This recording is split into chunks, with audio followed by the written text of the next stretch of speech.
Chapter 1, Prologue. Ah, I'm fucked. He stared at his reflection shown in the mirror.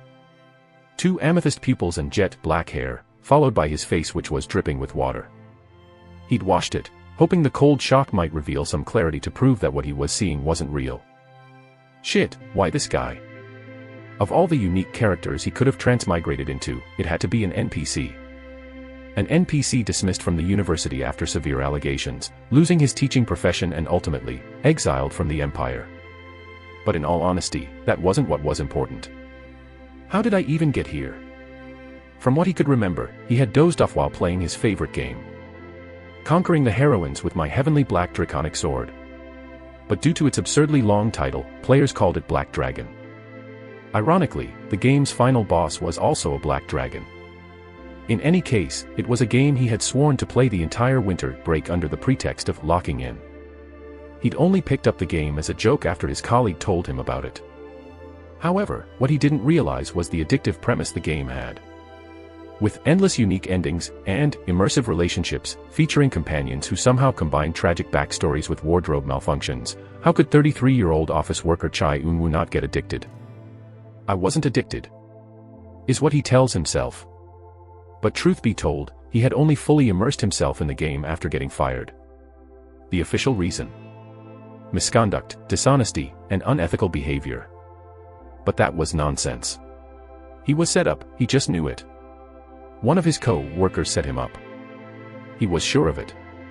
Some co-worker had started rumors about him, which spread like wildfire, and, of course, someone tampered with his work to make it all look true. In the end, he lost his job, and due to his shiny new reputation, he was unable to land another job.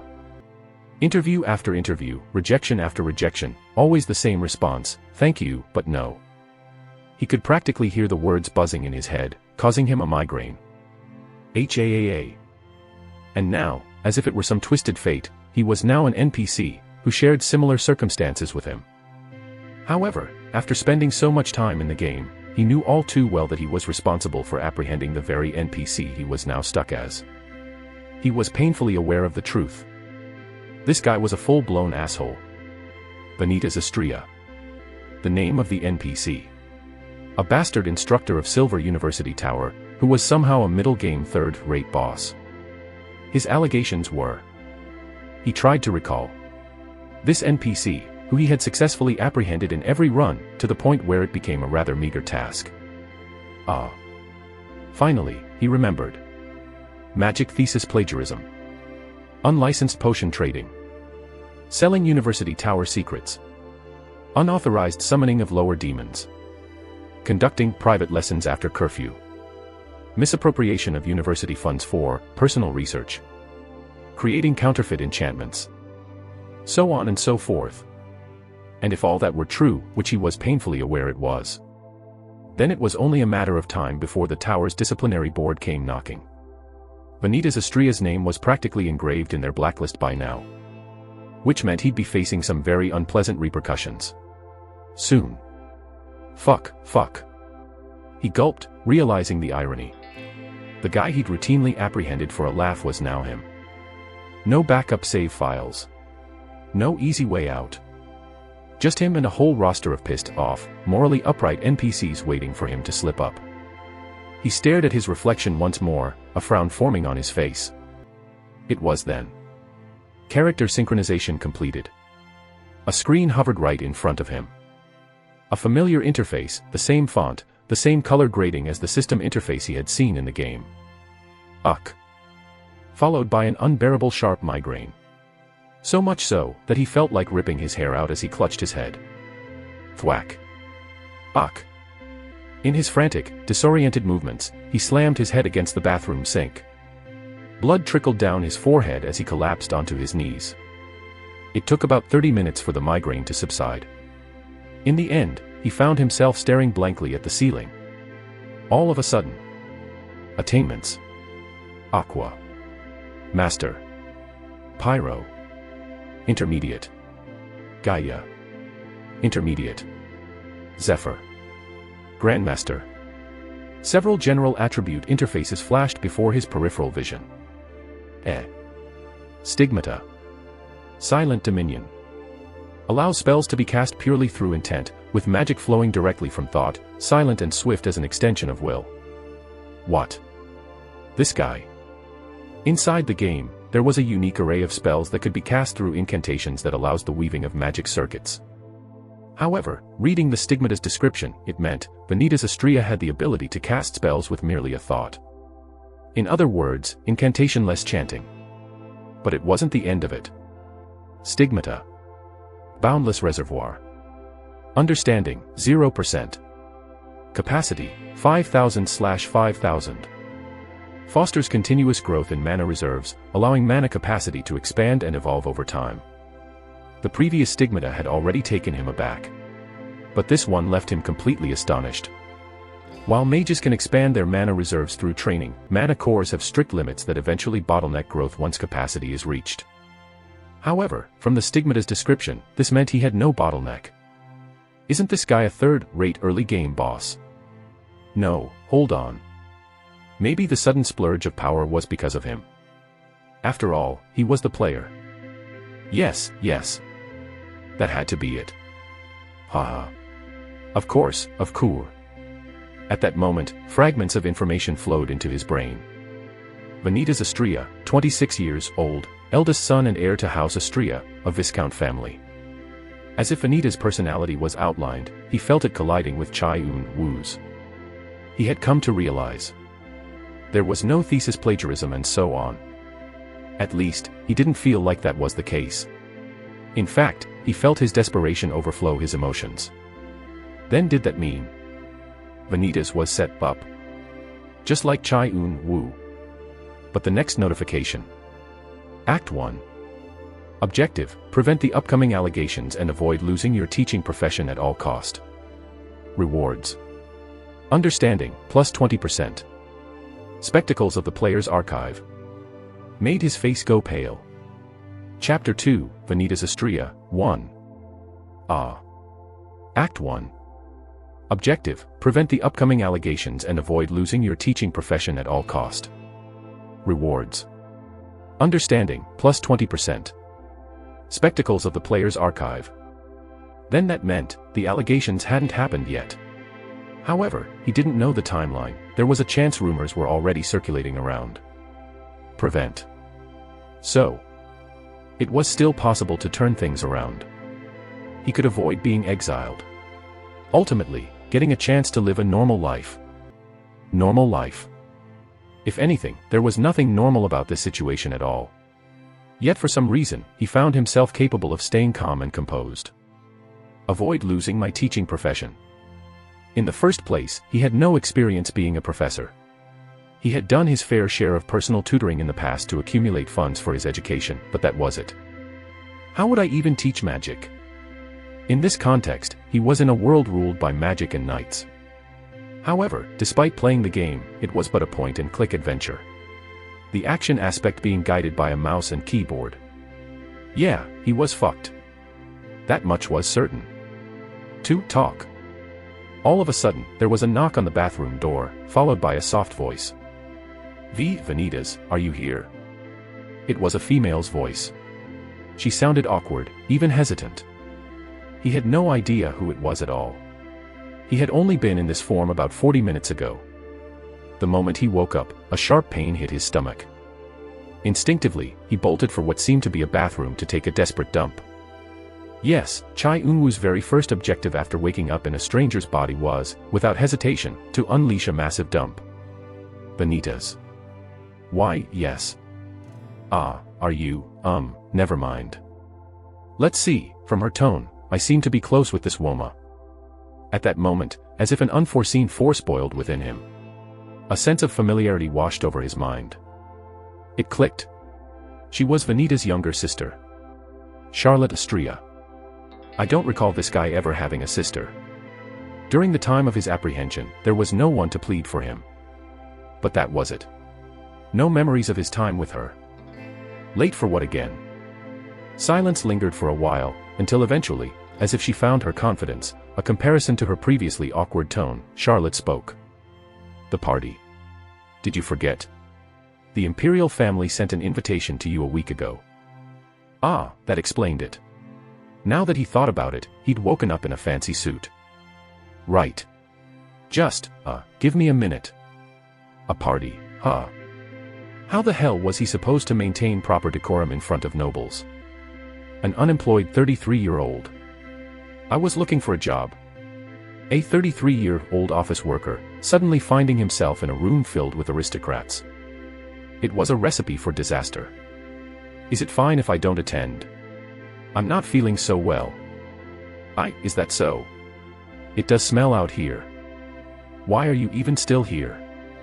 He'd hoped she'd catch his hint, maybe think he was talking about something a little more serious. But no, Charlotte seemed to assume his not feeling well had everything to do with the fragrant scent of shit wafting from the bathroom. I'll wait for you downstairs. Vanitas sighed and looked at his reflection once more. His hair had been disheveled, and his suit was slightly drenched. He probably smelled like shit too. Vanitas stepped outside of the bathroom not long after and looked around, looking for any signs of perfume. Wait. A sudden thought arose. Silent Dominion. Allows spells to be cast purely through intent, with magic flowing directly from thought, silent and swift as an extension of will. In the game, one of his favorite aspects had been mixing essences to craft unique spells. If he remembered right, there was a simple spell to create fragrance, he just needed the right blend. Closing his eyes, he concentrated, drawing on Gaia and Aqua essence. Visualizing fresh floral notes, he willed the spell into existence, causing a shimmering light to envelop his body. A light, refreshing scent filled the air at that moment. So, his first magical endeavor in this new world was casting a perfume spell to drown out the smell of his own shit. Truly innovative. Took you long enough. Vanitas slid into the backseat of a black sedan parked outside the manor, where a young woman awaited him. It was Charlotte, his supposed little sister. For some reason, she wouldn't meet his eye. Yeah. Sorry, how late are we? We have 30 minutes left. In any case, the car drove off. Vanitas couldn't help but steal subtle glances at Charlotte. Dressed in a finely tailored dress that hugged her slender figure, she carried an air of refined beauty. Her silky black hair, styled perfectly for the evening, and narrowed black eyes that stared outside the window. She was, without a doubt, a beauty. Physically, they were related by blood. Mentally, though, that was still up for debate. Yet despite the disconnect, he felt an odd sense of familiarity with her, as if she truly were his little sister. There was a slight frown on her face as she stared out the car window. Anything on your mind? She turned towards him, the frown disappearing. Nothing. Just nervous thinking about my first day. Charlotte glanced at him, still not meeting his gaze, and continued. What about you?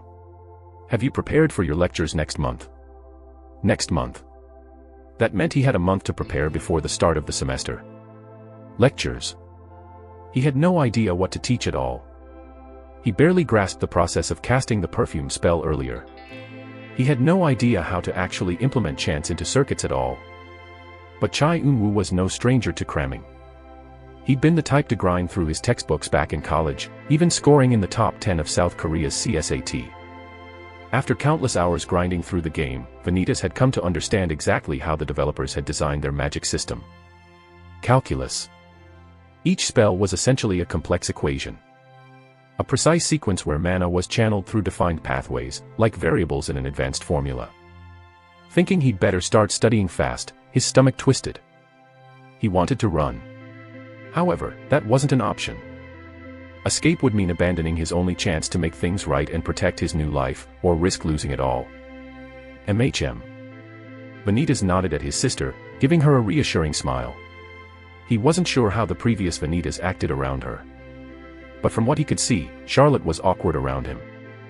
The trip was silent shortly after that. We're here, the driver announced, and the two siblings stepped outside the car. Vanitas took in the sight of the venue where the supposed banquet for nobles was to be held. The building towered above them, all ivory stone with carvings along the front. Arched, stained glass windows blended with soft colors over the entrance, giving it a warm glow. Tall pillars framed the grand oak doors at the top of the steps, with red and gold banners draped along the walls, each one stamped with noble crests. However, the Astria family was a mere Viscount family. So, their noble crest wasn't imprinted there at all. Who? Vanitas calmed his racing mind. He had several interpersonal experiences during his time as Chai Un-woo. Moreover, he had in-game experience of an aristocratic setting. Right. Yes, he had to assure himself with delusional thoughts that he could maintain proper decorum throughout the entire evening. Shall we? Charlotte gestured, extending her arm. Of course. Vanitas nodded, linking arms with his sister as they stepped into the grand hall together. Chapter 3, Vanitas Astria, 2. Vanitas entered the grand venue with his sister, Charlotte, by his side. The hall was enormous, with marble floors polished to a mirror-like shine. Crystal chandeliers hung from the ceiling, and the room buzzed with quiet chatter. Nobles mingled in small groups, as their laughter and voices blended with the classical music playing in the background. Rich velvet drapes framed the tall windows, and servants in formal attire moved between the guests, carrying trays of drinks and hors d'oeuvres. Damn. Vanitas took a deep breath as he tried matching the confident strides of the nobles around him. He glanced at Charlotte, who moved with an effortless grace, giving him a reassuring nod. You nervous? Charlotte's lips curled up and chuckled. You're usually calm and composed in settings like these, even more so than me. What's wrong? Nothing, Vanitas shook his head. Just, my stomach is aching. Still. I don't know where the bathroom is. That's not what I meant. Nervous then? Charlotte eyed him once more, gauging his reaction. Maybe. Still, you passed the Ascension licensure exam in the top 20. If anything, you should be proud. Charlotte said, her mention of specifics catching Vanitas' attention. Why, yeah, you're right. Vanitas took note of the details. Ascension licensure exam. The hell was that? He passed no such exam at all. Oh, Vanitas. A soft voice cut through the siblings' conversation. Turning around, what greeted his sight was a woman, with hazel, brown hair and captivating blue eyes. You're here. Yes. This is. There was no mistaking it. You look like you've seen a ghost. Headmaster Elsa. Nice to see you again, Professor, Elsa said. Indeed, it was Elsa Hesse, the appointed headmaster of Silver University Tower. She was a popular NPC in the forum community due to her captivating appearance. In fact, he could solemnly swear he had seen our 18 fanarts of her on the internet. But somewhere down the storyline, there was uproar regarding her death which was done off screen. Elsa turned towards Charlotte, who looked flabbergasted by the sight of her. Hello there, Elsa gave her a small smile. Charlotte blinked her eyes and composed herself. Then, offered a light bow and introduced herself. Greetings, Headmaster Elsa. I'm Charlotte Astria, a first-year student at Silver University. Oh. Our professor's little sister. Why, yes, Charlotte nodded awkwardly. Charlotte relaxed a little, her stiff posture easing. Then, Elsa turned towards Vanitas, who was lost deep in his thoughts. I swear she was my senior's wallpaper at one point. What are you thinking about, Vanitas? No, I'm right, it's definitely her. Eh?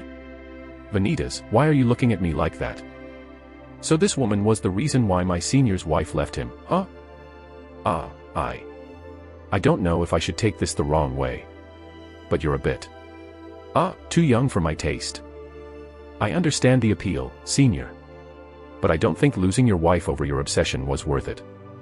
Gosh, at least speak up. Yes.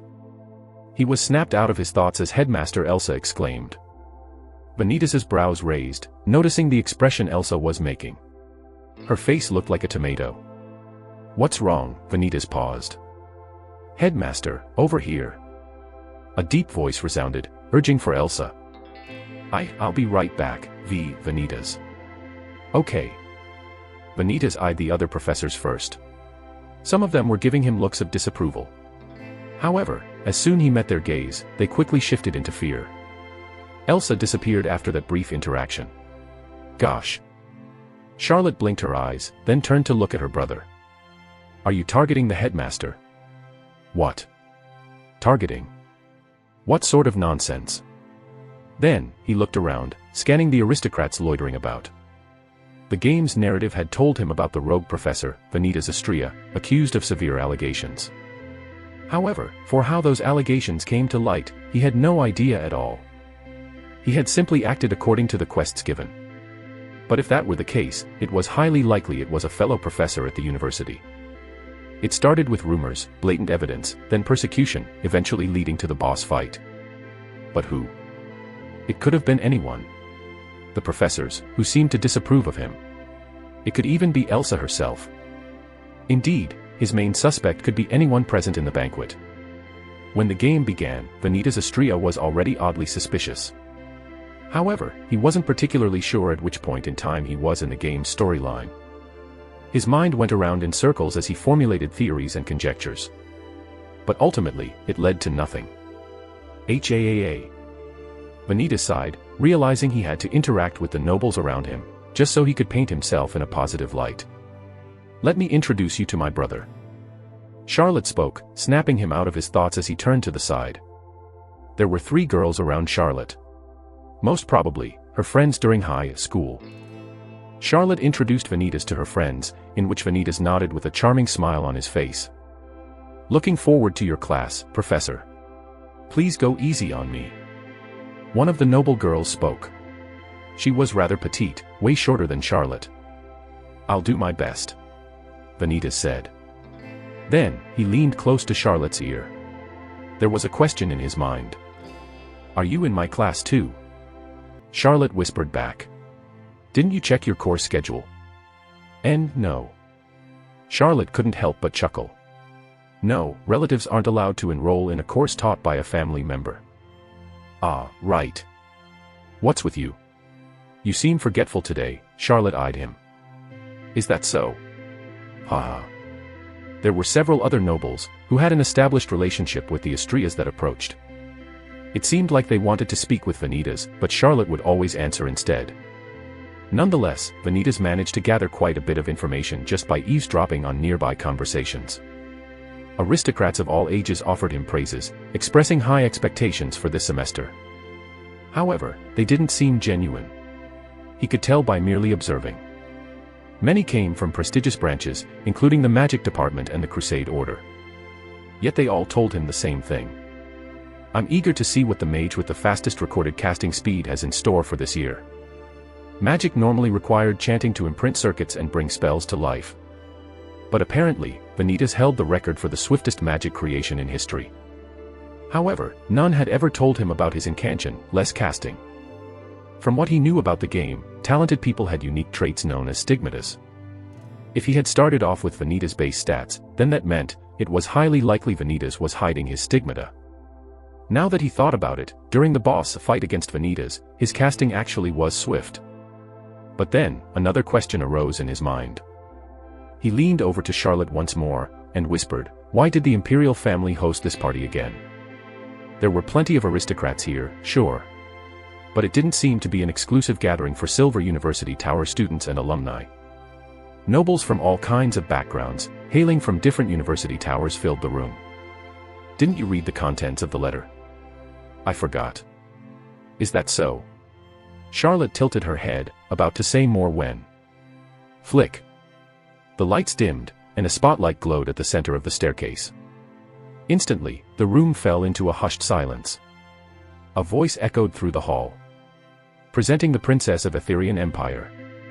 Amidst the announcement, Charlotte leaned close to Vanitas, whispering, it's a celebration for the princess. She passed the ESAT, the Essence Scholastic Ability Test, placing second overall. Second. In the game, she was always third, while the player was first. He realized now that there was no player. In any case, the game's tutorial was the ESAT entrance exam. However, he couldn't measure its difficulty appropriately. It was just a point-and-click tutorial game with a mouse and keyboard, after all. Then, as the announcement concluded, the spotlight shifted, catching a figure at the top of the staircase. A beautiful girl with flowing blonde hair and jewel-like golden eyes stepped forward, gracefully descending in a gown that shimmered with every step. It's her, Vanitas whispered under his breath. He realized now at which point in time he was in the game's storyline. The announcement came again. Astrid Bariel Etherian, third in line to the throne. The very beginning. Chapter 4, Vanitas Astria, 3. Astrid glanced around the hall, feeling drained. The endless stream of congratulatory praises from Etherian Empire's nobles felt more like an insult than an honor. They were praising her for second place. This party, she had never asked for it. Yet, her father, the Emperor, Decadian Etherian, insisted on it. Everyone in this venue had completely forgotten the fact that there was someone who had placed above her. A commoner, even. Ezra Kalis. The name was a single reminder of her incompetence. It was more so, hate for her inadequacy than for the person itself. And she was being praised for that. She wanted to be the best just like her ancestors. To live up to her name as an Etherian. Yet reality washed over her like a tidal wave. Astrid, who had always been the best in her academy years, was easily surpassed just like that. If anything, she felt like she was simply a big fish in a small pond. The world was vast, filled with talents everywhere she turned. Of course, Astrid was eligible to attend the Silver University Tower. Only the top 100 passers were eligible to attend Silver University Tower, after all. Additionally, anyone who passed ESAT could attend any university tower depending on their rankings. Across the continent stood 6 prestigious university towers, ranked in strict order: Silver, Viridian, Cerulean, Ember, Amethyst, and Umber. Only the top 100 to 250 could attend any tower except Silver. Those ranked 251 to 500 lost access to Silver and Viridian. By 500 to 1000, Silver, Viridian, and Cerulean were out of reach. For ranks 1000 to 2000, only Ember, Amethyst, and Umber remained. Beyond that, for ranks 2000 to 5000, Umber Tower was the sole choice, the entry point to magic for those lower on the hierarchy. Princess. Astrid blinked, pulled from her thoughts as a voice cut through. Raising her head, fellow nobles stood in front of her, eager for her attention. Some were familiar faces, former classmates from her academy years, others well-known names within noble circles. Congratulations on your exam, Princess. Second place in the ESAT is remarkable. A punch to the gut. Thank you. She forced a polite smile, though the words of praise and shallow congratulations began to blend into one another. Astrid's gaze lingered elsewhere. There were some more noblemen wanting to approach her. However, what caught her attention was the woman with jet black hair and amethyst eyes. Of course, she knew who it was. Charlotte Astria, a Viscount-ranked noble. Due to the iffy rumors surrounding her family, she was often a target for bullying. Though she lacked natural talent, Charlotte wasn't incompetent. She was the kind of student who, despite harsh circumstances, lived quietly and studied diligently. For that reason, Charlotte placed 99th. But then again, they weren't acquainted. The invitations were all automated, sent to every noble residing in the capital. Something caught Astrid's eye. A handsome man, who bore strikingly similar appearance to Charlotte. There was no other person that crossed her mind beside one person. Vanitas Astria. A professor at the Silver University Tower. He, who was once hailed a genius in the past, due to how fast he could cast magic. However, in the middle of his university years, Vanitas Astria faced a limitation. Soon, strange rumors began to circulate about him. But there was no hard evidence. After hearing about him for quite a bit, Astrid wanted to gauge his personality. Princess. Astrid's attention returned to the group of nobles. Yes. Did you see the decorations? One of the nobles asked. Father says they imported everything from Celestine. Astrid nodded, glancing around. It's beautiful, but a bit much, don't you think? Another noble laughed lightly. Only the best for the princess. Did you hear about the feast? Oh, the feast. A girl beside her clapped her hands. I heard they brought in chefs from Zyphron. A boy nearby chimed in, have you tried the pastries? They're like nothing else. It was a sheltered children's conversation. Young aristocrats who were ignorant of the real world. Professors even came to congratulate Astrid. However, amidst the flow of conversation, she found her gaze lingering on the only professor who had never approached her. Before she realized it, he was nowhere to be seen, leaving his sister eating alone at the table. Was he up to no good? Shit, again. Vanitas muttered as soon as he was alone. He picked up speed, practically lunging into the bathroom and finding the nearest stall as he clutched his stomach. Whatever Vanitas had eaten before his transmigration here was clearly not agreeing with him. He had no idea how to cast purification magic at all. So, Vanitas just took a desperate, satisfying dump. As the sound water plopping echoed beneath him, Vanitas pondered. Astrid, huh? She was definitely staring at me. Regardless of the player's choices, Astrid was always involved in Vanitas Astria's apprehension. She's suspicious of me. And he had no idea of Vanitas's past just yet. Ugh. Seconds turned into minutes. It just wouldn't stop. His stomach was still in pain.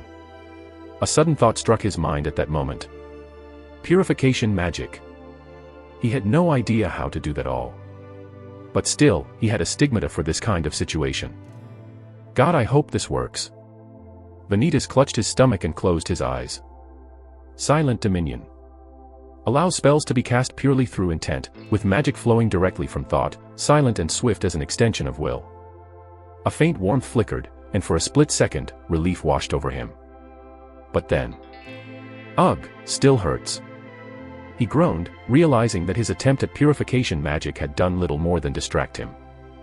Minutes dragged on, his mind desperately trying to summon anything resembling a purification spell. Think. Finally, as if by sheer desperation, he whispered. Gaia and Aqua. He closed his eyes, focusing on the symbols of Gaia and Aqua he remembered from the game. The problem, though, was that symbols alone weren't enough to shape a spell. He knew he needed the right structure, like building blocks in an equation. He envisioned the flow of energy, mentally arranging it like a formula, focusing on each node, as if assigning values to variables. Gaia for grounding, Aqua for cleansing. A slow, steady circuit forming, guided by a stable series of functions, ran through his mind. He had practically pictured his professor during his university years, teaching arithmetic formulas. His round belly, the glasses. The allegations of sexual assault. That professor. A faint shimmer of energy pulsed through his body. Just as he held onto that balance, the pain began to ease. He exhaled in relief, muttering to himself. It's like setting the right coefficients. Who knew calculus taught by a sex offender would help me in a time like this? Vanitas stepped outside the stall soon after and washed his hands. He stared at his reflection for probably the 6th time or 9th time today. After all, it was completely different to Chai Un-woo's face. If anything, he seemed even more handsome now. Or maybe it was the narcissist in him talking. Vanitas narrowed his eyes, staring deep into his reflection's amethyst gaze. Whatever happened here, no one will know. Chapter 5, Vanitas Astria, 4. The evening unwinded, and Astrid couldn't find an opportunity to speak with Vanitas Astria. In fact, the event was about to end soon. Each time Astrid tried approaching the handsome professor, she would be swarmed with nobles, trying to curry her favor. And, whenever it didn't happen, Vanitas would be busily chatting with other nobles who were of the same profession as him. She was the princess. Yet, Vanitas, who was a lower and noble, wasn't even trying to curry favor with her. He's avoiding me. That much became clear to Astrid. Since it was her party, why wouldn't any of the invitees greet the woman of the hour? Suspicious. This is so exhausting. The first 2 to 3 nobles were fine. But the more nobles approached him, the more his social energy drained. As an officer-worker, it was hard to maintain decorum appropriate for an aristocrat. He could only somehow maintain himself, due to a slight feeling of the previous Vanitas personality overlapping with his from time to time. It was an odd feeling. Like he was in control, but not at the same time. Vanitas. A soft voice broke his thoughts. Turning around, Elsa was giving him a skeptical look. Vanitas composed himself. Hey, you know, I didn't know you would show up. You didn't show up last time, after all. According to the nobles he spoke with, that seemed to be the case. Apparently, there was a gathering between professors of the Silver University Tower a while back to welcome the newly appointed ones. However, from how they spoke to him, it seemed like Vanitas never attended. In other words, the professors who approached him were checking him out. Well, it's the princess's party. I should at least present myself properly since there's a chance she'd be in my lectures. Always business first with you. Elsa tilted her head then, placing a finger on her cheek. Vanitas found it cute. Still, you seem a lot more lively now. Is that so? Cold sweat ran down his back. He wasn't particularly sure of how the old Vanitas used to act outside of the tower. However, Charlotte had never found anything odd. Yes, kind of. Not sure, but I heard from the students you were quite strict. They called you a bunch of names. I've even received a file of complaint. Ah. That was the case. But of course, those led to nowhere with no valid proof. I didn't know my students were speaking behind my BA. Step. At that moment, Elsa leaned close. Vanitas, who was startled, stepped back. What are you? Elsa wiped his nose with a handkerchief. Turning the handkerchief for Vanitas to see, his eyes widened. There was a bloodstain on her handkerchief. Not sure what you were up to. But you should probably head home and rest. The party's practically over anyway. Vanitas blinked as Elsa walked away at that moment. Poking his nostril with his finger, Vanitas stared at his finger. There it was. Blood. But it was odd since he felt no fatigue whatsoever. Rest. He had only been in this body for 6 hours at best. However, thinking that he should probably heed her advice, Vanitas found Charlotte amongst the crowd and whispered. I don't feel so good. So, I'll head back first. Charlotte flinched at first, then blinked her eyes with her brows raised. Looking around, then back at Vanitas, Charlotte whispered back. Oh, okay, I'll go home with you. Vanitas nodded his head. The two siblings left the venue and went to the parking lot. To talk. Vanitas knocked on the car window, and it slowly rolled down. The driver groggily blinked his eyes. He seemed to have dozed off. My lord, I. Apologies. No need. Please start the car. Vanitas opened the back seat door for Charlotte, and together, the siblings stepped into the car. Silence lingered during the drive. Vanitas, finding it awkward, tried striking up a conversation with Charlotte. However, she seemed to be lost deep in her thoughts.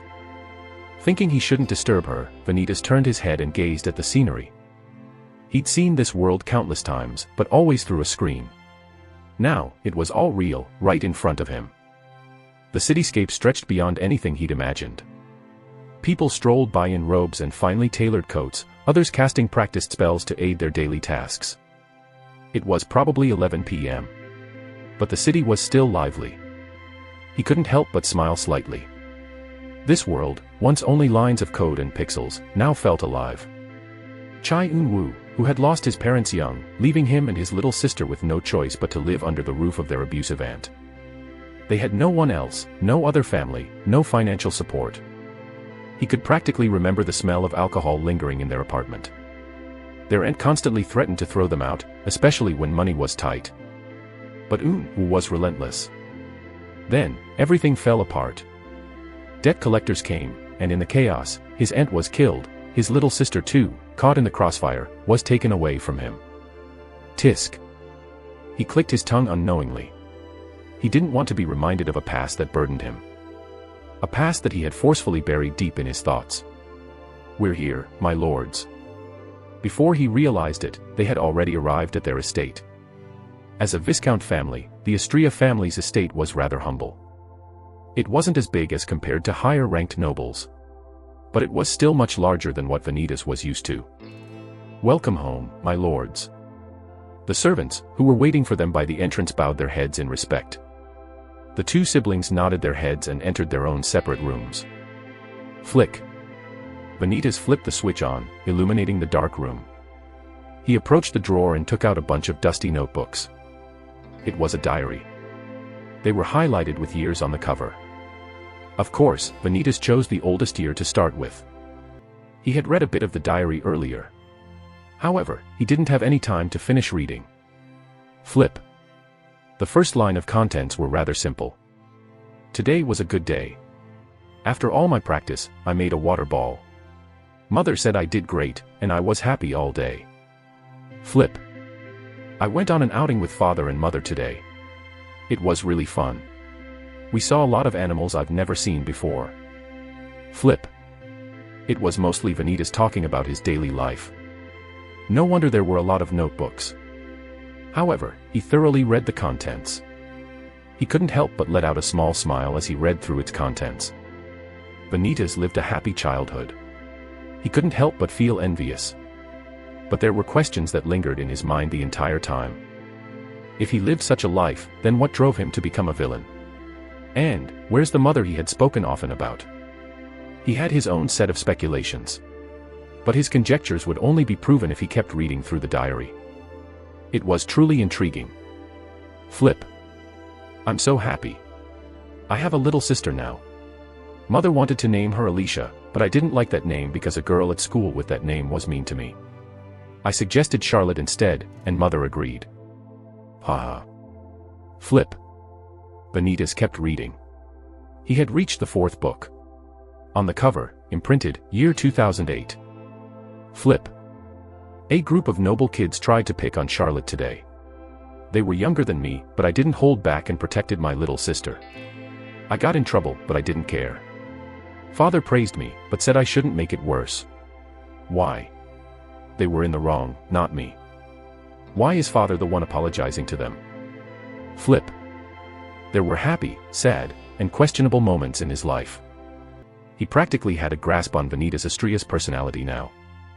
From what he could see, Vanitas treasured his family a lot. Sooner or later, he reached the final volume. Flip. He continued reading. I got the highest marks during the exam today. Just like back at home, the professors, too, kept praising me. They called me a prodigy. But I never let it get to my head. I knew I was lacking in some aspects. They didn't know, but I ran out of mana a lot. Flip. My family attended Charlotte's school play today. She was amazing. I knew my little sister was talented in magic. But I was surprised she had a knack for something like acting too. I'm so proud of her. Vanitas smiled once more. Throughout reading the diary, his reactions kept shifting. The last volume, as always, was normal. Nothing noteworthy. But then, something caught his attention. I awakened my stigmata today. I don't know if it's normal, but I can cast spells without chanting. Stigmatas were rare, and Mother says I shouldn't tell anyone about it. Oh. Indeed, so the stigmata he had now was originally Vanitas's. There was nothing remotely interesting in the following contents. So, it was peculiar why there were no other diaries left. Maybe, he had gotten tired of writing daily. But then. Mother is dead. Flip, flip. A certain page. Why? Why? Why? Why? Why? Flip. It's my fault. Chapter 6, Vanitas Estria, 5. How? There was no elaboration. He flipped the next page. Flip. But the date. December 25, 2018. At the moment, it was 2022.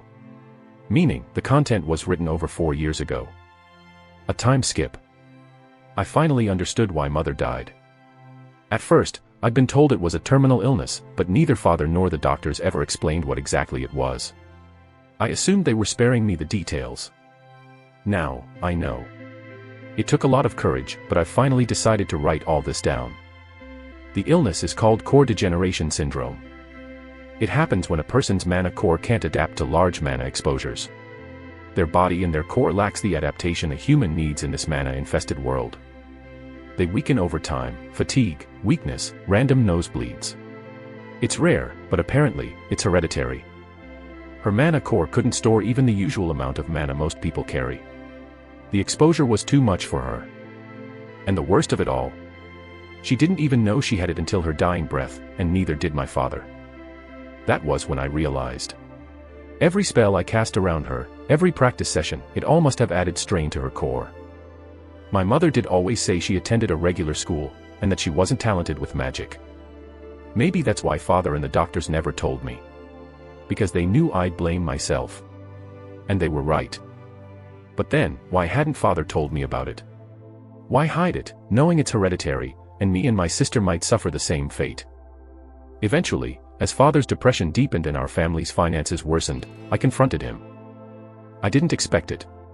He lashed out at me. He pointed fingers at me. He looked at me as if I was disgusting. He told me I should have died instead of Mother. The father who once looked at me with pride called me things a father should never tell his child. Maybe it wasn't the case at first. Maybe he tried accepting it, but I don't know. I don't understand anything anymore. This family was falling apart. Father should die instead. Flip. The next page. The timeline kept jumping for some odd reason. Most probably, Vanitas had only been journaling his thoughts from time to time. I started showing symptoms. I knew this would happen, knowing how low my mana capacity was. It was my mistake in hiding it in the first place. I didn't want anyone to be disappointed in me. I thought I could overcome my limitations during my childhood. But no, that wasn't the case at all. My mana capacity was pitiful, and I was 17 years too late in finding out about this illness. He froze, a sudden chill running down his spine. He had come to realize now. The nosebleeds, the stomach ache, the migraines, and so on. The body he was inhabiting. I'm slowly dying. He continued reading. But I won't let this illness get the best of me. Magic, which is slowly killing me, will save me. I'll make sure of it. I still have no idea what the cure is. Up until now, no doctor has figured it out. But I've learned something interesting. It was only a myth. But there's this place called the Archives of Haven, which stores all the secrets of this world. I'm sure the cure to mana core degeneration syndrome is there. Archives of Haven. The name was familiar. From what he remembered, the Archives of Haven was essentially a hidden library. A game Easter egg. I've never actually found it. But there were players in the forum community who claimed they found the library. However, they were greedy bastards who wouldn't share the information. Due to that, players questioned whether it was an actual game feature or a hoax. The Astria family is merely a Viscount-ranked noble.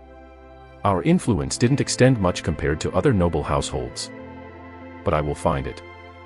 My research up until now led to nothing. But I plan on taking the Ascension licensure exam. Once I become a professor, I'll have access to even more information. So that's why he decided to become a professor. Professors were highly regarded NPCs in the game. Especially ones working for university towers. They often had secret information, to which they would divulge to the players, depending on the action they took in the game. But then, a sudden thought arose. Boundless reservoir. Understanding, 0%. Capacity, 5,000/5,000. Fosters continuous growth in mana reserves, allowing mana capacity to expand and evolve over time. If I were to increase the capacity steadily, wouldn't I be able to save myself? From the diary, he could surmise the stigmata wasn't initially there. I don't know. 5,000 is a lot. But I still feel the symptoms. He wasn't quite well versed on the lore regarding diseases. While he had played the game in innumerable amounts of run-throughs, this was the first time Chai-Un had heard of core degeneration syndrome. But in the first place, why would he pay attention to such part of the lore? He had put more of his focus on the game's main storyline, while at the same time, improving his mechanical skill. There's no point, though.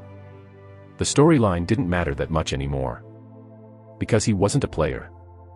But a named character instead. In fact, had already met one of them today. Astrid Bariel Etherian. A popular named character, due to her princess-esque beauty. Vanitas broke out of his thoughts and continued reading the diary. I might have accumulated disdain due to my actions. But I don't care. I'm dying, why would that matter? I'm grateful my little sister didn't suffer the same illness as me and my mother. She's average when it comes to magic, but her mana capacity wasn't anything to laugh at. She has potential. But it's funny. Genetics truly is a curse. While I'm supposed to be relieved, somewhere down the line, I just couldn't help but feel envious of my little sister. Brother this, brother that. Shut up for once, please. Why does father want me dead, yet doesn't seem to hate Charlotte? The fuck is this? I don't understand shit anymore. Vanitas closed the diary then. The contents were getting a bit too heavy, and it was getting heavily repetitive. As he turned his head to the side, glancing at the window, the sun was slowly rising. Ah. There was still a bit more time to sleep. So, Vanitas headed to bed and closed his eyes. The moment he woke up, he did some light stretches, then stepped outside the room. Then, Vanitas joined Charlotte at the table. Good morning, Charlotte. Charlotte blinked her eyes, looking surprised, but managed to give him a smile. Good morning, Vanitas. The silence that followed was awkward. Thankfully, the servants arrived with their breakfast, served piping hot. Please, enjoy. Chapter 7, A Distant Past, 1. Vanitas decided to dive right into studying inside the estate library after breakfast. Thankfully, it was filled with books that would most probably provide him basic knowledge. It was only a matter of comprehension. But still, there were terms in the books that were similar to some of the narrative in the game. Flip. Vanitas flipped to the first page, reading the text aloud quietly to himself. Pyro. The domain of fire. It's the raw force of transformation, controlling temperature, ignition, and even the nature of flames themselves. His eyes skimmed down to the next heading. Aqua magic bends liquid elements to the caster's will, reshaping water as if it were part of them. He turned the page, glancing at the next entry. Gaia. It allows one to shape terrain, control minerals, and interact with plant life. Flip. Zephyr. It harnesses atmospheric forces, from gentle breezes to violent storms, even manipulating lightning. He nodded, flipping to the next section. Umbra magic bends light. Capable of creating illusions with deeper understanding. Finally, he paused at the last entry. Ether. The essence of life, soul, and spirit. It grants access to life magic, channeling the energy of vitality itself. Soul magic taps into consciousness, while spirit magic connects to intangible forces beyond physical form. Vanitas nodded then. It was the same as he remembered from the game. He checked his status. Attainments. Aqua. Master. Pyro. Intermediate. Gaia. Intermediate. Zephyr. Grandmaster. According to this, I'm capable of wielding 4 essences. If the ranking works like the game, then I have the ability to cast spells for the elements way above the beginner tier. The hierarchy of spell difficulty followed. Beginner, Intermediate, Advanced, Master, Grandmaster, Sovereign, and Mythic. The rest are above beginner, but it seems like I have the talent to cast Zephyr and Aqua magic above advanced. Most probably, he left off with Vanitas' previous capabilities. But I should test out beginner spells first. The spell he had casted back then was a mix of Gaia and Aqua, creating a spell akin to perfume. In the game, it was a simple buff spell that served no purpose, other than increase an NPC's favorability to the player. About a 1% increase. Which classified it as a beginner spell. Casting an attack spell here would probably destroy the library. I should step outside. Vanitas left the library and went to the estate's yard, carrying the book with him. There were gardeners trimming the plants. Vanitas told them not to mind him, and to continue on with their task. They were reluctant at first. He was the young lord of the estate, after all. But Vanitas insisted. In any case, he read the contents of the book. In this section, basic spells for the Aqua Essence, which have been discovered throughout history, are written down. Vanitas scanned the page and found the basic incantation for Water Ball. Extending his hand upward, he opened his mouth. From depths unseen, gather and swell. As Vanitas channeled mana, he felt it pulse through him. Each pathway was a node, a variable in a larger equation. The mana accelerated up his arm, gathering momentum as if calculating velocity and trajectory in real time. It moved as if it were gathered along vectors he instinctively set. Shape into might, a torrent to quell. With the final words, the nodes aligned and the variables balanced themselves. The equation was complete. Water Ball. Swoosh. A sphere of water materialized from his hand, and shot upward. His eyes widened. The first attack spell he had ever casted. A simple water ball spell, which he had seen used several times from a monitor, happened right before his eyes. It was addicting. Now that he had an understanding of the foundation of spells, he utilized his stigmata. He clenched his hand, focusing this time on his stigmata. Silent Dominion. With his eyes closed, he envisioned the spell, feeling the mana flow directly through him. No chant, no words. Just pure intent. He let his thoughts shape the water, guiding it to form in the air. Water Ball. As he opened his eyes, purple sparks danced around his hand, forming a sphere of water above his palm. Hey. A grin tugged at his lips. Focusing on the sphere, he willed it to move, sending it forward in a controlled arc. Swoosh. Satisfied, Vanitas moved on to the next spell. Rise and flow, a barrier of tides. Guard and protect, where danger resides, water shield. In response, water gathered in front of him, swirling upward to form a protective barrier. Once more, he utilized his stigmata, achieving the same results. Vanitas continued like that for the next few hours. Form and fly, swift as a dart. Pierce the air, water arrow. Circle and spin, the water's reel. Strike with force, water wheel. Eventually, he moved on to intermediate and advanced spells.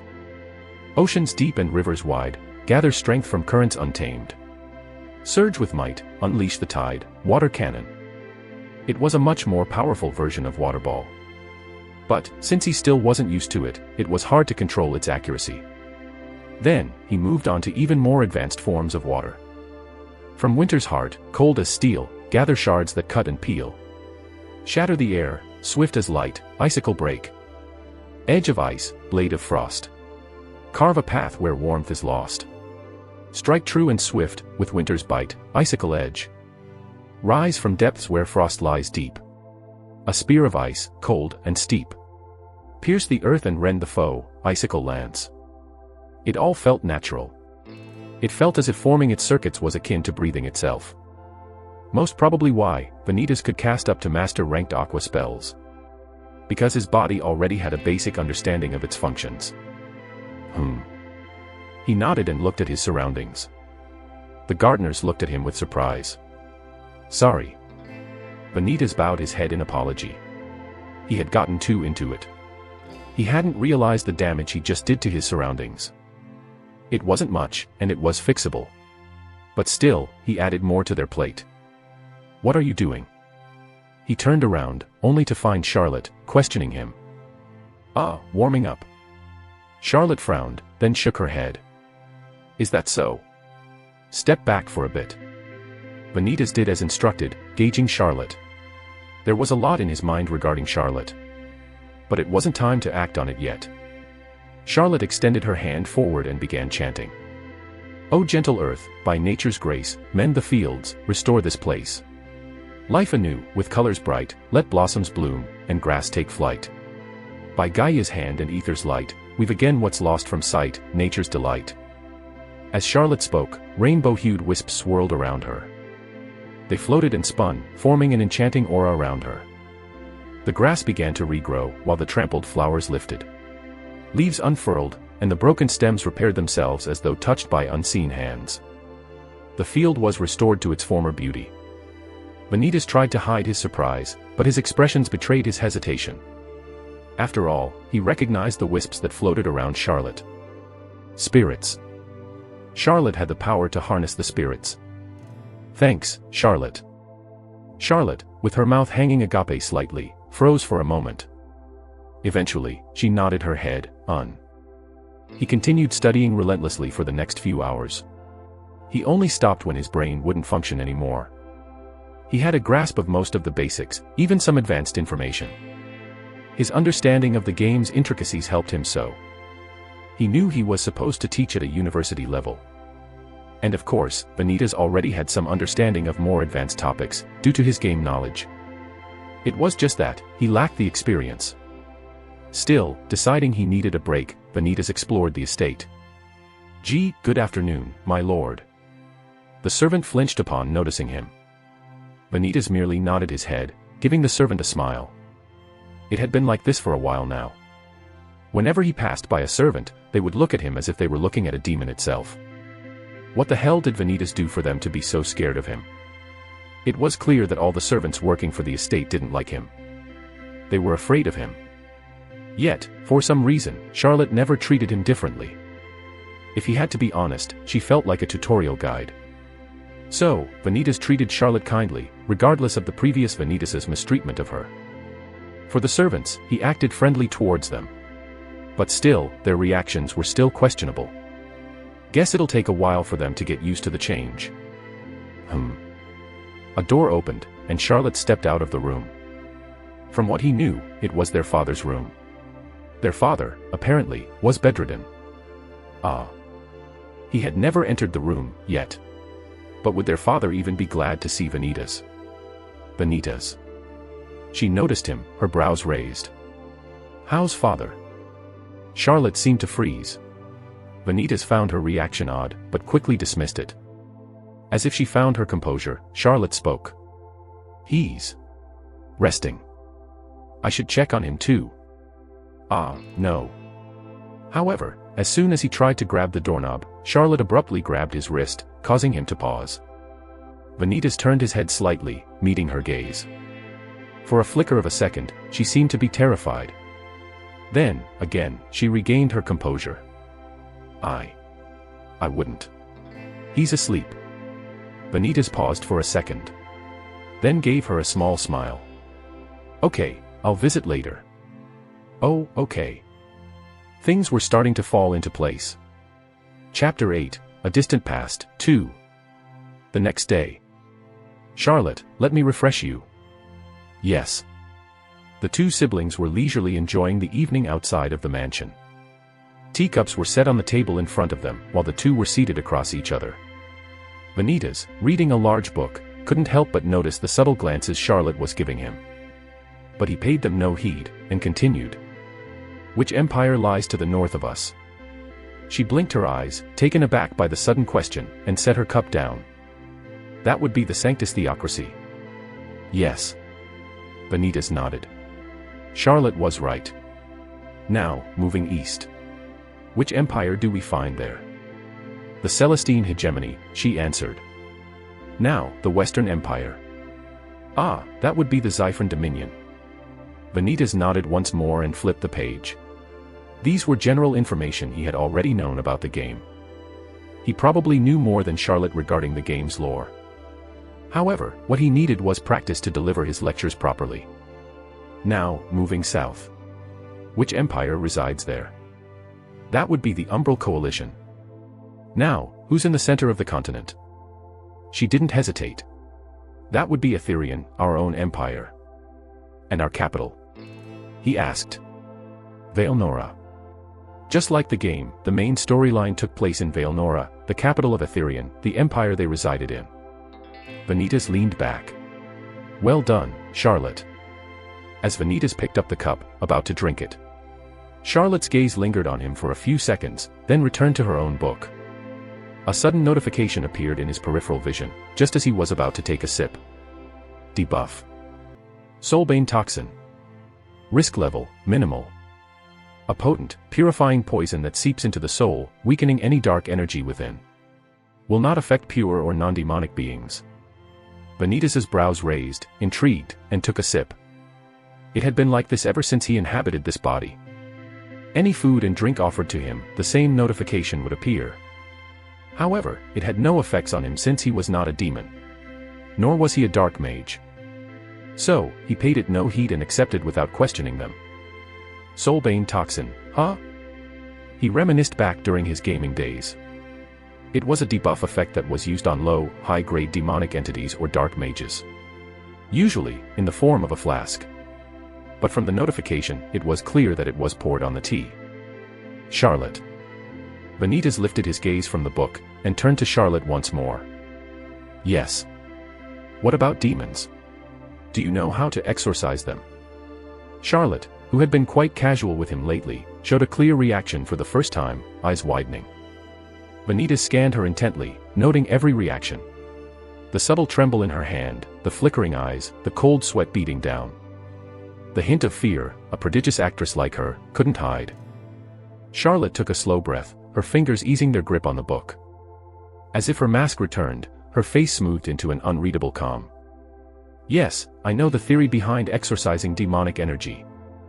She met Vanitas' gaze directly, but he noticed a flicker in her eyes. The Holy Church of Lumen trains specialists in cleansing arts. Sanctus Theocracy is known for its purifying practices. But, starting from the 16th century, their practices are being taught in academies all over the world. It wasn't just the Sanctus Theocracy anymore. According to historians, magic was invented for humanity to combat demons. However, the origin of magic was first reported in the Sanctus Theocracy. But as magic became common practice, humanity began to deviate, ultimately establishing the empires known today. The Empire of Etherian, the Zifrian Dominion, the Umbral Coalition, the Celestine Hegemony, and their progenitor, the Sanctus Theocracy. Why the sudden question? Charlotte asked. Vanitas turned the book around for Charlotte to see. The page's contents he was reading were about demons. Oh. I'll be going now, Father. Please, give me strength. There was no response and Charlotte stepped out of her father's bedroom. The servants looked at her with concern, but Charlotte dismissed it, and asked, "Where's Vanitas?" Vanitas. That name itself made her sick in the stomach. "He's in the library again." Just as Charlotte was about to head to the library, the servant added, "But, Lady Astrea, are you sure about this? I know you're powerful, but maybe we should request." "No." Charlotte shook her head. Even if, hypothetically, she wanted to, it wasn't possible. She had no access to the family funds. To request aid from the Crusade Department, she'd have to use all the pocket money she had saved up. Step. Just like that, Charlotte continued walking and entered the estate library. The smell of old books mixed with dust registered. There, on the table, Vanitas was buried deep in books. Charlotte found it odd. The entire arrangement was odd. He could have left. Of course, Charlotte would prevent that at all cost. But nonetheless, Vanitas never insisted on stepping outside the estate either. Charlotte. Charlotte froze the moment their eyes met. But quickly, she composed herself. His eyes. They felt nostalgic. A memory buried deep within Charlotte's heart. "Please, stop looking at me with those eyes. I've already accepted it. So, please, stop pretending. Stop pretending to be him. I hate you. I've always hated you." What made her stomach twist even more was the fact, the more she looked at him, the more the past overlapped. Back when her mother was still alive. Charlotte. "Ah, sorry. I forgot what I was here for." "Okay." Charlotte left the library, and immediately rushed to her room and took out her diary. During her younger days, she would often see her brother write in a diary. Charlotte picked up this habit from him. However, she was embarrassed to let him know she was copying him. So, she hid it where Vanitas would never find it. It was covered in dust. Charlotte hadn't used it for a long time. "Mother, father, and brother came to watch my school play today. They said I was really good at acting. Mother and father always say nice things, so I wasn't sure if they meant it. But brother looked so proud of me. Maybe I really am good at acting. Tisk. Brother helped me learn a new magic today. My brother is so smart. I want to be just like him. I love my brother. Flip, flip, flip. I don't understand anything. But it really hurts. Why was mother in a big box? Why did they putting her under the dirt? I don't understand. But my heart hurts so much. It hurts. Why did you leave me, mother?" Charlotte's grip trembled. But she persisted, flipping onto the next set of pages. Brother changed. He stopped smiling for me. Father said it'll take time for brother to be nice again. I hate you. She muttered, scrunching her brows. Today was my graduation. But brother didn't come. It's okay, at least he didn't scold me today. I was happy about that, even if he wasn't there. Idiot. Brother yelled at me again today. I don't know what I did wrong, but his face was so angry. I tried to say sorry, but he wouldn't listen. I just don't understand. I miss how he used to be. I hate you, I hate you. Her vision started to blur. But Charlotte kept reading anyway. Sometimes I think maybe if I get better at magic, he'll like me again. Maybe he'll be proud of me. I practiced all afternoon until my hands hurt, but he didn't even notice. Why was I such an idiot? I'm trying to be strong. I really am. But it hurts. I wish he could see that I just want him to be happy again. Drip. A small, dark spot spread across the page, smudging the ink. Charlotte could practically recall Vanitas' tormenting. She had only borrowed a fountain pen for a bit to finish her assignment. When he found out, he was furious. "Don't touch my things without permission," he said. It was ridiculous. The entire ordeal led to Vanitas cutting her allowance off for 2 months. Due to that, Charlotte couldn't buy the newly issued textbooks. She had to borrow from the little amount of friends she had. But still, it cost her grades to drop. Ever since that day, Charlotte started working part-time jobs, pretending to be a commoner just so they would hire her. Charlotte's fingers tightened around the edges, her grip trembling. Her chest felt heavy, and her shoulders rose and fell continuously. Hick. She blinked quickly, but another drop followed, trailing down onto the words. Drip. Drip. The room was quiet, save for the faint sound of her breath catching, and the occasional sounds of whimpers. She knew her brother was gone. No, the sweet brother she remembered from long ago had always been gone. But the recent events had cemented that loss, making it painfully real. It felt as if she had lost him twice. This family had shattered long ago. Hick. Hick. Charlotte stayed in that position for a while, unable to hold back the quiet stream of tears. Chapter 9, A Distant Past, 3. Finally, the estate was quiet.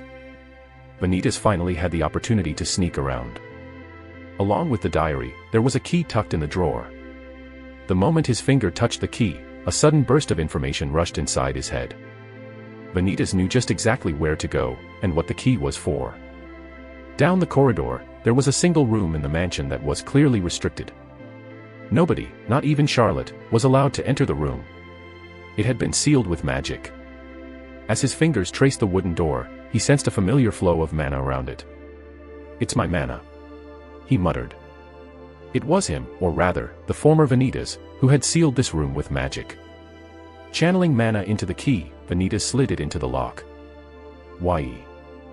A magic circle flared across the door, glowing softly as the sound of unlocking echoed through the hall. Kriak. Vanitas pushed the door open, stepping into a space filled with the scent of aged wood and old parchment. Ah. Naturally, every noble house had a head, and every head had an office. This room was likely his father's. A large mahogany desk dominated the center. The surface was nearly empty, save for a few neatly stacked documents and an inkwell. He moved further in, his gaze settling on the framed family crest hanging above the desk.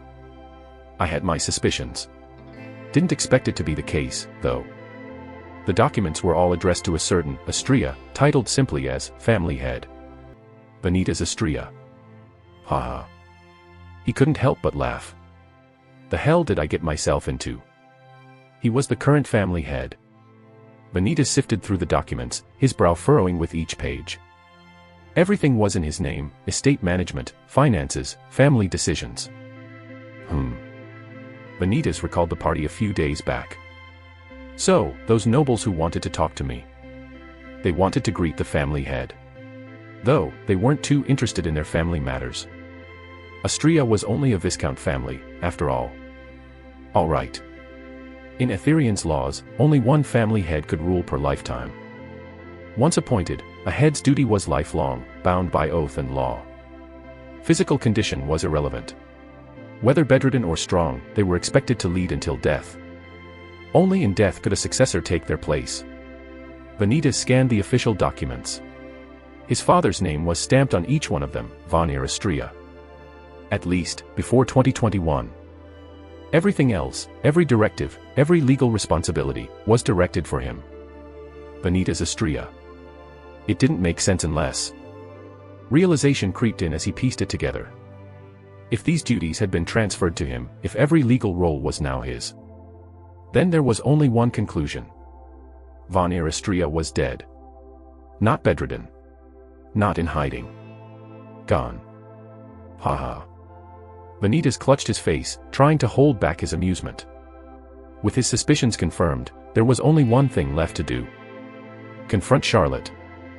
From her guarded words, to the subtle shifts in the servant's behavior towards him, it was clear. No one in this household approved of him as the head. There was something here. Something important enough for the previous Vanitas to seal this room with such care. He pulled open the drawers one by one. The last drawer, tightly locked, resisted him. He slipped a bit of mana into the handle, feeling it click open. Inside lay a stack of documents, marked only with a single symbol. A dark, swirling mark that triggered a faint memory. He pulled them out and spread the pages across the desk. The symbols, the coded item numbers, the obscure names. He recognized it all from the game itself. These were black market transactions. Each sheet was a record list of materials that no reputable source would touch. In other words, forbidden items. He skimmed the entries, the codes, and items aligned like pieces of a big puzzle. Bloodstone. Nightshade bloom. Soul ash. He was aware they were materials related to dark magic. He had seen and fought his fair share of dark mages during his time as a player. This guy was researching dark magic. He wasn't sure how much of it was still present, now that he was inhabiting this body. But now, things were starting to piece itself together. The reason why they had been putting anti-dark magic properties in all of his meals and drinks. They think the sudden change of the family head was because of dark magic. In other words, in their minds, Chai-un was a full-fledged dark mage. A demon who completely took over the previous Vanitas. Everyone in the household, even Charlotte herself. I see now. Charlotte, what do you think of? A week had passed. There were about 3 weeks left till the start of the semester. Charlotte, where is? Vanitas continued pestering Charlotte every chance he had, questioning her about random facts and so on. It's... Charlotte, who had always been kind to him, answered everything with a smile on her face. I'm not too sure. But of course, Charlotte couldn't remember anything. I see, thanks. Wouldn't they have covered that in your third year?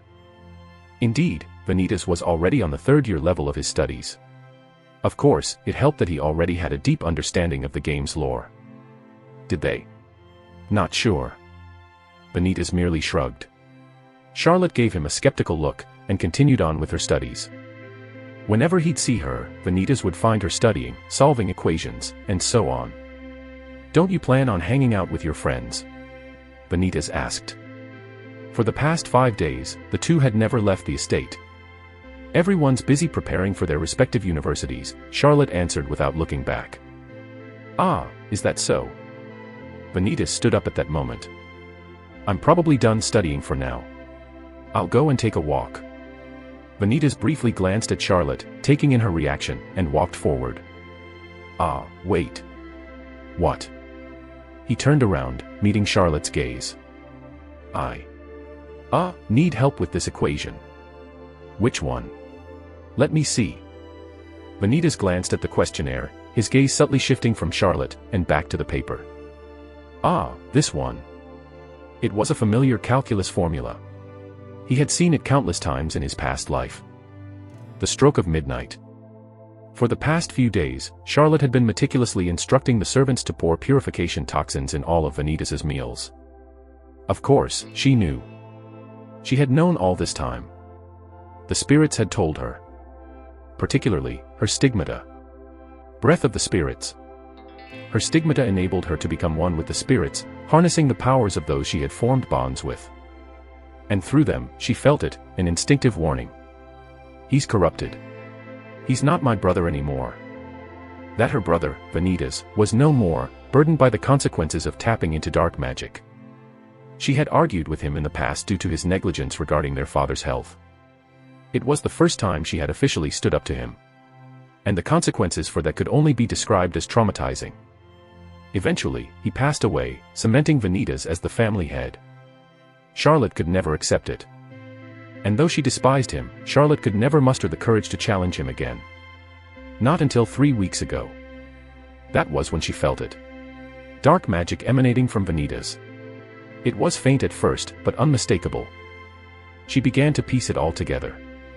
His late-night vomiting, his declining health, the subtle shift in his demeanor. It was his dark practices that had cursed their father, leaving him bedridden and eventually taking his life. Charlotte's resolve hardened then on. Her brother was beyond saving, and Charlotte began devising her own set of plans to dispose of him once and for all. But then, the spirits whispered something new. He had changed. At first, she thought he hit his head somewhere. But no, her conjectures had been proven correct time and time again. So, Charlotte changed her approach. She brought him to a noble banquet. It wasn't for socializing but to observe him, how he reacted to the people he was supposed to know. Deep down, she hoped she was wrong. That he was still the Vanitas she despised.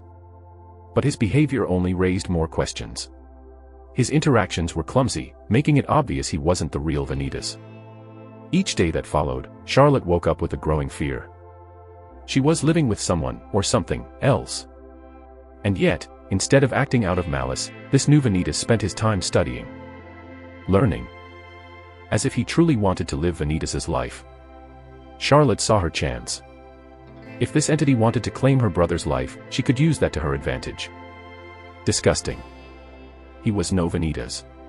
He was clumsy, unsure, and pretended to be kind. A complete contrast to her stern and cold brother, who would often yell and berate her. Yet, something lingered. A shadow of the Vanitas she remembered. Her heart clenched.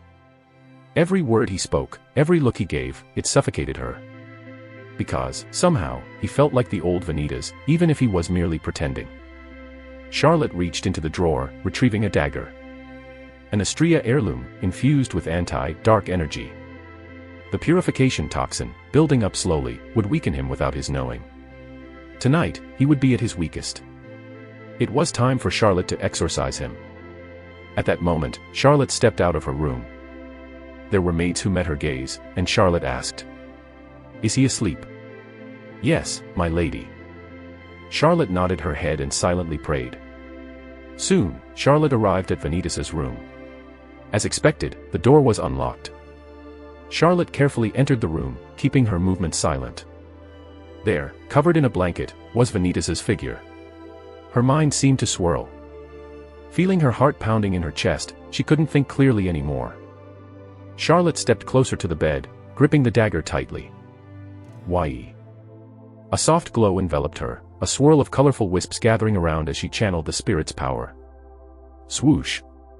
Her hands trembled, but her resolve held firm. In the end, there was no fixing this family. She could never relive the old days again. Thud. Thud. Thud.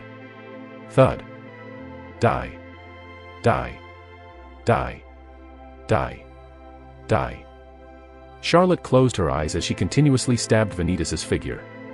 She couldn't bear the thought of killing a person. Much less, someone that took her brother's appearance. Re-eyeing.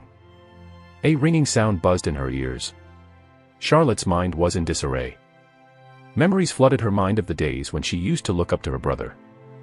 Vanitas, who was like an insurmountable mountain, one she could only hope to catch up to. Vanitas, who was her beacon of light, each of his praises inspiring her to work harder. And Vanitas, who looked at her coldly as if she was pathetic, like an insect buzzing in his ear. Only a few minutes had passed. But for Charlotte, it felt like it had been an eternity.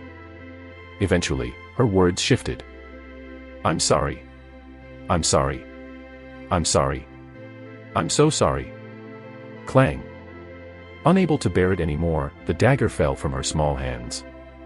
But as she stared at the dagger, a sudden chill ran down her spine. Her vision was blurred, and the emotions overtook her, followed by the rush of adrenaline and fear. She had only noticed it now. There was no blood. Charlotte. Charlotte flinched as her breath caught in her throat. Turning around, her eyes widened and fear overtook her.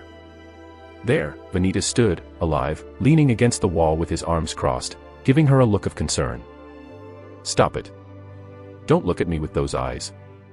You're not him," she exclaimed. "Charlotte." Vanitas stepped closer. Charlotte held her hand forward, palms facing Vanitas. "Stay back." The wisps gathered around her hand, emanating a radiant glow. "Stop saying my name." Chapter 10, A Distant Past, 4. Vanitas had known all this time. The moment he finished reading the diary, he knew Charlotte was aware that he wasn't the real Vanitas. No, she had known something was about to happen, even before he took over. After all, the previous Vanitas had hurt her with his words and actions.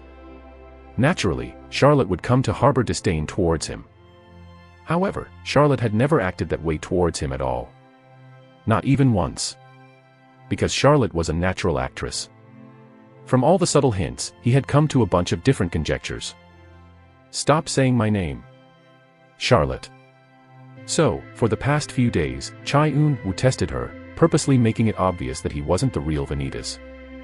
He wanted to know her motives. Would she kill him? He could have ran. He wanted to run. But somewhere deep inside his heart told him that he would come to regret that decision. You're right, I'm not Vanitas. Then stop pretending to be him. Charlotte screamed, her figure glowing radiantly. There was no point in pretending to be someone he wasn't, when she had already known since the beginning. But in the first place, Vanitas had never planned on pretending at all. No matter how much one pretended, they could never flawlessly escape the perception of one's family. Shut up. Charlotte had been deluding herself this whole time. No, to be precise, she couldn't accept it. That the only family member she had an intimate relationship with was dead. Everything is his fault, isn't it? What do you know? Charlotte whispered under her breath. You hate him. But you couldn't do anything because you're afraid of him. You don't know anything about this family. She screamed, glaring at Vanitas. Boom. At that moment, the myriad of colors congested and an unforeseen force pushed Vanitas, who tried stepping close, back. You're right, I don't. But I do know how hard it's been for you. Vanitas's gaze softened, but it only irked Charlotte more. Shut up. Charlotte, listen to. You don't know. You don't know what I've been through. Every day, I have to act like everything is okay. Vanitas met her gaze, listening to her intently. Charlotte gritted her teeth and continued. You treated me like garbage. I only wanted to be there for you, yet you killed father. Of course, due to his practices regarding dark magic, their father, whom Vanitas resented and was within close vicinity, fell ill, eventually leading to his death. In-game, it was a debuff effect. But now that this world was reality, it was a curse. Why? Why? Even now, you're tormenting me. I hate you. Why can't you just disappear peacefully? Charlotte spat venomously. Vanitas was speechless.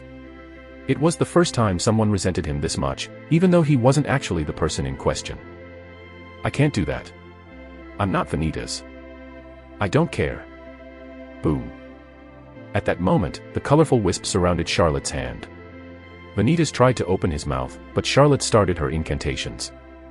Flames of wrath, gather and ignite. Charlotte.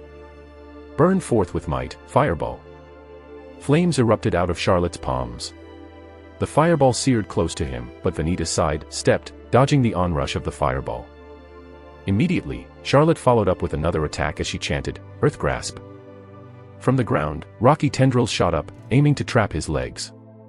Vanitas reacted instinctively using Silent Dominion, summoning a barrier of water that materialized around him, deflecting the tendrils before they could seize him. Charlotte's frustration deepened. Her eyes ablaze with an intense fury that seemed to choke Vanitas. Give me my life back. Charlotte exclaimed. I can't do that either. It's not possible. Then do what you can only do left, kill yourself. Listen to M. Shut up. Swoosh. Vanitas kicked the ground, blitzing close to Charlotte. However, Charlotte had already finished her incantation, swiftly casting another ember strike before his magic could reach her. Seeing it coming, Vanitas turned to the side, completely avoiding her attack. Charlotte, I don't want to hurt you. You already did. All these years, you've hurt me so much. The colorful wisps wrapped around Charlotte's hand. She didn't have the talent for Zephyr magic, but with her stigmata, a spirit related to the essence allowed her access to Zephyr for a fixed minute. Wind coalesced around Charlotte's figure, causing Vanitas to be pushed back slightly. Tisk. The room was a disaster. Everything became a mess as papers scattered along with the wind. Charlotte. He yelled, but his voice was swallowed by the raging wind. Her gaze was steely, as if every bit of pain from her past was pouring out through the wind. She raised her hand forward, trembling, as her body showed signs of exhaustion. Vanitas gritted his teeth, pushing through the raging wind. He stepped forward, trying to close the gap without provoking another strike. But Charlotte's hand glowed with a fierce light as she began chanting again. Winds of wrath, heed my call. Enough, Charlotte. You're going to hurt yourself. He shouted, his voice barely audible amidst the chaos. And strike with fury upon my foe, wind spear. A spear of wind materialized in front of her. With a flick of her wrist, she sent it spiraling toward Vanitas. He reacted instinctively, calling forth a barrier with Silent Dominion. A wall of earth materialized just in time to deflect the spear. Boom. The spear shattered against the barrier, dissipating into a gust that sent papers and broken shards flying. Vanitas narrowed his eyes as he pushed through the gust. "Charlotte, listen to me. This isn't what you want." But her face was set. To her, he was still the monster who had destroyed everything she held dear. The wisps around her started flickering as its glow faded slightly. Yet Charlotte forced herself to stand tall, drawing every last bit of power left in her, her breaths coming in ragged gasps. "You won't find salvation in killing me. Let me help you." "Shut up. Just shut up," she rasped, her voice trembling as she prepared another spell. But her hands faltered as her knees buckled under her own weight. "Ugh!" The glow from her spirits dimmed and the colors of the wisps were slowly fading. "Charlotte." The whirlwind of magic slowly dissipated. Charlotte swayed as her body gave way to the strain. Swoosh. Vanitas moved swiftly, catching her as she fell.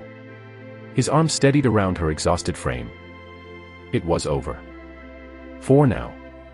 Utter darkness. Charlotte felt like she was drowning in an endless sea. Each time she tried swimming back up made her feel more and more suffocated. Why me? I don't want to live like this anymore. Someone, please, help me. Flip. The sound of pages continuously flipping woke Charlotte from her slumber. The room was dim, bathed in faint moonlight spilling in between the gaps of the curtains. Her mind drifted to the chaos from earlier. The shattered furniture, papers strewn all over, the scorched walls, and debris scattered across the floor. But now, the room was pristine. Everything was in place. Not a single trace of the fight remained. It felt unsettling, as though the earlier battle had been nothing but a figment of her imagination. Charlotte's breath hitched as her gaze darted around, seemingly on edge. Flip. The flipping sound continued, and Charlotte turned towards the source. You. Seated in a chair by the window was a man. His legs crossed casually, a book resting in his lap as he read under the pale light. His jet-black hair gleamed faintly in the moonlight, and his piercing amethyst eyes glanced at the pages casually. And that face. It was a face she despised with all her heart. The face of Vanitas Astrea, her older brother. Her fists clenched tightly as memories of the fight flashed in her mind. Why? She whispered. Vanitas's gaze didn't waver from the book, but he responded calmly. Have you calmed down now? Charlotte's anger flared. What did you do? Fix the room, Vanitas spoke in a matter-of-fact tone. She sat up, her body sore from exhaustion. What? Why? You're supposed to be. He finally closed the book with a soft thud, his eyes meeting hers for the first time. I told you before. I don't want to hurt you. His voice was low, almost soothing, but to Charlotte, it was grating. Then. What are you? I'm not Vanitas Astrea, but I'm also not what you think I am. Liar. Maybe, he replied. But what would lying accomplish now?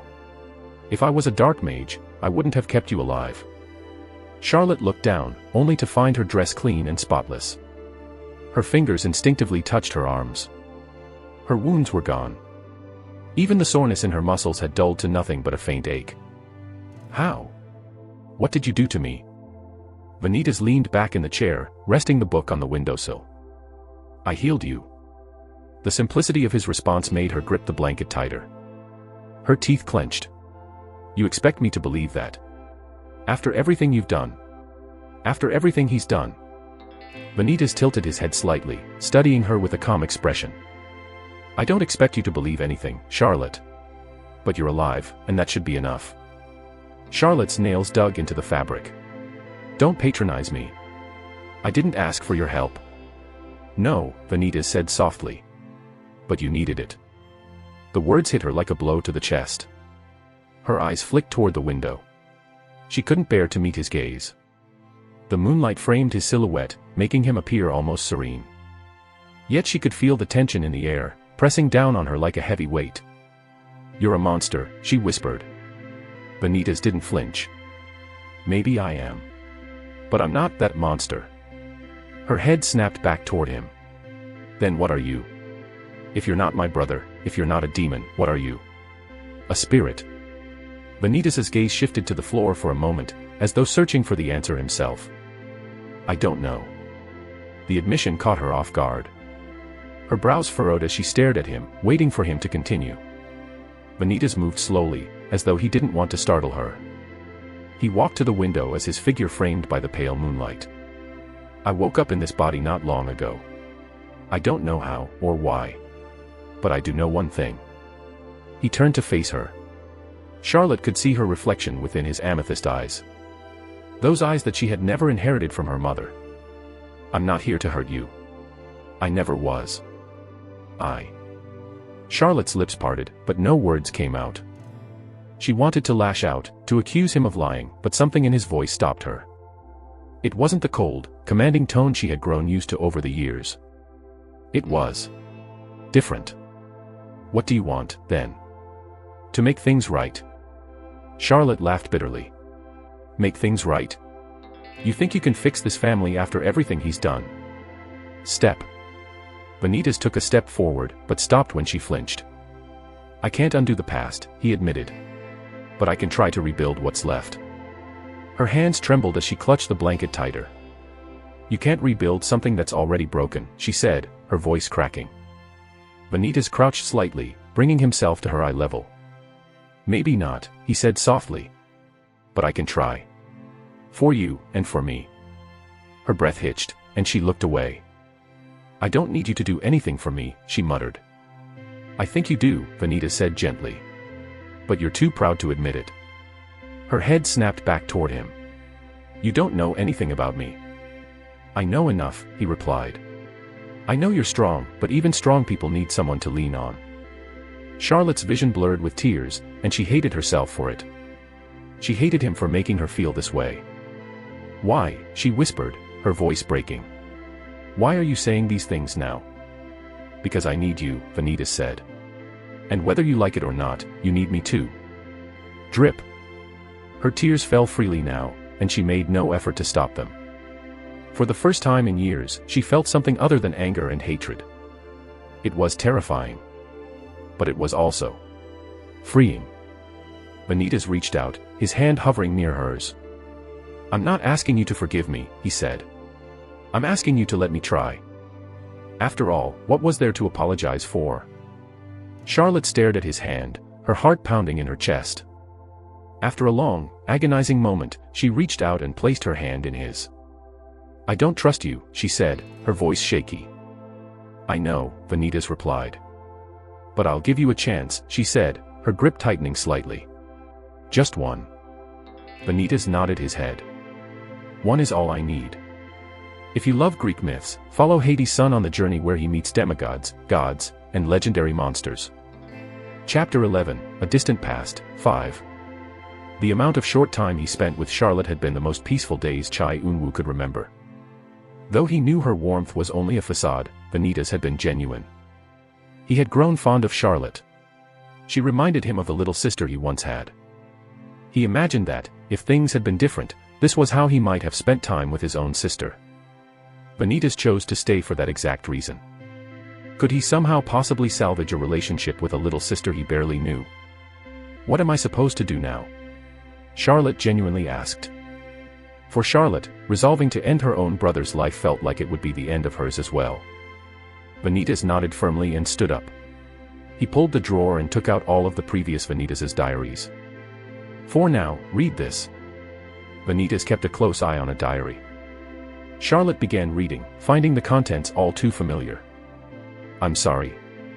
That was all he could say. Naturally, the events that occurred led to the game's storyline. From what he could gather, the previous Vanitas had been highly secretive. He wouldn't conduct his research in plain view. And being accused of plagiarism. That was impossible without proof or material resembling his thesis.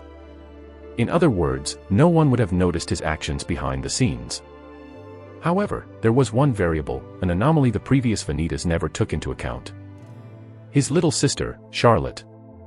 She hadn't appeared in the game's narrative. When he was exposed, there was no sister to plead his innocence. In other words, every piece of evidence against him was likely Charlotte's doing. She, being the one closest to him, was the only one who could have leaked everything. Naturally, now that he had gotten Charlotte on his side. Act 1, Treated. Objective, prevent the upcoming allegations and avoid losing your teaching profession at all cost. Rewards obtained. Understanding, plus 10%. Spectacles of the player's archive.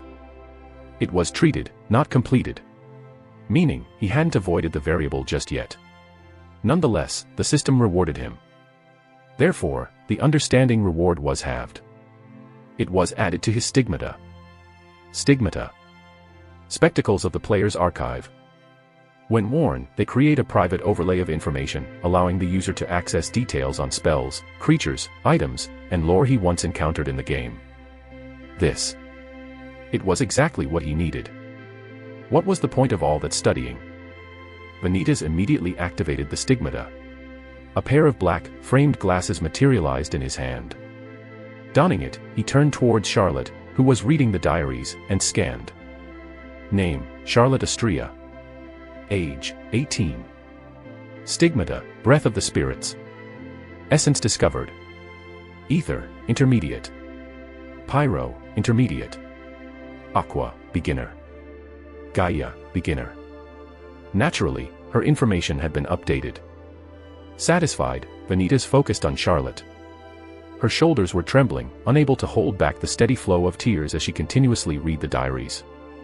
Vanitas, reading the mood, gave her some privacy, saying, "I'll be on the balcony if you need me," before leaving the room. He scanned his surroundings first, noting the terrified expressions of the servants watching him. "I'll be talking to each and every one of you tomorrow," he muttered. The servants quickly ran away. He made his way to the balcony, resting his arms on the railing. The moon hung high in the sky, casting a pale glow over the estate. It was a full moon. The stillness of the hour, likely around 3 a.m., only heightened the sense of solitude. It had been quite a week. Probably the longest week he ever had. It was exhausting. The reality of how close he was to death had just washed over him, causing him to draw a deep breath. HAAA. Yet at the same time, Chai Un-woo felt like it was the most he had actually felt alive. All those days stuck in his room, waiting for days just to pass until his inevitable death. Chai Un-woo had given up after everything came crumbling down. His reputation, his career, his connections. Ha ha ha. He couldn't help but chuckle. The absurdity of his current situation was almost laughable. He wondered whether the gods were giving him a second chance, or cursing him even further. Regardless, he didn't want to let the opportunity slip by. He didn't want to regret anything. What's so funny? Ah. Before he realized it, Charlotte appeared right beside him, similarly leaning on the railing. She didn't look back at him. Silence filled the surroundings for a good minute as the cold breeze brushed past his skin. Eventually, Charlotte broke the silence. "I understand now." "Do you?" "My brother is despicable." Wasn't quite what he was expecting.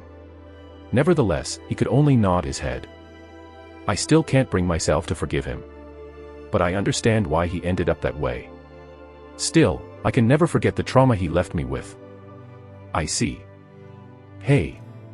Charlotte turned towards him, and continued. "You really aren't him, right?" "No, I barely have any idea who you are either." "Then that practically makes us strangers." "Seems to be the case." Silence lingered once more. Another breeze swept past, blowing Charlotte's hair, her bangs falling across her face. Fixing her hair, Charlotte asked, "Then, what should I call you?" Vanitas pondered, rubbing his chin. Eventually, he said, "Call me Appa." Charlotte froze, momentarily stunned as she blinked her eyes. PFTT. Appa, what kind of name is that? Who in their right mind would name their child Appa? Haha. Seeing her amusement, Vanitas' eyes widened. For just a moment, he imagined his own sister might have grown up to look just like Charlotte. For some reason, his chest felt tight. Vanitas shook his head. "Never mind." "Really, what's your real name?" "It's Chai Un-woo." Che, Cha. Un-wo. How do you pronounce that? "Just call me Vanitas." "Got it, PFTT." The conversation shifted eventually. "You'll need my help, right?" "Yes." "Then it's a deal." I'll fill you in on the details about Vanitas, and you help me restore my family's honor. She held her hand, gesturing for a handshake. Honor. Maybe you don't know, but in the past, the Astria family was once a duke family. However, it's taboo to even mention this outside. Is that so? He knew, of course. He'd read a brief history of the Astria predecessors, though the records gave no reason for their fall to Viscount. Vanitas stood still for a moment, watching Charlotte's hand. It wasn't a bad proposal. There were blanks he needed to fill, certain memories and traits of the previous Vanitas that he couldn't grasp, no matter what he did to try and trigger them. That being said, deal, but he had another condition in mind. Clear it up with the servants, please. For the following days, Charlotte had given him a crash course of Vanitas Astria. She still had doubts about him. And sometimes, Charlotte would be visibly shaken by his presence. After all, trauma doesn't fade overnight. Yet, Charlotte seemed determined to confront hers and move forward. Eventually, Vanitas finally gained the confidence to go outside their estate. Charlotte took him sight-seeing, and Vanitas couldn't help but feel mesmerized, seeing the same scenery on a screen come to life. Exactly just like the game. He knew the city on the back of his hand more than Seoul itself. Eventually, on a certain day, Vanitas ventured outside without Charlotte. Stop here. He signaled to the driver, Evan. Since Charlotte had addressed matters with the servants, they no longer questioned the situation. Though they couldn't hide their confusion over the siblings' sudden reconciliation. Wait for me. In any case, Vanitas stepped out of the car and walked around the area. There was a place he needed to go. A memory that triggered for a while now. Vanitas went to a land owned by the Astrias. However, this land was under his name. Vanitas entered the building. From what he could tell, it was Vanitas's old research lab. The place where he conducted all his practices regarding dark magic. Dust clung to every surface as tables lined the walls, cluttered with faded notes, vials of dried potions, and remnants of charred spell components. Scattered across the floor were papers with incomplete magic circles written on them. He recalled Charlotte's crash course session. My brother isn't normal. No, he was insane. And he knew there were lingering personalities corrupting him, slowly corroding his mind. The longer he remained in this body, the more they twisted his reactions, attempting to influence him from within. Vanitas rummaged through the place, finding any pieces of information he could find. But there was nothing noteworthy. Then, he took out something from his pocket. It was a torn piece of paper from the diary. It spoke about his illness. After pondering about it for weeks, it was the right decision not to let Charlotte read this key detail. She doesn't need to know that he was slowly dying. Because if she did, she would only blame herself for being ignorant. Her resolve to kill him, to eliminate both her brother and the entity inside of him, would ultimately lead to Charlotte taking her own life in the future. If she hated her brother, that was fine. He wasn't him, and Charlotte knew that too. To direct all the negative feelings toward a sole person who wasn't even here anymore, seemed like a better outcome than distribution, living a life full of regret and ignorance. Flick. With a quick snap of his fingers, flames ignited the paper, and he released it, watching as it drifted upward. The flames spread, catching on the brittle pages of notes and parchment scattered around the room. Fire crawled along the shelves, engulfing each twisted experiment. The scent of burning paper and scorched herbs filled the air. Orange and red danced across the walls as the fire devoured the room, burning ever so brightly. Vanitas stepped back, watching the inferno grow. A ringing sound echoed in his ears, soon followed. Ah! Something trickled down his nose. He looked at his hand. It was red. Chapter 12, Silver University Tower, 1. 2 weeks later. Vanitas took in the sight of his workplace. From everything he gathered so far, indeed, it was the start of the game's narrative. He had been a professor for 4 years at this point in time. Immediately, Vanitas strode the halls and made his way to his office. Everything has to be, ah. A high-pitched yelp broke the quiet. He blinked, stopping mid-step. Before him, a flurry of silver hair and blue eyes stumbled into view. She was barely managing to keep a precarious stack of papers from toppling over. Professor. Oh no, ah. The inevitable happened. The stack swayed, tilted, and then scattered into a chaotic rain of parchment in the air. Vanitas instinctively caught one midair before it hit his face. "And you are?" he asked with a deadpan expression.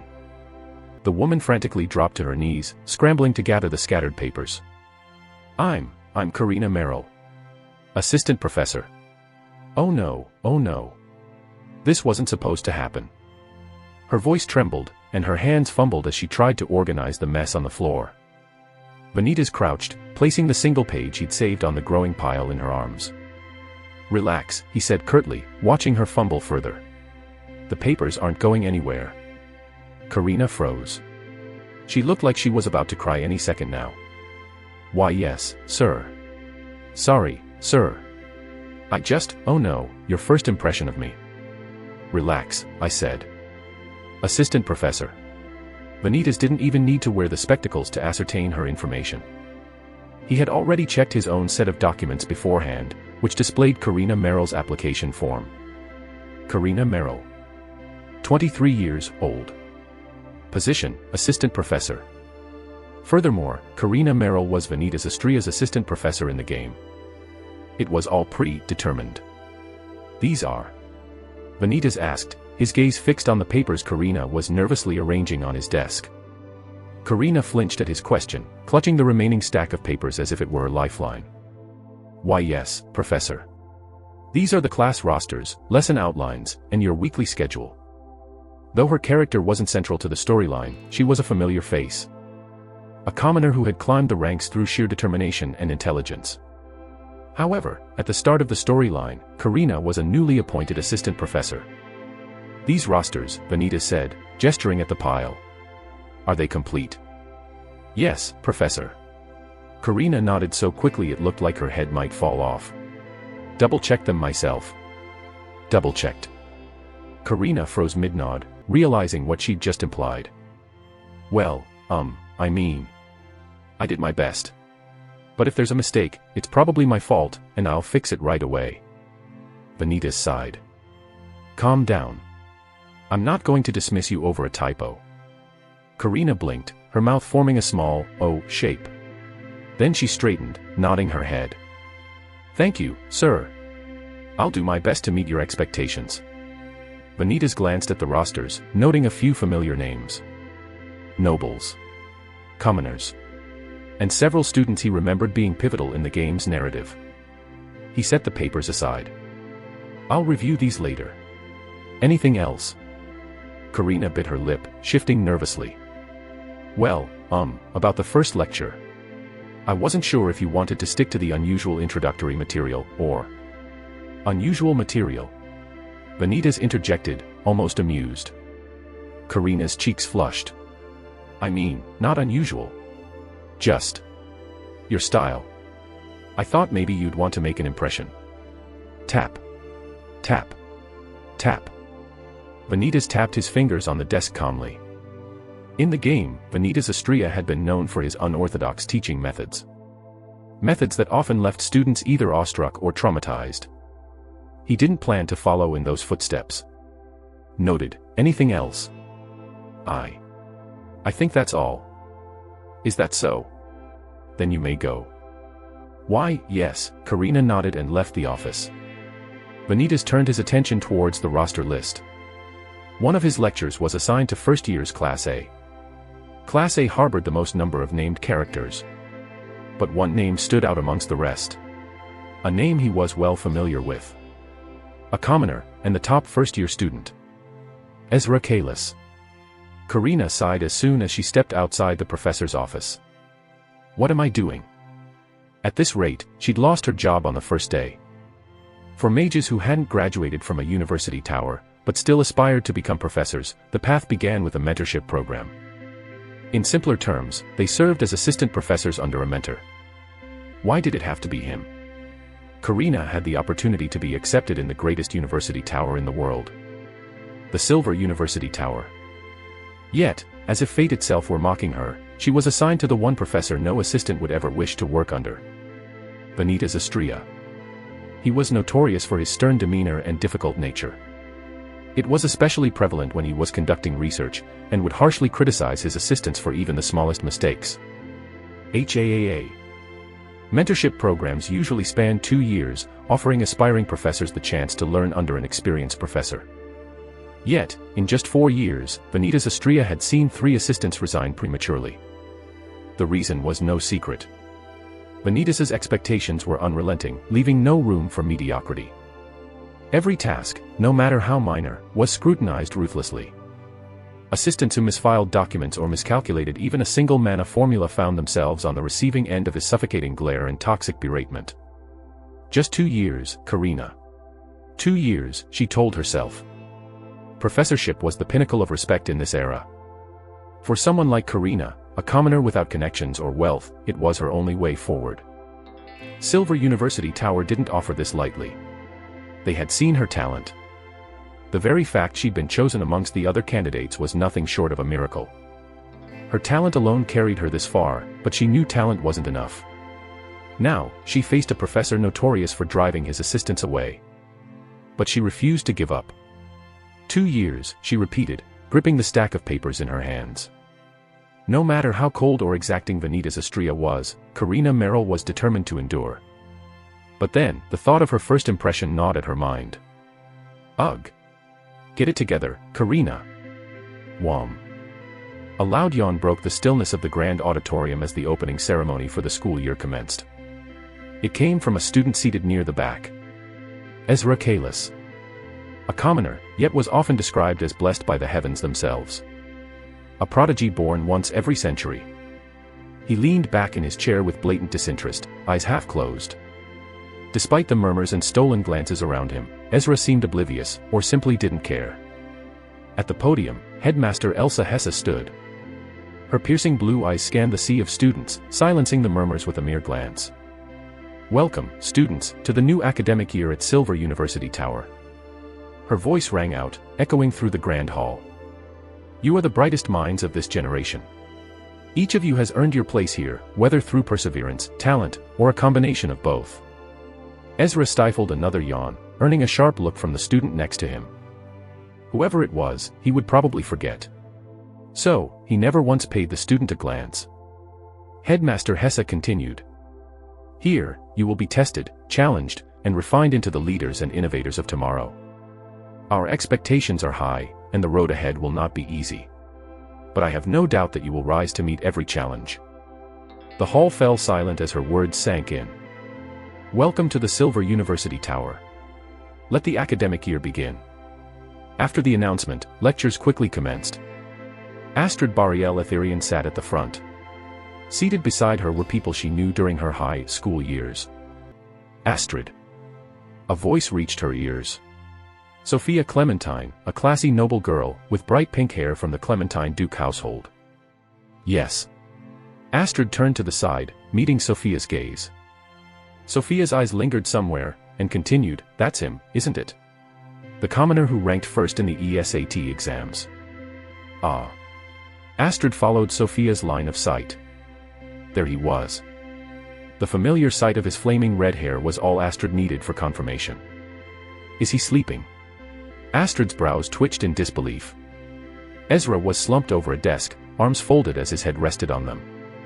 It was this lax attitude that rubbed her the wrong way, despite Astrid convincing herself that it was her own lack of ability. It was as if he mocked the effort of every mage in the room. The one who stood at the very top among the first years appeared to care the least. He, who was at the very pinnacle among the first years, appeared utterly effortless. Oh. You might suffocate him with that glare, Astrid, Sophia teased, her voice dripping with amusement. What? Don't be ridicule. Slam. The doors to the lecture hall burst open, silencing the room instantly. A figure strode in, followed closely by a beautiful woman with silver hair. The air grew tense as every pair of eyes turned toward them. Even Astrid felt the weight of his presence, her back stiffening instinctively. No one knew what to expect. But the realization dawned quickly. Their first lecture, on the very first day, would be led by the professor known as the Terror of Silver Tower. At least, that's what the seniors would often say. Astrid briefly glanced towards Ezra's figure. He was still sleeping. What are you doing, idiot? Do you want to be expelled on your first day? Good morning. He began. In any university towers, aristocracy held no weight. Every student was treated as equals, without exception. Professors, regardless of their background, commanded utmost respect. Whether a student was a princess or a commoner, they were expected to honor their instructors. No titles or house names mattered within these halls. I'm Vanitas Astria, and I'll be your professor for spellcraft fundamentals. A cold smirk tugged at his lips, causing a chill to run down Astrid's spine. I hope we all get along. Chapter 13, Silver University Tower, 2. Hey, wake up. NNH. Seriously, wake up. NMM. What? Ezra groggily raised his head, blinking as he was shaken awake by the student seated beside him. As soon as he sat upright, he noticed the stifling silence in the room. Eyes. Every single one of them, staring at him. Ah. His gaze shifted, landing on the imposing figure, who was wearing a pair of black, framed spectacles, standing at the center of the podium. You there, the professor called for him. Yes. Ezra straightened his posture, rubbing the sleep from his eyes. The professor's piercing amethyst gaze locked onto him, sharp enough to make even Ezra shudder. Would you care to tell the class what's so important that you felt the need to nap during my introduction? Ezra blinked, his mind scrambling. PFTT. What's wrong with him? Laughter rippled faintly through the room, quickly silenced by the professor's sharp glance across the students. Silence. The professor's voice cut through the commotion like a blade. Ezra's tablemate muttered under his breath. Good luck. I heard anyone that gets on his bad side would often be targeted. Tack. Tack. The professor stepped forward, his polished shoes echoing on the marble floor. Ezra Kalis, isn't it? Ezra froze, staring intently at the professor's amethyst gaze. Truth be told, he hadn't checked the curriculum at all. He only knew the classroom, but didn't bother to check who the professor in charge was. Why, yes, Professor. The professor's brow arched, and the room seemed to grow colder. Good. You should have no problem answering my question then.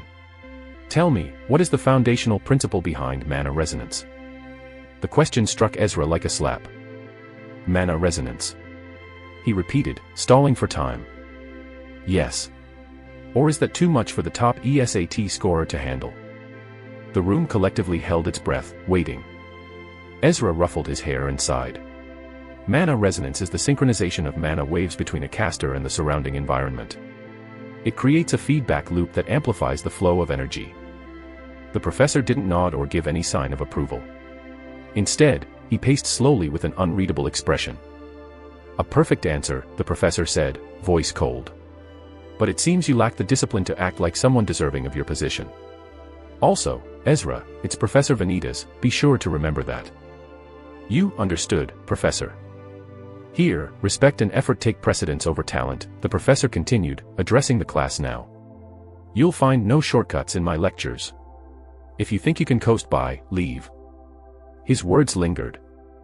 No one dared move. Good. Now, let's begin.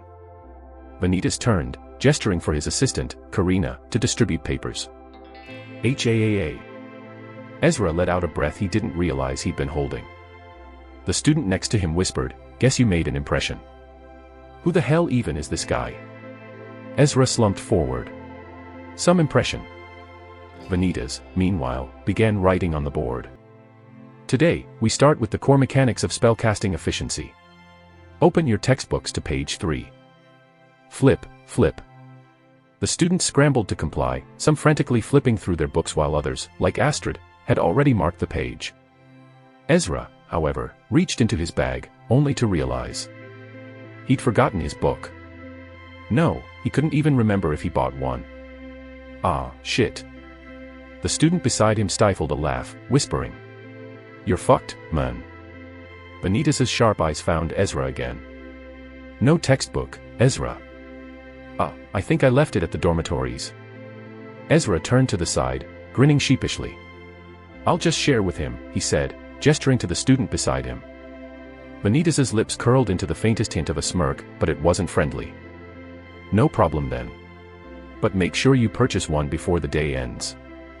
How did he know? Vanitas turned his attention back to the board, seemingly uninterested in Ezra's plight.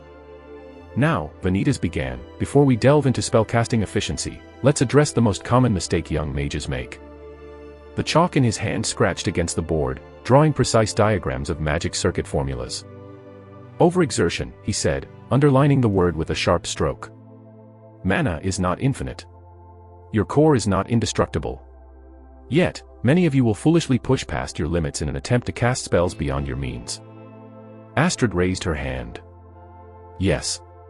Vanitas acknowledged her. Professor, isn't overexertion sometimes necessary in battle scenarios? Astrid said. Vanitas nodded slightly.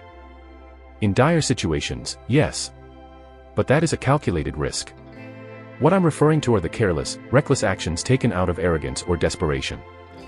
His gaze swept over the room, lingering briefly on Ezra. You may think you're invincible now, but your arrogance will destroy you. Ezra sighed quietly, rubbing the back of his neck. Why did it feel like every comment was directed at him? Vanitas continued, the first step to understanding efficiency is knowing your limits. Open your papers. Question 1 will test your theoretical understanding. Karina moved between the rows, distributing neatly stacked sheets to each student. Ezra picked up his paper, glancing over the questions. His head tilted. These were surprisingly difficult for a first lecture. What's wrong? Whispered the student next to him. These questions, Ezra muttered. They're not beginner level. No kidding. This guy's just fucking with us. If I knew we'd be having a test on the first day, I wouldn't have played League all night. Oh. What rank are you? Plotty. Care to share your thoughts with the rest of the class? Vanitas' sharp voice cut through the chatter. The two students froze. Ezra's tablemate, who had been mid-whisper, turned pale. No, Professor. Vanitas' piercing gaze didn't waver. He stepped forward, his polished shoes clicking against the marble floor. Tack. Tack. If you find this class beneath you, feel free to leave. No, sir. I was just. The student stumbled over his words, glancing nervously at Ezra.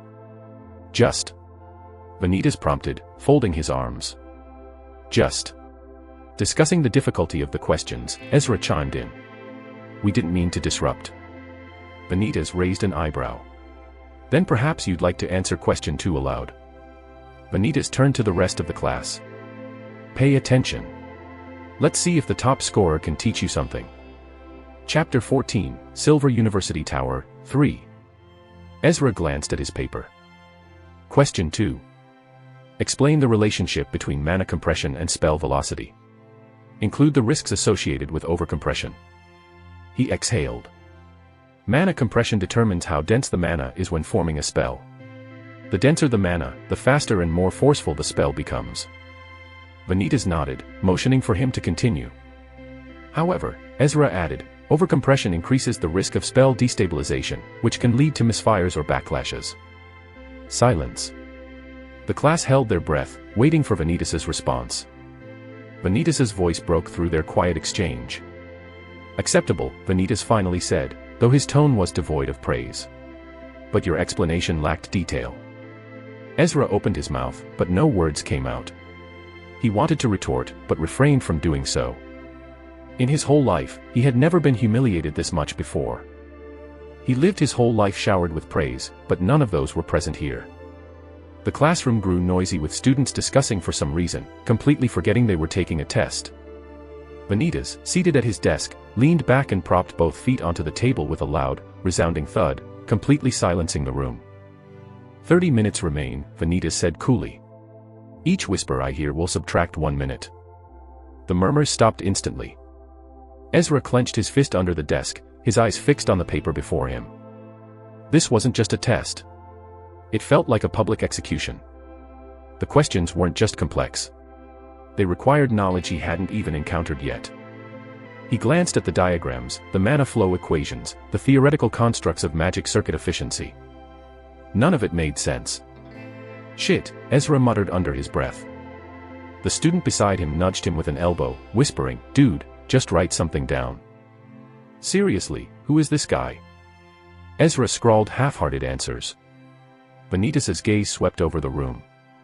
Every now and then, his eyes landed on a student, freezing them in place as if they were prey caught in the predator's trap. Astrid, seated near the front, kept her focus entirely on the test.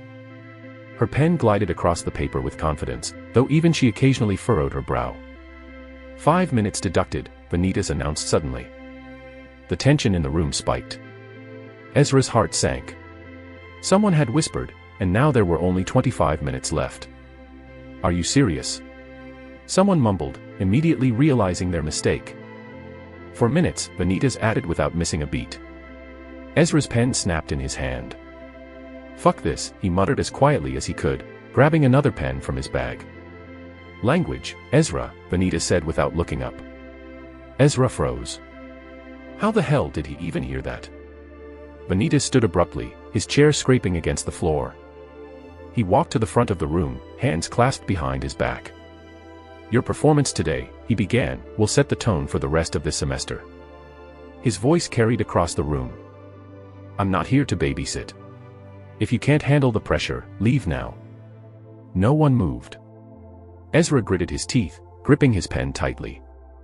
The last thing he wanted was to be singled out again. 15 minutes remaining, Vanitas announced. The sound of pens scribbling against paper grew frantic. Karina, seated at the side of the room, shuffled nervously, her hands gripping her clipboard. Even she seemed intimidated by Vanitas' presence. Ezra stared at the last question, sweat dripping down his temple. It was a complex problem about mana alignment during high-tier spellcasting. The room was dead silent now, save for the occasional scratch of a pen. Vanitas' gaze lingered on Ezra for a moment before moving on. 10 minutes. Ezra's heart pounded. He scribbled down whatever came to mind. 5 minutes left. The tension was unbearable. Vanitas returned to his desk, sitting down with a calm, detached expression. Time's up, he said finally. Place your papers at the front and leave the room. But Professor, there's still 30 minutes left before the lecture ends, a student, who sat at the front along with Astrid, said. Are you questioning my decision? The student faltered, shaking their head. And no, Professor. Good. The student gulped and hurried to the front, placing their paper on the growing pile. One by one, the rest of the class followed. Astrid, with her head held high, marched confidently to the desk. Her paper was filled and neat, a complete contrast to the messy or half-finished papers of her peers.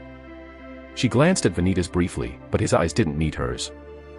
Instead, he flipped through the stack of papers already placed on his desk. Ezra. Vanitas called without looking up. Ezra froze mid-step, his paper clutched tightly in his hands. For some reason, Vanitas' attention was always on Ezra. Astrid briefly glanced at Ezra before leaving the classroom. Why yes, Professor. Hand it over. Ezra approached cautiously and placed his paper on the desk. Vanitas' fingers tapped the stack and lifted his gaze to meet Ezra's. Interesting. Ezra opened his mouth as cold sweat beaded from his forehead, but no words came out. What did the professor want now? Dismissed. Oh. What? Is that it? Yes, do you have something else to say? And no, I'll be going now. Just like that, Ezra left the lecture hall. Karina, could you bring these over to my office? I have somewhere to be. Okay, but why did you end the lecture early? Not now, I'll tell you later. Vanitas got up and rushed out of the lecture hall. Karina stared blankly at the space where Vanitas once stood. For some reason, he seemed to be in a hurry. Karina occasionally noticed the subtle twitch in his movements, but chose not to comment. Despite his strict demeanor, she could sense an unusual tension in the professor. He was definitely nervous. Even 4 years of teaching experience wasn't enough to completely compose oneself. I can do it too. Just from that fact alone left Karina inspired. Karina looked at the paper atop the pile. Ezra Kalis. For some reason, the professor had never thrown him out of the lecture hall. In the past, she had heard stories of Vanitas immediately failing students like him on the first day, despite them being able to answer his questions perfectly. But that didn't happen today at all. In fact, he had offered him advice. It was truly odd. I wonder what the professor's so busy with, though. Fuck, I managed to held it in. Vanitas bolted into the nearest bathroom, barely managing to lock the stall door before collapsing onto the seat. His stomach churned violently, and he let out a shaky breath. HAAA. The earlier lecture played back in his mind as he buried his face in his hands. He distributed the test purely as a diversion, desperately needing a way to cut the time during the sudden crisis. Shit, why now of all times? The sound of students chatting faintly echoed through the hallway outside. Vanitas groaned, clutching his stomach. A terrifying professor stuck in a stall while taking a shit. Amazing. Chapter 15, Silver University Tower, 4. Vanitas stacked the graded papers neatly on his desk. The test wasn't just for scores. It was to assess where his students stood academically, to determine how far he could push them. Though he had played through this storyline countless times, experiencing it as a professor gave it an entirely new perspective. A quick glance at the pile told him enough. The majority of the students were woefully unprepared. Their answers were riddled with mistakes or half-hearted attempts. But there were exceptions. Astrid Bariel Etherian. Her paper was nearly flawless. Each of her answers were written with clarity, not to mention her penmanship. Then there was Sophia Clementine. Her answers weren't as polished as Astrid's, but they demonstrated a raw understanding far beyond the standard curriculum. He tapped the edge of the paper thoughtfully. An overthinker, he muttered. Needs refinement. Flip. It was followed by other noble kids, but their performances paled in comparison. Astrid's near-flawless execution and Sophia's thoughtful approach had set a high bar. Some tried to imitate their styles. Others simply scribbled whatever came to mind, hoping for the best. Vanitas could tell that much by mere observation. Flip, flip. Vanitas flipped through the papers quickly. Occasionally, he'd pause, raise a brow, then move on. The disparity in knowledge was glaring. Eventually, he paused as a name caught his eye. Ezra Kalis. The commoner who had ranked first in the ESAT examination. Vanitas leaned back in his chair, scanning the messy scrawl that filled Ezra's paper. His answers were unconventional, bordering on chaotic. Yet, somehow, they were right. Instinctual, Vanitas murmured, his amethyst eyes narrowing. He doesn't know why it works. He just knows it does. It was raw, unpolished talent. The kind that could either thrive under pressure or shatter completely. Just like in the game itself. Right now, there was no player. However, the one closest to a player was none other than Ezra Kalis. In the acts that followed, aside from the player, Ezra Kalis was an indispensable figure, especially in the absence of the professors. As students of the most prestigious university tower, they were prime targets. Danger would follow them, whether they liked it or not. That was simply how the game was designed. Vanitas sighed, leaning back in his chair. Truth be told, Vanitas didn't want to antagonize Ezra. But he needed Ezra to know the harsh reality of the egalitarian culture the academy entailed. Ezra's arrogance, his carefree attitude, it wouldn't survive the trials ahead. Haha. In any case, Vanitas could excuse his dozing off. It wasn't entirely Ezra's fault. The drawback of his stigmata forced him into constant drowsiness. Guess that's it. Vanitas raised his head, fixing his glasses. You're still here. Karina was still here, standing still as if waiting for his orders. Aren't you going to have lunch? Vanitas said. It was currently lunch time. No, I'll be here in case the professor needs me. Well, I'm done for this class. The setup is more or less the same for my next lectures. Is that so? It was due to Karina's meticulous preparations before he even arrived that he didn't have much work to do in the first place. Yes. Vanitas rose from his chair, grabbed his coat, and headed for the door. I'm going for lunch. Take a break yourself, Karina. Before she could protest, Vanitas strode to the door and left without another word. Karina stared after him, biting her lip. The room was silent, save for the faint rustle of papers she'd organized earlier. She glanced at the empty desk, then down at her grumbling stomach. I need to save up. Karina's finances were tight, especially after recently paying her father's monthly medical bills. To make ends meet, she had been skipping meals, limiting herself to just dinner. So, with nothing else to do, Karina sat on her own desk and took out a small notebook from her bag. Vanitas Astria 101. 1. Wears glasses just to make himself look good. I'm 100% certain his eyesight is normal. He doesn't even look good with it. 2. Strict but fair. Except when it comes to Ezra. Pretty sure he's testing him, but it looks more like bullying. She had been secretly studying Vanitas, just so she could be well prepared for when the inevitable happens. 3. Probably has never smiled in his life. Except maybe at that book he's always reading. Karina glanced at the door, half expecting Vanitas to suddenly appear and scold her for her thoughts. Her heart skipped a beat at the absurdity. Eventually, she penned down. 4. Probably schizophrenic. Often talks to himself, even when there's no one around. Karina nodded with a cheeky smile plastered on her face as she closed the notebook. This was necessary. It was for her survival. Charlotte glanced around the bustling cafeteria. For the first time in as long as she could remember, her wallet felt heavy in her pocket. Vanitas had told her to quit her part-time jobs, and that he would support her financially. But the question remained, just how would he even accumulate the funds? Vanitas had told her not to worry about it. He would handle everything. Charlotte only needed to focus on her studies. She felt like she could cry. To think those words would come out of her brother's mouth. He's not my brother. He was way better. That being said, Charlotte was able to purchase a full meal set. It was her first time. Isn't that Charlotte Estrella? I can't believe she managed to squeeze in the rankings. Shoo, she might hear you. Right, because of that brother of hers, she's practically untouchable here now. Charlotte tried to ignore the murmurs as she made her way to an empty table. Some of the kids during her high school managed to pass the exams. Thankfully, there weren't a lot of them. Sitting down, she focused on her meal, her hands trembling as she picked up her utensils. The food smelled amazing, but her appetite felt like it had disappeared. Untouchable. She thought bitterly. They're wrong. They always are. She clenched her fork tightly. The whispers didn't stop. How much do you think her brother paid to get her in? That's not even possible, Charlotte thought. What a joke. That brother of hers doesn't fare any better. A lump formed in her throat.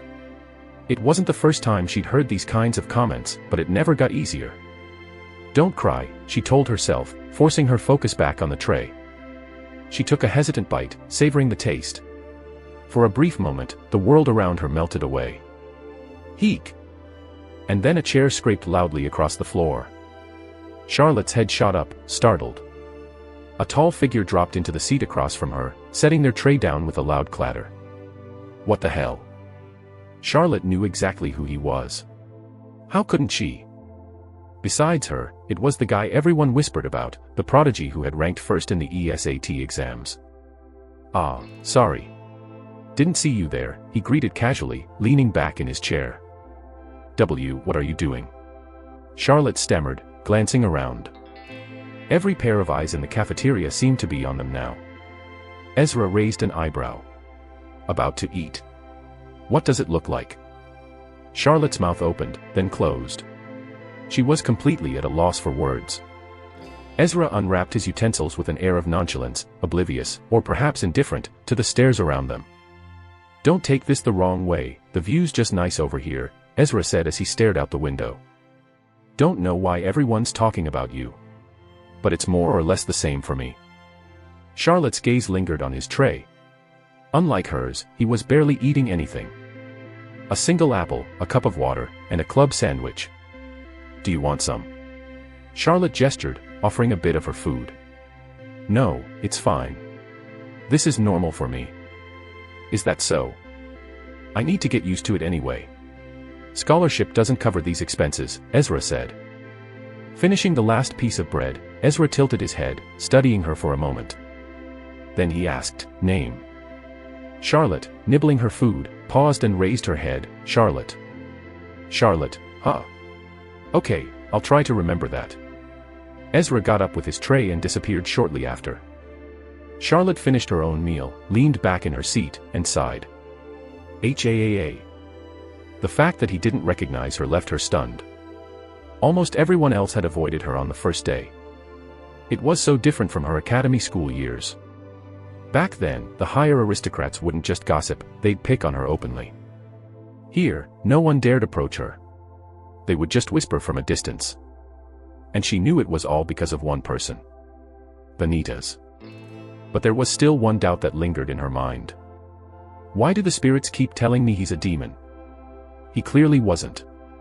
Chapter 16, Silver University Tower, 5. The communication crystal in Vanitas's pocket had been ringing non-stop. Communication crystals were generally expensive and difficult to reproduce. Their scarcity made them a luxury few could afford, let alone distribute widely. In any case, Vanitas was well aware who the caller was. Professor, Vanitas's deep voice cut through. You're finally here, Professor. I thought you abandoned me. It was another professor, responsible for alchemy-related lectures. Claude Rosamond. Abandon you? Why would I? Vanitas asked. Along with Vanitas's exile, Claude Rosamond had been among the other convicts exiled as well. Now that he thought about it, he had no idea what happened to Vanitas after getting exiled. You haven't communicated back. It's been 2 months, Professor. Vanitas made his way to a chair, propped his foot on the table, before responding, I've been busy. Ah, research. You could say that. I hope to see the fruition of your work, Professor, Claude said. In due time. Vanitas glanced around, taking in the surroundings of Claude's office. The room was cluttered. Shelves lined the walls, crammed with vials of liquids, powders in labeled jars, and strange, glowing stones. Papers were scattered across the desk, scrawled with alchemical formulas and intricate diagrams of magic circles. All it took was one look and a bit of mana poured into the spectacles, and a bunch of descriptions filled Vanitas's peripheral vision. Philosopher's Crystal. A rare alchemical catalyst capable of amplifying transmutation spells. Reacts strongly to mana essence and can stabilize volatile mixtures. Stored in a reinforced container to prevent accidental activation. Luminous Camellia. A luminous herb imbued with traces of zephyr and aqua essences. Used in crafting potions that enhance mana flow or restore vitality. Alchemist's Furnace. An enchanted apparatus designed for temperature control. Runes etched into its base ensure consistent mana infusion during brewing.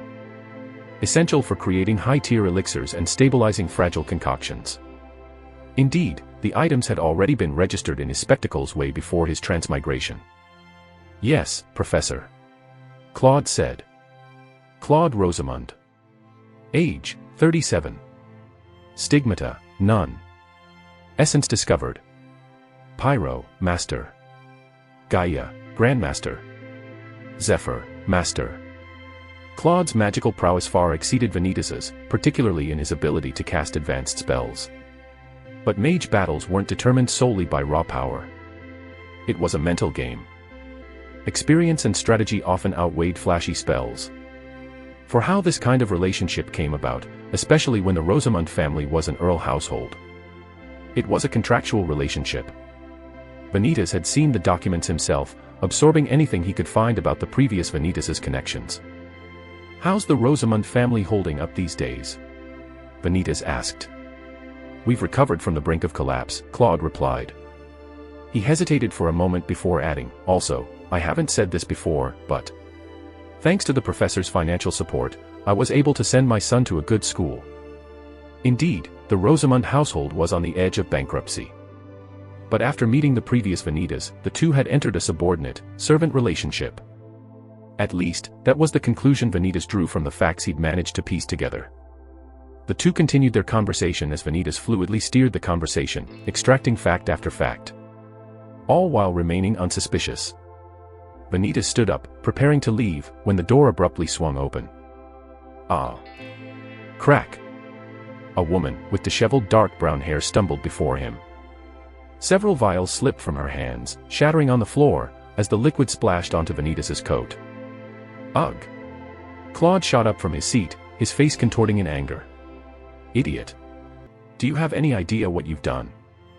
The woman blinked rapidly, her pink eyes wide as she fumbled on the ground, searching for her fallen glasses. I'm sorry. I didn't mean. Sorry won't fix this mess. Claude bellowed. Do you realize who you just splashed with your incompetence? Vanitas glanced down at his stained coat, remaining silent. Where is, The woman's hands patted the floor desperately. Here, Vanitas handed her glasses back and helped the woman up.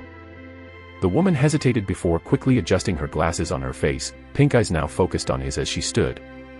As she reached for the shards, one sliced across her finger, drawing a thin line of crimson. The woman hissed, clutching her hand as tears welled in her eyes. Claude scoffed. Of course. More clumsiness. Do you have any idea how? Enough, Vanitas interrupted, his tone cold. He reached into his coat pocket, pulling out a handkerchief, and crouched down to her level. Hold still. Ah. The woman blinked, startled, as Vanitas wrapped the handkerchief around her injured finger. Glass shards can infect wounds.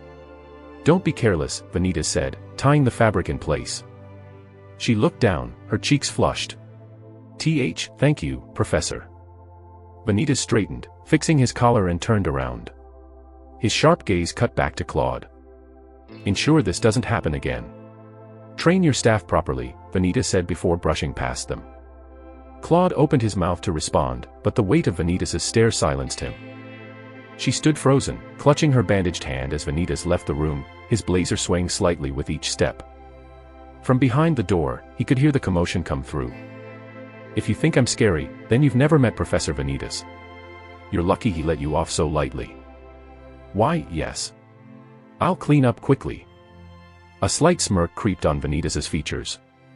Roselyn clandestine. Age, 23. Essence discovered. Pyro, beginner. Ether, intermediate. Aqua, intermediate. Roselyn clandestine, huh? In every playthrough of the game, Roselyn clandestine, Claude's assistant, met a tragic fate. She was the true genius behind Claude's accomplishments, tirelessly working behind the scenes. Claude constantly berated her, feeding her false promises that her thesis would one day gain recognition. But those promises were lies. Each year, Claude stole her research, presenting it at the summit as his own while never crediting her contributions. In the end, Roselyn, powerless and unable to endure it any longer, took her own life. Her talent couldn't go to waste. Especially with a stigmata-like calculation. In his new reality, Vanitas only had one playthrough. So, if possible, he planned on avoiding every bad ending. Not like I've even reached the true ending. Slap. A sharp sound echoed from behind the door. Vanitas turned on his heel, walking away as he muttered under his breath. Garbage. Vanitas' lectures continued in the afternoon. However, it was for a different class this time. You, over there, Vanitas said, pointing a finger. Stand up and tell us how magic is classified, starting from the bottom. The boy, visibly startled, stood up hastily, nearly knocking over his chair. Why, yes, Professor. He stammered. What's your name? Liam Fry, sir. Good. Proceed, Liam. Liam cleared his throat nervously, his hands gripping the edges of his desk as he spoke. Magic is divided into 7 ranks, Professor. And those are? Vanitas inquired. Starting from beginner, then intermediate, advanced, master, grandmaster, sovereign, and mythic. Vanitas nodded. Continue. Describe each rank briefly. Yes, Professor, Liam replied, his voice gaining a bit of confidence. Beginner spells are basic. Like fireballs or simple water splashes. They're easy to learn and don't require much mana. And the next? Vanitas prompted. Intermediate spells are stronger, Liam continued. They can create fire waves or strong gusts of wind. They require more mana and understanding of magical flow. Vanitas leaned against his desk with his arms crossed. Advanced. Advanced spells are large-scale, Liam said, glancing briefly at his classmates before focusing back on Vanitas. They're powerful but need significant mana and precision. Good. Master. Master spells. Affect wide areas, Liam said, hesitating for a moment. They're used in major battles or by skilled mages. Grandmaster. High-level spells capable of devastation, Liam answered quickly. Only the most talented mages can cast them and require a deep understanding. And sovereign. Liam hesitated, his brow furrowing. Sovereign spells are used by the elite. They're spells of immense power and almost unattainable for most mages. And mythic. The room went silent. Liam's hands trembled slightly before he responded. Mythic spells are the stuff of legends. But from what I know, they're impossible to learn without ancient knowledge or absurd mana reserves. Vanitas straightened. Well done, Liam. Sit. Indeed, apart from the player, no mage had ever been known to wield mythic spells, let alone comprehend the spell formulas behind them. Vanitas turned to the rest of the class, his voice cutting through the silence. Liam provided a textbook definition of magic ranks. But understanding ranks isn't about memorization. It's about application. He began writing on the blackboard. To be recognized at a rank, Vanitas explained as he wrote, a mage must cast a minimum of 5 spells at that rank under observation. Vanitas turned back to the class. For example, to be considered a Grandmaster in Aqua Magic, a mage must cast 5 verified Grandmaster level Aqua spells. The room was silent, the weight of his words sinking in. Who here believes they could achieve Grandmaster rank? Vanitas asked, scanning the room. No one raised their hand. Good, Vanitas said with a smirk. Ambition without preparation is arrogance. He pointed at a boy near the front. You. What's your name? Brandon Locke, Professor. Brandon, tell us why a mage's rank matters. It determines the level of spells they can cast and their credibility as a mage. Credibility, Vanitas repeated. And why does credibility matter? For opportunities, Professor, he stammered. Higher ranks open doors for positions and recognition. Correct, Vanitas said. But it's not just about recognition. A higher rank means responsibility. Influence. Power. He paused, letting the words settle. But power without discipline is dangerous. Vanitas tapped the blackboard, his gaze cold. Many of you aspire to become grandmasters or sovereigns. Let me tell you this. Vanitas closed his eyes, allowing the tension to sink in, then continued. Ambition alone won't get you there. Discipline and adaptability will. The class was silent.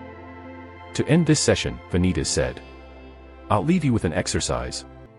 Research 5 spells for your chosen essence. Determine their rank and be ready to explain why tomorrow. He clapped his hands, signaling the end of the lecture. The students began packing up, murmurs filling the room. Vanitas watched them leave, his mind already analyzing the dynamics of the class. A bunch of named characters. They're all capable. Surprisingly enough, this class is way better than the one Ezra is in, he muttered to himself. Professor. Ah. He forgot. Karina was still in the room. Karina hesitated for a moment before stepping forward. In your lecture, you emphasized discipline and adaptability over ambition for reaching higher ranks. But doesn't adaptability also depend on understanding multiple essences? Vanitas tilted his head, intrigued. Go on. For instance, Karina continued, a mage focused solely on pyro might struggle in situations requiring aqua. Does that make higher ranks easier for those with multiple essences? Vanitas smirked, pacing toward the board. Adaptability includes versatility, yes. But it's not just about having multiple tools, it's about knowing how to use them. A Grandmaster Pyro mage who mastered their craft could still outclass a dual essence mage with shallow knowledge. Karina nodded. So depth matters more than quantity. Precisely. But those rare few who master both. They define history, Vanitas said. Thank you, Professor, Karina replied, though her mind lingered on his words. Vanitas paused. Anything else? In that case, she asked, what's more valuable for a sovereign? Diversity in essence or specialization? Vanitas smirked faintly. Wrong question. Karina blinked. Wrong. The right question is what will you bet your life on? Because that's what it takes to reach sovereign rank. Of course, talent also plays a role when it comes to understanding. But once you choose, there's no turning back. She stood silent, absorbing his words. Vanitas turned to his desk. Now, take a break. I expect those papers sorted by evening. Yes, Professor. Chapter 17, Silver University Tower, 6. Upon arriving at the estate, Vanitas headed straight to his office. He sank into his chair, leaned back, and let out a weary sigh as he glanced at the system interface. Sub-Act. Vanitas' University Lecture. Rewards obtained. Understanding, plus 5%. HAAA. It was his first day, but he already felt mentally drained. Not from the lectures or the effort of delivering his presentations flawlessly, but from the overwhelming influence of Vanitas Astria's presence weighing on him.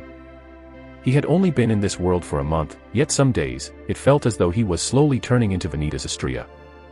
At first, the stern demeanor was just an act, rehearsed under Charlotte's guidance to convince the servants. But with each passing day, it felt less like he was pretending to be Vanitas and more like he was pretending to be Chai Un-woo. The cold act felt more natural, somehow.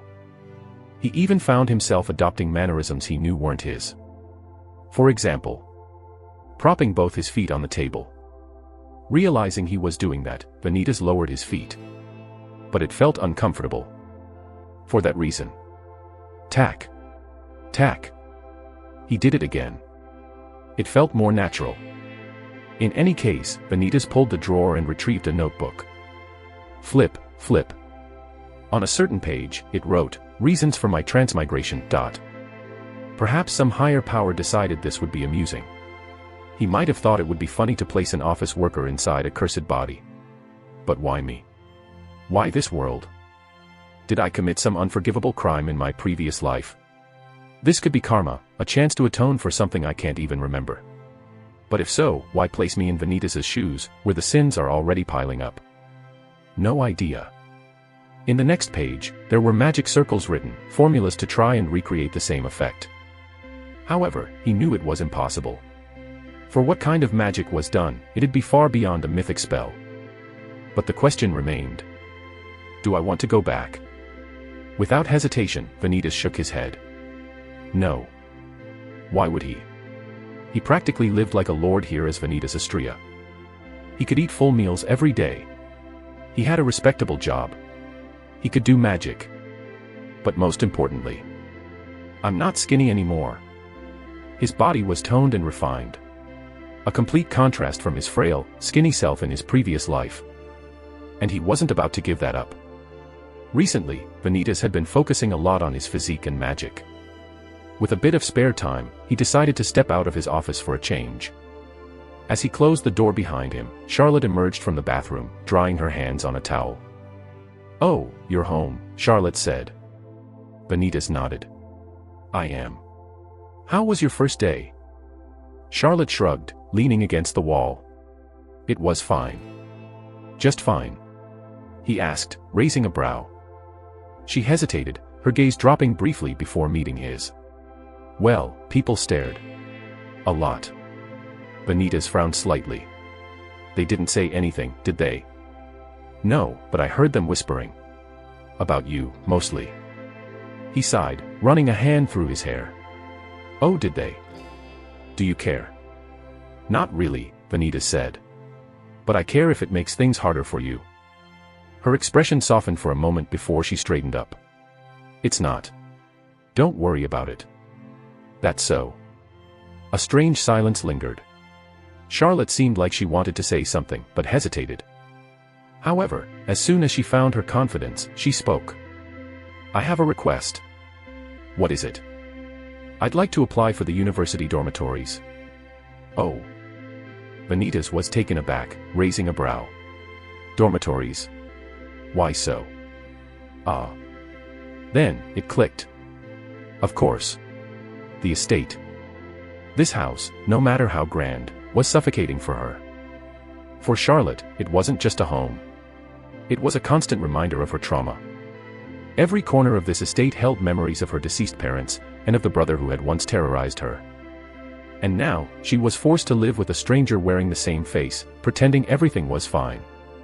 Vanitas sighed, leaning against the wall.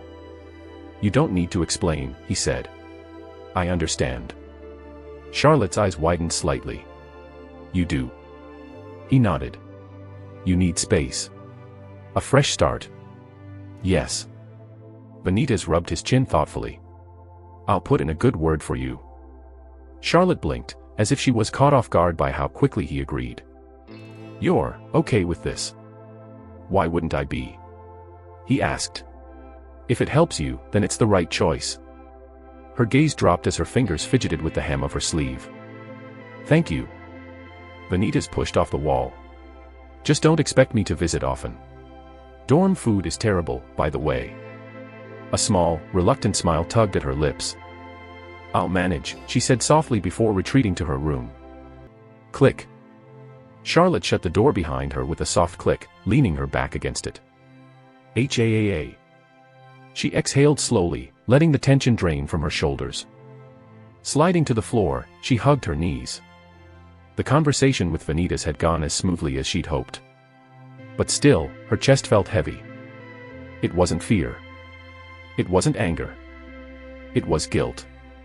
The truth was, she didn't just want to leave the estate because of her past with Vanitas. No, this time it was different.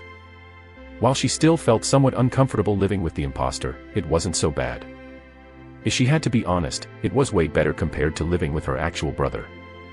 It was still hard to adjust, though.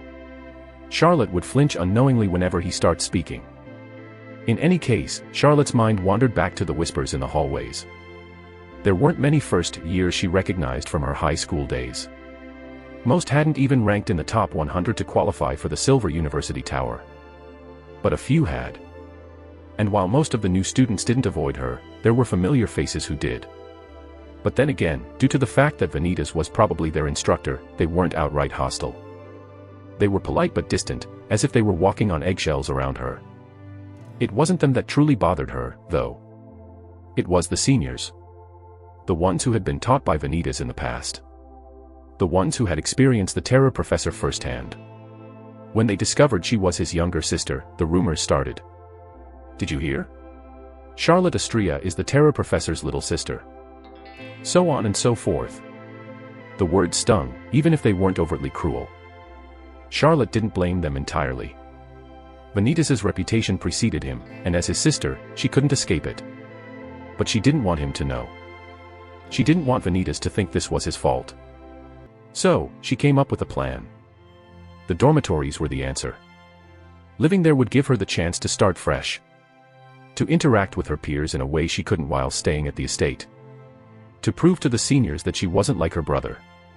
She could practically imagine herself meeting her roommate for the first time, exchanging awkward greetings and so on. She could picture herself laughing with them over late-night snacks, studying together in the common room, and sharing stories about their lives.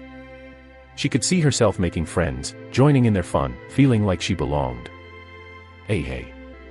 The thought brought a small smile to her face. For once, she felt a spark of excitement. It was about finding a place where she could be herself. A place where she could simply be Charlotte. She stood, brushing off her skirt and glancing at her half-packed belongings. Her decision had already been made way before. But, she wanted to test the waters first. Unfortunately, her conjecture was proven correct as students did in fact avoid her.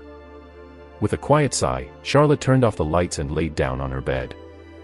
That night, for the first time in a while, she slept soundly. During the interval between the break and his first day of lectures, Vanitas had been quietly constructing his own personal training room on the estate grounds. Drip. Drip. Sweat trickled down his forehead, pooling on the marbled floor beneath him. It was 11 p.m. But Vanitas didn't care. His breathing was controlled, even as his muscles burned with exertion. 300, hop. After finishing the push-ups, he switched to planks as he counted in his head. Minutes passed. After planks, he moved to the pull-up bar next, gripping the metal tightly as he hoisted himself up. 1. The bar creaked slightly under his weight. Once more, time passed. 146, hop. Vanitas dropped from the bar, wiping the sweat from his brow. Up next was magic practice. What set him apart wasn't just his access to advanced spells, but his profound understanding of calculus and science. Vanitas closed his eyes at that moment. TZZ. Purple sparks danced across his fingertips as he activated Silent Dominion. The room was fortified with a magic barrier. It could withstand spells up to master rank, as long as he didn't go overboard. Beginner level first, Vanitas muttered. He stretched out his hand, visualizing the mana flow in his mind. The circuits were simple, a single loop feeding into itself. Windbade. A sharp gust materialized and sliced through the room. It dissipated harmlessly against the barrier. Okay. He transitioned to intermediate Zephyr spells thereafter. This time, the circuits grew more complex. Each path branched, splitting and converging like the flow of electricity in a circuit. Lightning arc. Purple lightning crackled in his palm and weaved through the air like a serpent. TZZ. The energy coiled and struck forward, sizzling against the barrier with a faint zap. Good. He closed his eyes, focusing on the structure. Up next were advanced spells. Advanced spells required layered circuits. They were equations that intersected, fed back into one another, and looped endlessly. Each layer had to be perfectly balanced. Thunderstorm mantle. A cascade of wind and lightning burst around him. The barrier flickered, absorbing the violent energy. HAAA. HAAA. Vanitas exhaled, sweat dripping down his temples. Vanitas clenched his fists. Now. Master. The final challenge. The circuits he envisioned became chaotic. The formula demanded precision he couldn't reach without incantations. Hugh. Vanitas inhaled deeply, focusing every ounce of his being. Closing his eyes, he let the words come naturally, chanting aloud. By the crack of twilight's wrath and the dusk's last gleam, converge the storm's might, let violet thunder scream, hollow purple. The circuits aligned. A deafening roar filled the room as an immense whirlwind of purple electricity erupted. The barrier trembled but held. He had tweaked the spell, to the point where it was at the lowest firepower possible. Vanitas fell to his knees, exhausted. HAAA. I can't believe it. For the first time since his transmigration, after days of deciphering circuits into words, he had successfully cast a master-rank spell. He looked down at his trembling hands, smirking faintly. Not bad. Not bad at all. Vanitas staggered, feeling his body growing unbearably heavy. One master spell had drained nearly all his mana. He felt utterly exhausted. Additionally. Drip. Blood dripped from his nose. But it didn't matter. Event, act. Cast a master spell. Rewards obtained. Understanding, plus 5%. This cancer won't get the best of me. Chapter 18, Sponsorship, 1. Don't waste the opportunity, Ezra.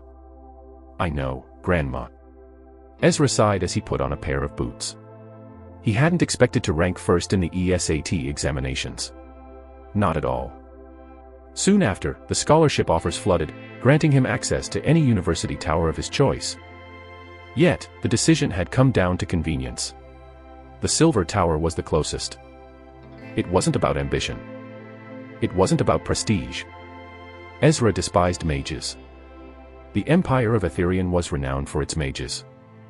But for Ezra, the Empire itself was the very thing he loathed. They had been responsible for the death of his parents. He was certain of it. And now, here he was, choosing the very path tied to the people who took everything away from him. You're quiet again, his grandmother remarked. Ezra didn't respond immediately. The faint scent of herbs filled the air, but he wasn't hungry. I don't want to end up like them, Ezra said, standing up. Like who? His grandmother asked.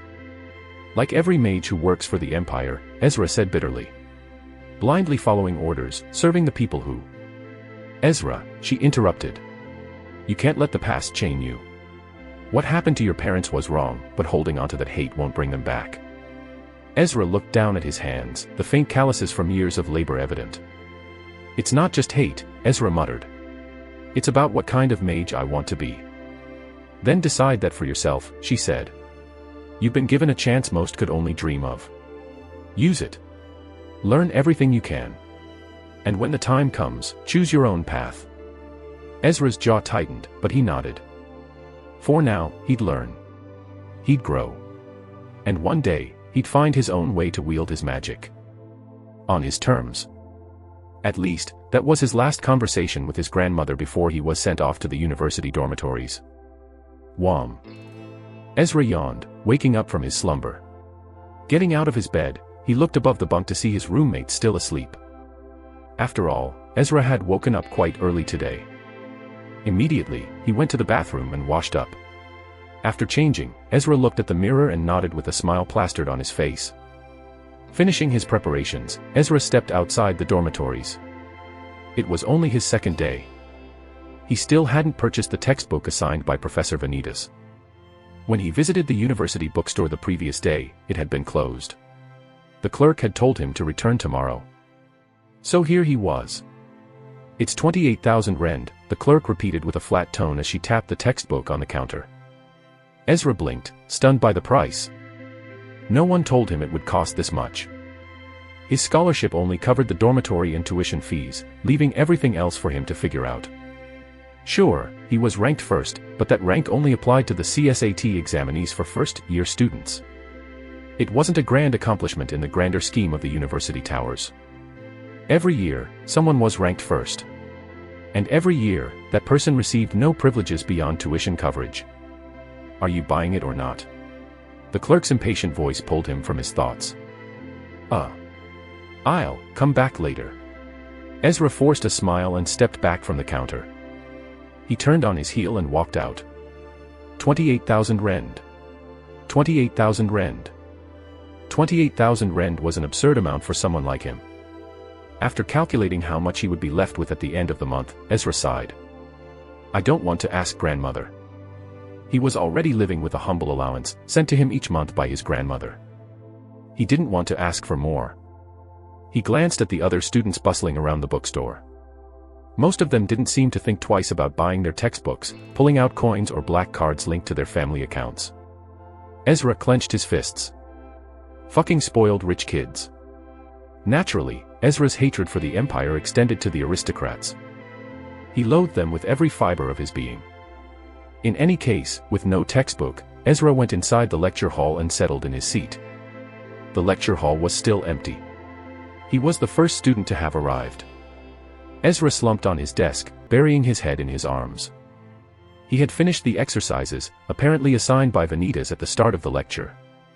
Of course, he'd been asleep when they were given, but the guy sitting next to him had filled him in. Though, now that Ezra thought about it, he still didn't know the guy's name. Without even realizing it, he dozed off. Yo. Sleeping again. Dude. The voice, mixed with the ongoing commotion, broke through the haze of his sleep, pulling Ezra back to consciousness. He groggily raised his head, his vision adjusting to meet a pair of bright amber eyes. Morning. Ezra, right. Huh, oh, yeah, Ezra muttered, rubbing his face as he straightened up. The other student casually pulled up a chair and set his textbooks on the table. Ezra gave him a proper look this time and frowned. He was annoyingly handsome.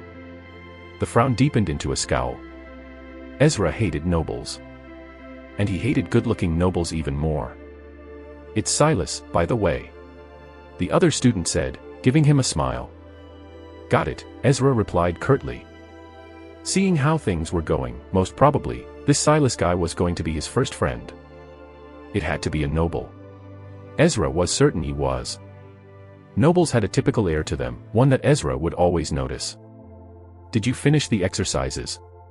Silas asked, leaning back casually as he ruffled his cerulean hair. Yeah. Why? Kinda forgot mine. Haha. You forgot.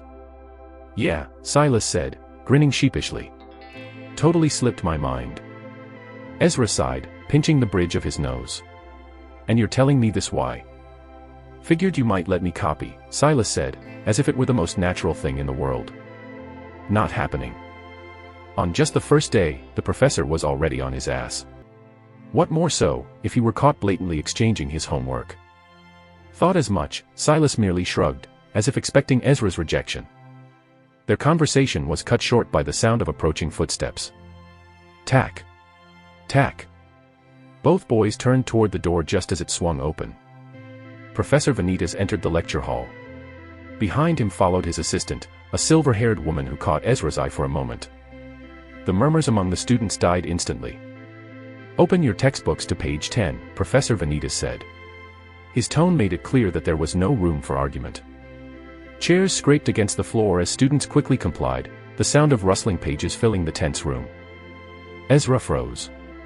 His stomach twisted uncomfortably. He didn't have a textbook. Again. His hand hovered over his desk, pretending to search for something in his bag. Ezra Kalis, Vanitas's cold voice broke through the room. Ezra flinched and raised his head. All eyes were now on him. "Yes, Professor," he muttered. "Where is your textbook?" Ezra hesitated, glancing at Silas, who leaned back in his chair. "I left it in the dorms." Ezra came up with an excuse. Vanitas' eyes narrowed, and the temperature in the room seemed to drop. "Left it in the dorms," Vanitas repeated slowly. "Just like yesterday." The class erupted into hushed whispers. Ezra clenched his fists under the desk. His face burned, but he refused to look away from Vanitas. He was preparing for the professor's beratement. After his humiliation yesterday, Ezra had done his research on Vanitas. Stern. Unrelenting. Known for targeting students like a predator circling its prey. Ezra was sure the beratement would come any second now. Just as he prepared himself for the inevitable barrage of sharp words. "Got it. I'll give you a week. You can share with anyone's textbook for now." Ezra blinked. Did he hear that right? No sharp words. No insults. Just that. Ezra stared after the professor as he moved to the front of the class, utterly bewildered. "Let's not waste time. Open your textbooks to page 10. Ezra sat frozen for a moment, then asked Silas if they could share. Flip, flip. The room settled quickly. The quiet hum of turning pages filled the air. Vanitas stood at the front with his arms folded, gazing across the class. Today's topic is mana circuits and spell efficiency. Professor Vanitas began, writing the words on the board with a steady hand. His penmanship was impeccable. Ezra expected the usual dry, mechanical delivery most professors favored, but Vanitas' tone was anything but. Mana circuits are the backbone of spellcasting, he explained. Without a proper understanding of how mana flows, even the simplest spell can fail. Worse, it can backfire. He turned to the class with a sharp gaze, but it was anything but hostile. Who can tell me why mana instability occurs? A few hands hesitated in the air. Vanitas pointed at a student near the middle. You. The student stood, fidgeting slightly. Instability happens when the mana flow is disrupted by external factors or incorrect circuit patterns. Correct, Vanitas said. But it's not just external factors. Internal inconsistency, your lack of focus, for example, is just as dangerous. Mana does not forgive recklessness. He returned to the board, sketching a diagram of a basic mana circuit. Look here. This is a beginner-level circuit for a pyro spell. His explanation was thorough. His chalk moved seamlessly as he labeled points and illustrated flows. The structure is simple. The mana moves linearly, cycling back to the caster for control. However, at higher ranks, circuits become more complex and require complicated layers. Ezra followed along, nodding his head as he listened intently. The way Vanitas explained was unlike anything he'd experienced before. Clear. Concise. Yet, rich with depth. Ezra found himself leaning forward, engrossed. This was nothing like yesterday. Yesterday, Vanitas exuded a certain pressure that felt oppressive. Of course, it was mostly targeted to him. But today, he was a patient guide. His explanations unraveled the complexities of magic in a way that made it accessible. It was mesmerizing. Questions. A few hands went up, and Vanitas addressed each one calmly, taking the time to clarify doubts. Ezra flipped through Silas's book, glancing at the diagrams, trying to absorb as much as he could. Soon after, time passed in a blink of an eye. Vanitas' lecture continued seamlessly. His lecture covered advanced topics while tying them back to the basics. He incorporated examples, applying in anecdotes that made even the driest concepts feel relevant. By the time the lecture ended, the students were jotting notes furiously. Even Ezra, who usually found theory boring, had managed to fill 5 pages in his notebook. Vanitas gathered his materials, glancing briefly at the class. Before you leave, submit the exercises I asked you to do yesterday. The students began packing up, pulling out sheets of paper and shuffling toward the front. Ezra walked towards the podium and submitted his paper. The moment the door shut behind them, the hallways burst into chatter. That was intense. But he's thorough. I've never had a professor explain resonance that clearly. Ezra listened quietly, not adding to the conversation. Instead, he stared at his notebook. Particularly, the neatly written notes. For all his earlier impressions, Professor Vanitas wasn't just a hardus. For the first time, he felt like he might actually learn something here. He was good. Really good. There was one student that remained. "Sorry, Professor, I forgot to do it." "Is that so?" Vanitas glanced indifferently at the boy, with cerulean hair and amber eyes. According to the spectacle, his name was Silas Ainsley. Vanitas wasn't familiar with him at all during his play-throughs. However, it seemed like the spectacle picked him up anyway.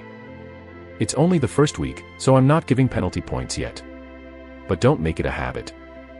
"Understood, Professor." Vanitas didn't respond as his attention drifted back to the stack of submitted exercises. Professor." "Yes." Vanitas didn't look up. "Your lecture today. It was pretty good." Vanitas raised an eyebrow, glancing at him briefly. "Is that supposed to excuse your lack of preparation?" Silas laughed nervously. No. Just figured I'd say it. You don't hear that a lot, do you?" Vanitas's eyes narrowed slightly. "Flattery won't save you, Silas." "Worth a shot." Silas smirked, then turned toward the door. "Silas." The boy paused, glancing over his shoulder. "Next time, be prepared. I'm not as lenient as I seem."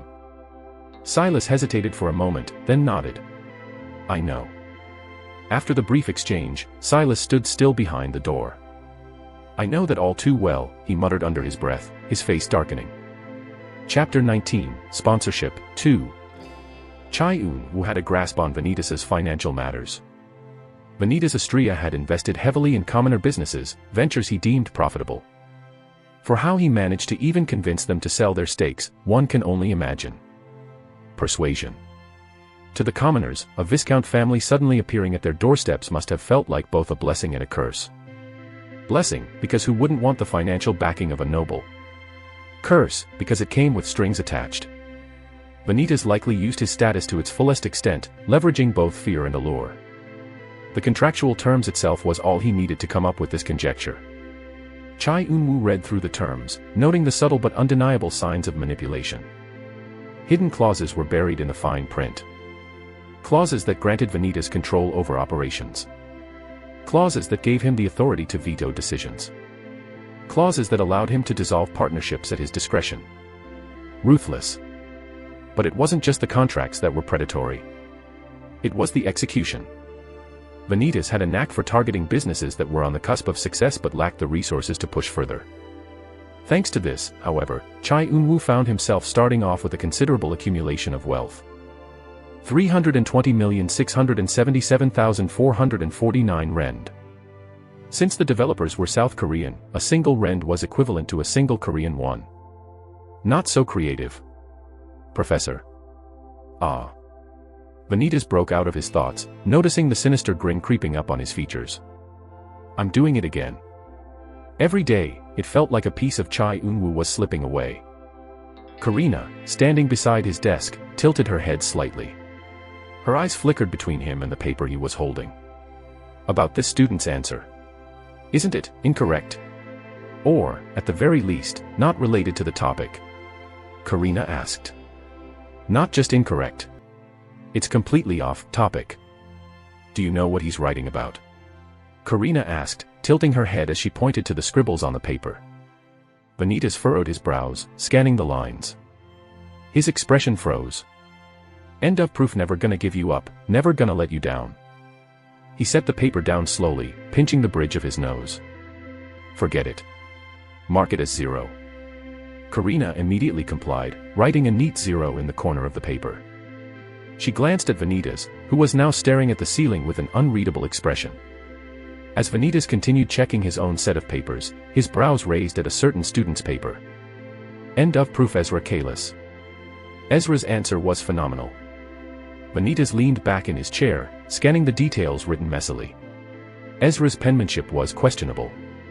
But regardless of that, each spell listed was not only accurate but also came with thorough explanations for their ranks and classifications. Vanitas's lips curled slightly, impressed despite himself. Vanitas set the paper aside, his gaze sharpening. "Ezra Kalis." Karina, who was sorting through the remaining papers, noticed his tone. "Another problem, Professor?" she asked. "No," Vanitas replied. "Quite the opposite." He tapped the paper lightly against the desk. Vanitas paused, the memory clicking into place. He now understood why Ezra didn't have a textbook. How could he forget? It was a minor detail buried in the early stages of the game. Without hesitation, Vanitas pulled out a check. He wrote it swiftly. "Karina," he called, setting the check down on the desk. "Yes, Professor." Vanitas slid the check toward her without looking up. "Take this to the administration office. Submit it anonymously." Karina blinked, picking up the check. Her eyes widened as she read the amount. "Ah. This is. Just do it. And make sure they know it's for Ezra Kalis." Karina didn't press further. She nodded, tucking the check into her folder. "I'll handle it right away." As she left the room, Vanitas leaned back in his chair. Ezra Kalis. The one closest to a player. A worthy investment. To talk. A sudden knock on the door broke Ezra out of his study session. Ezra ruffled his hair, irritated. Who the hell could it be? He had no lectures until 3:30 p.m. and, more importantly, he had no friends. Probably someone looking for my roommate. Ezra pushed himself off the bed and approached the door. He opened the door. Standing there was a staff member in official university attire. Ezra Kalis. Ezra blinked. "Yeah. You're needed at the administration office. Immediately." Administration office? Why? Cold sweat beaded from his forehead. It was only the second day, and the administration had already called for him. The staff member didn't elaborate. "It's important. Please follow me." Ezra sighed and followed the staff. The walk to the administration building was quiet, with the staff member saying nothing beyond their initial interaction. "Did I mess up already?" "No. I haven't done anything. At least, nothing too concerning." When they arrived, the staff member gestured toward the main office. "Inside. They'll explain." Ezra nodded, stepping into the office. A clerk behind the desk greeted him with a polite smile. "Ah, Mr. Kalis. Thank you for coming." "Yes. What's this about? Did I do something? I don't think I've crossed someone enough for them to complain." "No, nothing of the sort." "Okay." The clerk handed him a sealed envelope. "This is for you. It was submitted anonymously but specified for your use." Ezra hesitated before taking the envelope. "Ryup." He broke the seal and pulled out the contents. A check. His eyes widened as he stared at the amount. 500,000 rend. The words slipped out before he could stop himself. He stared at the check like it might combust in his hands. Immediately his first thoughts were, is this a prank? The clerk shook their head. "It's been verified and cleared. No mistakes." Ezra blinked, clutching the check tightly. "You're telling me someone just gave me 500,000 rend? For free?" "That's correct. You're free to use it as needed." "Do you know who sent it?" The clerk shook their head again. "As I mentioned, it was submitted anonymously." Soon after, Ezra stepped outside the administration office in a daze. "I'm not dreaming, am I? 500,000 rend." Ezra pinched himself, only to groan in pain soon after. 500,000 rend. Ezra glanced at the check once more, realizing the absurd amount a commoner like him normally could only dream of. 500,000 rend. The numbers kept repeating in his mind. His chest tightened. Who? What kind of psycho would do this? Who could even afford to? He was a commoner, a nobody who'd managed to rank first in the ESAT exams by what he believed was pure luck. The nobles didn't hesitate to make their thoughts known. Murmurs, stares, disdain. Mistake. They didn't say it out loud, but Ezra could see it in their eyes. His success wasn't real to them. He didn't belong. His legs felt weak as he stumbled back to his dorm room, collapsing onto the bed. The check crinkled in his hand, and he stared at it again. 500,000 rend. The amount felt incomprehensible. It wasn't just money. it was hope. His shoulders sagged as he thought about his grandmother. Her hands were always rough, with cracks from years of hard work. Her body was already frail from laboring far past her limits. She worked tirelessly to ensure he could live, eat, and study. Even with the scholarship covering tuition, the monthly allowances she scraped together were barely enough. And he had done nothing for her. Nothing to lighten her burden. Until now. Ezra clutched the check tighter, his fingers trembling. This would change everything. His grandmother wouldn't have to take extra shifts anymore. She didn't have to push herself further for his sake. Hugh. A lump formed in his throat, his chest aching with every breath. His mind felt hollow. Ezra curled forward, clutching the check to his chest. All the weight, the exhaustion, the guilt, made his heart grow heavy. He was thankful. Thankful his grandmother could finally breathe without the constant weight of financial burdens. Thankful for the opportunity, even in the face of the aristocrats' disdain and opposition. And thankful for a kindness that felt almost too unreal to believe. Minutes passed. The emotions within him subsided, leaving behind a calm that felt comforting for the first time in ages. Ezra leaned back against the wall with a faint smile spreading across his features. The check rested on his lap, its edges crumpled from his grip. He didn't know who had given him this chance. But in that moment, he made a promise. To his grandmother. To himself. And to whoever had believed in him enough to give him this chance. A week later. An auction was held in Anemoy, a city not far from the capital. Vanitas, who had reserved an exclusive invitation, arrived at the grand hall, accompanied by his butler, Evan. Not long after, the attendants approached, bowing deeply before escorting them to the VIP seating area. There was a VVIP section, but it was reserved strictly for Marquis and Duke households. Vanitas didn't mind. He preferred to observe from a slightly less conspicuous position. Once seated, an attendant handed him the auction catalog. Vanitas flipped through it casually, his eyes scanning the listings. Oh. His gaze paused on a seemingly insignificant item. A small, unassuming crystal shard labeled as ethereal fragment. Its description was vague, marked as a rare item with hidden properties. Most probably, for marketing purposes. Vanitas' smirk widened. They don't know what they're holding. In the game, the ethereal fragment was nearly worthless. But not until the midpoint of the storyline, when it became a vital component for crafting a sovereign-tier staff. Vanitas tapped the listing lightly. I'll take this for a bargain. He continued flipping through the catalog. Another entry caught his attention. An enchanted ring labeled Crimson Band. Vanitas activated his spectacles discreetly. Crimson Band. Enchantment, lesser fire resistance. Effect, mana amplification when exposed to volcanic environments. A future gem. In the game, the ring became highly sought after for its synergy with magma-based spells. Its value would skyrocket once its hidden properties were revealed. Vanitas' gaze drifted to the next item. A silverleaf grimoire, listed as a low-grade spellbook containing rudimentary healing spells. He adjusted his glasses again. Silverleaf grimoire. Tier, advanced. Effect, accelerates mana recovery over extended use. Vanitas chuckled quietly. These fools don't know what they have. Evan leaned in slightly. My lord, is everything satisfactory? Vanitas nodded, setting the catalog aside. Better than satisfactory. Flick. The lights dimmed, signaling the start of the auction.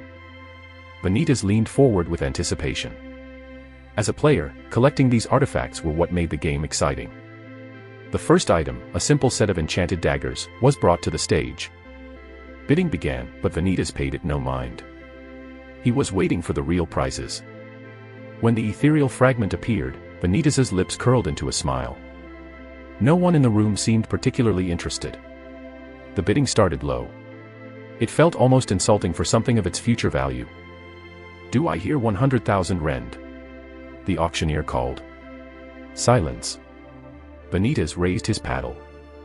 The auctioneer nodded, relief washing over him. 100,000 rend. Any higher? Another raised their paddle. Then another, then another. Until eventually, it was sold for 230,000 rend. Going once. Going twice. Sold for 230,000 rand. Vanitas leaned back, winning the bid as satisfaction washed over him. He knew the game well. And this was only the beginning. Chapter 20, Sponsorship, 3. Naturally, as a member of the imperial family, Astrid received an invitation to the auction. As someone who appreciated the finer things in life, she couldn't resist attending. Accompanied by her trusted guard, Nicholas Machiavelli, Astrid arrived at the Grand Hall. Nicholas, a distinguished knight from the Crusade of the Round Tables, walked a step behind her. The attendants bowed deeply as Astrid entered. "Welcome, Your Highness. Your private booth has been prepared." Astrid nodded curtly, sweeping past them with a regal air. Her golden hair shimmered under the chandeliers, catching the attention of several attendees. She had grown accustomed to the stairs. Once seated in her private booth, Astrid picked up the auction catalogue. She flipped through the pages lazily. "Your Highness, should I arrange for anything in particular?" Nicholas asked, standing at attention nearby. "Not yet," Astrid replied. "Let's see if anything catches my eye." Her gaze settled on a listing. A rare piece of jewelry. Its description boasted a brilliant aesthetic and minor magical properties. This could be worth something. Astrid's attention flickered to the next page. Her smirk faltered slightly as her eyes landed on a peculiar entry. "Ethereal fragment. What's this?" she murmured, tilting her head. The description was vague. As if the auctioneers didn't know what it was even for. Yet marketed it to the best they could without seeming like a scam. And truth be told, it looked like nothing but a pretty rock. But something about it piqued her interest. "Nicholas," she called. "Yes, Your Highness." "What do you make of this?" She handed him the catalogue. He studied the entry briefly. "It appears insignificant, Your Highness." Perhaps an attempt to fill the catalogue. Astrid's lips pursed. She wasn't entirely convinced. "Place a bid on it if the price doesn't rise too high," she ordered. "I want to examine it myself." "As you wish," Nicholas said, bowing slightly. Flick. The lights dimmed, signaling the start of the auction. Astrid leaned back in her chair, one hand resting under her chin. The first few items were unremarkable in her eyes, and her bids remained absent. When the ethereal fragment finally appeared on stage, Astrid's focus sharpened. The bidding began low, as expected. "Do I hear 300,000 rand?" the auctioneer called. A single paddle was raised. Astrid's brows lifted as she turned toward the bidder. It was a man seated in the VIP section, accompanied by a butler. However, Astrid couldn't make out his appearance due to the dark. Nicholas stepped forward. "Shall I place a counterbid, Your Highness?" "No. Let him have it." Nicholas hesitated but obeyed. Astrid leaned back in her seat, her curiosity piqued. As the bidding continued, she watched the figure in the VIP section raise their paddle again, securing the item. Astrid, meanwhile, had claimed the items she desired without much trouble. Still, something felt peculiar. There were far more remarkable items up for grabs, ones that had sparked fierce bidding wars among the aristocrats. But the figure in the VIP section remained indifferent. He, or perhaps she, never joined the fray. Instead, the mysterious bidder raised their paddle only for items others deemed useless. The room began to buzz with murmurs. "Who is that? Some weirdo, probably. What's the point of bidding on junk?" Curiosity got the better of some. A few bidders began countering the mysterious figure's bids, just for the sake of provocation. The tension escalated. Yet, despite the growing opposition, the figure never wavered. Each time a rival raised the bid, the mysterious bidder retaliated without hesitation. 1,100,000 rand. "Oh. Do I hear 1,200,000? Even as the price climbed to absurd heights for seemingly insignificant items, the figure refused to back down. The crowd watched in silence as the figure secured yet another worthless artifact. Astrid's eyes narrowed in curiosity. "Interesting," she murmured under her breath. Nicholas, standing at her side, leaned in slightly. "Your Highness." "That person," Astrid gestured toward the VIP section. "I want to know who they are." "Shall I make inquiries?" Nicholas asked. Later, Astrid said, her gaze still fixed on the figure. "For now, let's watch." As the auction continued, the mysterious figure's pattern became clear. They weren't interested in value. At least, not the kind recognized by the average bidder. No, they sought something different. Meaning hidden beneath the surface. And that realization sent a chill down Astrid's spine. Her gaze locked onto the next insignificant item listed, a plain-looking gemstone, described simply as unpolished. "Nicholas, place a bid," she ordered. Nicholas hesitated for only a moment before raising their paddle. 20,000 rend. 1,100,000 rend. Do I hear 1,200,000? Another paddle shot up. The mysterious figure. 1,300,000 rend.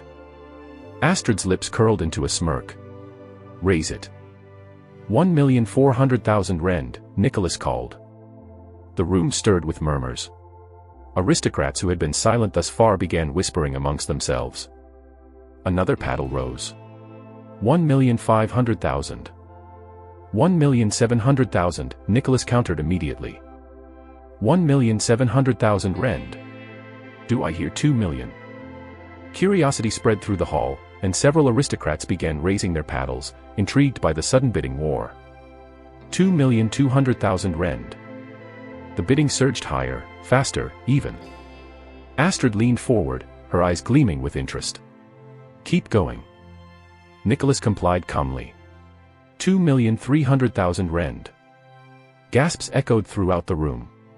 For a mere unpolished gemstone.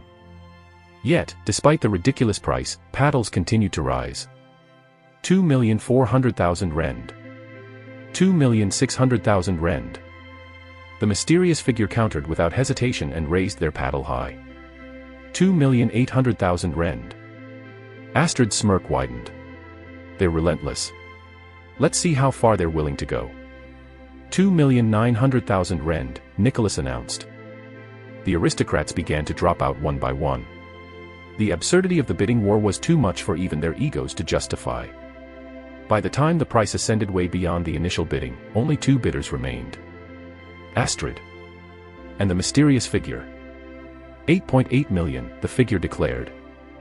8.9 million, Nicholas shot back. The hall fell silent with heavy tension.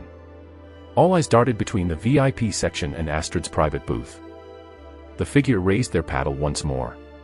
9 million rend. Astrid chuckled softly, raise it. Nicholas hesitated. Your Highness, this is...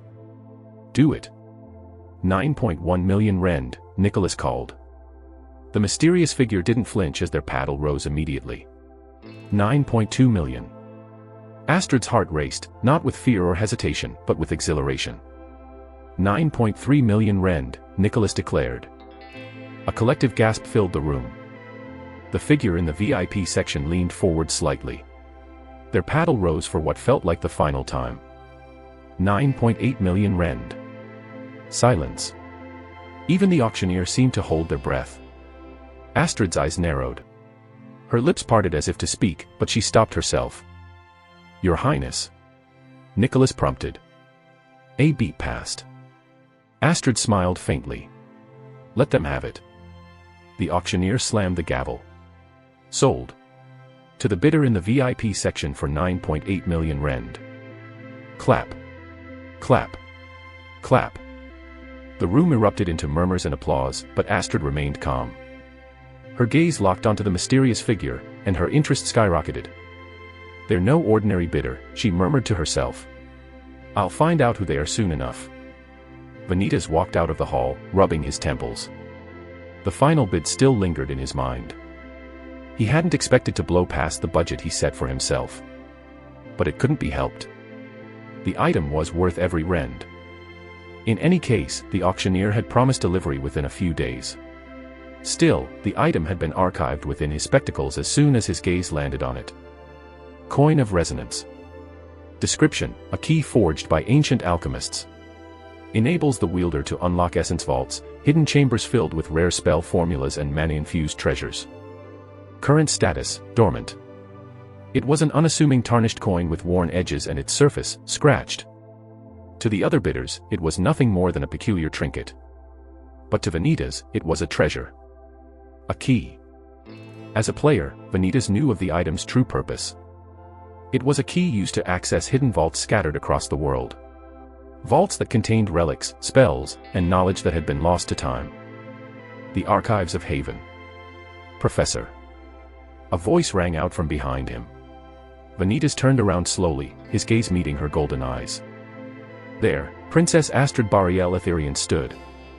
Beside her was a knight clad in light armor with the insignia of the Crusade of the Round Tables. The Crusade of the Round Tables was an NPC support unit group the players could call upon completion of a specific act. Princess Astrid. Vanitas knew who the bidder he was up against. It didn't take a genius to know which aristocrat would throw money out of amusement in a chamber far above the VVIP. He wasn't sure which princess it was, of course. But the encounter confirmed his conjectures. So, she began, "You were the one."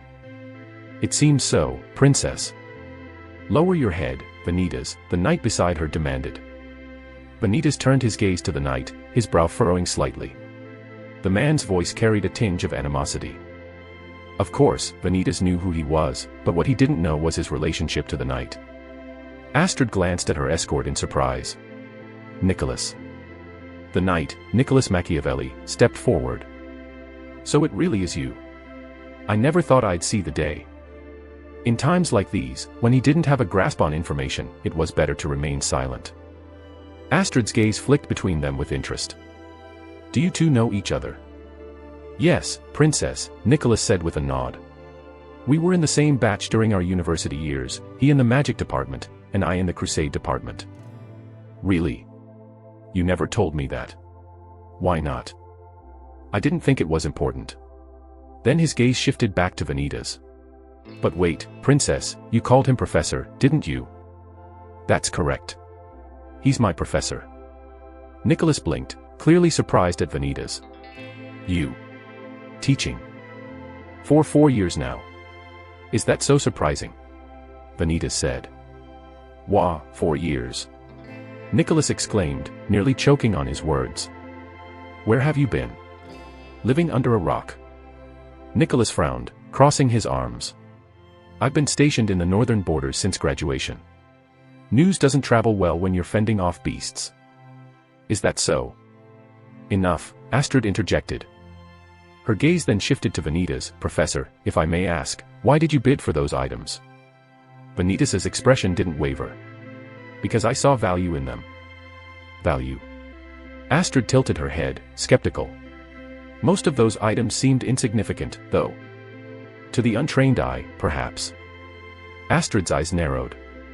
"Then enlighten me. What makes them valuable to you?" Vanitas hesitated, thinking about his response. Sharing too much could draw unwanted attention, but dismissing her outright might pique her curiosity further. "They are tools, Your Highness," he said. "And every tool has its purpose, whether it's immediately apparent or not." "I see." Astrid's tone was neutral, but her gaze told him she was clearly unsatisfied. Nicholas shifted uncomfortably beside her. "Tools, huh? Just like what you called our team before you used us as bait." Vanitas's expression remained composed, but his eyes flickered briefly toward Nicholas. "It was a needed sacrifice, Nicholas," he said. "Needed, you? We failed those exams because of you." Vanitas raised an eyebrow. "And yet, you graduated, didn't you?" "I'd say it worked out." "Cold-hearted bastard." Margaret had to repeat a year because of why. "Enough, Nicholas," Astrid interjected. Nicholas froze, his words caught in his throat. Vanitas, on the other hand, rummaged his thoughts at the mention of Margaret. However, before he could question Nicholas, the princess spoke. "In any case," Astrid said, her gaze shifting to Vanitas. "This was an interesting lesson, Professor. I look forward to your lecture on Monday." With a small nod, she turned on her heel with graceful regal. "Let's go, Nicholas," she called over her shoulder.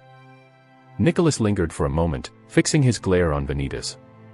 "You haven't changed as much as you think." "Margaret? Do you mean Margaret Elenia?"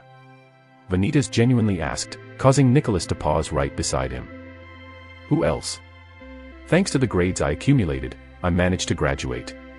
But Margaret..." Nicholas clenched his fist.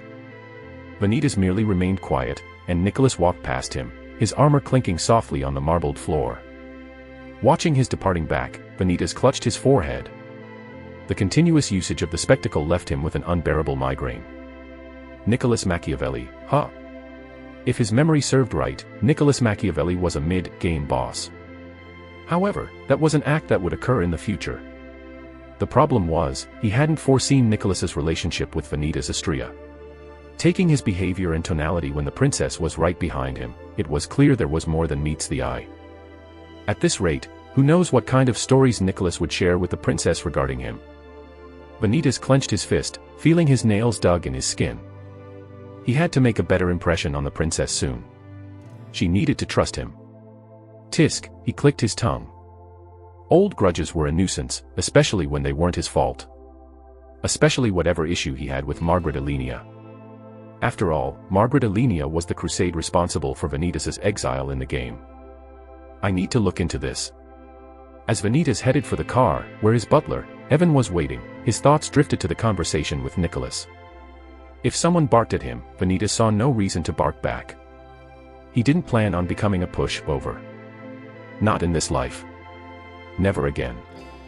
Adjusting his blazer, Vanitas got into the car and left shortly after. Chapter 21, Deadline 1. Your payment is overdue. Vanitas crossed one leg over the other nonchalantly, sifting through pages of documents in his hand. Across the desk, a man stood trembling, his hands clasped tightly as if praying for salvation.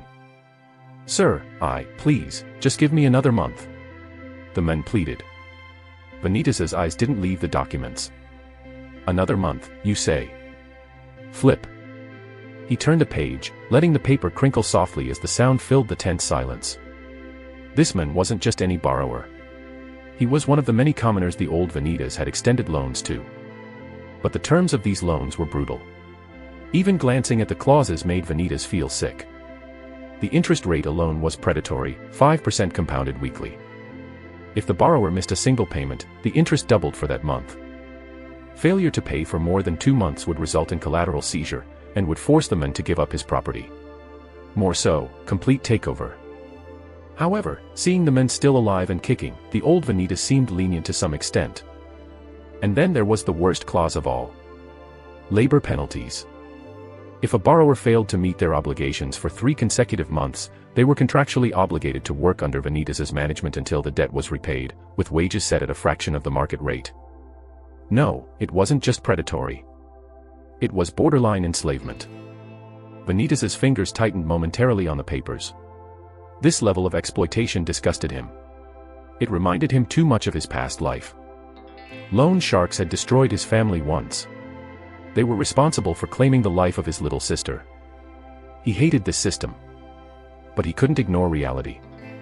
The man before him wasn't innocent. He'd been borrowing additional funds every month, despite being 3 months overdue on his original loan. At some point, Vanitas thought, the blame no longer rested with the lender. And, glancing around the establishment, it didn't take much to conclude what the money was even spent for. You're aware of the contract you signed, aren't you? Vanitas said, finally looking up. The man flinched. Why yes, sir. But. Then you know you're 3 months overdue, Vanitas continued, cutting him off. And despite that, you've continued asking for more loans. I had no choice.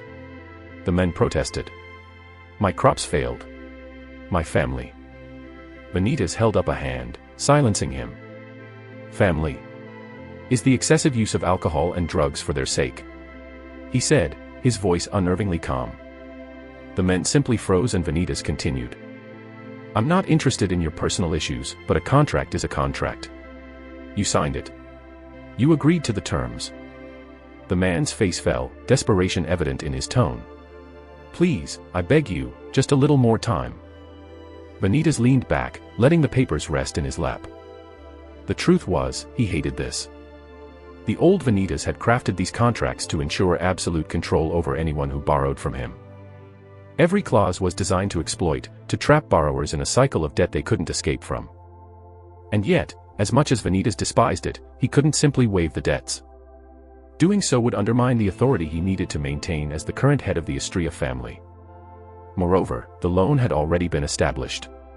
Vanitas, too, needed the funds to continue supporting himself and Charlotte. "You've had 3 months," Vanitas said finally. "That's more leniency than most would grant under these terms." The man fell to his knees, tears streaming down his face. "I swear, sir, I'll pay. Just one more chance." Vanitas sighed, setting the papers aside. "You've had multiple extensions. You've borrowed more than you can repay. And now, the consequences of that fall on you." He stood, looming over the man, who was now sobbing openly. "Do you have any collateral left to offer?" Vanitas asked, his tone cold. The man shook his head frantically. "No, sir. Nothing." Vanitas stared down at him for a long moment. He didn't want to enforce the labor clause. He didn't want to perpetuate the cycle of exploitation the old Vanitas had thrived on. But he also knew this wasn't just about one man's plight. If he started showing too much leniency, others would take advantage of it. After a long pause, Vanitas finally spoke. "Very well," he said. "You have 2 options." The man looked up, hope flickering in his tear-streaked eyes. Option 1. You begin labor under the terms outlined in the contract. The hope faded immediately. Option 2, Vanitas continued, I'll grant you a 3-month deferment. No additional loans. No additional extensions. You'll pay the full amount, including all accrued interest, at the end of that period. If you fail to do so, the contract's penalty clauses will be enforced in full. The men hesitated. Vanitas's gaze softened slightly as he added, use the deferment wisely. Secure stable income. Make arrangements for your family. This is the last extension you'll receive. The men nodded weakly. Thank you, sir. It was disgusting. But in this world, fairness and morality weren't always luxuries he could afford. Vanitas stood then, heading for the door. Just as his hand reached for the handle, something caught his eye. Event Act, Setup. Rewards. Understanding, plus 10%. An Act trigger. Furthermore, there was a faint glint near the base of the man's boot. Vanitas paused, his gaze sharpening. The reflection wasn't from dirt or water. It was a revolver. Bang. The deafening roar of the shot echoed in the room as Vanitas twisted to the side instinctively. The bullet narrowly missed him as it blasted through the door and shattered it into splinters. Just one bullet alone weighed that kind of force. Clearly, it was an artifact. Vanitas straightened, his hand glowing faintly with mana as he turned to face the trembling men. You didn't waste time, Vanitas said coldly. The men stumbled back, the revolver trembling in his hand. But Vanitas didn't miss the subtle movement, the man's eyes darting toward the doorway. He's stalling. Vanitas didn't hesitate. His spectacles flared with mana, revealing the hidden signatures nearby. 5. 2 at the front. 3 circling from behind. Before he could act, heavy footsteps thudded against the floor. From the splintered doorway, multiple men emerged, each armed and masked. They fanned out quickly with weapons. Vanitas's lips curled into a faint smirk. He slowly adjusted his cufflinks calmly, as if the entire encounter never fazed him. It was strange. If it were Chai Un-woo, he would definitely feel the chill of fear crawling up his spine. However, Vanitas Astria's influence overtook him in high-stakes scenarios such as these. But then again, if he had to be honest, this was the first attempt in his life after becoming Vanitas Astria himself. Still, he couldn't ignore the faint remnants of his past self. As Chai Un-woo, he'd spent hours in similar setups, immersed in the game, mastering PvP and NPC encounters. And these men. NPCs. Nothing more. Get him. Their leader gestured forward with a grunt, signaling the first strike. A dagger-wielding attacker lunged his blade toward Vanitas. Swoosh. He sidestepped effortlessly, catching the man's wrist mid-swing. With a twist, Vanitas disarmed him, sending the dagger clattering to the ground. His only thoughts at the moment was how sloppy the set-up was as he delivered a sharp elbow to the attacker's forehead. The man immediately crumpled on the floor. But it wasn't the end of it. As if the first attack had merely been a test, the air erupted with chaos. Gunshots rang out, bolts of magic streaked toward him. Vanitas moved. Swoosh. Effortlessly. Ducking, weaving, sidestepping, each motion exuded graceful efficiency. Bang. A bullet grazed past his shoulder, embedding itself in the wall behind him. Vanitas, merely indifferent to the pain due to the adrenaline coursing through him, channeled his stigmata. Silent Dominion. Windblade. A razor-sharp gust of air materialized in his hand. With a flick of his wrist, the translucent blade cleaved through the air, striking one of the masked attackers squarely in the chest. KHH. The man was thrown backward, slamming into a table that splintered beneath his weight. Vanitas pivoted as another spell already formed beneath him. The floor erupted with a jagged stone that continuously twisted and spiraled like a drill. Stone Cannon. The attacker barely had time to react before the drill shot forward, smashing into his shield spell. The impact sent him sprawling as his barrier shattered into 1,000 fragments. They collapsed in a heap, groaning in pain. 3 left. Vanitas moved fluidly through the chaos, utilizing beginner spells with speed to his advantage. Silent Dominion amplified his efficiency, allowing him to cast rapidly without wasting too much mana. He purposely avoided higher-tier spells. Anything beyond beginner or advanced risked triggering the cancer lurking in his body. For now, the speed and efficiency of his beginner spells were more than sufficient. This was his style after analyzing the best way to fight as Vanitas Astrea. A complete mastery of basic spells, efficient enough to overwhelm his enemies and secure victory. It didn't take long. Realizing the plan had gone awry, the man scrambled to his feet as his hands fumbled with the revolver. Bang. He fired a wild shot without even aiming before bolting through the back door. Vanitas straightened his cuffs, stepping over the unconscious bodies littering the room. Pathetic. Without wasting a second, he pursued. The man's footsteps echoed in the narrow alley behind the building. His breathing was ragged, and the panic that emanated from him made it loud enough to follow. Vanitas moved swiftly. The man stumbled, twisting around to fire another shot. Bang. Vanitas moved swiftly, closing the distance in a matter of seconds. Get away. The man screamed, raising the revolver again. With a flick of his wrist, Vanitas conjured a gust of wind that sent the revolver flying from the man's hand. Enough, Vanitas said coldly. Heek! The man yelped and tripped, collapsing onto the cobblestone. His wide eyes stared up at Vanitas, who loomed over him like a demon. You know what this means, don't you? Wait. Please, I didn't mean. Clause 14, Vanitas interrupted, his tone as cold as ice. Any harm or intent of harm to the lender results in an immediate forfeiture of all assets. It was a hidden clause. One that Vanitas noticed by imbuing his mana into the contract. No. Please, All property, all earnings, your business. Vanitas leaned in slightly, his voice dropping. Even your personal belongings. The man froze, his breath hitching as Vanitas's gaze bore into him like 100 sharp needles. All of it. Vanitas continued, his expression remained unchanging as ever. Mine. Event Act, Setup. Rewards obtained. Understanding, plus 10%.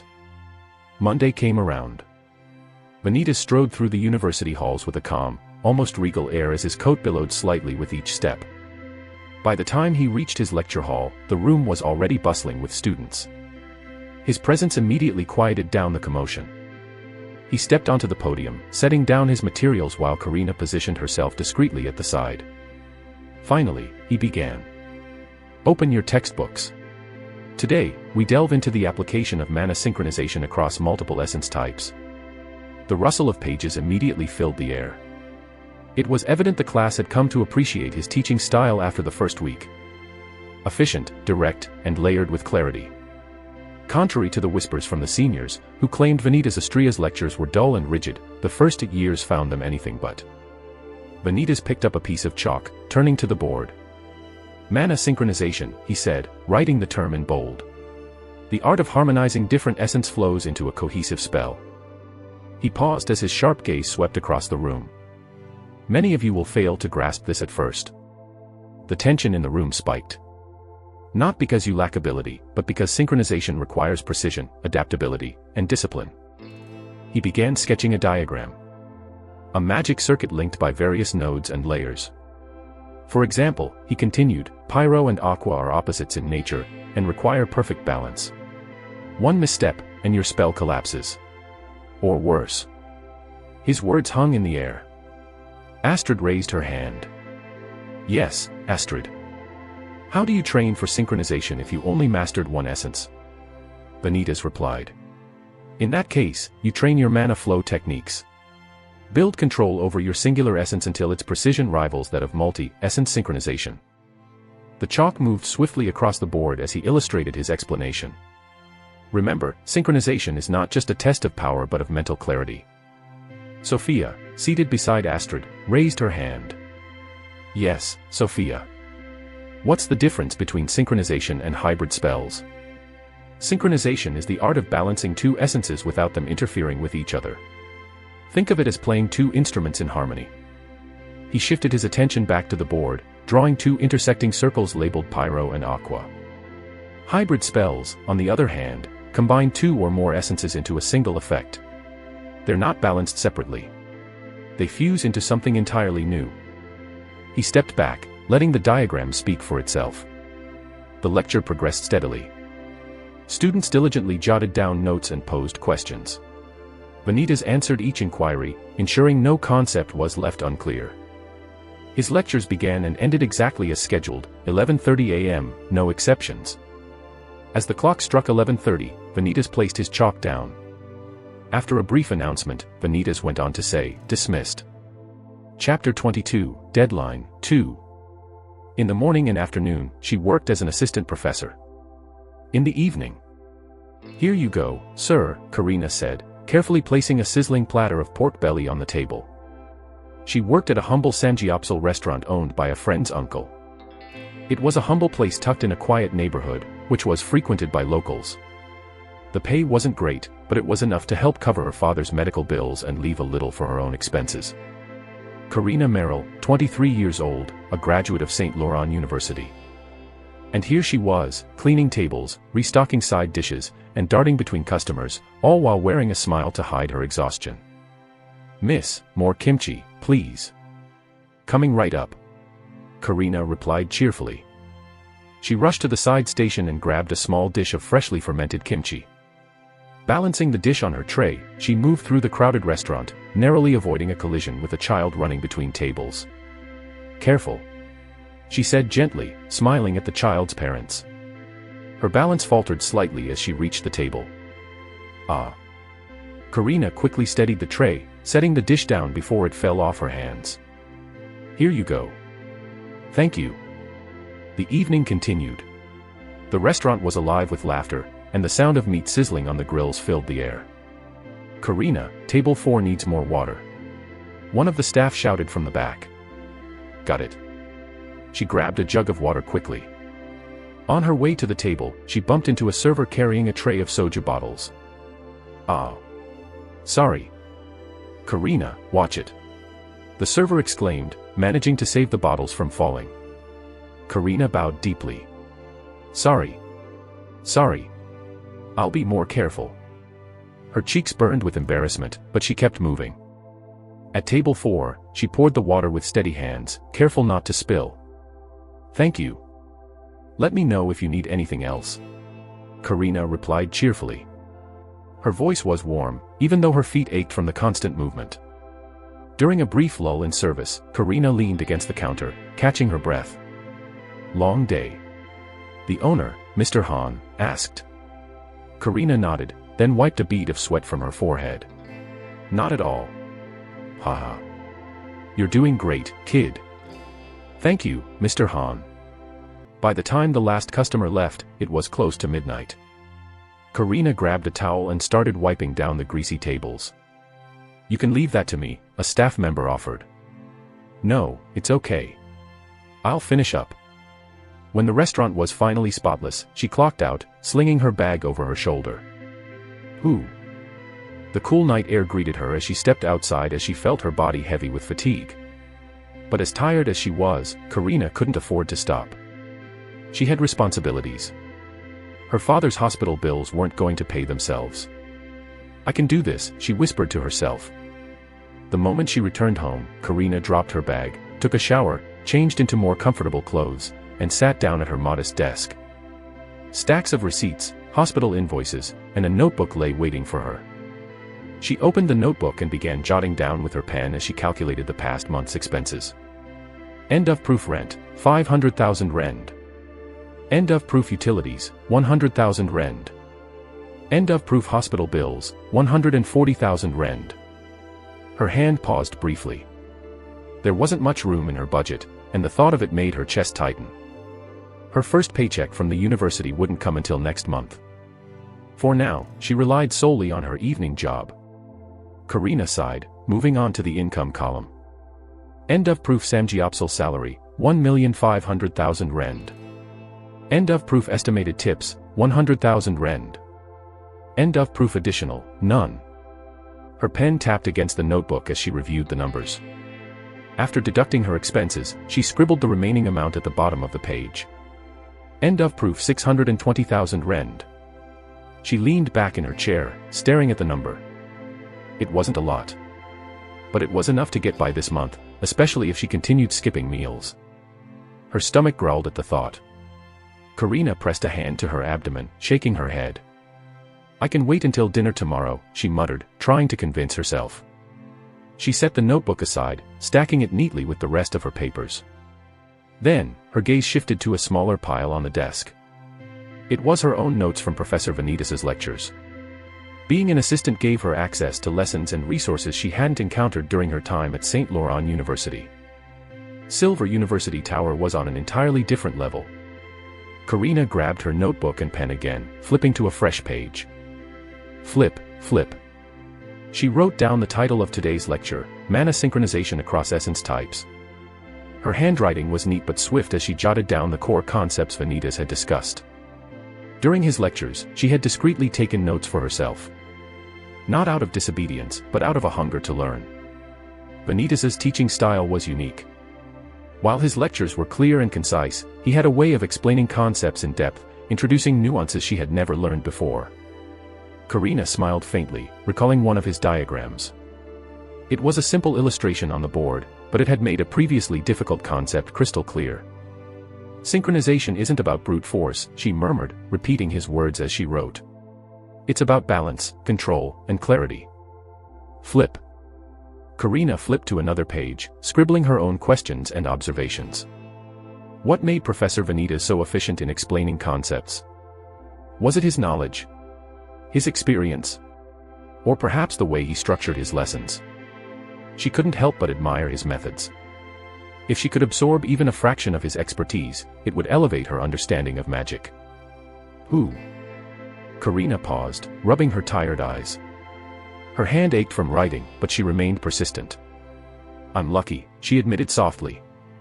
Not every assistant got this opportunity.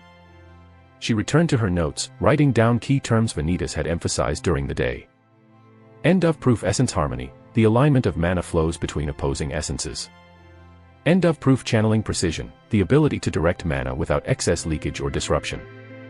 So on and so forth. Her pen paused as a thought crossed her mind. His control over mana synchronization wasn't just theoretical. It was evident in every spell he demonstrated. Her eyelids grew heavy as the clock ticked closer to 2 a.m. But Karina pressed on, flipping to another page. This one contained her personal reflections. End of proof areas to improve. End of proof better understanding of Zephyr essence. End of proof practice mana flow exercises more frequently. End of proof study synchronization techniques for Aqua and Pyro. Her notes trailed off as fatigue finally caught up with her. Karina set down her pen, closing her notebook with a tired sigh. I'll review more tomorrow, she murmured, standing and stretching. As she climbed into bed, her thoughts drifted to the day's challenges. She was exhausted, but there was a sense of fulfillment in her work and studies.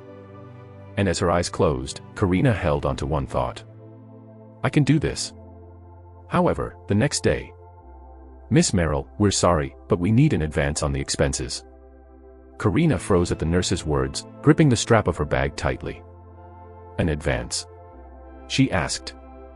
The nurse nodded. Yes, due to your father's condition, we've had to increase the dosage of his medications. Additionally, his upcoming treatment requires more specialized equipment. The hospital cannot proceed without the necessary payment. Karina's heart sank.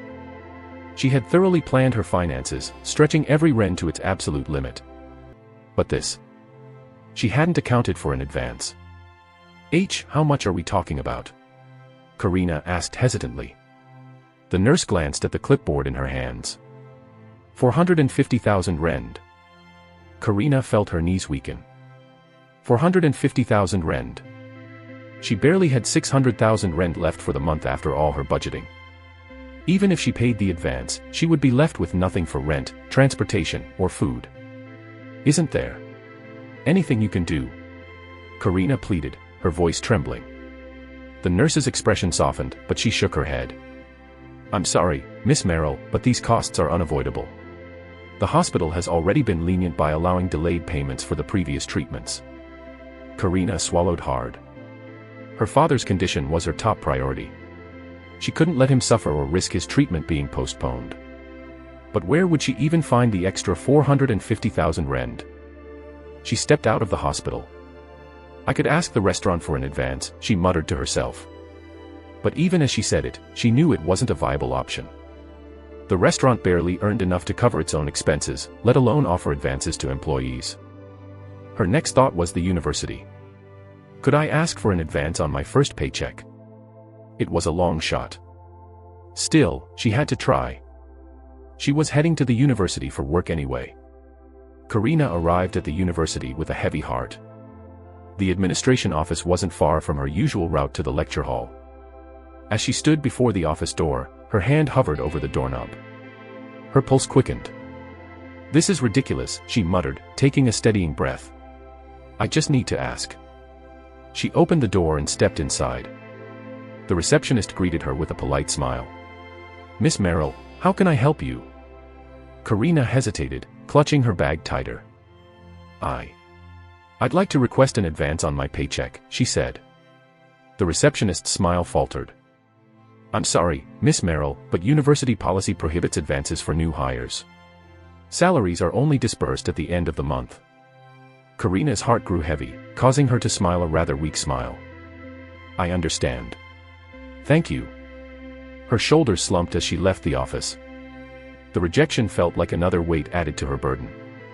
She walked autonomously toward the lecture hall, though her thoughts swirled. Think, Karina. There has to be another way. Her father's health depended on her. The words from the nurse lingered in her mind. We can't proceed without the payment. Her chest tightened. Not long after, she arrived at the lecture hall. As she prepared the materials for the day's lecture, her hands trembled slightly. Karina. Vanitas' cold voice reached her ears, startling her. Chapter 23, Deadline, 3. Karina. Vanitas' cold voice reached her ears, startling her. She turned to see Professor Vanitas, who was standing at the door. Good morning, Professor. Morning, Karina. Vanitas stepped closer, setting down a stack of books on the desk. His gaze lingered on her for a moment. Soon after, the lecture began, and for the next hour or so, Karina forced herself to focus. She took notes as usual, observing key points from Vanitas' thorough explanations, and taking in his teaching methods. But her mind kept wandering. The nurse's words. The receptionist's refusal. Her father's frail face. Each thought disrupted her concentration. When the lecture finally ended, she exhaled deeply, her shoulders sagging. Karina. Vanitas' voice snapped her back to attention. Yes, Professor. He glanced at her, his expression unreadable. Once the room had emptied, Karina stood before the desk, clutching her notebook tightly. Vanitas leaned back in his chair, observing her with the same piercing gaze that always made her feel like he could see through her. You're distracted. Karina froze, her lips parting to protest, but no words came out. I don't care about your personal matters, but I can't have my assistant unfocused during work. Karina swallowed hard, feeling her cheeks flush. I'm sorry, Professor. It won't happen again. Vanitas raised an eyebrow. It's fine. Karina blinked, surprised that the scolding ended there. She thought he might chew her out further, but surprisingly, he didn't. Yes, Professor, she said quickly, lowering her gaze. Vanitas' eyes narrowed slightly. You're dismissed. Karina nodded, gathering her things and exiting the lecture hall. Once outside, she leaned against the wall, exhaling shakily. "HAAA. That was close," she muttered. But even as she tried to shake off the encounter, her mind returned to the looming issue. 450,000 rand. She needed to find a way. And soon. By the time she returned to her desk, Karina had resolved to work extra shifts at the restaurant. It wasn't ideal, but it was all she could think of. She opened her notebook, jotting down a rough budget plan. Her pen hovered over the page as she calculated the hours she'd need to cover the advance. Her heart sank. It would take weeks. "I can't wait that long," she whispered. But what other option did she have? She rested her forehead on the desk, her exhaustion finally catching up to her. "I'll figure something out," she murmured. And the days trudged on. With the pending deadline looming closer, Karina's work began to slip. She fumbled with orders at the restaurant, forgetting to jot down specific requests or delivering dishes to the wrong tables. The staff noticed her declining focus and clumsiness. "You okay, Karina?" one of them asked with concern on their face. "I'm fine," she replied, forcing a smile that didn't reach her eyes. Her co-workers didn't press further. One evening, after another exhausting shift, Karina gathered her courage. "I was wondering," she began, her voice hesitant. "Could I possibly get an advance on my pay?" The restaurant owner, Mr. Han, who was a distant relative of her friend, furrowed his brows. "Karina, you've been working hard, and we appreciate you," he said. "I'll see what I can do." Really?" Her heart lifted at his words. Finally, a glimmer of hope. The next day, the owner handed her an envelope. "It's not much, but it's what we can manage right now." Karina accepted it with a grateful bow. "Thank you, sir." Truly. But when she counted the money later that night, her stomach dropped. It wasn't enough. Not even close. She sat at her small desk, staring at the bills and running the numbers again. No matter how she rearranged the figures, the gap remained insurmountable. "What am I supposed to do?" she muttered, gripping her hair in frustration. Her mind spiraled into darker thoughts. Sell my body. Sell my soul. The laughter quickly turned into tears as she slumped onto the desk, her shoulders shaking. She hated feeling this powerless. Damn it, damn it. She recalled when Professor Vanitas sponsored Ezra Kalis an absurd amount, feeling envious. Gosh. What am I going to do? The following morning, Karina dragged herself to the university. Her exhaustion was evident to anyone who cared to look, dark circles under her eyes, a slump in her posture. Morning, Miss Merrill, one of the other staff greeted. Good morning, she replied, forcing yet another smile that didn't reach her eyes. Her steps felt heavier as she approached the lecture hall. Inside, Vanitas was already at the podium, preparing his materials. Karina, he called, not looking up. Yes, Professor. Set up the diagrams for today's lecture, he said, gesturing toward the board. Yes, sir. She moved autonomously, but her thoughts were elsewhere as she worked. The deadline for her father's treatment loomed in her mind, distracting her from the task at hand. Midway through the lecture, Karina found herself zoning out. Professor Vanitas' voice echoed in the background as she stared blankly at her notes. Karina. Her head snapped up, startled. Are you with us? Vanitas asked. Why, yes, Professor, she stammered, her face flushing. Good. Stay focused, he said before continuing the lecture. Karina's cheeks burned with embarrassment. The students' eyes felt like they were boring into her, though most quickly returned their attention to Vanitas. She moved silently, avoiding Vanitas' gaze. Karina, he said suddenly, breaking the quiet. Yes, Professor. Meet me in my office after you're done here. Her stomach dropped. Understood. Vanitas' office was as intimidating as ever. Bookshelves lined the walls, filled with ancient tomes and notes meticulously organized. Vanitas sat at his desk, boring his gaze onto her as she entered. Sit, he said, gesturing to the chair across from him. Karina obeyed, folding her hands nervously in her lap. What's going on with you? He asked, his tone direct. Nothing that concerns the university, she replied automatically. That's not what I asked. Karina hesitated as her hands twisted together. It's personal, she said. Vanitas leaned back in his chair. You're distracted. That affects your work, and by extension, my lectures, he said bluntly. If there's a problem, deal with it. I'm trying, Professor, she said, her voice breaking slightly. Vanitas didn't respond immediately, as if pondering on something. She braced herself for the scolding she expected.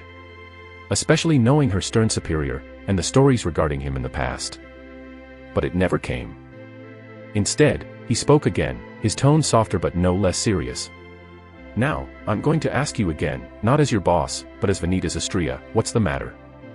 Karina's lips parted, but no words came out. Her hands trembled in her lap as she tried to summon the courage to speak. It's my father. Vanitas tilted his head slightly, gesturing for her to continue.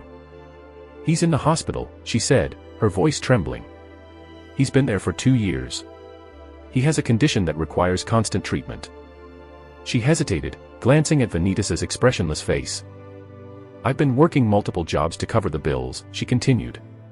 But recently, the hospital told me I need to pay in advance for his next round of treatment. Her voice cracked as she added, and I don't have enough. Vanitas leaned forward slightly, resting his elbows on the desk. How much do you need?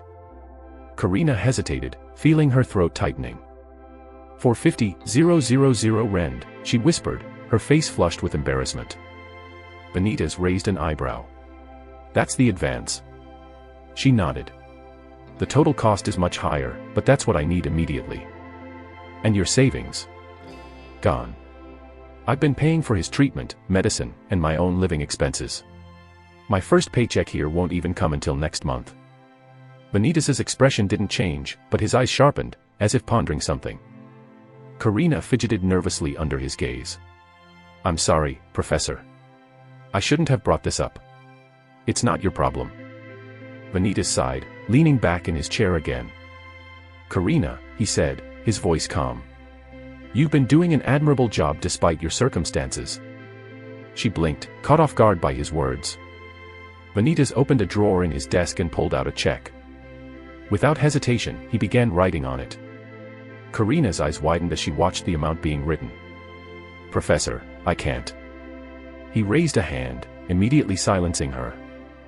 This is 1 million rand, he said, sliding the check across the desk.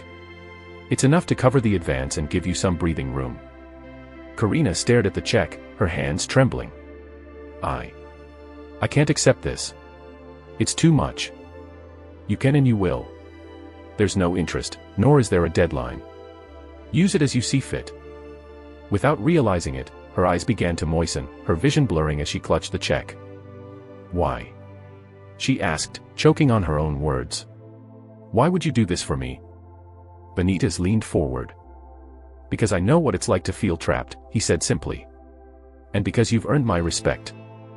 Karina couldn't hold back her tears any longer. She sobbed quietly, clutching the check as if it were a lifeline. Thank you, she managed to say between sobs. Thank you so much. You don't know how much this means to me. Vanitas leaned back in his chair, already pulling out the book he was always reading. Take care of your father, he said. And take care of yourself. That's all I ask. I can't have my assistant falling apart during lectures. Karina let out a wet laugh through her tears, wiping her face with trembling hands. I'll make sure I don't. Vanitas's eyes flicked toward her briefly, then returned to his book. Good. And remember, this is a loan with no strings attached. Don't make it more than it is. Understood, Professor, Karina said as she rose from her chair, clutching the check to her chest. Before leaving, she hesitated at the door. If there's anything I can do to repay this kindness, just let me know. Vanitas didn't look up as he turned another page. Don't waste your energy on repayment. Your performance in your role is enough. Karina nodded, bowing deeply before stepping out of the office. As the door closed behind her, Vanitas sighed, setting his book down. Kindness. Vanitas Astria in the past likely never heard that word attributed to him after his mother's death. He leaned back in his chair, letting his gaze wander to the ceiling. Money. It was powerful. Powerful enough to change someone's life. He had used it for Ezra, and now for Karina. Ha! But as the thought lingered, his lips curled into a bitter smile. No one had ever done it for Chai Un-woo. His so-called friends, his colleagues, they had all abandoned him when he needed them most. A low rumble interrupted his thoughts. His stomach grumbled again, louder this time. It had been a while since he craved Korean food, and the thought alone was enough to stir something nostalgic in him. Thankfully, due to the game's developers being Korean, references to South Korea were scattered throughout the world. Guess I'll have samgyeopsal today. Chapter 24, Mage Killer, 1. The items he had bought from the auction finally arrived. They said it would take a week, but it took 2 weeks for some reason. Regardless of that, Vanitas quickly opened the box. Crimson Band. Enchantment, Lesser Fire Resistance. Effect, Mana Amplification when exposed to volcanic environments. Vanitas picked up the ring and turned it over between his fingers. This will rise in value soon once that happens. Its hidden properties would turn it into a highly sought-after relic. He carefully set it aside and moved to the next item. A small crystal shard. Ethereal Fragment. Description, a crystalline shard believed to be the fractured tip of an ancient dragon's tooth. Effects. Resonant Echo, enhances mana detection within 500 meters. Draconic Preservation, slowly restores mana when held. Crazy. In the game, it was an item nobody thought much of. Its real value was only revealed when combined with Sovereign tier relics. He placed the fragment carefully back into its protective casing. At the start of the game, dragons were already extinct. But their existence was undeniable. Bones. Fossils. Scales turned to stone. So on and so forth. Archaeological finds had cemented their place in the world's history textbooks. And the game's final boss. The Black Dragon. He had only known about it through the game's forum community. However, not once had Chai Un-woo arrived at the ending where the Black Dragon appeared. The true ending, where ultimately, the dragon was slain by the player, ridding the world of dark magic. For Chai Un-woo, his playthroughs always ended in bad endings, where named characters died one by one due to his choices. Even after countless trials and errors, the result was always the same. But this time, he was resolved to see it through the end. In a different perspective, as Vanitas Astria, and not as a player, hopefully, he would make the correct choices. Pushing those thoughts aside, Vanitas continued scanning the next set of items. Silverleaf Grimoire. Tier, Advanced. Effect, accelerates mana recovery over extended use. Vanitas adjusted the spectacles. Labeled as low-grade, the grimoire was far more valuable than it appeared. Hopefully, this could treat my cancer for now. Lastly, his eyes fell on the tarnished coin. Coin of Resonance. Description, a key forged by ancient alchemists. Enables the wielder to unlock essence vaults, hidden chambers filled with rare spell formulas and mana-infused treasures. Current status, dormant. Vanitas ran his thumb over its worn surface. He wondered if he even had the precision to make use of it. Sure, he had the spectacle which was akin to an encyclopedia. But that only stemmed to knowledge. Hands-on experience, however, was a different story. The coin still remained dormant. And he knew it required alchemical engineering to activate its potential. Vanitas's gaze lingered on the artifact. There was only one person who could truly utilize the coin as he needed. Roselyn Clandestine. She was a named character, etched deep into his memory, one of the few alchemists who could master the art of working with such relics. In one of his countless playthroughs, Vanitas had managed to save Roselyn. In that timeline, she had gone on to become the greatest alchemist of her era. What made the game so memorable was its dynamic storylines, which was shaped entirely by the player's choices. Each decision changed the path ahead, giving the players the possibility of altering the allies they could save and the enemies they would face. It was never the same twice. Ha! Vanitas leaned back, letting out a faint chuckle. But now, this wasn't a game. This wasn't a controlled playthrough with a reset button. And he wasn't the player anymore. He was Vanitas Astria. A professor. A noble. A mage. A named character. None of those roles aligned with the decisions he made as a student in his playthroughs. He pondered how best to navigate the unfolding events. The choices he made from this point would determine the bosses he would inevitably face. And, just like in the game, it was up to him to decide who would oppose him. In any case, there were other items, but Vanitas put them aside for now. Their purpose was merely to resell once the price inflated. He leaned forward, resting his elbows on his desk as he tapped the coin lightly. I'll deal with it when the right time comes. To wait for the right opportunity to dispose of Claude. If Roselyn was to rise as the greatest alchemist, Claude had to fall. And if Vanitas Astrea was to survive this unpredictable narrative, he needed to start making his moves now. It should be easier, considering my relationship with him. But then, a sudden thought arose. Karina's been working late at night. Then that meant... A smirk tugged at his lips. After a full day of lectures, Vanitas immediately returned home and dived right into training. His body was vertical, supported by a single hand as he performed push-ups. His other arm rested behind his back to maintain balance. Sweat dripped from his forehead. When his arm trembled from the effort, he switched hands and continued. After completing the set, Vanitas lowered himself to the ground and rolled his shoulders to ease the tension. Without hesitation, he moved to the next part of his routine. Calisthenics. Hop. He gripped a high bar installed in the corner of the room. With a swift motion, he pulled himself up. 1, 2, 3. His muscles burned with each repetition, but he didn't stop. Pull-ups transitioned into dips, dips into muscle-ups. Each exercise flowed seamlessly into the next. By the time he completed the calisthenics, he felt his shirt cling to his skin due to the accumulated sweat. HAAA. HHAAA. Vanitas grabbed a towel, wiping his face as he caught his breath. But he wasn't done. He turned his attention to the weights neatly arranged on a rack. Bench press first. With a steady breath, he pushed the barbell off the rack. The weight bore down immediately, but Vanitas held firm. The bar descended, and his elbows bent at a perfect angle before he pushed it back up.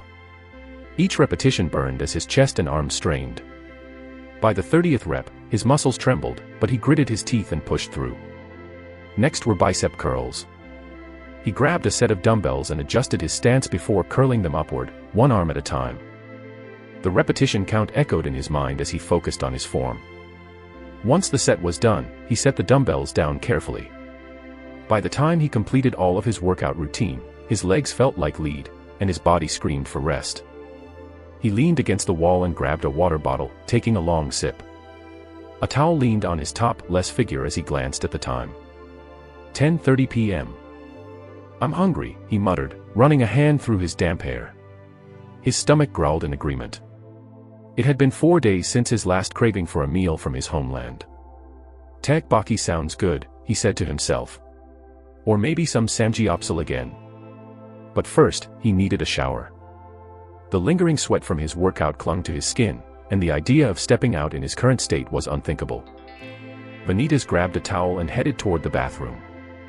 As the cold water flowed down his body, his mind wandered to the humble Korean restaurant he had stumbled upon a week ago. After rinsing off, he dried himself with the towel. Then, he changed into a simple black hoodie and matching pants. Pulling the hood up, he glanced at himself in the mirror. Good enough. Now, the real challenge wasn't picking an outfit. It was leaving the estate without alerting anyone. The maids, the servants, and especially his driver, Evan, were always on high alert. They were like dogs ready to serve their master. Even if he were to tell Evan to stay behind, as if it were instinctual, Evan would most probably follow him. I think so. Truth be told, Vanitas had a soft spot for humble meals. They felt more comforting than the refined dishes prepared at the estate. However, as the feared and stern Astrea head, it would undermine the image he was slowly trying to cultivate. Normally, Vanitas appreciated their dedication, but tonight was different. He had perfected the art of sneaking out over the past few months during his ventures for Korean references in the world. His position as a noble made his life overly scrutinized, and the last thing he wanted was to draw attention to himself in the city streets. Vanitas waited by his window as he peered out to confirm the coast was clear. Almost. He waited for a few minutes longer until the movement outside quieted. When the moment felt right, he was on the move. Freedom. Vanitas stepped into the cool night air and pulled his hood tighter over his face. Which way was it again? Despite receiving a check from the professor a week ago, Karina still worked tirelessly. The professor had told her there was no deadline. But Karina couldn't stomach the idea of taking her time. She wanted to repay him as soon as possible. The evening rush at the Samgyeopsal restaurant was in full swing. It was currently 11:10 p.m. Around this time, workers from the nearby neighborhood would start flocking to the restaurant. Karina moved from table to table, balancing trays of sizzling meat, bowls of rice, and side dishes. "Karina." One of the kitchen staff called out. She turned as she wiped her hands on her apron.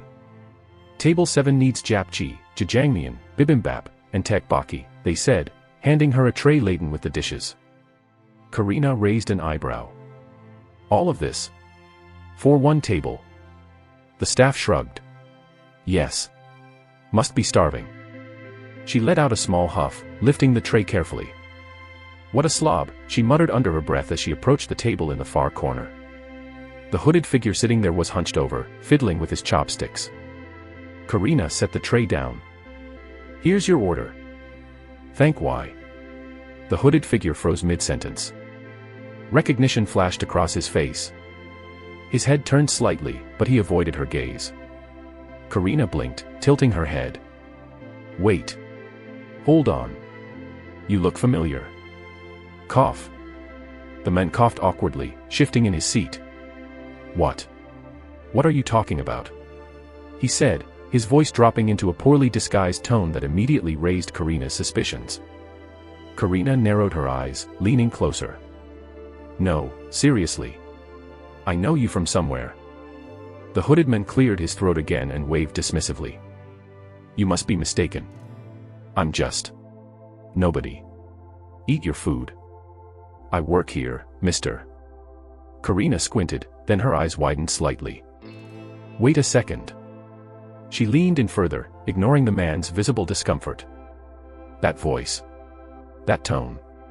You're—" "Stop," he hissed, raising a hand. "You're imagining things." Karina frowned, then snapped her fingers. Professor Vanitas. Chapter 25, Mage Killer, 2. Professor Vanitas, on. The hooded figure flinched as he pulled her close. "Quiet." Karina blinked, caught off guard, her gaze lingering on his fingers around her wrist. "Professor, what are you?" "Lower your voice," Vanitas interrupted, glancing around the restaurant. His grip on her wrist loosened slightly, his expression, however, remained tense. Karina narrowed her eyes, leaning in closer to his face. "So it is you." Vanitas sighed, glancing at Karina, who was wearing an apron. Rubbing his temple, he said, "Sit." He gestured for the seat across from him. "Ah. I can't. I'm still." "Sit," he repeated. Karina hesitated momentarily. Gathering her thoughts, she swallowed deeply and slid into the seat across from him. Vanitas leaned forward slightly, his hood still obscuring most of his face. "Mind explaining this?" he asked, pointing at her apron. "I'm working." Vanitas raised an eyebrow. "I can see that. Why?" "I need the money." "And what was the check for?" "That was for my father's hospital bills." "Exactly," Vanitas said. "So, again, why are you here?" Karina hesitated once more. Her fingers tightened around the fabric of her apron. "I didn't want to stop working. You've already done so much for me, Professor. I didn't want to depend on you more than I have to." Vanitas sighed deeply, pinching the bridge of his nose. "Karina." She glanced up nervously, waiting for the inevitable scolding. "I gave you that money so you wouldn't have to do this. Overworking yourself isn't helping anyone. Least of all, your father." Karina's eyes dropped to the table. "I just feel bad. I don't want to take advantage of your kindness." Vanitas shook his head. "This isn't about kindness. You can't help anyone if you're too exhausted to function." I understand." "Good," Vanitas said, crossing his arms as he leaned back. "Here's what's going to happen. You're going to clock out. Then, you'll sit down and eat with me." "Understood." "Wah," Karina blinked, startled. "Eat with you?" Is there a problem? Karina stammered, I can't. Why, you're my boss, the professor, and, Vanitas leaned forward slightly, resting his chin on his hand. And. Go on. Her cheeks flushed. It's improper, isn't it? I mean, sitting and eating with my senior professor. Vanitas let out a small sigh, shaking his head. It's food. Not a political summit. Sit. Eat. Recover. That's all. But. This isn't a request. It's an order. Okay. Good, Vanitas said with a nod, watching as Karina made her way back to the kitchen. He leaned back slightly, a quiet sigh escaping his lips. That kid. Concern lingered in his eyes. She reminded him too much of his past self.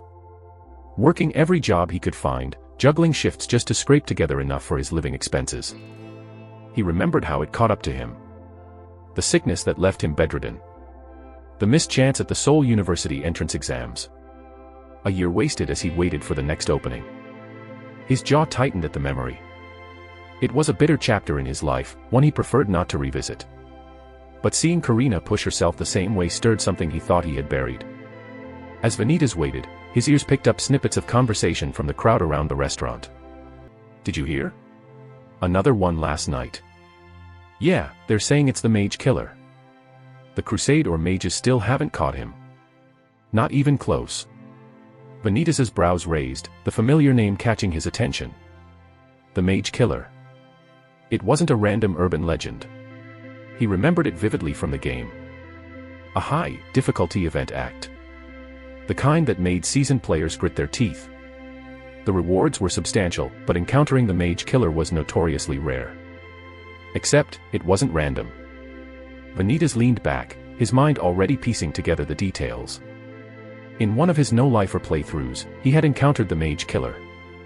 Not once, but multiple times. Through trial and error, he had uncovered the truth. It wasn't about chance. There was a pattern. The mage killer wasn't just some chaotic figure targeting mages indiscriminately. No, he had motives. Vanitas smirked faintly as the memories of his frustration and eventual triumph surfaced in his head. It had taken countless attempts with each one ending in failure. But once he understood the pattern, everything fell into place. Karina, now dressed in her casual attire, sat stiffly, her hands awkwardly resting on her lap. The tension in her shoulders refused to ease, and the subtle sheen of sweat on her back only added to her discomfort. Her gaze darted to the dishes laid out, then to Vanitas, who was calmly tending to the sizzling pork belly on the grill. Sizzle. The rich, savory aroma wafted through the air, making her stomach tighten in hunger. But what really caught her attention were his hands. He flipped the meat effortlessly as the golden edges sizzled against the grill. Then, with precise movements, he cut the pieces into uniform bites and arranged them neatly on the plate. Wow. Karina couldn't help but be surprised. She had always assumed that nobles were inexperienced when it came to menial tasks. Yet here he was, perfectly grilling pork belly as if it were second nature. It didn't match the image she had of him, stern, aloof, and distant. Especially now, seeing him in a casual hoodie, Professor Vanitas looked completely different. At the university, he was always impeccably dressed. Here, however, his appearance was relaxed. His jet black hair fell loosely, framing his face in soft bangs that gave him an unexpectedly approachable look. Karina's eyes lingered on his face longer than she realized. There was a mole just under his eye. A detail she hadn't noticed before. It was subtle, but it added a certain charm that felt at odds with the cold and stern image she had of him. She blinked, snapping herself out of the thought. What was she thinking? Karina shifted in her seat, trying to focus on the food instead. The sizzling meat was plated now. It was perfectly grilled, with caramelized edges that practically glistened under the lights. Vanitas placed a piece on her plate without a word, his expression calm as ever. Her stomach growled softly, breaking the silence. Ah. Heat rushed to her cheeks, and she quickly reached for the lettuce wrap to hide her embarrassment. Vanitas, however, didn't so much as glance at her. Calmly, he maneuvered through the plates, picking up a piece of tteokbokki with his chopsticks and popping it into his mouth. The quiet remained, save for the sizzle of the grill and the conversations from other tables. Karina bit into her wrap, her thoughts spiraling as she chewed. She couldn't tell if she was more embarrassed by her growling stomach or the fact that he didn't react at all. For some reason, his indifference made it worse. Is it good? She blinked, swallowing quickly. Huh.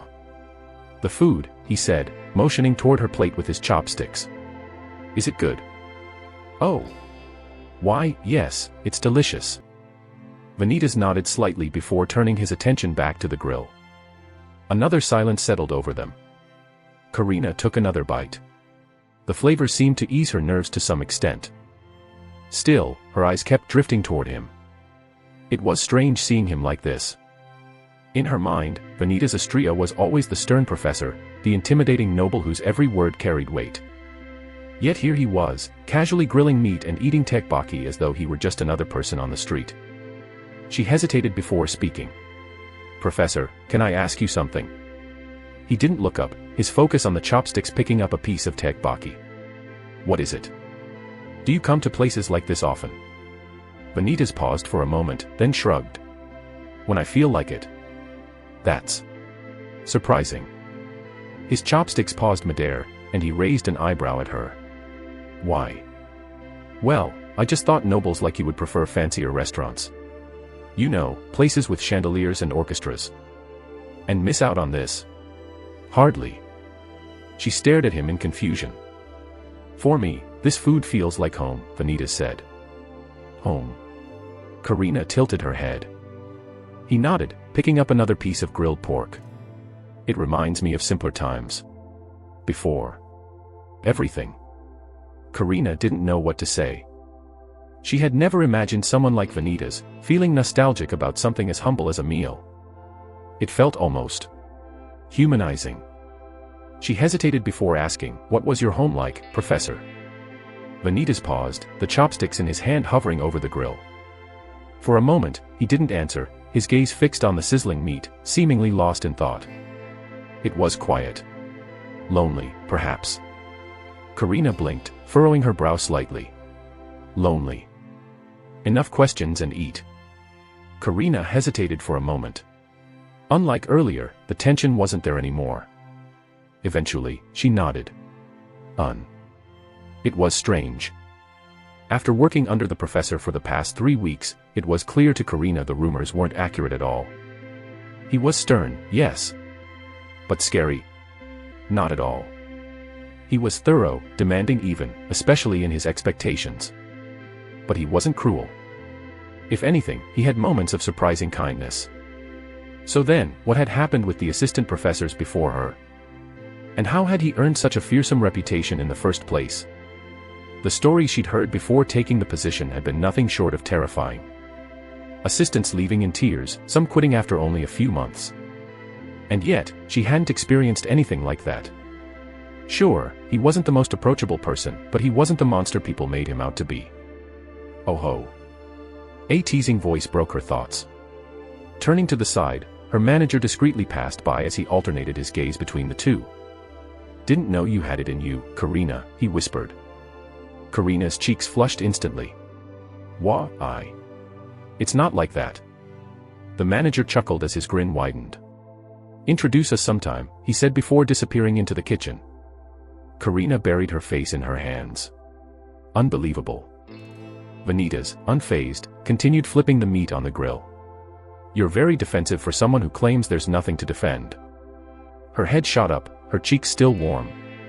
Professor, that's not helping. I'm simply pointing out the obvious. Karina let out a sigh, shaking her head as she reached for her chopsticks.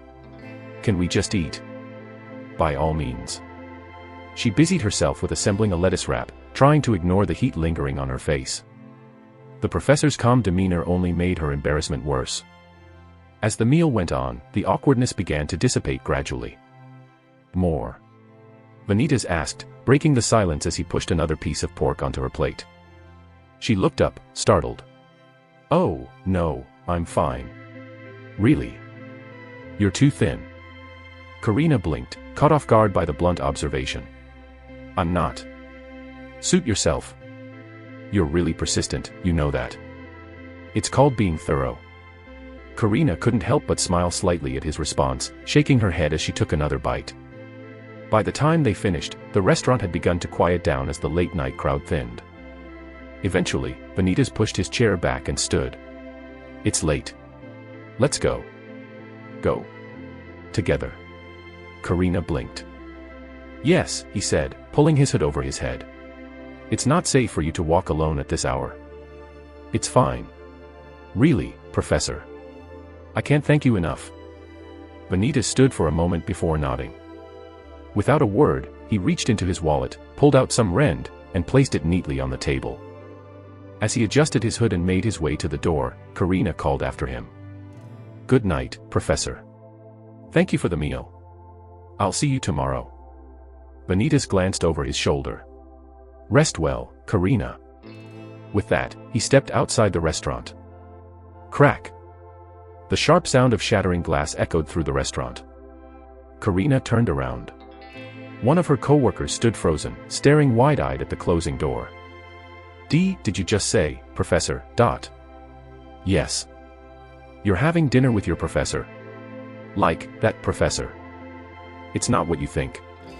Chapter 26, Mage Killer, 3. Karina walked around the streets, taking in the cold air. Her mind wandered back to the events that had just transpired. What the hell, Karina? She cringed, realizing how unprofessional she'd been. She had dropped her formal tone somewhere along the way, speaking to the professor as if he were anyone else.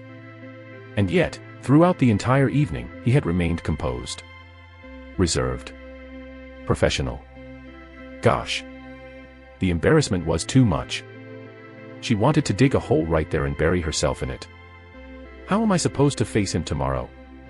She groaned, rubbing her temples. Get a grip. He probably doesn't even care. But she cared. Karina had worked hard to maintain her image as a responsible assistant. And now? One casual dinner, and she'd acted like a fumbling idiot. Her thoughts spiraled as she turned a sharp corner. Suddenly, her steps faltered. A chill ran down her spine. The hairs on the back of her neck stood on end. Bloodlust. Bah. Thump. Bah. Thump. Karina froze, her heart hammering in her chest. Slowly, she turned her head. A shadowed figure stood at the edge of the alley, holding a glint of steel in their hand. A dagger. Step, step. The figure stepped closer. Karina's breath hitched. It couldn't be. The story she had heard. The mage killer. Her body tensed as she tried to think. Run. Scream. Fight. But her feet felt rooted to the ground, feeling the panic gripping her tightly. Swoosh. The figure lunged. Karina dodged instinctively, adrenaline flooding her veins as the blade narrowly missed her side.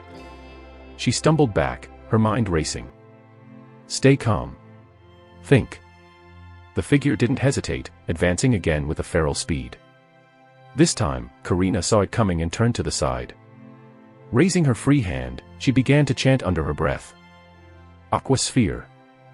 A sphere of condensed water formed instantly, swirling with icy particles. Karina lunged forward and hurled the sphere at the figure. Swoosh. The attacker moved to dodge, but the sphere exploded upon impact, shards of ice scattering in every direction. One shard grazed their arm. Karina hoped it would slow them down. But it didn't. Boom.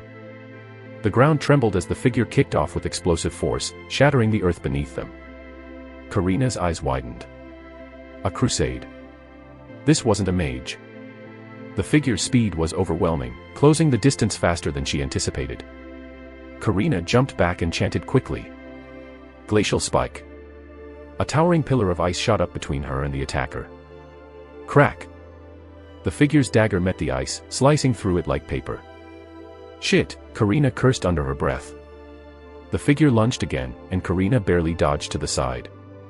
She spun her body, her hands glowing faintly as she chanted. Frozen mist. A chilling mist spread through the street, obscuring the figure's vision. Swoosh. Karina moved swiftly within the mist, holding her breath to avoid revealing her location. However, she wasn't fast enough. The figure darted through the mist, honing in on her as though it wasn't even there. Karina raised her arms in defense, summoning a shield of ice just in time to block a strike aimed at her torso. Crack! The shield shattered instantly under the force of the dagger. Karina stumbled back. That dagger wasn't ordinary. It could cut through magic. If she didn't adapt, this fight would be over in seconds. Taking a deep breath, she focused, drawing on the heat within her mana core. Ignition. A burst of flames erupted from her hand, colliding with the icy mist. The sudden clash of heat and cold created a volatile reaction. Steam hissed violently as it filled the air, forcing the figure to hesitate. Karina didn't let up. She moved quickly. With a steady voice, she chanted her next spell. Crossfire, converge. Flames and frost twisted together, forming a chaotic vortex that surged toward the attacker. The figure sidestepped as their dagger deflected part of the vortex. But the force of the spell pushed them back, giving Karina a brief opening. She seized the moment, summoning sharp shards of ice above her. Icicle barrage. The shards descended in a deadly flurry. The figure deflected some with their dagger, but one shard grazed their leg. Though they didn't even kneel. As if indifferent to the pain. Karina gritted her teeth, sweat dripping down her temple. She could feel her mana reserves depleting rapidly. She needed to end this. Swoosh. However, the figure's speed didn't falter at all. And within seconds, they charged again. Karina clenched her fists, channeling everything she had left into her next move. An array of magic were sent out as sparks scattered in the air. Each magic that barraged towards the mage killer would instantly dissipate upon contact with their dagger. Karina, gritting her teeth, stepped back and crossed her hands together as she chanted. Thermal pool, Uk. Her words were cut off as a brutal force on par with a rampaging bull slammed into her abdomen. The impact knocked the air from her lungs, sending her sprawling to the ground. She gasped, clutching her stomach as her vision began to blur. Just one attack from the mage killer was all it took to damage her significantly. Standing up, Karina scrambled back, clutching onto her stomach as her other hand lifted up, muttering a chant. Convergence flaw. Her voice caught in her throat. A flicker of silver flashed before her, and for a brief moment, her life flashed before her eyes. It was then. Swoosh. A gale of wind, strong enough to fill the entire vicinity, pushed both Karina and the mage killer back. There, he stood, and relief washed over Karina like a tidal wave. With his hood down, and his bangs framing his face, he stood impeccably poised and indifferent as ever. Professor. Vanitas Astria. Vanitas stood behind the corridor, crossing his arms as he masked his presence. As expected, the mage killer hunted Karina. The pattern was clear to someone who had encountered the mage killer countless times in different playthroughs. It always targeted professors. Specifically, Silver University Tower professors. Vanitas knew its backstory well, having cleared the act dozens of times. The mage killer was once a Silver University Tower alumnus. A Crusade Department prodigy. But his career was cut short after angering a professor. Unjustly expelled. Banned from every university tower. Denied every opportunity. And so, he turned to dark magic. The mage killer wasn't just a crusade anymore. He was a crusade who wielded dark magic. His dagger. An artifact that could cut through any spell, making him nearly unstoppable against unprepared opponents. It didn't matter which university they taught at. His grudge consumed him. Vanitas knew the mage killer's first encounter was with a professor too powerful to defeat. Humiliated, the mage killer withdrew, biding his time to hone its strength. He hunted weaker professors, and each kill only served to refine his corrupted stigmata. But truth be told, Vanitas wasn't certain which professor would be targeted next. But the pieces were falling into place. Something about the timing. The circumstances. He had a lingering suspicion. Karina Merrill had been working late into the night recently. Too late. That single thought echoed in his mind. Karina Merrill was in danger. For that reason, Vanitas discreetly followed her ever since he found out about her issues, eventually being led to the Korean restaurant. It's for her protection. But at the moment, seeing Karina holding her own against the mage killer, he didn't intervene right away. Instead, he stood back, watching. It was an opportunity to evaluate his assistant's capabilities firsthand. After all, Karina Merrill. Age, 23. Stigmata. Essence discovered. Ether, Master. Pyro, Advanced. Aqua, Master. Zephyr, Intermediate. The stigmata was unfound.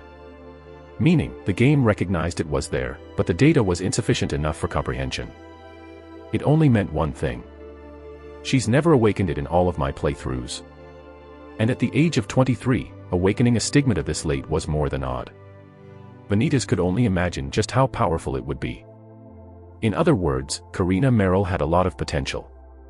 But the glaring disparity in skill between the current Karina and the Mage Killer was undeniable. The outcome was obvious. But Vanitas bided his time. In moments of desperation, when Karina is pushed back helplessly, that was when Vanitas would step in. Karina Merrill, a blank slate who harbored fear for him due to the difference in status and the shady rumors surrounding the original Vanitas. It was all for the purpose of cementing her faith in him. To Vanitas, it was 3 birds with 1 stone. It was then. So this is her limit. There was no time to hesitate. Activating his stigmata, he adjusted his spectacles. The lenses glowed faintly as they processed the scene ahead. Bang. With a sharp kick off the ground, a powerful gust of wind exploded outward. The force propelled both Karina and the Mage Killer apart, buying Vanitas the precious seconds he needed. Swoosh. Vanitas landed swiftly between them, cradling Karina in his arms. In one fluid motion, he leaped backward, a powerful gale of wind erupting from his position and hurtling toward the Mage Killer. Professor, Karina whispered. Vanitas steadied her, gently letting her stand on her own. Go home, he said. Don't call anyone. Just leave. I'll handle this. What? I said go. Vanitas repeated, his voice sharper now. Karina hesitated as her eyes darted to the Mage Killer, who was already regaining their footing. Professor, you can't. Do not make me repeat myself, he said, his tone cold as ice. Leave. Now. The weight of his words silenced her. With a shaky nod, Karina finally turned and ran. As the sound of her footsteps lulled, Vanitas turned his attention to the Mage Killer. Event Act, Mage Killer. Rewards. Understanding, plus 20%. Bonus rewards for maximum difficulty. Understanding, plus 20%. Dagger of Resonance. There it was. Chai Eunwoo had spent countless hours obsessing over the Mage Killer event in his playthroughs. In one particular run, something unexpected happened. The rewards for defeating the Mage Killer had skyrocketed. But he failed that attempt. When he restarted and revisited the event, the rewards were significantly lower. At first, he thought it was random. Yet, as he pushed through trial after trial, a pattern began to emerge. The rewards increased in direct proportion to the difficulty. And the difficulty. It reached its peak when the Mage Killer was confronted alone. This wasn't immediately apparent. In earlier runs, Chai Eunwoo had always relied on named characters to assist him. But when he faced the Mage Killer solo, the challenge increased to an almost impossible level. It was clear now. The game rewarded proportionate to the difficulty. And it seemed to take effect here. In the game, it didn't matter. Losing meant a restart. But here, if he failed, there would be no retry button. Still, he couldn't shake the thought. If this was his only playthrough in life, then he would have to seize every reward possible, no matter the risk. Scratch clawed. It seems like the Mage Killer is going to be my first boss. Vanitas Astria. The Mage Killer's grueling voice reached his ears. Nice to see you again, Aldred Hade, Vanitas muttered as he stepped forward, his boots echoing against the cobblestones. Tack. Tack. The Mage Killer, Aldred, visibly flinched. Again. Wait, you. How did you know? That doesn't concern you anymore. A grin tugged at Vanitas's lips as he called for the Silverleaf Grimoire. The grimoire materialized, hovering around him as the pages flipped continuously. Swoosh. Vanitas kicked off the ground, sending a shockwave rippling through the earth. Blades of wind lunged toward Aldred. Aldred twisted sharply, his dagger slicing through the magic with ease, dispersing the wind. But Vanitas was already ahead of him. The ground beneath Aldred shifted as the beginner spell, Earth Cannon, spun to life. Immediately, chunks of earth shot forward like missiles. Aldred darted to the side like a blur, but the force of the cannon blast sent debris scattering in every direction. The dagger slashed through the air, aiming for Vanitas' throat. But Vanitas ducked, the blade missing him by inches. From his palm, a burst of flame lance shot forth. The heat rippled the air between them. Swoosh! Aldred's eyes widened as he twisted away, narrowly avoiding the scorching attack. Vanitas didn't relent. Another wind blade followed immediately, slicing through the air with a sharp whistle. The force sent Aldred skidding backward, his boots scraping against the ground as he barely managed to hold his stance, raising his dagger defensively. Vanitas straightened, catching his breath. Like a force of nature, Aldred's figure blurred. Vanitas felt the pulse of dark energy rippling out of Aldred like a fountain. The two clashed. Vanitas maneuvered, trying his best to avoid the dagger. Cuts and grazes appeared all over his body, but it wasn't without its merits as his attacks didn't leave Aldred unharmed. H-A-A-A. H-H-A-A-A. Vanitas took deep heavy breaths, rubbing the sweat off his temple. The game was one thing, but despite having a deep understanding of Aldred's fighting habits, it proved to be difficult in real life. But Vanitas cleverly maintained his distance. It was impossible for a mage to keep up with Crusade in close combat. It was then. Swoosh! Aldred's figure blurred once more, but this time, Vanitas couldn't keep up with his movements. Instinctively, he retrieved a parchment paper from his pocket and imbued mana onto it. Vanitas had been preparing master spells into parchment papers for immediate usage. However, before he could even toss it, Aldred's blade, rippling with dark energy, cut the paper clean in half. In the same fluid motion, Aldred twisted his body and delivered a vertical kick. Thwack! The impact struck Vanitas' chin with brutal force, sending him reeling upward as blood spattered from his mouth. Aldred gave chase, leaping upward, his dagger glinting faintly beneath the moonlight. In a moment of panic, Vanitas cast an advanced rank spell, Windfall. A powerful gust of wind surged from his figure, slamming into Aldred and driving him forcefully to the ground.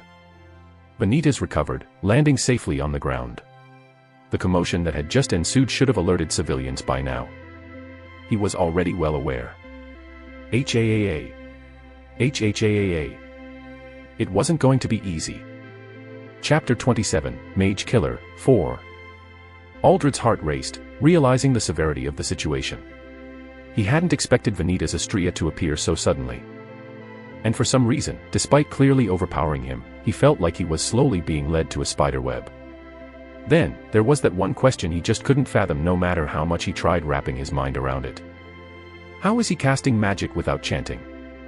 In all his years of hunting, he had never faced a mage like this before. But Aldred was a seasoned hunter. He calmed his racing mind as he pondered on his next move. Swoosh! In a blur of motion, Aldred cut through the air. His body glowed faintly as he empowered himself with aura, a signature technique of the Crusades. While mages wielded mana to conjure spells, Crusades channeled it directly into their bodies, enhancing their speed, strength, and endurance. This was what set them apart. It was more so talent, a category that differentiated them upon birth. Vanitas barely had time to react as Aldred lunged forward, closing the distance between them in an instant. Clang! The dagger met a hastily conjured barrier of wind, shattering it with ease. Aldred used that opportunity to kick Vanitas straight in the abdomen, causing him to skid back while clutching his stomach. Vanitas felt all sorts of pain coursing through his body. However, he merely dismissed it as if it were something meager. The original Vanitas Astrea's influence. Throughout the fight, Aldred was relentless. Vanitas, meanwhile, had been fighting slowly. Methodically, even. Vanitas fixed his gaze on Aldred for a brief moment and narrowed his eyes. His fighting style was a mix of the Levisha sword art and the Eleanor sword art. From what he knew, the Levisha sword art was designed for relentless aggression. It emphasized overwhelming the opponent with a constant barrage of strikes, leaving no room for them to counter. But it wasn't perfect. Levisha's biggest flaw was its dependency on momentum. Once interrupted, the flow of its movements became erratic, and would force the practitioner to either retreat or risk overextending. And that became evident as Vanitas focused on interrupting Aldred's momentum, completely seeing through his attacks as he countered. Bang! The Eleanor sword art, in contrast, was all about adaptability and defense. Eleanor users relied on their opponent's aggression to create openings, punishing every mistake with precision. However, just like every sword art, this style had its own limitations. It was reactionary by nature, and against an opponent who refused to play predictably, its efficiency waned. The unpredictability left Aldred unable to adapt effectively. HHAAA. Aldred took deep and heavy breaths, blood trickling down his arms. Vanitas, meanwhile, felt his mana slowly declining. It was only thanks to the ethereal fragment in his pocket that he had managed to dish out spells way beyond beginner to this extent. Of course, Vanitas had kept watch of his reserves, while simultaneously keeping up with Aldred. HAAA. HHAAA. Vanitas's chest rose and fell steadily, though the faint sheen of sweat on his brow betrayed the strain of prolonged combat.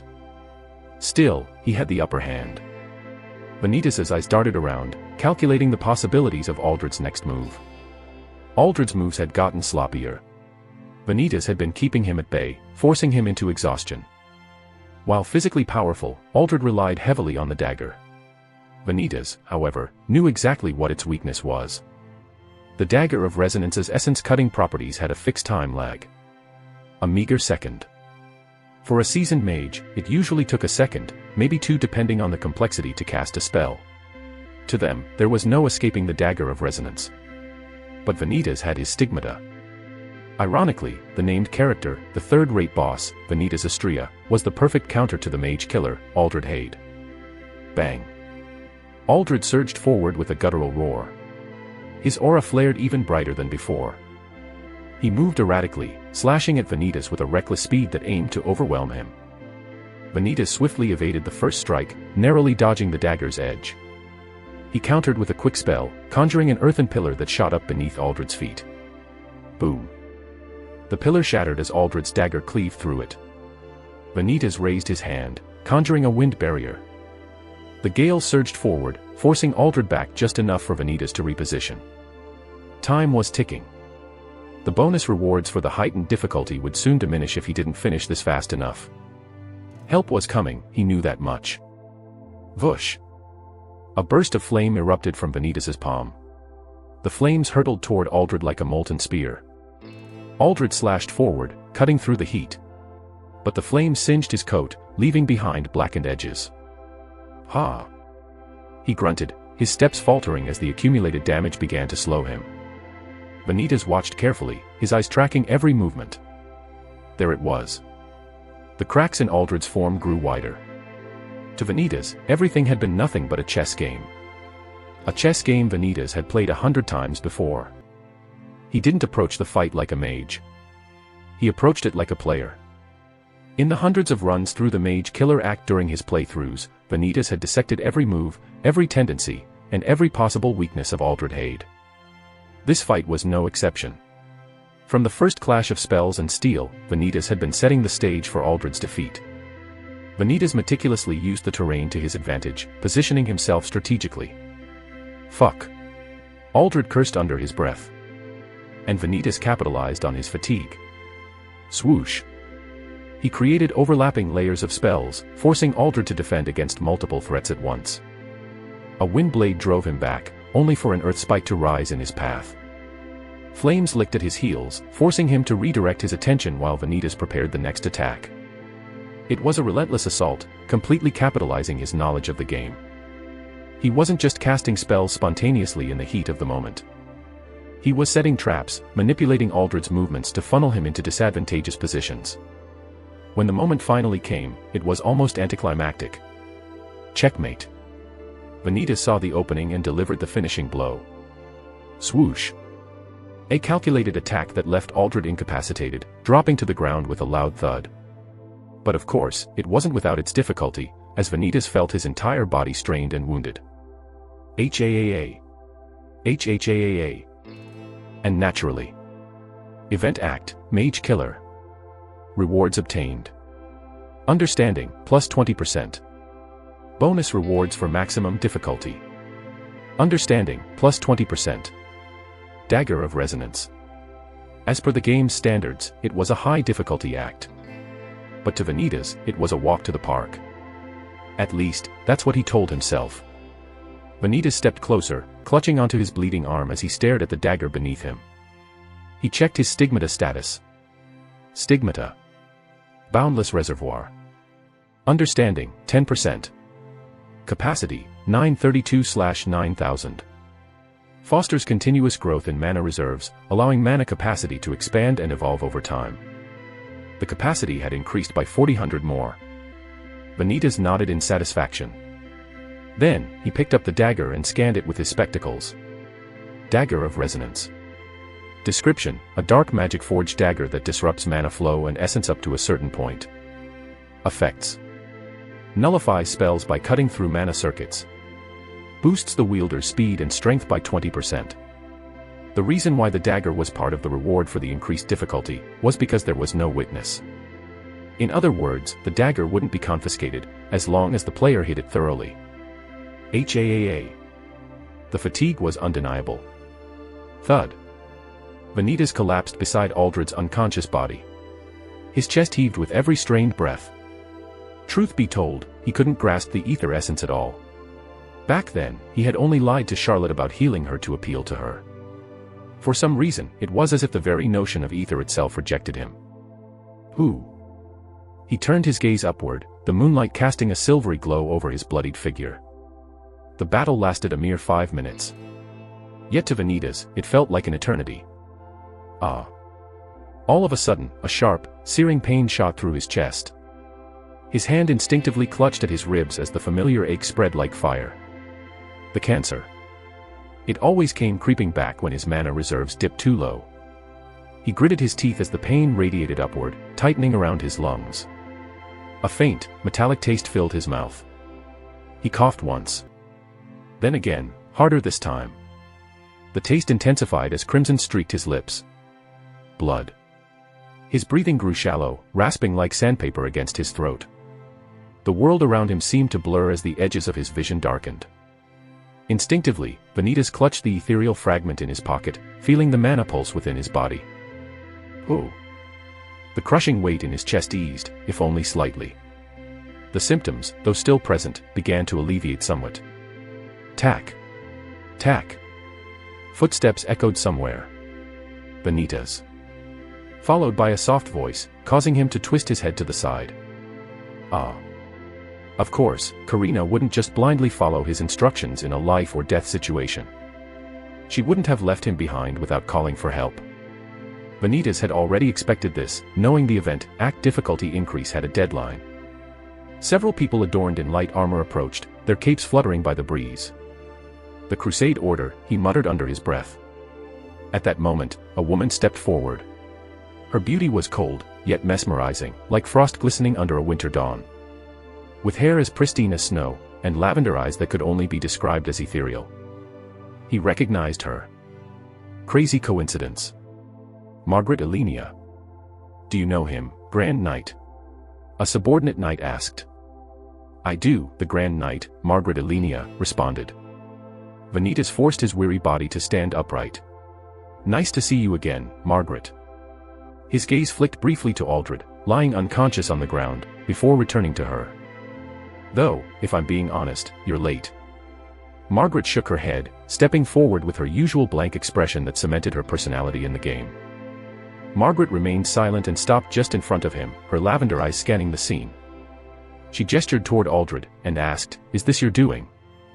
Who else?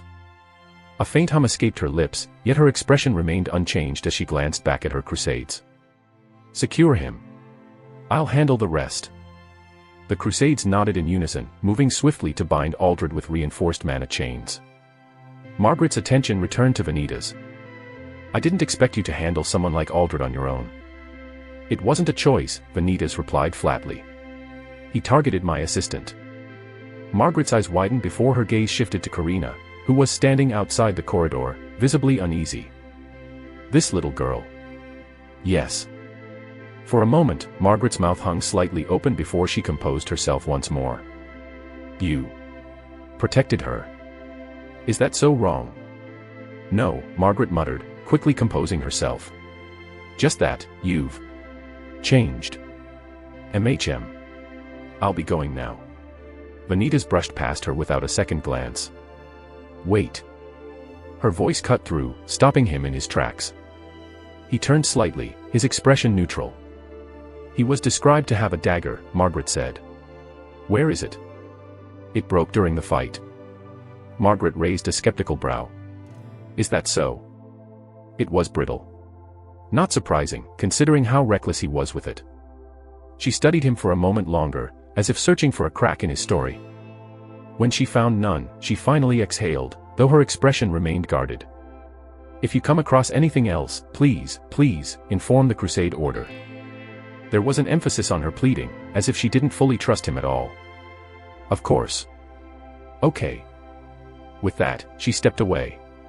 Her Crusade subordinates followed closely behind her, carrying Aldred's unconscious form. Vanitas stood still, watching them disappear into the distance before releasing a quiet breath. He didn't want to prolong the conversation with Margaret Alenia. He had done his research on her after his encounter with Nicholas. In simpler terms, she could be described as Vanitas's ex. Though, that relationship was questionable. It seemed one-sided, leaning more to Margaret's side. But in any case, correlating to Aldred, his capture instead of death by his hands was the best outcome. He turned to Karina, who had been standing nearby, watching the exchange in silence. Go home, Vanitas said. Karina scanned his bloodied figure, concern evident in her expressions. She hesitated, her hands clenching and unclenching at her sides before finally stepping forward. Vanitas, noticing her movement, tilted his head slightly. What are you? Without waiting for him to finish, she knelt down, extending her hands toward him. A faint blue glow began to emanate from her palms. Stay still, she said softly. Huh. Karina didn't respond. Instead, she took a deep breath. With a steady voice, she began to chant. O life that flows eternal, mending the weary and broken, hear my call. Stitch the wounds, ease the pain, and let vitality be restored. The blue light around her hands intensified as soft tendrils of energy swirled toward his injuries. Vanitas watched. He hadn't expected her to use healing magic, much less a spell that seemed this refined. The warmth of the magic seeped into his skin, dulling the ache in his muscles and sealing the smaller cuts. The deeper wounds began to knit together slowly, though the process left Karina visibly strained. You're overexerting yourself.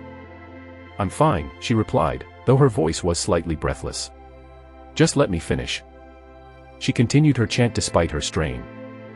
As the final words left her lips, the glow faded, and Karina slumped back slightly, taking heavy breaths. Vanitas stared at his assistant. Ether magic required a substantial amount of mana.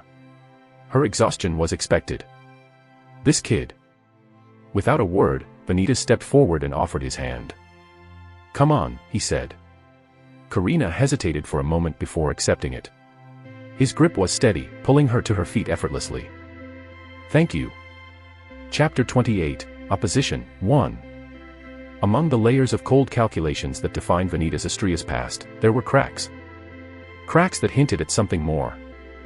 Vanitas stared at the documents he managed to get his hands on. They detailed his old university examination, the one where he'd sacrificed his teammates, including Margaret Alenia and Nicholas Machiavelli. The plan had been ruthless but effective, allowing him to secure first place in the rankings while the others failed. Vanitas tapped the bottom of the document, where the examiner's remarks were scrawled in red ink. Tap. Tap. A cold decision, but an interesting one. Grade A. He scoffed. Interesting, my ass. After the encounter with Margaret, Vanitas had an urge to re-check the document once more. Judging by her reaction during their recent encounter, the wound still hadn't healed. Vanitas sighed and leaned back in his chair, his thoughts drifting. Margaret Alenia, huh? Their recent encounter had lingered in his mind. Not because of her sharp words, but because of a narrative in the game. His exile. After the player apprehended him, he was sent to the Crusade Order for further investigations. Needless to be said, it was Margaret's order responsible for the investigation. In the end, he was sentenced to exile. Vanitas thought back to the earlier encounter. Her sharp tone, the flicker of hurt when he mentioned saving his assistant, the tension in her posture. It was as if Margaret felt betrayed. Doesn't matter, though. Because he wasn't Vanitas Astria. To be honest, I'm just filling the blanks on my own. Vanitas stood, walking towards the window. No matter how much he investigated, he couldn't find anything more regarding his past relationship with Margaret. She wasn't mentioned in the diary anywhere, giving him the implication that the previous Vanitas didn't care about her at all. He had asked Charlotte, but even she didn't know anything about it. All she told him was that Margaret and some of his past acquaintances used to visit the estate. HAAA. The faint light of dawn spilled across the estate grounds, painting everything in a soft radiant glow. He slipped his hands into his pockets as his sharp gaze scanned the horizon, clearing his thoughts off Margaret for the matter. Taking in the sight, his thoughts shifted to the mage killer, Aldred. With this, I've definitely cemented how this route will play out. Tap. Tap. Tap. His fingers tapped rhythmically against the frame in a calculated tempo that matched his thoughts. Vanitas began recalling the events from the game after Aldred's capture. He's not going to speak about my stigmata. His lips curved into a faint smirk, though it didn't reach his eyes. Because he won't have the opportunity to. Vanitas turned, walked to his desk and flipped through the documents. They'll try to interrogate him, he said. But Aldred wouldn't wake up. The documents didn't relate to anything at all. Just his lecture for today. Vanitas's amethyst eyes gleamed coldly as he skimmed through it. Realizing it would take a while, they'll leave him to his own devices and return after a few hours, maybe tomorrow. He reached into his pocket, pulling out his watch with a snap. Tick, tock. The tick of the second hand filled the room. 7 a.m. His tone dropped, like the closing of a heavy book. The Crusade Order starts their shift at 4. He placed the watch back into his pocket. So, tomorrow is today. The faintest flicker of a smile crossed his lips, then vanished. They'll return to his cell, only to find him dead. But the truth is, he was silenced. Vanitas's voice grew softer, yet colder, his gaze distant as he pieced together the puzzle. That moment will trigger something bigger. Something lurking beneath the surface. He turned back to the window, his silhouette sharp against the light. The Crusade will scramble. The glow in his amethyst eyes deepened, reflecting something unreadable. This event will force them to acknowledge the danger lurking not outside their walls, but within. After all, it was a narrative, branched from the Mage Killer event act. Then, Vanitas exhaled slowly, as if setting the pieces into motion. Since I was the one who apprehended him. The smirk returned. They're probably on their way here as we speak. To talk. The sharp knock echoed through the room. Oh. Looks like they're already here. Vanitas shifted his gaze toward the door. My lord, the Crusade Order is outside the gate. They're requesting your presence. Evan's voice resounded from behind the door and Vanitas stood up. His posture remained calm, but the air shifted. He adjusted his cuffs and walked toward the door. Margaret's gaze lingered outside the car's window, her fingers tapping against the door's edge. Her mind raced, trying to piece together what had happened. Aldred was dead. Inside the Crusade Order's own department, no less. Her grip tightened. Why? Her usually composed demeanor cracked as frustration seeped through. This wasn't supposed to happen. Not under their watch. We're here, Lady Margaret, her subordinate, Clevius, said. But I don't see the need for you to personally see him. A messenger would have sufficed. It's fine, Clevius. Margaret's hand settled on the handle. It's much safer this way. Clevius remained silent and Margaret stepped outside the car. Tack. Tack. Her boots clicked against the pavement, taking in the familiar sight of the Astria estate. She had been here before along with her group of friends in the past. Memories buried deep in her heart. Truth be told, she didn't want to be here. And neither did she want to see his face. But she had no choice. Aldred Hade was killed, and she felt like Vanitas might know something.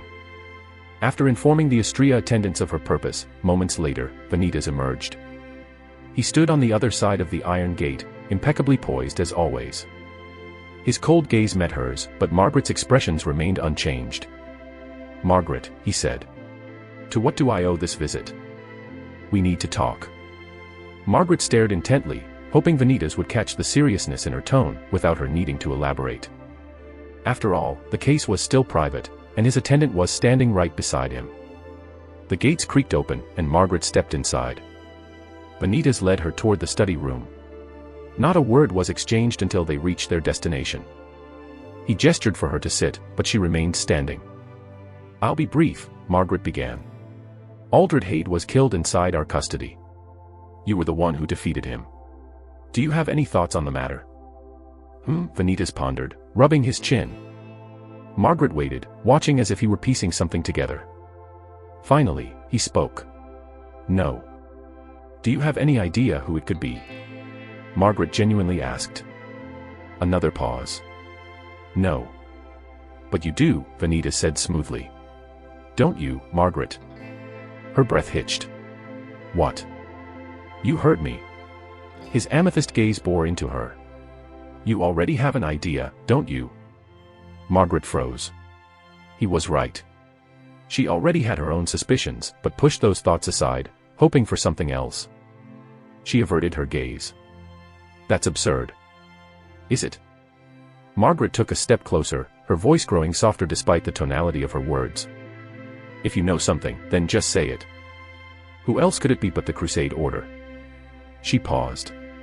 The thought had crossed her mind more than once. But voicing it, admitting it, was something she hadn't been prepared for. Margaret's silence spoke louder than words.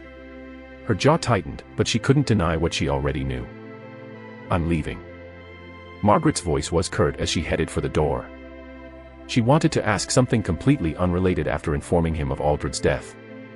But she couldn't find the courage to. Especially when his motives became clear, knowing his personality. Just like in the past. Margaret thought that his suspicion alone aimed to tear apart her Crusade Order. She didn't want to believe there was a traitor in the Crusade Order, the people she had fought alongside, trusted, and endured countless hardships with for 5 years. But Vanitas's words clung to her, forcing her to confront thoughts she had buried deep. She didn't want to suspect her own people. It would tear apart the family she had worked so hard to build. The Crusade Order wasn't a singular entity. It was a collective of independent groups united under one banner. The Crusade of the Round Tables. To Margaret, her own order wasn't just a part of the collective. It was hers. A family she had founded, nurtured, and cultivated into something she could be proud of. "Take my advice, Margaret. Weed them out before you'll regret it," Vanitas's voice echoed behind her. But then, a thought arose, causing Margaret to freeze just as she reached for the doorknob. She hadn't seen Vanitas in over 6 years. Ever since that night. She didn't need an apology or an explanation. All she needed was for him to show up. Just once. His apology alone sufficed, and she would forgive him then without ever questioning his actions. But he didn't. And when the events that followed escalated, Margaret didn't have it in her to face him again. Not until she finally reunited with him last night. "Hey," she said, turning back to face him. Vanitas met her gaze. His nonchalance only irritated her further. "Do you regret it?" she asked. He raised an eyebrow. "Regret what?" Margaret bit her lip. "Never mind," she muttered, turning away before he could press further. Her grip tightened on the doorknob, and without another word, she left the room. Vanitas stood in silence as he stared at the space where Margaret once stood. "Regret," he muttered under his breath. He wasn't sure exactly what happened in the past between Vanitas and Margaret. But from the subtle hints she gave off, he had come to a conclusion. "She's still hung up, isn't she?" Charlotte sat in the front seat of the lecture hall, jotting down notes intently. The topic was complex but engaging. Spirit magic, with an emphasis on ether-focused essences. The professor, a tall woman, gestured toward the written diagram on the chalkboard. "What factors determine the strength and stability of an ether-spirit contract?" Charlotte's hand shot up. "Yes, Charlotte," the professor called. "The spirit's resonance with the summoner's mana flow, the clarity of the summoner's intent, and the balance of their ether circuits. I believe these 3 are the main crucial factors." The professor nodded. "Correct. Now, which of these do you believe is the most difficult to maintain?" Charlotte hesitated briefly, then answered, "The balance of ether circuits." "And why is that?" "Because even minor fluctuations can disrupt the resonance. It could lead to instability, or worse, the contract's rejection." The professor's lips curled into a smile. "You may take your seat." Charlotte sat back down, her pen already moving to add the discussion to her notes. The professor turned back to the board, tapping the diagram with her chalk. This is particularly important when contracting with higher-tier spirits. Their mana density requires near-perfect alignment. Even a skilled summoner can fail if they neglect their circuit stability. As the lecture continued, Charlotte listened intently at the professor's seamless explanations. She ignored the occasional glances cast her way by her peers. It had been like this for the past 3 weeks. Despite her efforts, the distance between her and her classmates felt insurmountable. Her last name didn't help. Astria. Making friends was harder than she anticipated. In fact, she had only made one so far. A cheerful girl with violet hair and violet eyes. Cassandra Mine. Her roommate, no less. When her final lecture ended, Charlotte made her way to the city's library store to check out a newly issued book. There it is. She reached for the spine of the book. Innovations in Magic Circuitry, 2022 issue. 70,000 rend. Her breath hitched slightly. It was quite expensive. Thankfully, Vanitas had given her a generous allowance during her first month at the university. Charlotte smiled softly as she hugged the book close to her chest like it was a cherished teddy bear. Making her way to the counter, she placed it down gently. The clerk, a middle-aged woman with a warm smile, glanced at the book. "This one's been popular among university students," the woman said. Charlotte nodded with a smile as she reached into her bag for her pouch of rends. The transaction went smoothly, and the clerk handed her the book wrapped in protective paper. "Enjoy." "Thank you." After her purchase, Charlotte returned to the university dormitories. Her steps faltered as her gaze fell on her door. The door was plastered with graffiti. Vile words were scrawled all over it. "Bitch." "Nepotism princess." "The rotten apple doesn't fall far from the fucking tree." So on and so forth. The petty harassment had been escalating. She had hoped ignoring it would make it stop. Gosh. Don't they ever get tired? Chapter 29, Opposition, 2. Charlotte glanced at the clock again. It was 10:15 p.m. now. Still no sign of Cassandra, her roommate. Her unease deepened. Cassandra wasn't the type to stay out late, especially not without mentioning it. She didn't have friends to hang out with, and if she were in the library, she'd have at least said something before leaving. Charlotte bit her lip, unable to focus as she stared at her books. July was fast approaching, marking the beginning of their first exams, and many students had been staying up late to prepare. Maybe she's just studying. The room felt quite lonely without Cassandra's usual fidgeting or cheerful chatter. Pushing those thoughts aside, Charlotte resumed her study session. The sound of scribbling filled the air as she dissected the intricacies of spell formulas. She paused, alternating her gaze between the book and her paper. The spell she was working on required a tri-layered magic circle. Charlotte began sketching. The outermost circle represented stabilization. Its symbols were designed to anchor the spell to its caster. The middle circle, on the other hand, was an amplification. It was a framework to magnify the essence channeled through it. And finally, the innermost circle. She hesitated. The core. This was where the spell would manifest, but only if the equations dictating its essence flow were perfect. Flow coefficient of 7.8, she murmured. After double-checking her calculations, her pen hovered for a moment before she added the final symbol. Done. Charlotte took a brief moment to stretch before resuming her next set of problems. It was then. Click. The faint jingle of keys echoed from the other side of the door, followed by the sound of a lock turning. Charlotte glanced over her shoulder as the door creaked open. "Oh, Cassandra," she greeted with a smile. "Welcome back. Where have you been?" Her roommate stepped inside with sluggish movements despite the smile plastered across her face. "Something came up," Cassandra replied vaguely as she brushed past Charlotte's desk. Her voice was light, but Charlotte didn't miss the fatigue behind it. "I'm heading to bed first," Cassandra added, setting her bag down and kicking off her shoes. "Oh, okay. Good night." "Night," Cassandra muttered before climbing on top of the bunk. It was strange. Cassandra was always the one who stayed up late. But tonight, she seemed different. Charlotte shrugged it off, telling herself it wasn't her place to pry. Turning back to her desk, she resumed her work. Today's lecture shifted its focus to practical.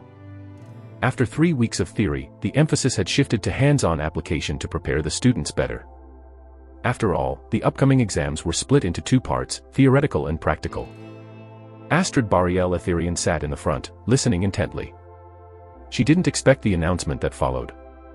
This will be a pair activity, Professor Vanitas announced. Each and every student was called upon alphabetically. Naturally, since her last name started with A, Astrid was called upon first. Astrid Bariel Etherian, Vanitas called. Astrid stood gracefully, making her way to the podium. The lot drawing system was meant to assign random pairs. Reaching into the box, Astrid pulled out a folded slip of paper. Unfolding it, her gaze settled on the number. Returning to her seat, Astrid watched as students approached the podium one by one. Her gaze settled on Professor Vanitas. He was an enigma. On the first day, he had set a strict tone for the class. But lecture after lecture, despite his stern demeanor, Astrid couldn't deny the effectiveness of his teachings. He never wasted words, and every lesson was precise. Complex theories became understandable under his guidance as he broke down intricate spell formulas into simple components. Step by step. Layer by layer. He challenged them. Pushed them beyond their comfort zones in just 3 weeks. Astrid recalled how he demonstrated difficult spells effortlessly. Then encouraged each student to attempt them. When they struggled, he didn't scold. Instead, he asked probing questions. Why did it fail? What could be improved? He made them think critically and urged them to analyze their mistakes. He didn't hand out answers. He led them to discover solutions themselves. Astrid appreciated that. It fostered independence. She glanced around. Her peers didn't seem to feel the same. They were children who were accustomed to being spoon-fed during their academy years. They whispered complaints, their fear, some even wanting to drop out of his course after failing tests consecutively. But to Astrid, who had undergone several private tutors, Vanitas stood apart from all of them. Of every mentor she had encountered, he was the most interesting. For now, the students might fear him. But sooner or later, they would realize that they were learning. That much, Astrid admired. Yet, admiration only extended so far. While his work ethic was commendable, his reputation and questionable past, as described by Nicholas, painted a different picture. And that part of him still left Astrid unsettled. Now, find your partners, Professor Vanitas said. The class stirred with activity as the students glanced at their slips of paper and then at each other. Number 22. Whoever number 6 is, I'm over here. Astrid, however, remained seated. Her gaze lingered on the small paper in her hand. Something felt off. There was a faint trace of mana on the paper. It was subtle, yet to Astrid's trained eyes, it was perceivable. Her brows raised, clearly surprised by the small detail. As of this moment, they were being graded already. Even this is part of the practicals. Vanitas had layered another lesson into a seemingly mundane task. Astrid placed her palm over the slip, channeling a gentle stream of mana into it. The paper quivered, responding to her touch. Swoosh. Then, it began to hover. Huh. Gasps echoed around the room as the paper rose higher, moving gently in the air.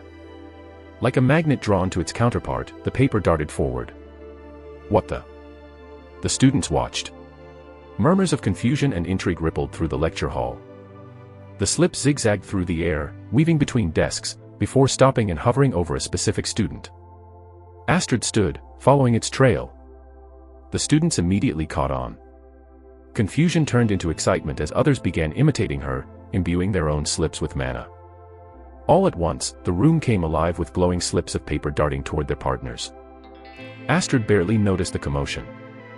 Her attention was fixed entirely on where her slip had landed. You. It floated directly in front of the student with flaming red hair. Her steps faltered. Ezra Kalis. A frown tugged at her lips. In their class, there was an unspoken topic everyone whispered about. Ezra and Astrid were rivals. But Astrid refused to acknowledge that idea. To her, her only rival was her own incompetence, not Ezra. Ezra stared at the paper hovering before him, then turned his head to meet Astrid's gaze. His expression was unreadable, but the faint tension in his jaw told her everything she needed to know. Astrid exhaled through her nose. Of all people. Ezra gestured for the seat next to him. Guess we're partners, he said, clearly unintimidated that he was paired with the princess herself. Astrid's lips pressed into a thin line as she walked closer and sat beside him. "Let's just get this over with."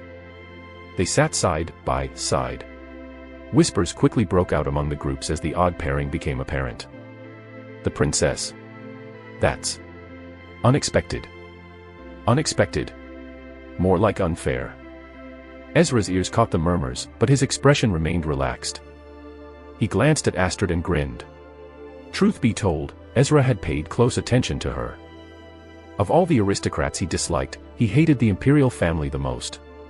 Though he knew he shouldn't voice out his thoughts unless he wanted to be executed. "They're talking about you, princess," he said in a teasing tone. Astrid's gaze shifted toward him, her eyes narrowing slightly. "No," she replied. "They're talking about you." She emphasized the last word. Her tone was laced with something Ezra couldn't quite place. Ezra raised an eyebrow. "Me? Guess I'm popular." Astrid sighed, turning her attention back to the podium, where Vanitas was writing something on the chalkboard. "This isn't about popularity. Let's focus." The chatter in the lecture hall gradually subsided as the students settled into their seats. Vanitas finished writing and turned to face the class. "Now that everyone has their partner, you'll be working together on a task that will test not only your individual skill but your ability to collaborate." The room was silent. Astrid's gaze drifted to the board, where a complex circuit sprawled across the chalkboard. It was dense, and as she narrowed her eyes, she realized it was layered with intersecting spell formulas and unfamiliar symbols. "Your task is to decipher, dissect, and activate this circuit." A collective wave of murmurs swept through the students. "What in the world?" Astrid frowned, narrowing her eyes at the complex design. Even with her advanced knowledge, she could barely make out the outer layer, usually the simplest part of every circuit. "You have 3 days. This will count as 5% of your practical exam. It's up to you if you want to take on the challenge." "Wait, Professor," a student piped up from the back. "The exam isn't set until July 7th. Why are you starting already?" Vanitas turned his gaze toward the student. "Because I am your professor," he said flatly, "and I decide when you start preparing." Astrid stifled a sigh. Vanitas's sharpness was notorious. Anyone who tried to argue usually regretted it. It didn't take long for Vanitas to emphasize further. "Take my advice. Deciphering this circuit will provide invaluable experience for your upcoming exams, both theoretical and practical. Any questions?" The room fell silent. "Good," Vanitas said. "Now, as I said, you have 3 days. Begin." The students exchanged hesitant glances before turning back to their partners. Quiet murmurs filled the room as they began dissecting the circuit. Astrid leaned closer to her notes, her focus narrowing on the first layer of the circuit. "The outer layer doesn't make sense," Astrid muttered. "Judging from the pattern, it's supposed to stabilize the mana flow, but it's too chaotic." Ezra, who was scribbling something on his notebook, tapped his pen against the page. "Maybe it's a diversion." Astrid frowned. "A diversion?" "Yeah. Like a decoy. If we spend too much time on the outer layer, we might miss something crucial." Astrid considered his words. It wasn't a bad theory. She hated that he might be right. "If that's the case," she said, "we should analyze the second layer. It might reveal what's wrong with the first." "Okay." Ezra nodded and flipped to a fresh page in his notebook. Astrid glanced at him from the corner of her eye. For all his infuriating confidence, he had a sharp mind. Time passed. Astrid's furrowed brows deepened as she stared at the sparse notes on her page. "Why is this so complicated?" she muttered under her breath. The circuit was complex, and every attempt she made to decipher it only seemed to lead to more questions. She let out a quiet sigh out of frustration. Then, she glanced at Ezra. Her eyes widened. An incredulous look spread across her face. "Excuse me, what is that?" Ezra paused mid-stroke and looked up. "What?" "That." Astrid pointed at his notebook. "What in the world is that?" Ezra followed her gaze, looking at his own notebook. His expression remained blank. "My notes." Astrid stared harder. The page was filled with what could only be described as an artistic mess. The lines overlapped, with spell formulas pointing in every direction, and squiggly symbols scattered across the page. It seemed like a poor attempt at the second layer. How can you even read that? Let alone make sense of it? Ezra shrugged, leaning back in his chair. It's all about the process, princess. Doesn't need to look good, just needs to make sense to me. She shook her head, baffled. You're impossible. Thanks. That wasn't a compliment. I know. Astrid sighed, realizing it was going to be a long 3 days. From her observation, it didn't even seem like Ezra knew what he was doing. It was as if it was all written out of instinct. Vanitas' voice cut through the quiet hum of scribbling and whispered conversations. Time's up. The students stilled. Their pens hovered over their notebooks. You're all dismissed, but do know this lecture room will remain open at all hours until the task is complete. Students exchanged uncertain glances. Some had even ignored his announcement and continued scribbling on their notebooks. I won't be conducting any more lectures until this exercise is finished, Vanitas added. You have 3 days. Use them wisely. Without waiting for a response, he turned sharply on his heel as he strode toward the exit. Karina followed close behind, clutching a stack of papers to her chest. As they left, the room fell silent. Astrid tapped her pen against her notebook, her gaze flickering toward the empty chalkboard. Vanitas had erased nothing. The circuit, layered with spell formulas, was still there. There was an option to copy it. However, copying it perfectly meant nothing without understanding its logic. It would be akin to reproducing an advanced computer without knowing how its components interact. Replicating the outer casing and even fastening the circuits together might have been possible. However, without understanding the flow of electricity, the function of each chip, or the software that ran it, the machine would never function. Flip. Astrid flipped to a fresh page in her notebook and began sketching. Chapter 30, Opposition, 3. After his lecture, Vanitas immediately headed for the headmaster's office. He was led inside, where Headmaster Elsa gestured for him to sit. A cup of steaming coffee was placed before him, but Vanitas barely glanced at it. That was an interesting proposal, Professor, Elsa began. I thought it'd be necessary. To Vanitas, reputation was everything. He knew all too well what had happened to the original Vanitas in the game. A tarnished reputation.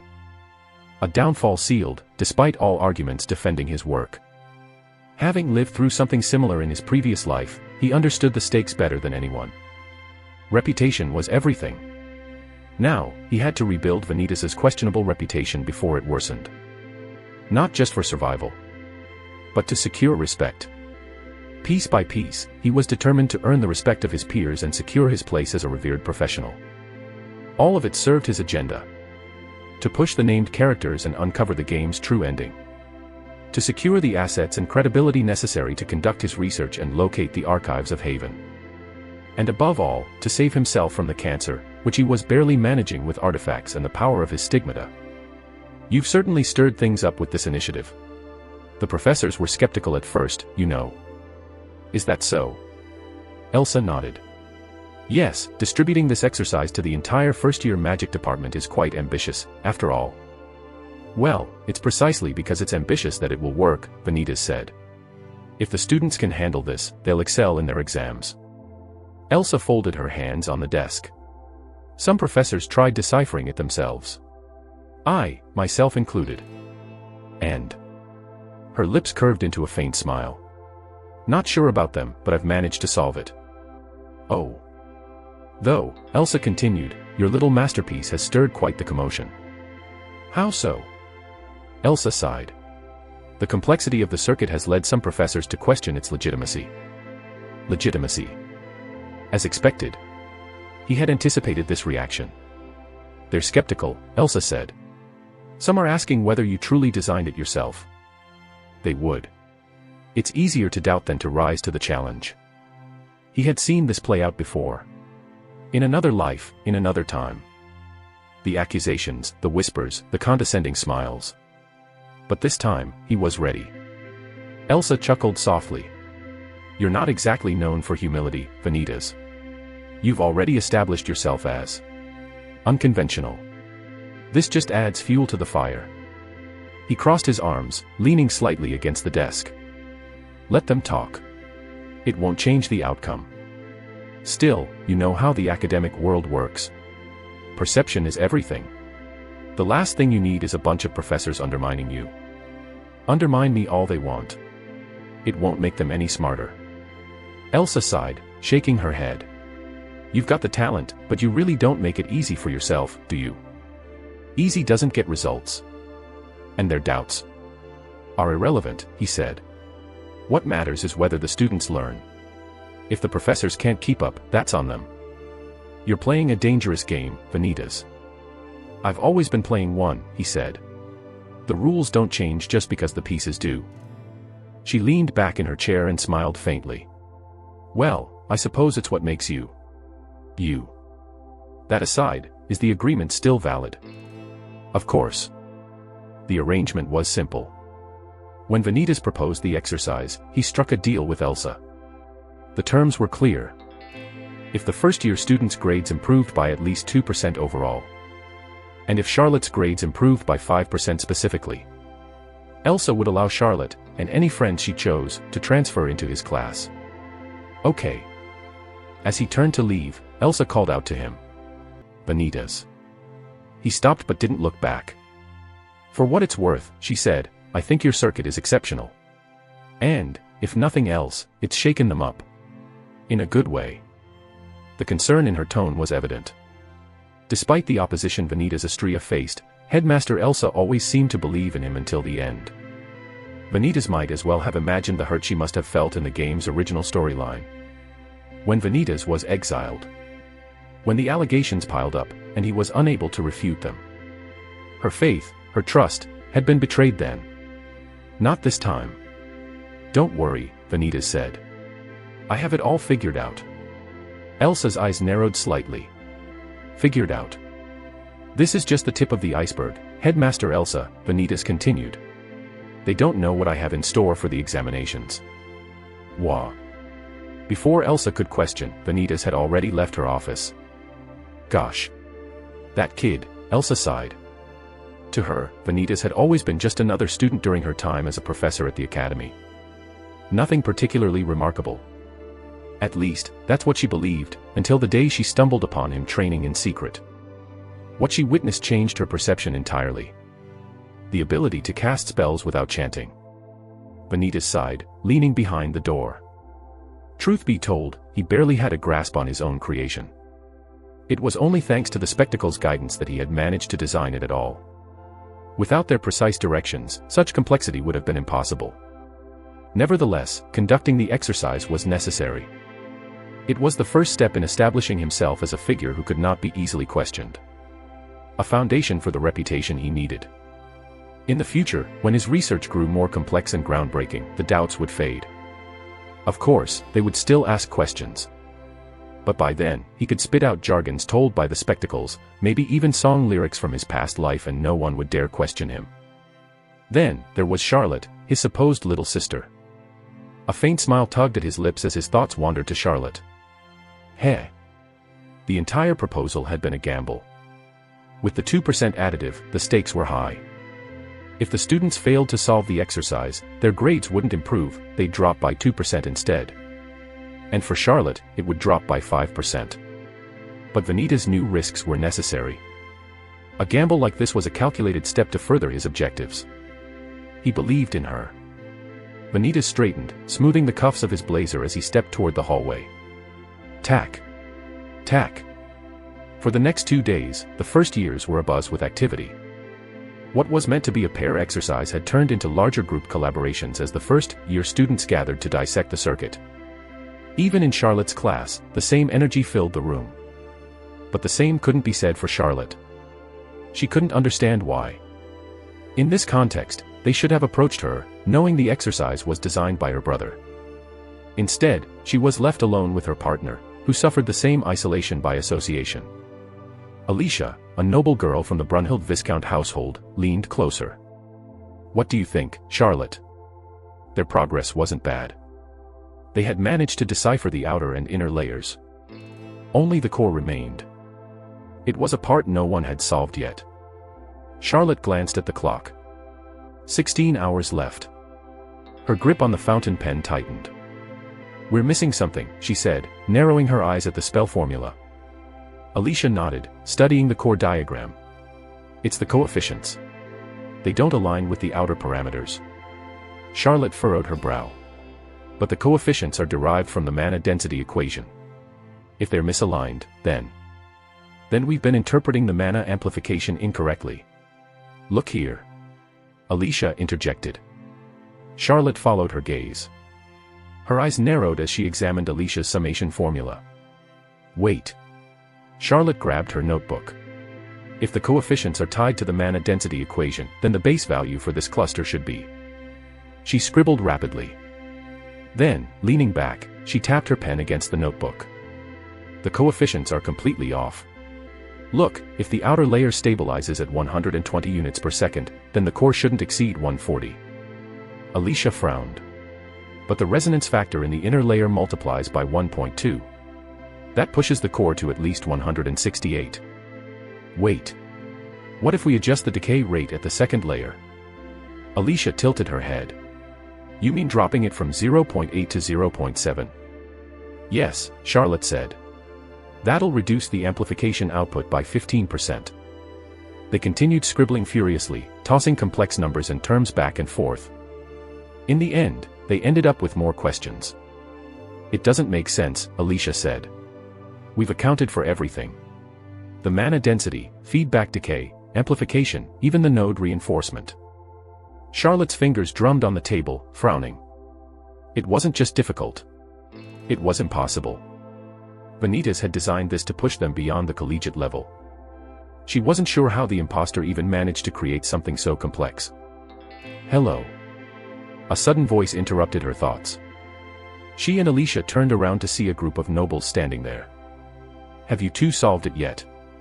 One of them asked. No. We're still, Charlotte began, only to be cut off. One of the nobles leaned closer, scanning their scattered notes and diagrams. But it looks like you've cracked the inner and outer layers, the noble boy said. Another noble stated bluntly. Can we copy it? Charlotte stiffened. There's no point if you can't understand it. The words weren't meant as an insult. She was just stating a fact. But the noble's expressions darkened immediately. What's that supposed to mean? One of them snapped. Alicia, sitting beside Charlotte, explained, she's just stating the truth. Without understanding the layers, copying them is useless. It won't help you solve the core. But they weren't listening. So you're calling us stupid, huh? Another noble said, stepping closer. Charlotte blinked. That's not. You're only far ahead because of your brother, another interrupted. He must have just handed you the answers. Charlotte froze. Nepotism. The accusation pierced through her heart as if it could shatter it into pieces. She stammered, but they weren't done. Don't even deny it, one of them sneered. Do you expect us to believe you figured this out on your own? Please. Alicia stood abruptly. Her chair scraped against the floor. Enough. She snapped. You don't know how hard Charlot. The noble scoffed, interrupting her. Sure, keep telling yourselves that, one of them muttered. Everyone knows Charlotte Astrea is that professor's little sister. It doesn't take a genius to piece it together. Charlotte flinched at the words. That professor. The way they said it was filled with disdain, as if her entire identity was reduced to her association with Vanitas. It must be nice, another noble added. Having a family connection to get ahead. They continued their harassment, but Charlotte couldn't hear anything anymore. The words had already sunk in. Charlotte stared blankly at the equations on her notebook. All the effort. The hours of work. The sleepless nights. All of it felt diminished in the span of a few sentences. HAAA. Stupid nobles picking on smart nobles. Why don't all aristocrats just die? The mocking tone cut through the tension from somewhere. Charlotte blinked, snapping out of her daze, and turned toward the source. Ezra Kalis. He stood there casually, his hands in his pockets. The nobles froze. What's wrong? Ezra asked, tilting his head. Don't like someone standing up to you. Ezra Kalis, one of them hissed. This doesn't concern you. Oh, it does. Ezra pointed at a corner. See that spot over there? I was sleeping until you woke me up.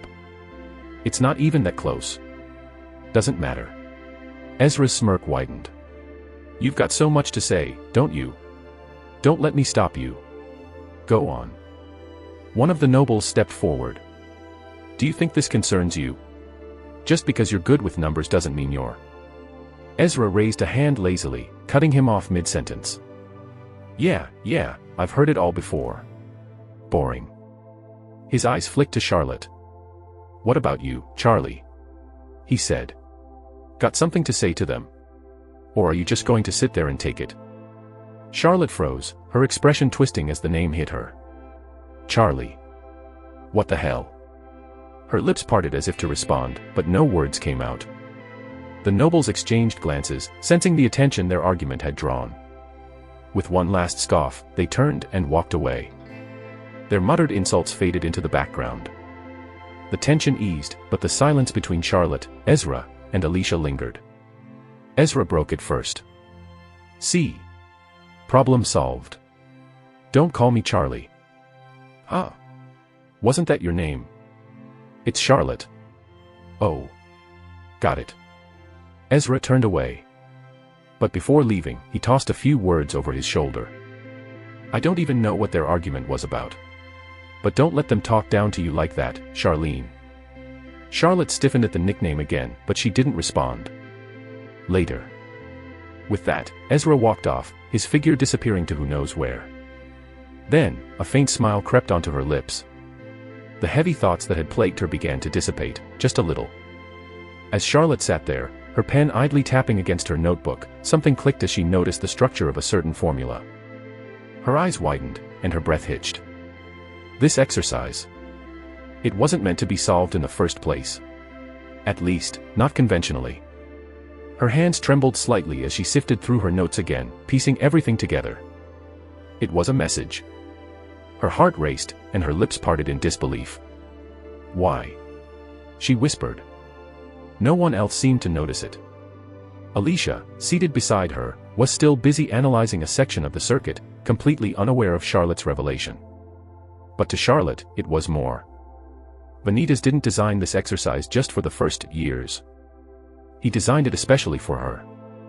Her hands clenched into fists as a whirlwind of emotions coursed through her. Was this his way of telling her something? Was it guidance? A warning? Her mind spun with possibilities. Seriously, how will I beat the nepotism allegations if you spoon-feed me like this? She couldn't help but smile, a warm feeling rising in her chest. It was frustrating. It was infuriating. But at the same time, the very idea that someone was looking out for her in their own way felt new. Chapter 31, Examinations, 1. Chapter 31, Examinations, 1. The submissions poured in. Vanitas sat in his study, methodically reviewing the first-year exercise papers. Each page demanded his full attention. Karina, standing nearby, hesitated before speaking. Professor, would you like me to assist? He didn't even glance up. No. You wouldn't be able to check them correctly. Karina blinked, stunned by his bluntness. But eventually nodded, realizing the seriousness in his tonality. Scribble, scribble. Vanitas' brows raised with interest, reviewing another submission. On the first day, most students assumed there was a single correct answer to the exercise. By the third day, however, something shifted. When they reached the core, the answers began to vary. Collaboration had been essential, but it also bred contention. Pairs debated their findings. Some claimed their solutions were correct while dismissing their partner's work. Others attempted to merge conflicting answers, only to create even more convoluted spell formulas. In other words, the exercise was testing their ability to work together under such circumstances. Vanitas smirked faintly, setting one paper aside. Oh. His gaze fell on a particular submission. Astrid Bariel Etherian and Ezra Kalis. The penmanship and diagrams were undoubtedly Astrid's. They were precise, methodical, and elegantly structured. However, the convoluted, instinct-driven conjectures scattered throughout were unmistakably Ezra's handiwork. From the way the solutions were written, Vanitas could practically paint the scene. There was no doubt they had conflicted. Arguments must have flared. Astrid's sharp words likely lashed out at Ezra, while Ezra, unbothered, scribbled away with his erratic ideas. Perhaps she even came close to strangling him verbally. Yet, despite the chaos, they had achieved a remarkable result. Their final answer was aligned. Vanitas leaned back with amusement.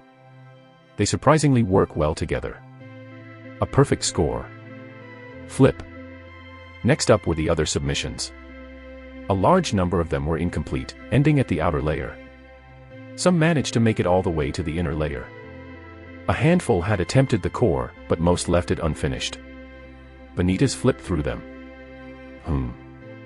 Even solving just the outer layer was enough to boost their understanding for their next couple of exams. It laid the foundation for practical applications they'd soon encounter. Still, the disparity was telling. The submissions varied wildly. Each of them highlighted the students' differing levels of effort and understanding. Some papers bore methodical solutions with clear logic. Others were rushed with sloppy solutions and equations riddled with errors. Vanitas didn't linger on the failures. He knew many students were overwhelmed by the exercise's difficulty. That was expected. He paused on a paper where the inner layer was mostly correct. The students' calculations were solid, but they had clearly misunderstood one part of the amplification sequence. Vanitas made a note in the margin. Good effort. Revisit mana flow stabilization equations. Flip. Another submission caught his eye. It was a near-perfect answer for the outer layer, yet the pair had stopped there. Lack of confidence. It was clear they had the capability to go further but hesitated to take the risk. Flip. Flipping to the next paper, Vanitas raised an eyebrow. This one was bold. The pair had skipped the outer and inner layers entirely, and dived straight into the core. Of course, their answer was wrong. But there was something intriguing about their audacity. An unconventional approach. By the time he reached the last few submissions, Vanitas had a clear picture of the class's overall progress. Some students had exceeded his expectations. Others had barely scratched the surface. But the exercise had achieved its purpose. And then, the third to the last submission. Charlotte Astria and Alicia Brunhild. Vanitas paused. Wow. It was a totally different approach. The submission was unlike anything he'd reviewed so far.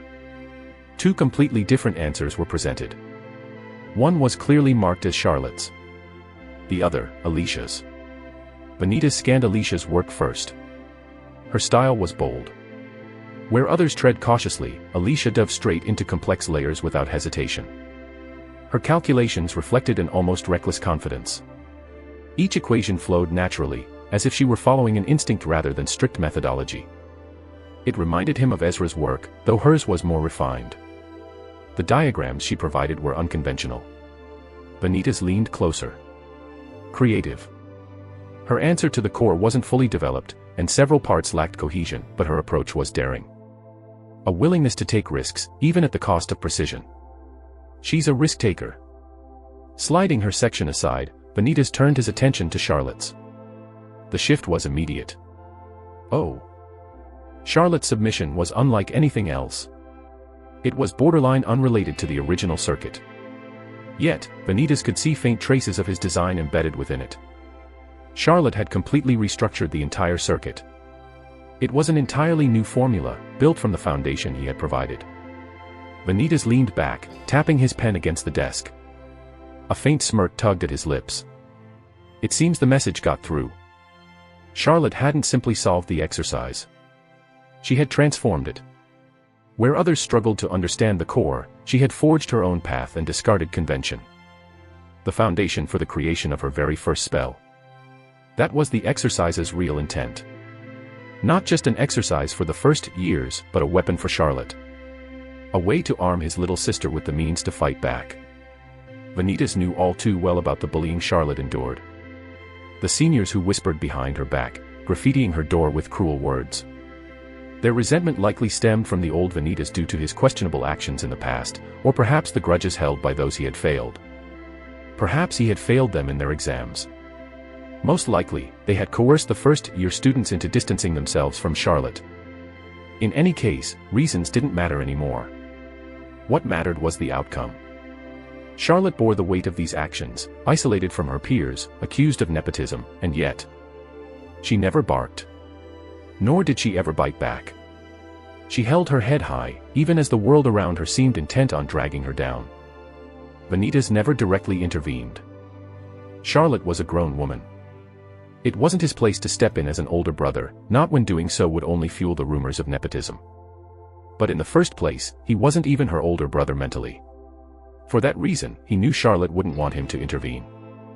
The allegations against her would only solidify further if he stepped in, no matter how false they were. So he chose another path. One that didn't require words or direct confrontation.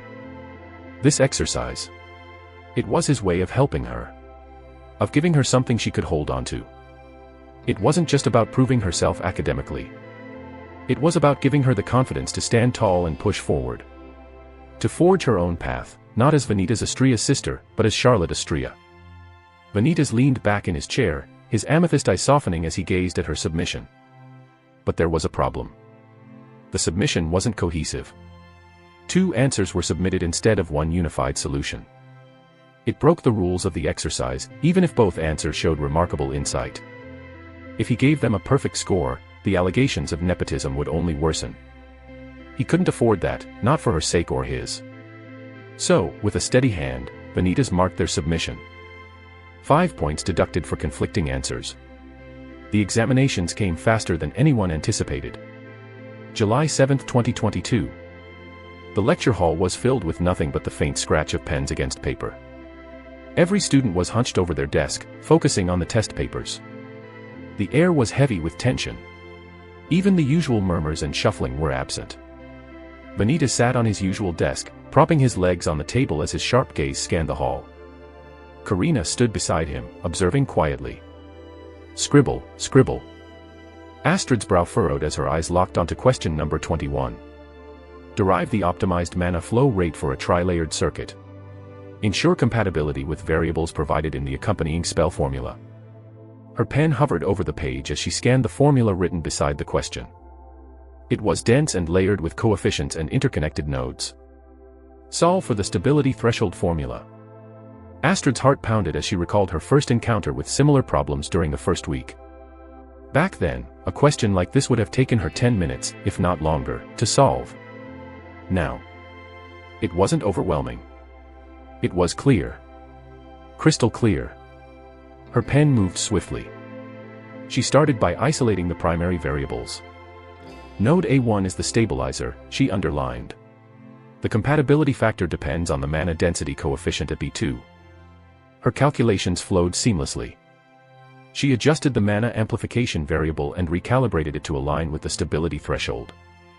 Finally, she substituted the secondary variables back into the core formula. It all clicked into place. Astrid leaned back slightly.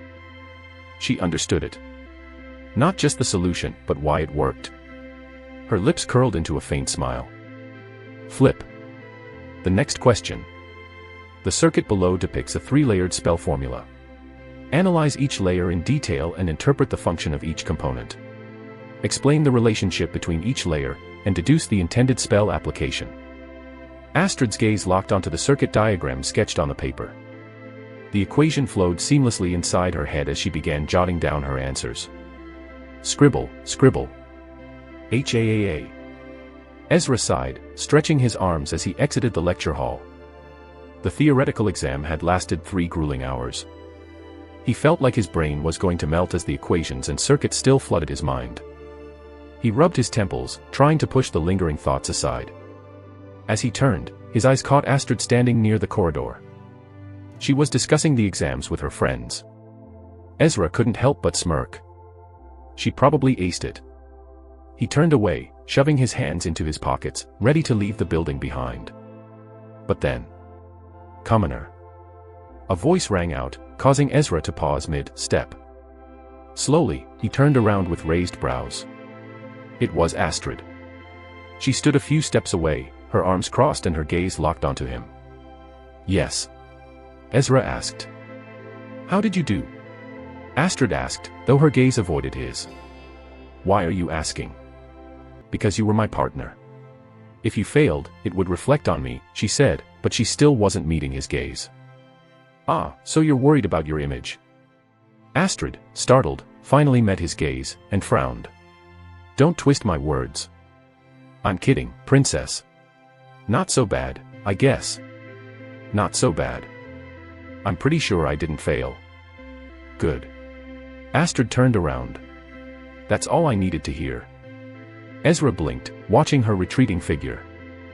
"That's it." Astrid paused but didn't turn back. "Why? Were you expecting something more?" "Not really." "Good. Fine. What?" "Exactly." Astrid finally turned back, glaring at him with an expression that screamed, "What is wrong with you?" "I really can't get along with her." Not like he wanted to. Out of all the aristocrats in the university tower, Astrid was undoubtedly the most insufferable. When they worked on the exercise, Ezra's suggestions were immediately shut down. How would she know? She didn't even let him finish most of the time. Ezra sighed, recalling one specific moment. "Nodes don't work like that, commoner." Yeah, they do," he had replied, only for her to glare at him like he'd just insulted her entire lineage. In the end, he had to explain every single step. Painstakingly. By the time she begrudgingly admitted he was right, he was already exhausted. And did she thank him? Of course not. Commoner, the coefficients need recalibrating. After that, she'd move on as if she hadn't just wasted 20 minutes arguing over a point he'd been correct about from the start. He groaned aloud, dragging a hand down his face as he walked. Basically, working with her felt like solving two problems at once. One being the circuit, and the other, her. Ha ha. A laugh escaped him despite his annoyance. It wasn't all bad, though. She was sharp. He had to give her that. Probably one of the smartest people he'd met. But still. Ha. Commoner this, commoner that. They were akin to oil and water. The thought of having to pair up with Astrid again in the future made him shudder. I hope that's the last time. Chapter 32, Examinations, 2. Chapter 32, Examinations, 2. The practical examinations had been announced, just after every first-year student finished their theoreticals. Their objective was clear. To demonstrate magic capable of exorcising a demon. Just like in the exercise, they were told to tackle the exam with their pair.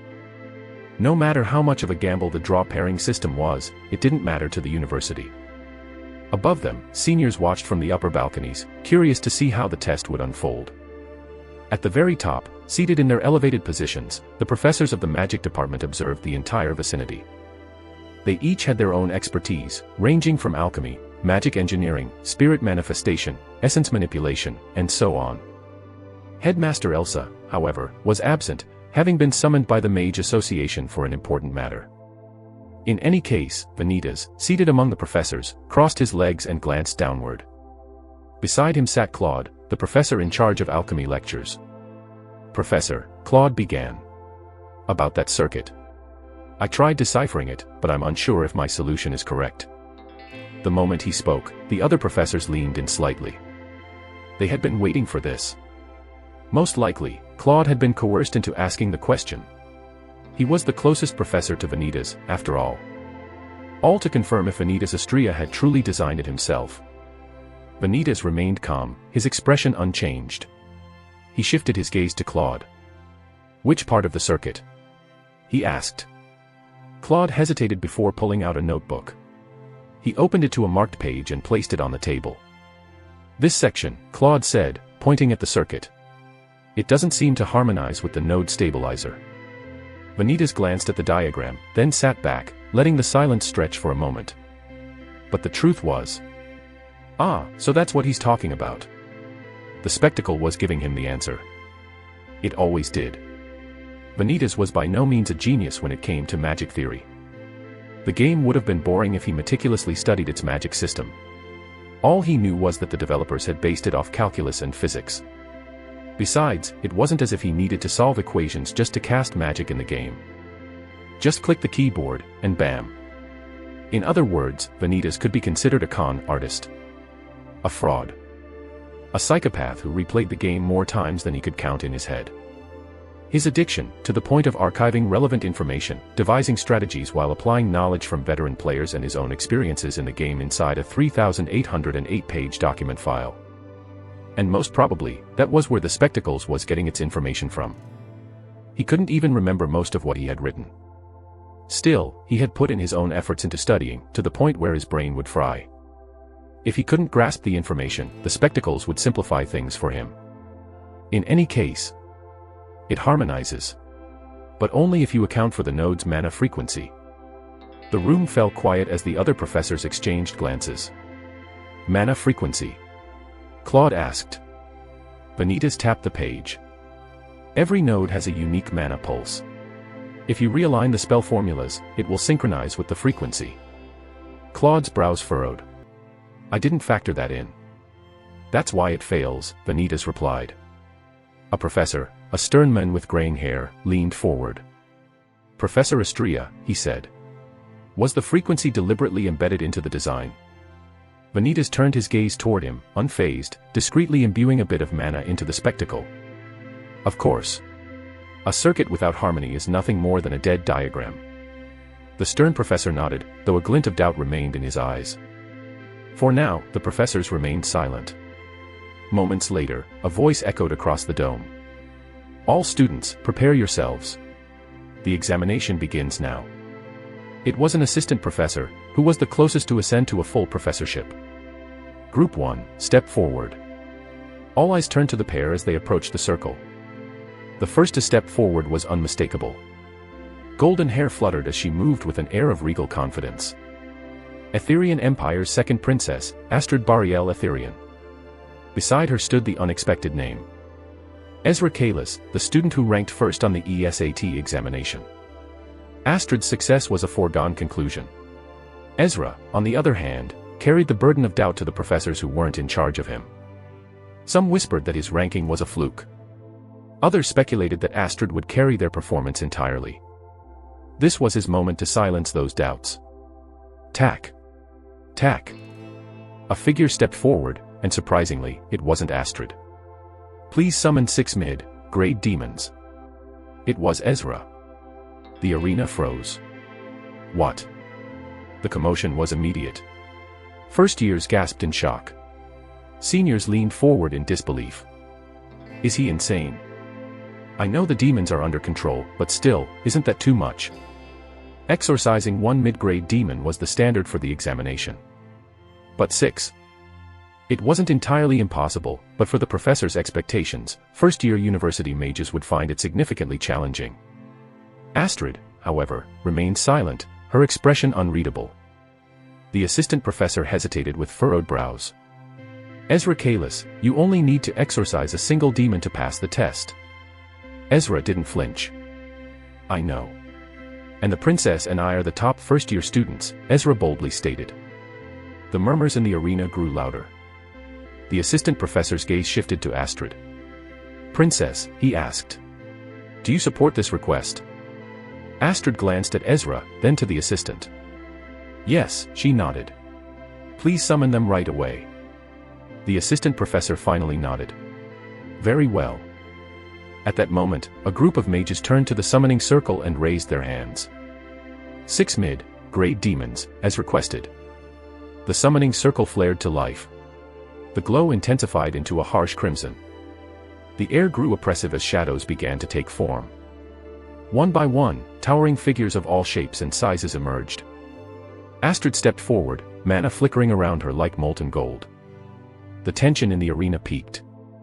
Begin.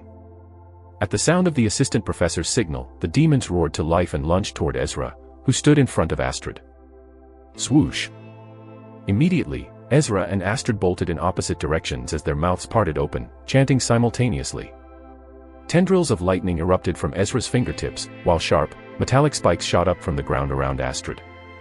Their attack struck the nearest demons around their vicinity, forcing both creatures to stagger backward. 2 more demons immediately turned their attention to Ezra, bearing down on him with ferocious speed. Astrid, meanwhile, faced only 1 additional demon as the 2 they had just attacked began to recover. Swoosh. With a swift chant, Astrid unleashed the plasma spell, Radiant Flare at the advancing demon. Meanwhile, Ezra pushed back his own set of demons with a burst of lightning. In a fluid motion, the two regrouped, their backs pressed together. "How are you holding up, princess?" Ezra asked, a smile tugging at his lips despite the sweat beading from his forehead. Astrid scoffed lightly, her golden eyes fixed on the demons circling them. "The same could be said about you, commoner," Astrid coolly replied. Ezra chuckled as sparks of lightning crackled around his fingers. "Fair enough," he said. Astrid raised her hand. Golden mana swirled around her palm into a blade-like construct. "Try not to slow me down," Astrid said before the two kicked the ground, dodging the demon's attack. Before Ezra could retort, the nearest demon lunged, its arm exuding dark mana. Bang! Their movements were perfectly synchronized as they dodged the attack. Ezra retaliated first, raising his palm and chanting swiftly. Bolts of lightning shot out in jagged streaks, striking the demon's arm and momentarily paralyzing its advance. Astrid spun midair. The mana swirling around her palm reconstructed into a golden blade, slicing cleanly through the immobilized limb. The demon howled as its severed arm collapsed with a heavy thud. But there was no time to celebrate. Another demon charged, swiping its claw at Ezra with relentless speed. Ezra twisted, narrowly dodging, and swiftly chanted. Magic circles flared beneath him as chains of energy erupted and wrapped themselves tightly around the demon's legs. "Now!" Ezra shouted. Astrid didn't hesitate. The golden blade rippled with heaps of mana, as it drove into the restrained demon's chest. Boom! The impact sent a shockwave rippling through the arena, forcing the crowd to shield their eyes from the overwhelming dust. Truth be told, neither of them had ever practiced fighting together. Their coordination came from a single discussion after a long, heated argument that eventually led to an agreement. Boom! The remaining demons weren't idle. Two advanced simultaneously. Their coordinated attacks forced Ezra and Astrid to split. "They're adapting," Astrid muttered as golden mana formed a barrier that deflected a claw strike. Ezra rolled to the side, a sphere of condensed lightning forming in his hands. "I noticed," he grunted, launching the sphere at one demon. It exploded on impact, slowing the creature but not stopping it. Swoosh! Swoosh! Swoosh! For a moment, the duo faltered under the relentless assault. Mid-grade demons weren't just strong, they were cunning despite the fact they had been tamed. But then, amidst the chaos, their senses kicked in. All the lessons they attended, the hours of studying, and the knowledge gained from countless lectures by various professors were finally paying off. But more than anything, one factor had propelled them further than they had initially thought. The circuit exercise designed by Vanitas. It had pushed them to their absolute limits. The grueling hours spent refining circuits, recalibrating nodes, and adjusting spell formulas had sharpened their minds. Even the heated debates during the exercise had forced them to think critically. Now, in the heat of battle, all of it was coming together seamlessly. Astrid's voice cut through the noise. "Focus on the rhythm." Ezra nodded. They moved as one. Ezra's lightning strikes forced the demons into predictable patterns, creating openings for Astrid to deliver devastating blows. Astrid's golden constructs blocked and redirected attacks, giving Ezra moments to swiftly chant, recalibrating his spells to launch powerful counters. The synchronization was flawless. Their spells flowed together seamlessly. The crowd watched in stunned silence. The sheer harmony of their movements were unlike anything they had expected from first years. Even the professors exchanged glances, murmuring in surprise. Vanitas' eyes gleamed with satisfaction. "They're applying the theory in real time," he said quietly. "Good. Let's see how far they take it." Below, the battle raged on. Sweat dripped from their brows, and fatigue began to set in, but neither showed any sign of giving up. One demon fell, then another. Each attack became more refined as the duo pushed past their limits. Finally, only one demon remained. Astrid and Ezra stood side by side. Their mana flared and their eyes gleamed ferociously. "Ready?" Ezra asked with a voice steady despite the strain. Astrid smirked. "I should be asking you, commoner." With a final, synchronized attack, their combined power struck the demon head-on. The explosion of light and energy shook the arena, leaving no doubt in anyone's mind. When the dust settled, the last demon was gone, and the two stood, taking bated breaths. Whoa. Gosh. I didn't expect that kind of performance at all. It's expected of the princess, but the Ezra kid is no joke. The dome erupted in applause and murmurs, but above it all, Vanitas' faint smile remained. Well done, he whispered, joining the applause. Ezra straightened, his breathing still heavy, and held up a hand toward Astrid. Astrid blinked, tilting her head, clearly confused by the gesture. What? She asked flatly. It's a high five, Ezra said with a grin. Astrid's expression soured instantly, giving Ezra a disgusted look. She stared at his raised hand like it was a particularly offensive demon. When it became clear she wouldn't cooperate, Ezra sighed dramatically. Fine. Have it your way. Attitude much. But before she could finish, he grabbed her wrist and smacked her palm against his own. The sharp echo of the high five reverberated across the dome. Astrid's face flushed red, not from exertion, but pure embarrassment. You. She growled. Good work, princess, Ezra said with a wide grin, completely ignoring her fury. For a moment, his usual disdain for aristocrats was nowhere to be found. Yeah, of course, Astrid said, brushing her hair to the side with a proud smile. But Ezra wasn't done. He leaned closer, his grin turning mischievous. You know, if you smiled like that more often, people might actually like you. Astrid's expression froze. Her golden eyes narrowed dangerously as she took a sharp step toward him. Take that back. Right now, she hissed. You, of all people, are the last person qualified to say that. Ezra shrugged, already turning toward the next group. Yeah. Let's go, princess. The next group's up, he said casually, walking away without a glance. Astrid stood hesitantly for a moment, her fists clenched. Stupid commoner.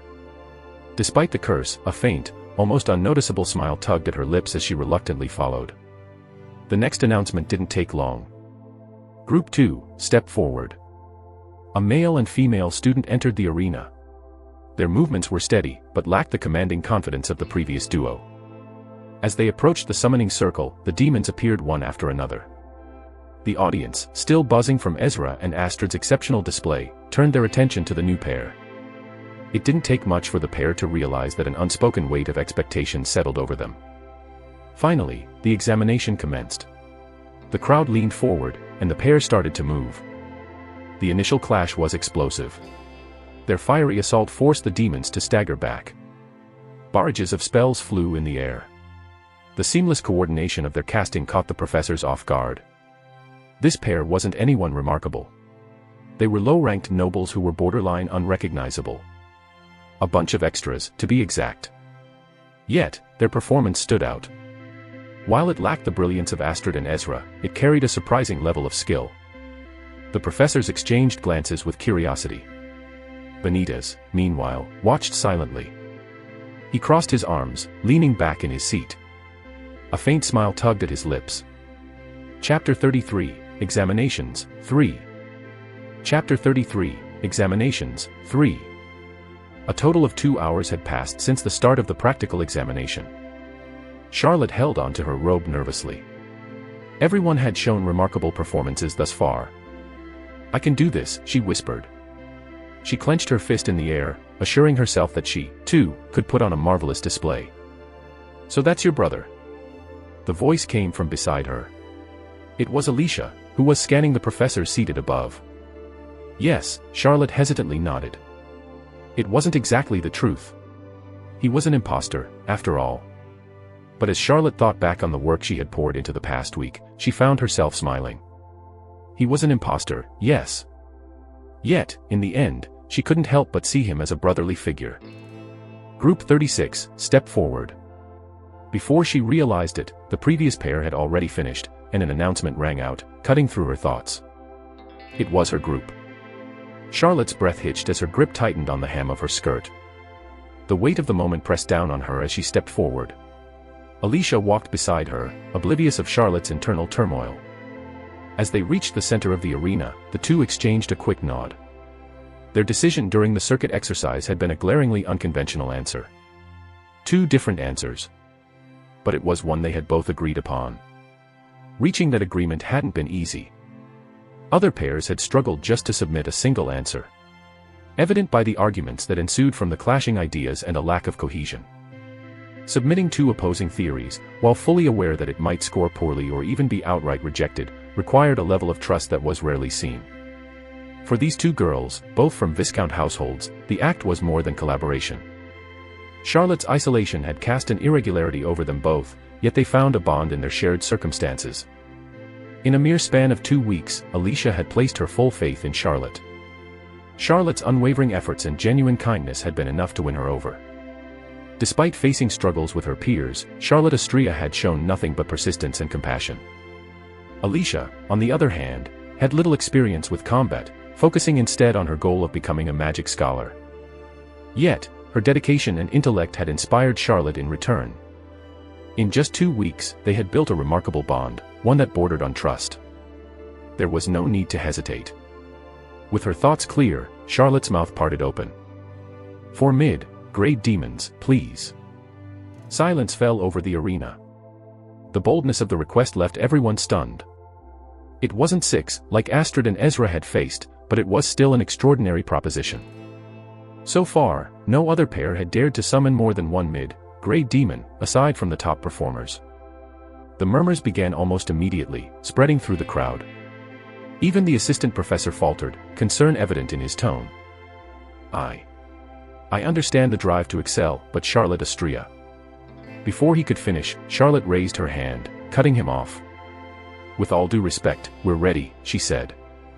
The assistant professor hesitated, glancing toward the senior faculty for approval. The professors exchanged quiet murmurs. Finally, meeting two amethyst eyes, the assistant professor swallowed deeply before nodding his head. "Very well," the assistant professor said reluctantly, signaling to the summoning mages. Voices of doubts filled the vicinity. Seniors exchanged hushed conversations, clearly skeptical about the entire ordeal. "She's out of her mind. For mid-grade demons. Does she think she's the princess?" Among the first years, the reactions were even sharper. "She's insane. I know she's just trying to stand out, but this is suicide." Charlotte and Alicia, however, paid no heed to them. The summoning circle flared brightly as a crimson light spilled across the arena. Then, shadows began to coalesce within the circle. The first roar silenced the chatters, followed by another roar, and then another. One by one, 4 mid-grade demons emerged. "Just like we've practiced, Alicia," Charlotte said, staring at the oppressive creatures. "MHM. Begin." As the announcement resounded, Charlotte took a step back, giving Alicia, the mage with less combat experience, the chance to step forward. While Alicia had always chosen the path of a magic scholar, she had also decided to major in battle magic, albeit with a certain level of hesitation. She had done so, not out of a desire for physical prowess, but rather as a means to strengthen her overall understanding of magical theory and its practical applications. Boom. In any case, the examination had a special rule. Students were permitted to use magic circles, provided they were verified as their own creations. Alicia's mana began to glow radiantly around her figure. She retrieved a parchment from her pouch and flung it toward the oncoming demons. The moment it landed, the circle activated. Rumble. Rumble. A wall of earth erupted from the ground, immediately halting the demons in their tracks. Alicia had about 8 spells in her arsenal, all prepared and ready for immediate use. Meanwhile, Charlotte clasped her hands together. The moment she did, her figure slowly lifted into the air. As a soft, monochromatic glow started enveloping her, she began chanting. "O spirits of the spectrum, guardians of the prismatic cycle, heed my call." What is she doing? Is she just going to let her partner handle everything? Once more, Charlotte paid them no mind. They would all be silenced by what she was about to do. From crimson flames that burn and purify, to azure tides that flow and consume. Blue and red magic circles began flaring around her. 1, 2, 3, 4. Alicia continued to hold the demons at bay, skillfully maintaining a safe distance while stalling their advance. Her magic, however, lacked the firepower to cause any real damage. The spells inscribed on her magic circles were all beginner level, and they were designed for stalling rather than offense. The disparity became increasingly apparent with each passing moment. However, Alicia had one goal. Nestle them all into a single spot. From emerald winds that dance and protect, to amber earth that rises and endures. Green and hazel circles erupted around Charlotte. Their glow brightened as the pressure in the air grew heavier. The mana radiating from her body was almost suffocating, drawing gasps from the crowd. Holy! What is that? Unite with diamond light to illuminate, obsidian shadow to shield and devour. Silver and dark magic circles joined the others, spinning faster and faster. The circles blended together. Prismatic hues shifted and merged as if they had all been one singular color. The overbearing energy coalesced around Charlotte, forming a radiant aura of pure, crushing energy. Ach! A demon broke free from Alicia's control and lunged forward, attacking her in the process. Alicia staggered. The strain of maintaining her spells had finally caught up to her. But with gritted teeth, she forced herself to keep going. Charlotte's chant neared its crescendo. The myriad of colors spun faster, forming a vortex of prismatic light that engulfed her entirely. Alicia glanced back for a split second, sweat dripping down her face. Almost there, Alicia whispered under her breath. She couldn't fathom the complexity of Charlotte's magic at all.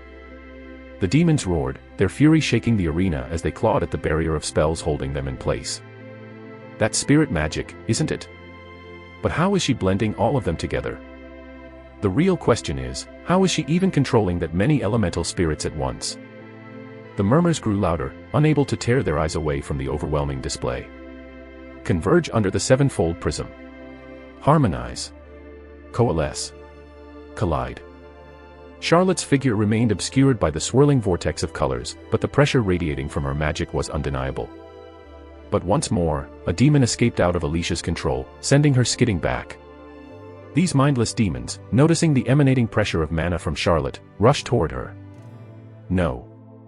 Alicia screamed, panic filling her voice as she reached for her last parchment. With trembling hands, she threw it toward the approaching demons.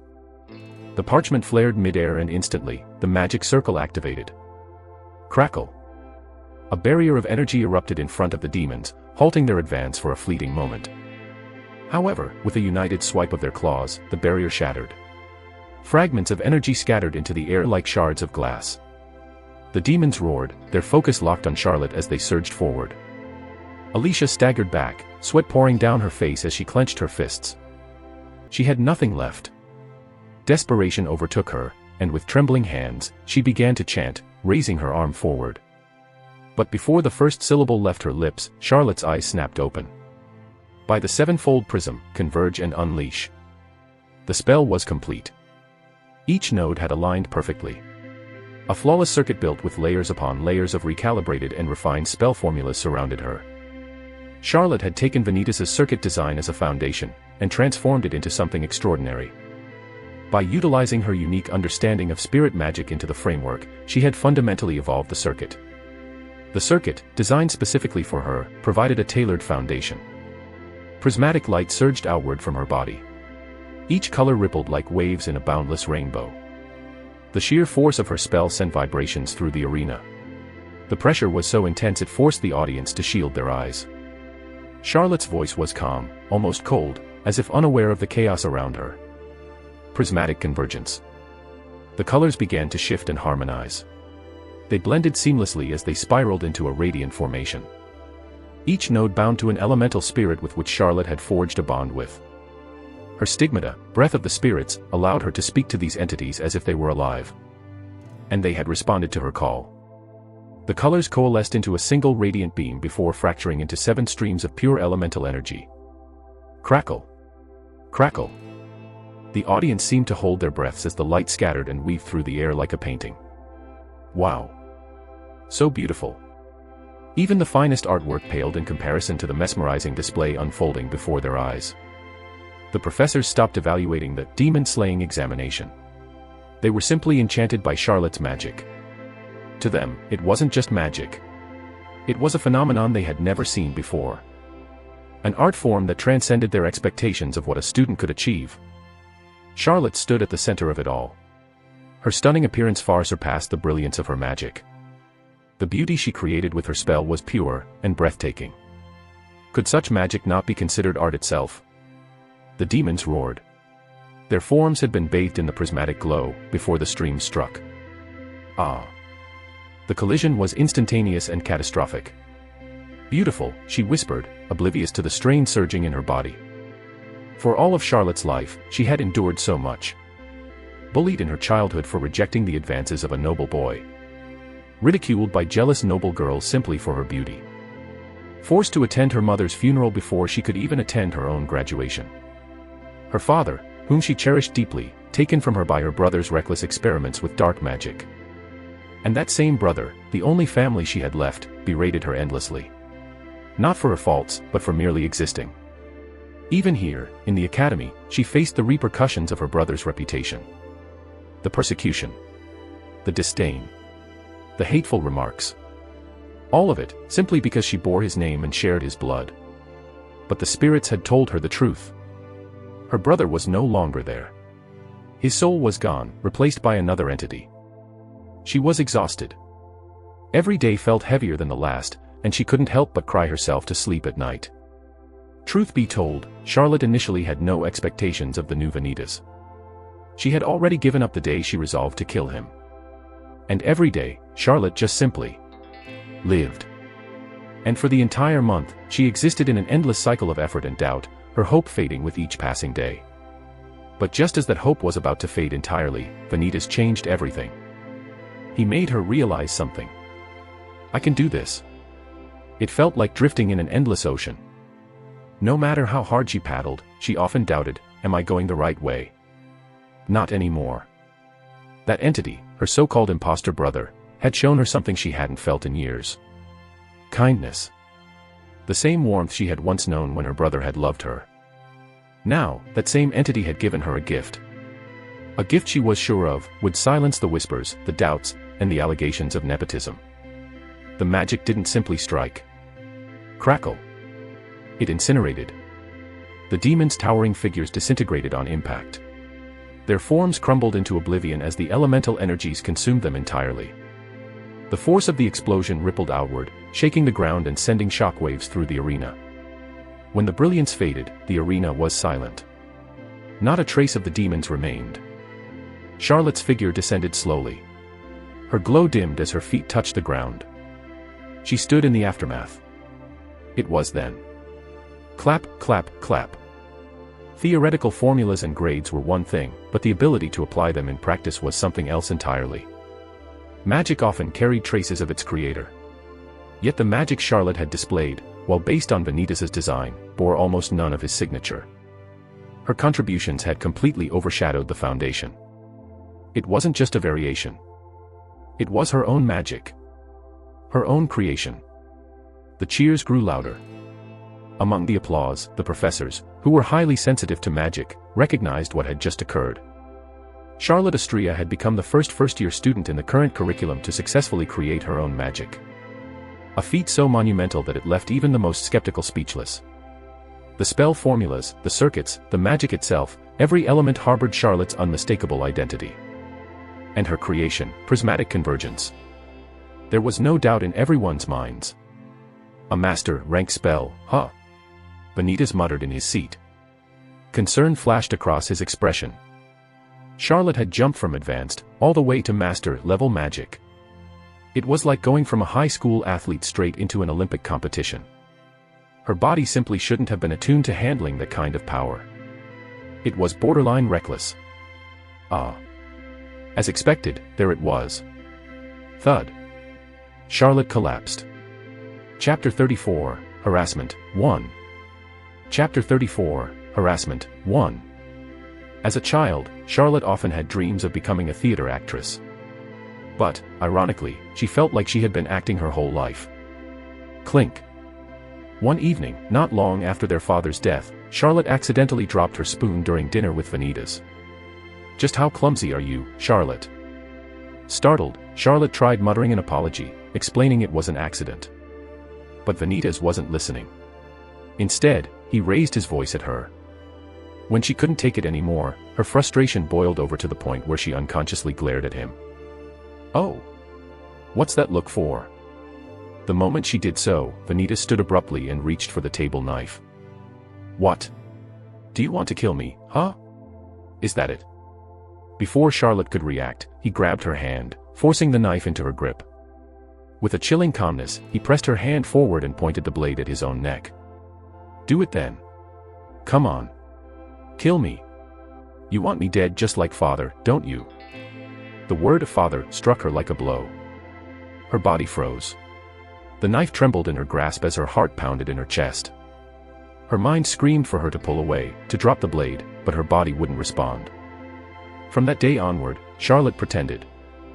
Every morning, she plastered on a smile. Every day, she told herself she was fine. She had mastered the art of pretending everything was all right, even when it wasn't. Her days became a performance, and she, the reluctant actress in a play she had never wanted to join. But no matter how much time passed, she could never erase the memory of the terrifying look on his face. NMH. Her body twitched, and the vision of his cold and frightening gaze overlapped with the figure in front of her. Charlotte. NMH. Her eyes fluttered open hazily. Slowly, the blurry surroundings focused. The first thing she saw was Vanitas, not the cruel, terrifying figure of her nightmares, but the one seated beside her. In contrast to that figure, his expression was soft, concern evident on his face. "How are you?" he said quietly. Charlotte blinked, disoriented as her surroundings registered. She was in a hospital room. Vanitas was seated in a chair beside her bed, leaning forward slightly.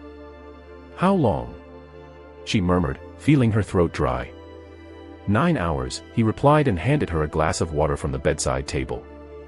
Charlotte took it slowly and brought it to her lips. "You passed out after casting that spell," he explained. "The doctor said it was due to severe mana exhaustion. You pushed yourself too far with that single spell." She looked away. Her gaze fell to the white sheets of the hospital bed. Memories of the battle flashed through her mind, the swirling vortex, the demons disintegrating, and then the blackness that consumed her. "You stayed?" she asked softly. Vanitas leaned back in his chair, crossing his arms. "Of course. I wasn't about to leave you alone after that." The sincerity in his words unsettled her, conflicting with the image of the brother she remembered, the one who had berated her for every mistake, who had once forced a knife into her trembling hand. She looked at him again, searching his face for any trace of that cold, terrifying gaze. But there was none. Instead, there was a quiet warmth in his expression, a concern she wasn't used to. And then, Charlotte remembered something. "That circuit." "It was for you," Vanitas replied as if the answer was obvious. "Why?" Charlotte asked, confused. "We're strangers. Why would you do that for me?" Vanitas didn't respond immediately, waiting for her to finish. "You could have just left me alone." Her voice began rising as the emotions she had buried for so long began to surface. "You already have everything my brother once had, his position, his status. Everything. You didn't need to do anything for me." Her hands clenched into fists. "You could have just left me alone." She repeated, the frustration, the hurt, and the exhaustion of years of torment spilling into her words. Vanitas sat silently for a moment. Despite this Vanitas being an imposter, she still couldn't read his face. "I could have. It would have been easier. We've made a deal, and the deal only extends that far. I'm not obliged to take care of you." Charlotte blinked, startled by the honesty in his tone. "But I didn't," he continued, his gaze meeting hers. "Because I'm not your brother, Charlotte. I'm not here to repeat his mistakes. I didn't give you that circuit out of pity," Vanitas continued. "Or to make up for what he did. I gave it to you because you deserve better than the hand you've been dealt." Charlotte just stared at him, trying to process his words. "And as for leaving you alone..." Vanitas gradually stood up from his chair. "If that's what you really want, I'll respect it." The room fell silent. Charlotte didn't respond immediately. Just as Vanitas was about to open the door and leave, Charlotte's mouth parted open. "Appa."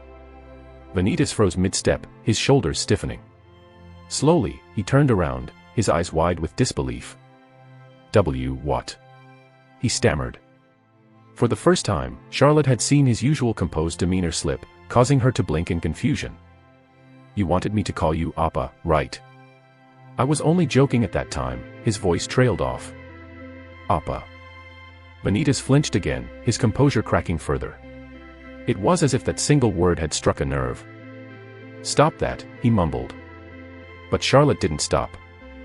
"Appa." Vanitas pressed a hand to his temple, his face reddening slightly. "You're doing this on purpose." Charlotte tilted her head and watched him closely. For the first time, she saw not the impostor, nor the cold and terrifying Vanitas Astrea, but someone genuinely flustered. A small, almost imperceptible smile tugged at the corner of her lips. "I'll be counting on you from now on, Appa." Vanitas left the room shortly after, allowing Charlotte to recuperate. Click. HAAA. With a long sigh, he closed the door behind him and leaned back against it, rubbing his temples. Hearing Charlotte call him Appa had completely caught him off guard. It was a word he hadn't properly heard of in so long, not since his little sister had died. But something about it felt off. Her pronunciation was wrong. It missed the distinct Korean accent that carried so much meaning for him. Ha ha ha. He couldn't help but stifle a laugh. Vanitas stared out the window, where the moonlight bathed the hallways. As he turned around, his gaze landed on a certain student standing there. It was Cassandra Mine, Charlotte's roommate. "Professor," Cassandra whispered, her voice trembling, as if she was on the verge of tears. Vanitas nodded. "Follow me." While the first years kept their distance, isolating themselves from Charlotte, the seniors, who already harbored disdain for Vanitas, were more aggressive in their actions. They vandalized the dorm room Charlotte shared with Cassandra. It was a clear expression of their frustration. After all, Charlotte was the little sister of the professor who had failed them the year before. Some of them even failed 2 consecutive years. When Charlotte would take walks around the university grounds, they'd drop trash, food, or liquid on her. It was a petty way of asserting their resentment. But Charlotte, trying to ignore it, never fought back or reported it, completely ignoring the harassment. The seniors were careful, though. They never crossed the line physically, knowing they could cause trouble for themselves. After all, Charlotte still came from a Viscount family, and her brother was a professor at the university. If Charlotte were to report the harassment, it was likely the offenders would only receive a slap on the wrist. That, alone, was reason enough for her not to report it. Already accused of nepotism, Charlotte knew that any complaint she made would only fuel the gossip. She believed that, as long as she didn't react, the harassment would eventually die down. If she reported it, the situation might only escalate, and the bullying could continue. Moreover, Charlotte was reluctant to rely on Vanitas, the impostor. She felt he'd probably brush it off, or worse, ignore it altogether. At least, that was her conclusion a couple weeks back. But Cassandra, Charlotte's roommate and a commoner, had no such protections. Unable to escalate things directly with Charlotte, the seniors turned their focus to Cassandra, who had the misfortune of being the next closest target. They realized they couldn't harm Charlotte directly due to her status. For that reason, they shifted their cruelty to the one person they could torment without consequence. "Tell me exactly what they did to you," Vanitas asked, his voice calm but his brows furrowed. Cassandra hesitated as her eyes cast downward. She didn't plan on speaking about it, but the cruelty had become too much to bear. She knew she had to tell the professor, the one person who, though unknowingly, was the cause of it all. They've been spreading rumors," she began, her voice shaky. "Calling me your sister's lackey. They're always sneering at me in the halls, pushing me around when no one's watching." She paused, clasping her hands tightly in her lap. She didn't elaborate further exactly what "pushing around" meant, but Vanitas could paint the picture clearly. "Once, they vandalized our room. Painted ugly words on the walls. Slashed through the curtains. And that wasn't even the worst of it." Vanitas listened calmly, allowing Cassandra to continue. "They've been asking me to do things for them. Things I didn't want to do." Cassandra's voice wavered as she looked up, meeting his eyes. "They asked me to steal Charlotte's notes. To copy her work. Sabotage her tests. To make her fail." Feeling the guilt creeping up on her, her hands trembled slightly as she remembered the request. They even wanted me to destroy her magic circles, erase them before she could submit them for evaluation. I almost did it." Vanitas's gaze sharpened, his expression darkening. "What stopped you?" Cassandra's breath caught, and she looked away, biting her lip. She had never told anyone what had happened that night. "I was going to do it. I was ready to take those notes and rip it all up. But..." She faltered, trying to find the right words. "I realized how late at night Charlotte had been studying recently, and it hit me." She paused, as though remembering the scene vividly. She was so focused, you know. She had papers spread all over her desk, covered in equations, diagrams, formulas. Cassandra's voice softened as she recalled how much effort Charlotte put into her studies. Every night, she stayed up, scribbling down more and more. Anne. I noticed the little things. The way she tried to hide it when she was upset. There was one night when I couldn't sleep, and I heard her sobbing. It was muffled, like she was trying not to let me hear. Cassandra's eyes welled with tears as she looked down, remembering the quiet pain Charlotte had been carrying all alone. I saw all that. And I couldn't bring myself to go through with it. I just couldn't. She shook her head, feeling her heart grow heavy. Vanitas was silent for a long moment. He could see the struggle in Cassandra's eyes.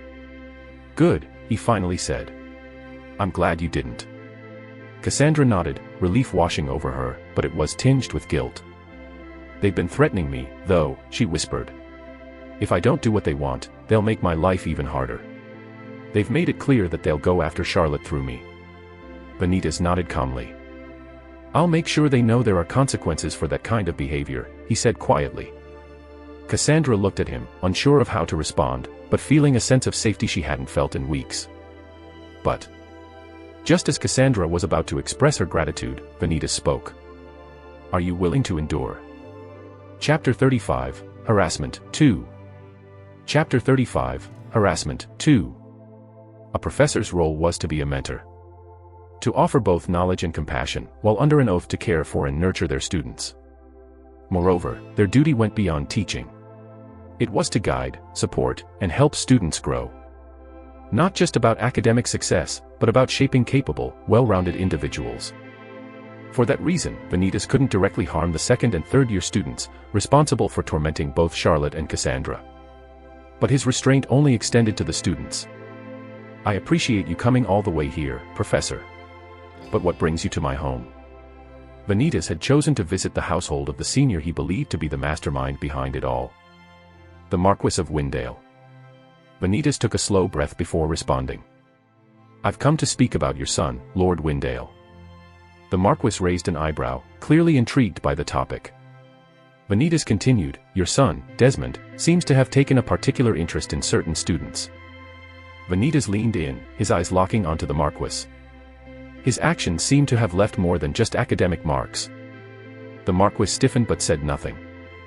I believe his extracurricular activities might need a closer look, Vanitas said. Though Vanitas wasn't directly accusing, the Marquis clearly wasn't getting the message. He frowned slightly, clearly searching for the right words. What exactly are you implying, Professor? Vanitas gave a slight, knowing smile. I think you already know, Lord Windale, he said, leaning back. But perhaps we should discuss this further. It's important that we address any misunderstandings. Vanitas let the silence stretch, watching him closely. If not for your son's sake, then for the sake of the family name, Vanitas said. These activities reflect badly on you all. The Marquis remained silent again. Vanitas noticed a vein pulsing at his temple, but the Marquis didn't speak. After a long, tentative silence, the Marquis exhaled, his posture relaxing slightly as he leaned back in his chair. You're right, Professor, he said, his voice carrying a hint of irritation. I'll look into this situation and see to it that things are sorted. Vanitas nodded. Thank you. The Marquis wiped a hand across his face, as if trying to regain his composure. Of course, I'll make sure this doesn't get out of hand, the Marquis added. The reputation of my family must be protected, after all. I'm sure it will. The Marquis' eyes flickered for a moment, but he quickly masked any trace of doubt with a smile. After the professor left, the Marquis couldn't contain the anger boiling inside him. With gritted teeth, he slammed his hand on the table, causing the glass on it to crack. Who does he think he is? From the implications, his tonality, and the haughtiness, it was clear to the Lord of Windale that he was being threatened by some university professor. Extracurricular activities. He scoffed inwardly. He could care less. They were a Marquis household, with centuries of ancestral contributions to their name. They had every right to do nearly anything without consequence. Still, he couldn't help but think that his son, Desmond, was partly to blame. If Desmond had been involved in questionable activities, he should have kept a lower profile and avoided attracting attention. Desmond had always been reckless, but not to the extent that a professor would come to their door. So, with those thoughts in mind, it was clear to him that the real problem lay with the professor. He called himself Vanitas Astrea. Astrea. Astrea. A mere Viscount household. And he dares threaten me. The Marquis' anger boiled over. He sprang from his chair, knocking it backward as he stormed around his office. It was then. To talk. A knock on the door. Father. He took a slow breath, turning toward the door. Enter. The door creaked open, and Desmond stepped inside. Is everything all right, Father? The servants told me you were looking for me. Sit, the Marquis said, gesturing toward the seat in front of his desk. Desmond hesitated for a moment, then took the seat. His eyes flicked nervously around the room at the mess his father had created. The Marquis stood still for a moment, his back turned as he stared out the window.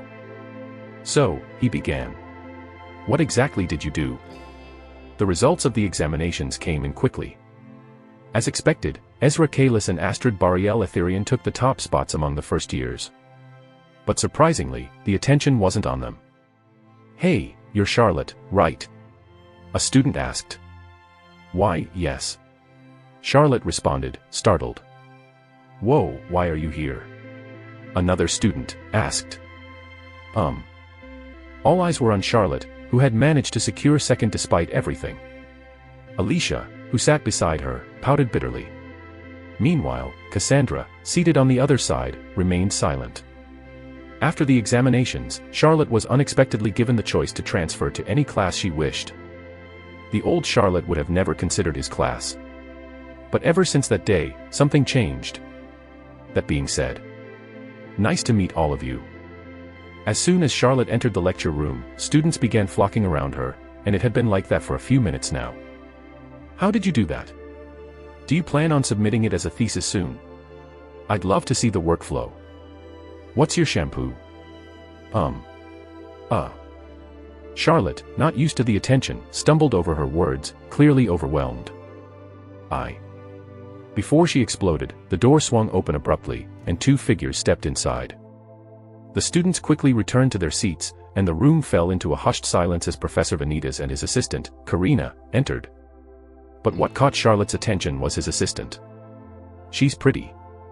As Vanitas placed his books on the desk, he briefly met her gaze before turning to the chalkboard. It wasn't until he started drawing a circuit diagram that Charlotte noticed a few other professors gathered by the entrance.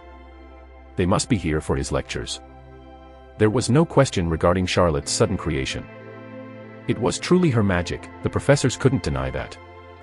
All eyes turned to Vanitas as he announced he would reveal and break down the diagram he had designed. The professors, each from a different department but all tied to magic, shifted their focus. While all the professors present besides Claude were skeptical, they were also eager to understand the intricacies behind the design. Claude, meanwhile, was just a big Vanitas fan. As soon as he finished the outer layer, Vanitas tapped the chalkboard, drawing the students' attention, and began his explanation. The nodes, as you can see, are the primary points of mana transmission. These points are connected by a series of derivatives and each one represents a different variable. He paused for a moment, tapping his fingers on the chalkboard. The complexity lies in how these variables interact with each other, especially in relation to the stabilizers and the mana frequencies. A few professors exchanged glances, intrigued by his explanation. Eamon Thorne, the spirit manifestation professor, raised his hand. Professor, how do you account for the fluctuations in mana energy at higher levels? Is the circuit able to adapt in real time to those changes? Vanitas paused for a brief second. He then looked down at the chalkboard, but in reality, he was waiting for the spectacles to give him the answer. After a few moments, his eyes flicked to the side, where the spectacles had already calculated the response. He read it aloud, sounding as if he were deeply processing the information. Yes. The circuit adjusts for fluctuations by using a secondary node frequency that alters the mana flow through the stabilizers. It compensates for energy variance in real time with a feedback loop. He looked up again, giving a nod as though he were satisfied with his own explanation. Glad I didn't stutter, he thought, relief washing over him. Claude, who had been watching intently, couldn't suppress his enthusiasm. Incredible. So the feedback loop is what allows the circuit to operate across different mana densities. Vanitas nodded again, trying to maintain the facade. Exactly. The loop ensures stability regardless of the variable mana levels in the environment. Of course, he wasn't entirely sure about any of it. All he was doing was copying the circuit's movements from the spectacles, pretending to understand the complexity as if it were his own. If the professors could grasp about 60% of his explanations, Vanitas could only understand about 25% of what he was saying. I need to study more. Questions poured in, even from the students themselves. Vanitas answered each one seamlessly, maintaining his confident demeanor. After the outer layer, it went on to the inner layer. Once more, questions began, but Vanitas navigated through them flawlessly, feeling a migraine over the extended usage of the spectacles. Finally, he reached the core of the circuit.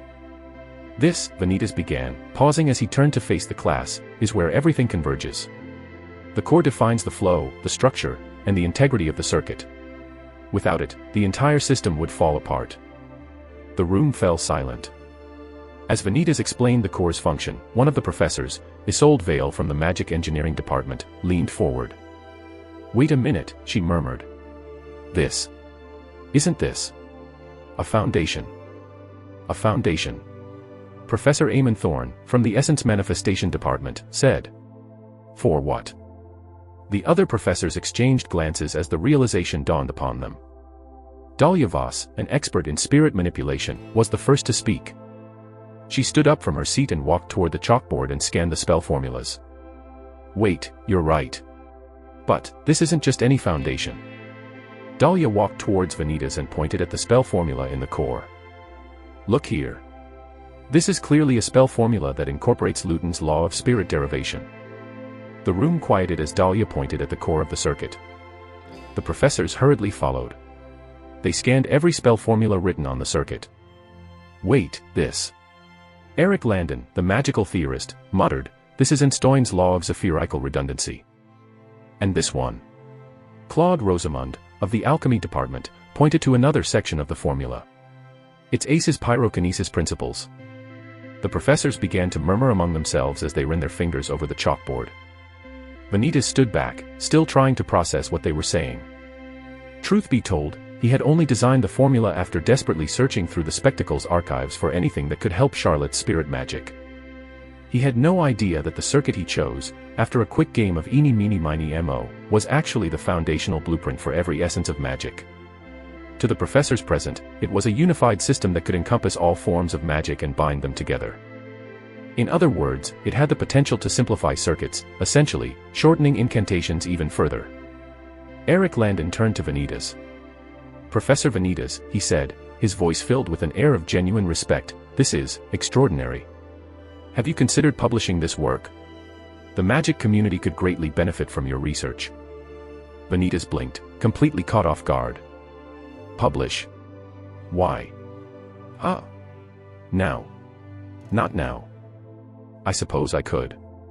I hadn't really thought about it. It's still a rough diagram itself. The room fell into stunned silence.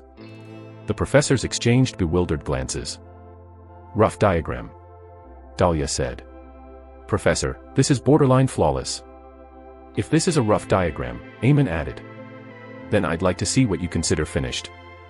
The skepticism they had shown for the past few weeks were no longer present at all. Around this time, when the hallways were empty due to the ongoing lectures, Cassandra was always expected to come to a certain location. If she didn't, she could only imagine what would happen. Despite reporting to the professor, the harassment didn't stop. Had she made a mistake? He had told her to endure. But for how long? How long must she suffer such unfair circumstances? The situation hadn't improved at all. If anything, it was getting worse, and she was slowly losing hope. There were moments when she just wanted to drop out. But she couldn't.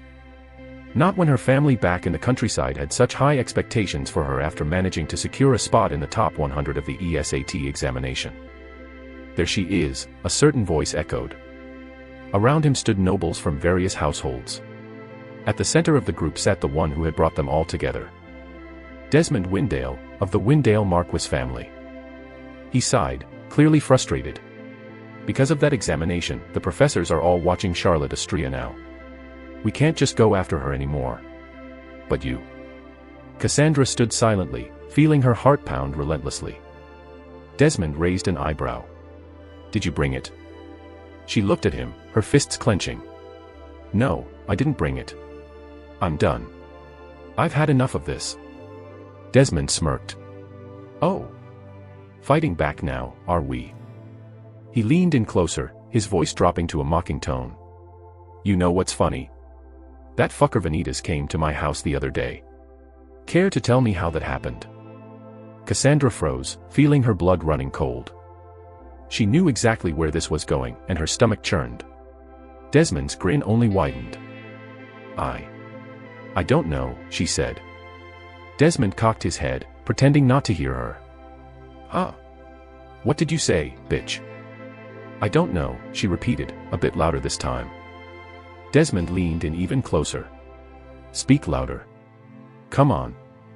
I said I don't. Slap. Before she could react, his hand shot out, delivering a sharp slap across her face. The nobles around them laughed. One of them sneered. What's the matter, Cassandra? Can't take a hint.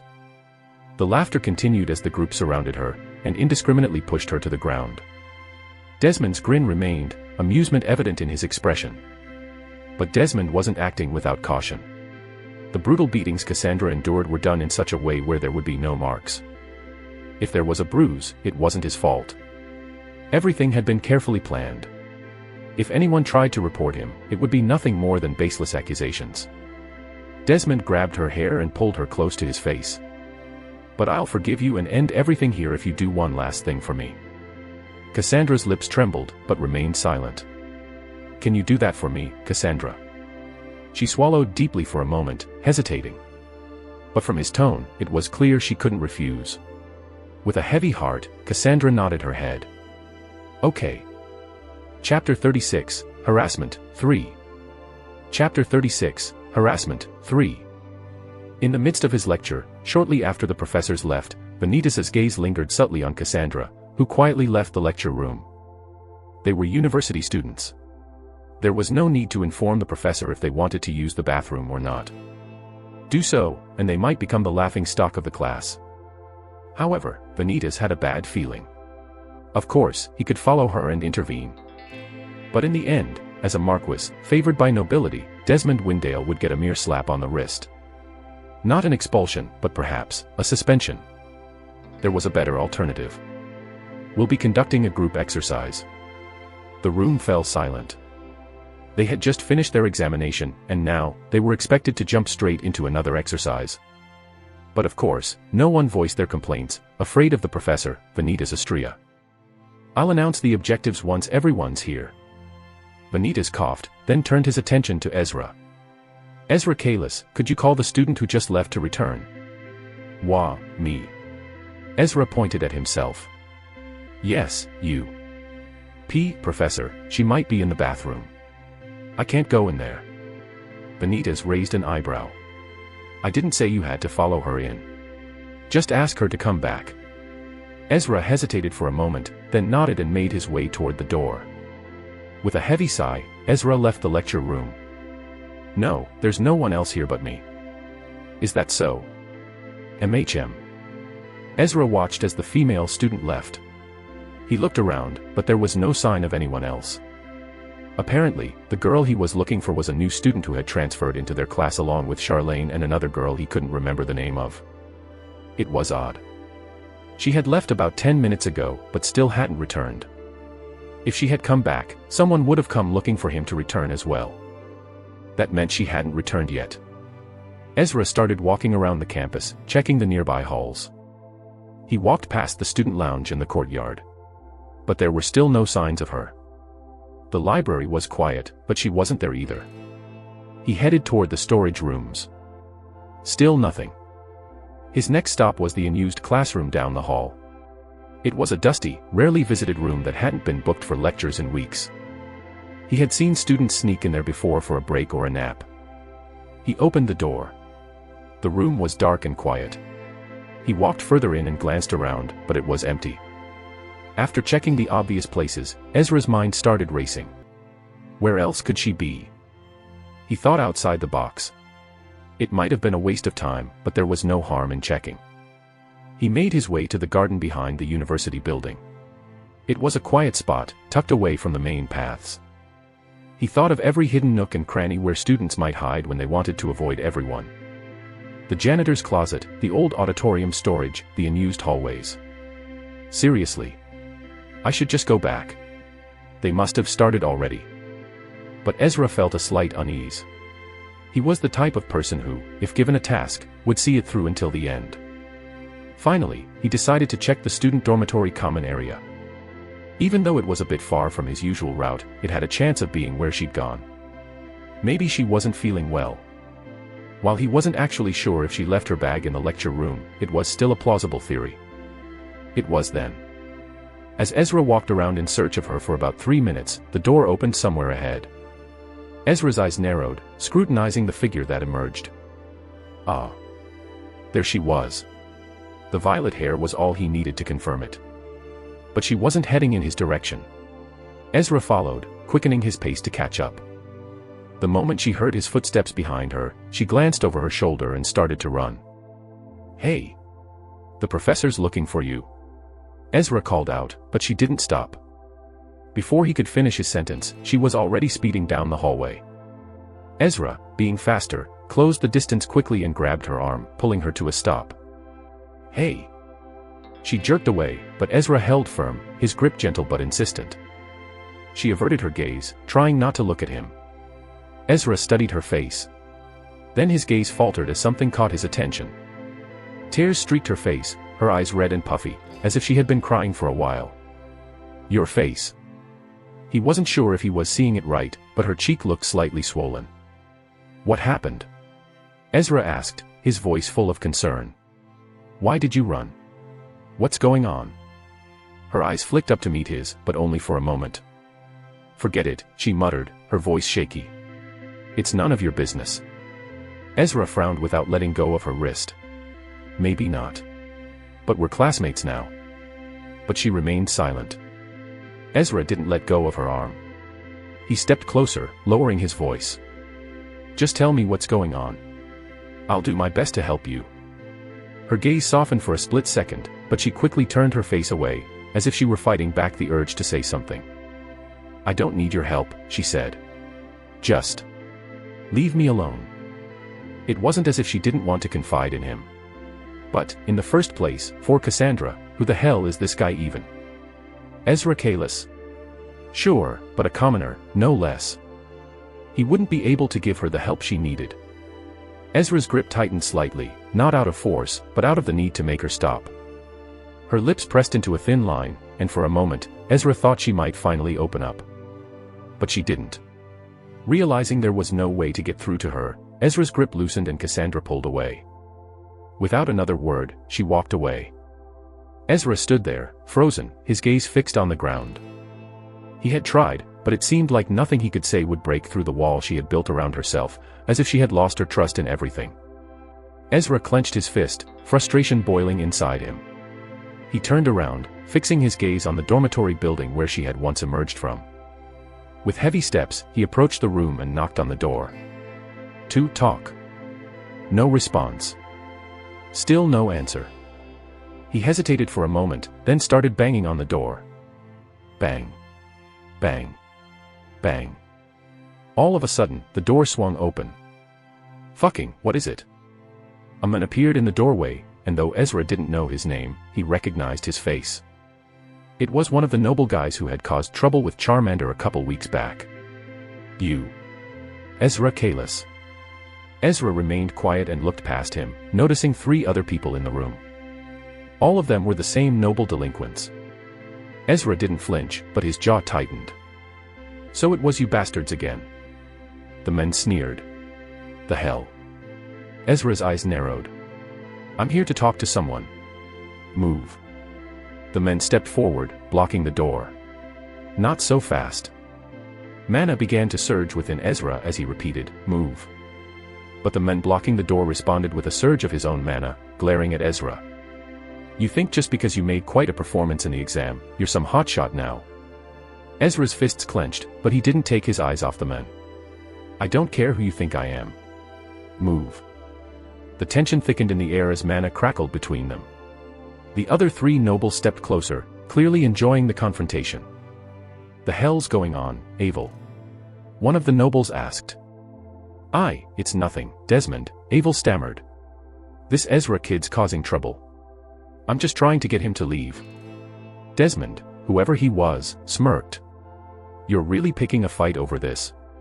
He's just some first-year kid. Ezra's glare sharpened. It was you bastards, wasn't it? Desmond's smirk faltered for a moment, realizing the baseless accusations, but he quickly regained his composure. Whoa. Us. Are you accusing us of something? Desmond said, his tone laced with mockery. Ezra's eyes burned with anger. That girl. I saw her leave the room, crying. Her face was swollen. The fuck did you bastards do to her?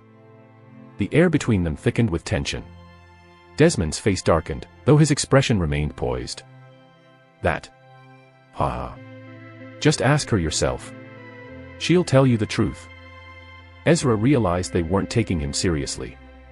It was clear they were enjoying the situation. Moreover, he couldn't afford to cause a commotion, especially in the dormitories. At the moment, the building was empty, all the students attending their lectures. These senior bastards must have cut classes to hang around and cause trouble. Nevertheless, Ezra wasn't some brainless idiot who would cause a ruckus without evidence. Especially in this situation, going against a noble. If he raised his fist first, he could lose his scholarship. Ezra glanced at the door, then back at Desmond and the others. He could feel his patience wearing thin. He had to get answers, but pushing too hard could lead to even more problems. Without saying another word, Ezra turned to leave. But just before he could walk away, Desmond called out. It wasn't us, Ezra boy. Just ask her yourself. Ezra paused for a moment, his back still turned. He spoke without looking back. You think I haven't asked her? Leaving off with those words, Ezra walked away. Cause and effect. A route that had opened up because of his transmigration. By accepting Charlotte's proposal to join the dormitories, a system designed to foster community, Vanitas unknowingly set the stage for the suffering of Cassandra. The system paired students with roommates of the same gender, and while it worked for most, it ultimately subjected Cassandra to brutal torment at the hands of her peers. All because her roommate was Vanitas Estria's little sister. How childish. Desmond and the other seniors were nothing more than a nuisance, especially considering Desmond's history. He was a student that the original Vanitas had failed twice in his lecture. As a result, Desmond was forced to switch courses, ending his path toward becoming a battle mage. At least, that was his interpretation from the old records in his office. Just study harder, idiot. Desmond, now 21 years old, still seemed mentally underdeveloped. Maybe that's why he's such an idiot. He was already a young adult, yet he still acted like a child. By that age, Vanitas was already a second year in college, preparing for his future, deciding which company to apply to and planning his military service after graduation. Seriously. It was only now that he truly realized just how annoying the aristocratic system was. The amount of spoon-feeding these noble kids received allowed them to traverse life with barely any difficulties, causing their growth to be stunted. Professor. He was snapped out of his thoughts as Karina called out to him. How should I adjust the joint combat exam schedule? The Crusade department has an open slot around Wednesday and Friday next week. Vanitas blinked, refocusing on her. He thought for a moment. Let's go with Friday, he said. It gives us more time to prepare. Karina nodded, making a note in her ledger. Got it. I'll finalize the details and send the proposal tomorrow. Okay. At that moment, Vanitas stood up, grabbing his blazer from the back of the chair. I need to go somewhere, he said. If you need my opinion on the adjustments, just do what you think fits best. By now, Karina should have a solid understanding of his preferences. After all, she had been working under him for a month, long enough to know what he would want in most situations. She nodded. Understood, Professor. Vanitas gave her a brief nod in return and headed for the door. Click. As Vanitas left, Karina's gaze lingered on the books on his desk.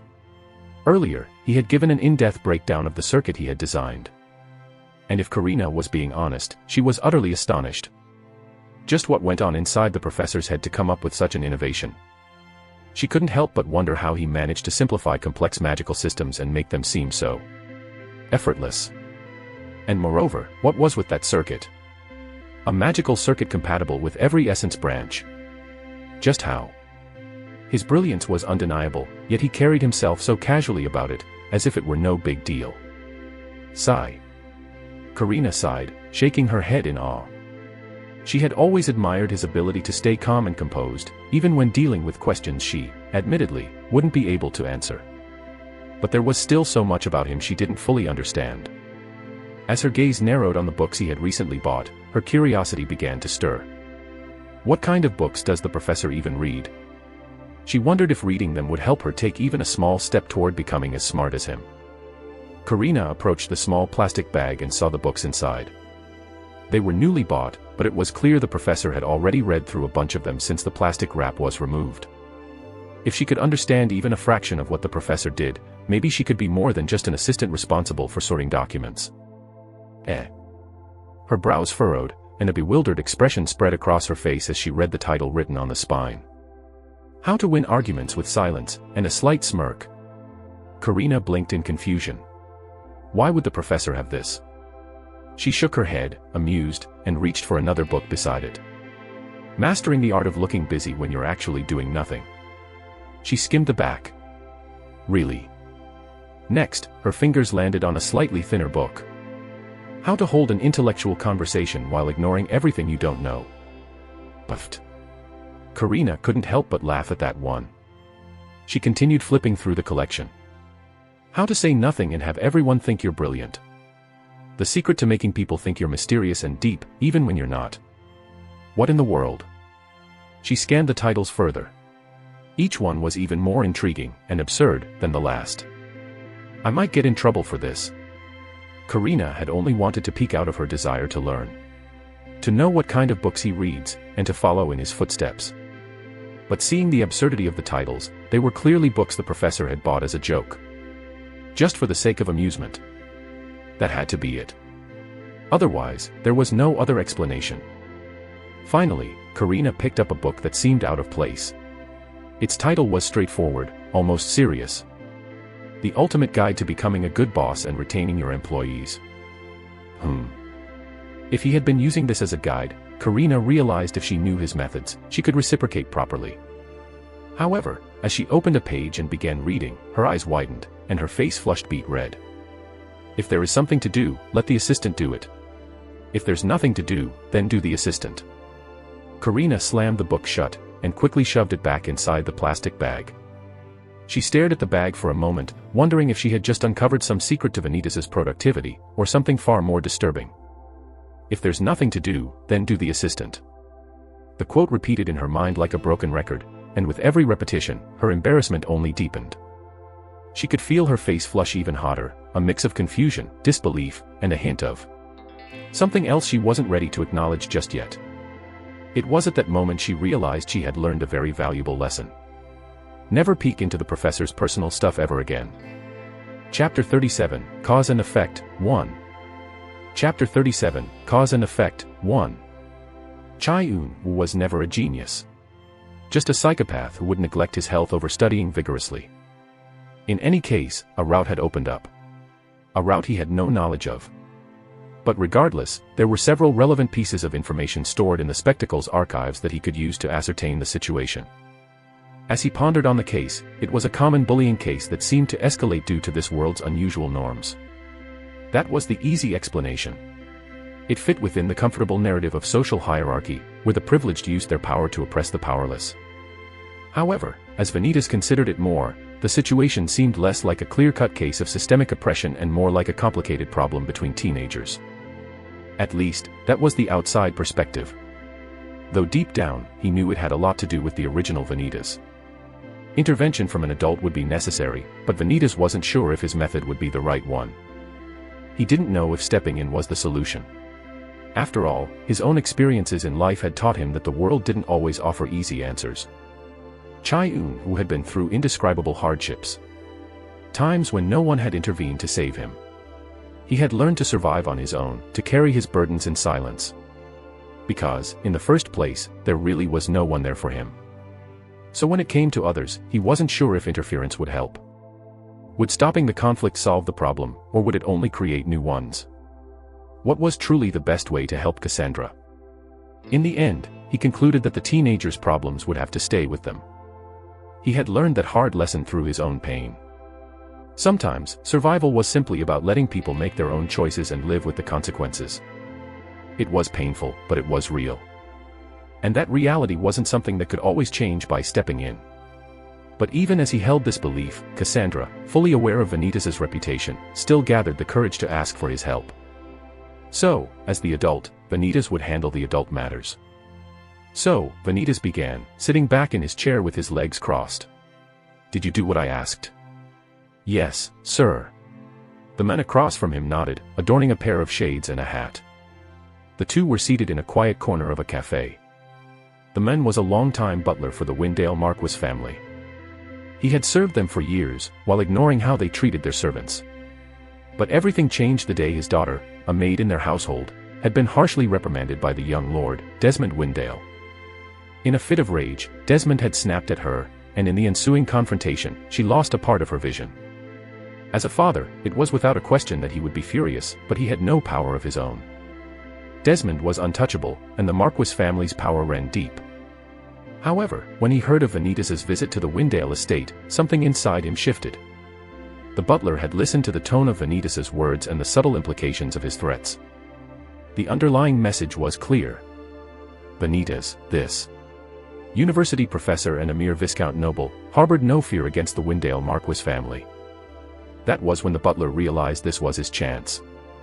The Marquis family had been untouchable for too long. He had to act.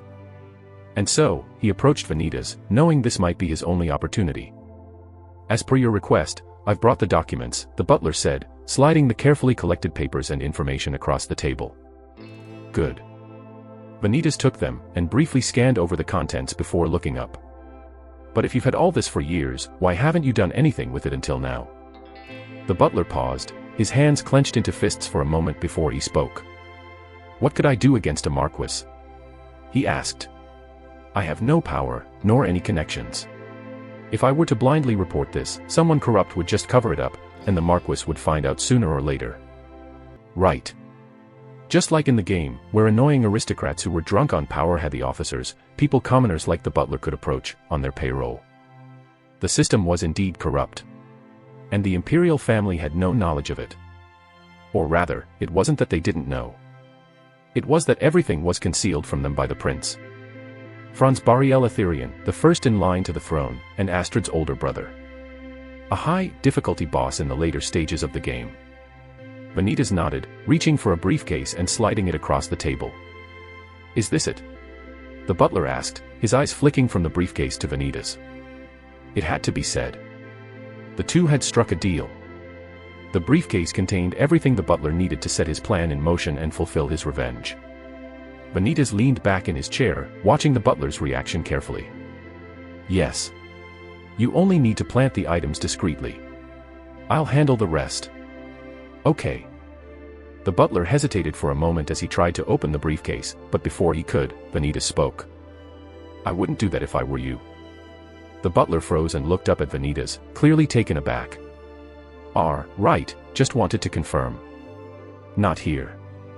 The butler gave a quick nod. "Understood. A risky exchange. But a necessary one." For that reason, Vanitas had the butler swear an absolute oath. An absolute oath, or a mana contract in simpler terms, was a binding magical agreement. The terms were set by the one who created it, and once signed, the contract bound the contractee's very soul. If the terms were broken, the consequences were severe. In most cases, breaking the contract would result in the loss of mana. However, in this case, Vanitas had tailored the contract specifically for the butler's situation. The butler wasn't highly proficient in magic, so stripping him of his mana would have little effect on him. Instead, Vanitas crafted a far more permanent consequence. If the butler betrayed him, or if he revealed any details about their exchange, the price would be his life. The oath was absolute, meaning that even if the butler were captured and tortured for information, he would be unable to speak of their arrangement. The moment he even attempted to divulge anything about Vanitas or the plan, his heart would stop beating. It was a harsh and unforgiving guarantee, but Vanitas needed to ensure his own safety. In this world, where the aristocrats played a dangerous game of chess, Vanitas had to stay 5 steps ahead of everyone. Vanitas crossed his arms and glanced out the window, taking in the sight of civilians enjoying their day. There wasn't much to do, if he had to be honest. His role was simple. He had provided the butler with the necessary tools to carry out the deed. He was merely the devil in this arrangement. To supply the means for the men who had sold his soul with no second thoughts. It was a cold, transactional agreement, nothing more. The briefcase that Vanitas had given the butler contained artifacts tied to dark magic research. Alongside them were parchment papers inscribed with demonic language. A language that few could read, let alone comprehend. He remembered well how the original Vanitas' laboratory had been burned down by him. But mere magic could never truly destroy artifacts that had withstood the tests of time. On the other hand, for the parchment of papers, his office had stacks of them.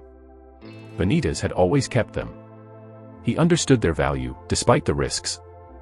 He knew that, eventually, he would need them. And now, in this moment, they had proven useful. It was almost ironic, really. The very tools that had once been considered remnants of a past life, were now the sole reason for the Windale Marquis household's downfall. For now, however, everyone involved would have to wait patiently. But there was still that lingering oddity he just couldn't quite grasp.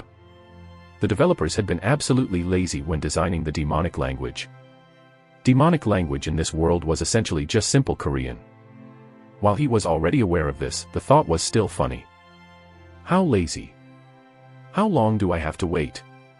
Feeling her heart race, panic twisted in Cassandra's chest. But I'll forgive you and end everything here if you do one last thing for me. Desmond's words just kept replaying in her relentlessly like a broken record. One thing. Just one thing. If she did it, he would stop. He promised.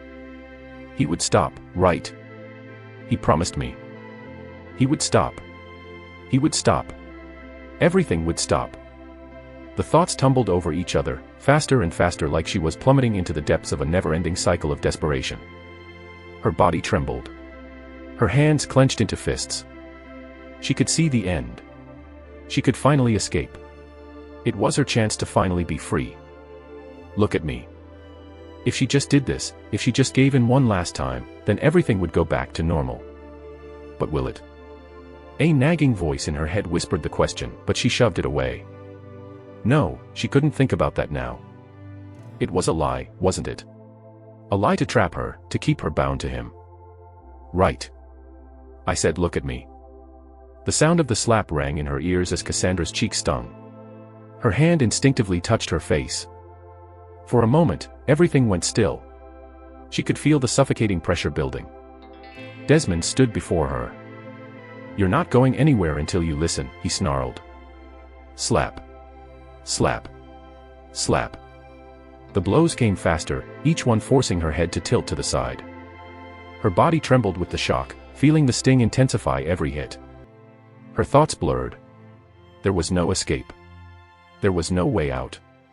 She had promised herself she wouldn't break. Please, she whispered. Desmond's smirk twisted further. I don't know why this is so hard for you. Seriously, are you enjoying this? Should I slap you harder? No, please. It felt so unfair. If anything, she thought bitterly, it wasn't supposed to be her suffering like this. It should have been Charlotte. Cassandra hadn't even chosen to be her roommate. Yet, why? Why was Charlotte, who had once been isolated by everyone, now being praised and admired by all? As the frustration built inside her, Cassandra couldn't help but regret not sabotaging Charlotte's work back then. And then, a single word echoed in her mind. Are you willing to endure? But, they were empty words. How long could she endure? Was she even willing? Under these circumstances, Desmond's voice interrupted her spiraling thoughts. It hurts me too, Cassandra. Seeing you like this, your beautiful face tainted with red. He reached out, holding her chin, forcing her to meet his gaze. It's really simple, you know, he continued. Just go out there, lure him in, and scream. Let the world know Vanitas Astria assaulted you. Isn't that easy? He leaned closer. Cassandra could feel his cold breath brush against her ear, causing a disgusting chill to crawl all over her skin. I promised I would stop. And hey, I'll even give you the right to become my woman. Can you imagine? A commoner like you, in a relationship with a marquis like me. You missed your chance yesterday. But I'll give you another. Do it today, and the agreement is set. I'll even sign an oath. Cassandra remained silent, mulling over his words. As she came to a conclusion, she looked up, meeting his gaze. No need, Cassandra replied. Desmond raised an eyebrow. Oh. I'll do it. Chapter 38, Cause and Effect, 2. Chapter 38, Cause and Effect, 2. Self-sabotage. As one would call it. If Gordon, the butler, were to carry out the deed, he would not only lose his job, but also jeopardize the livelihoods of his fellow co-workers. Just like Gordon, they would lose their jobs, their income, and their means of survival. It was a choice between his moral compass and the people he had worked alongside for years, the people who depended on the same family he loathed to survive. And that was not the only thing he feared. He was also terrified of reporting to the wrong person. From his perspective, a family as powerful as the Windales had their reach everywhere, and any wrong move could lead to even worse consequences. Even if it was for his daughter's sake, he couldn't bring himself to do it. This world was unforgiving. The rich only got richer, while the poor remained stuck in a repetitive cycle of suffering. Despite his hatred for the family, he knew that challenging them meant risking everything. But on a certain day, when a certain professor visited, that day changed everything for Gordon. Gordon, the head maid whispered. That man. He's here because of Lord Desmond. Gordon's eyes widened at that moment, realizing where the situation could lead. In the past, while there were complaints regarding the young master's behavior, the Windales would easily silence them. The powerless never had any chance to oppose them. In any case, surprisingly, the young master had lived a quieter life since entering university 3 years ago. Desmond had always been a talent, and had managed to place within the top 60 of the ESAT examination. But on a certain day, Gordon wasn't quite sure, but he had definitely heard the Lord lash out at Desmond for failing a class. And despite a retake, Desmond's performance didn't improve. As a result, the young master was forced to switch majors. As Gordon looked at the professor inside the living room, a question probed his mind. Could this be that professor? It was highly possible. But Gordon had to ascertain the situation first. There was always a chance the professor could be easily bribed. But then, as he listened keenly on their conversation, there was no mistake. This professor. He was fearless. Gordon clenched his fist. This could be his chance to act, but the thought of dragging everyone down with him made his heart heavy. Gordon. The voice broke through his thoughts. He turned to find Alice, the head maid, standing behind him. He froze for a moment before his eyes widened, catching the small smile on her face. The unspoken message was clear. Without saying a word, Alice gave him a small nod. As he glanced around, several heads peeked from behind the door. It was the other maids. Each of them gave him a silent look of confirmation. They were giving him looks of confirmation. It was then when Alice spoke again. Do what you must, Gordon. We understand. It's for Matilda. Her words struck him. He felt as though the burden of his decision was no longer his alone. Gordon managed to fight the tears back as his lips parted open. I'm so sorry, everyone, Anne. Thank you so much. And because of that, Gordon resolved himself. Gordon, the Lord of Windale, called for him. Start the car. Understood. Gordon's mind flashed back to yesterday. The Lord had been furious with his son, Desmond, for drawing attention, particularly from a university professor. Unbeknownst to Gordon, the Lord had specifically warned his son never to cross a professor as soon as he entered university. After all, the position itself was regarded with immense respect. Though the Lord had no talent for magic himself, he understood that the Empire held professors in high regard. To the Lord, however, it was but a cheap way for a person with no political power to rise through the ranks. As they climbed into the car, Gordon's gaze lingered on the estate. He watched as the head maid, Alice, along with the other maids, bowed their heads in respect for the Lord's departure. Stepping onto the gas, the car drifted off shortly after. All the maids returned inside the mansion. Everything had been calculated. Around this time, the Lord would always have a company meeting. Being a widower, and with his son Desmond still at the university, there were no Windales in the mansion. Alice retrieved the briefcase, and the maids and servants gathered around. In other words, there were no servants working under the Windale who were loyal at all. Click. As the briefcase clicked open, the gathered maids and servants stared in awe. Head maid, isn't this? It is. Alice carefully picked up one of the artifacts inside the briefcase. I'm not sure how Gordon got his hands on these, but his resolve is firm. The contents of the briefcase had left them truly shocked. But as Alice's gaze shifted, one particular piece of parchment caught her attention. It held a peculiar magic circle, a spell she couldn't recognize. Gordon had specifically instructed her to use it on the door to the Lord's office. A maid, noticing Alice's hesitation, spoke up. Head maid, are you good with magic? Alice looked at the maid from her shoulder. Her eyes briefly flicked over the spell before she responded with a smile on her face. I studied a bit. As they made their way to the Lord's office, the butlers and maids stood back as Alice stepped forward, holding onto the parchment paper. Essentially, most doors and locks, even structures, were equipped with unique magical barriers designed to prevent any form of tampering. Even the most skilled thieves or mages couldn't bypass them unless they had the proper magical key, or, as it seemed now, the right spell. To unlock such barriers with magic, one needed to understand the very foundation of the protective spell formula. This required analyzing the structure of the barrier, its mana flow, and the specific circuits that composed it. But in most cases, this was nearly impossible, as the magic used in these barriers was specifically designed to obscure such details from prying eyes. Of course, destructive force was always an option. If the barrier was created using a Grandmaster-level spell, then only a spell of equal caliber could hope to break it. So, what was the answer here? Was the person who provided this circuit capable of casting Grandmaster spells? Alice dismissed the thought. No, that wasn't it.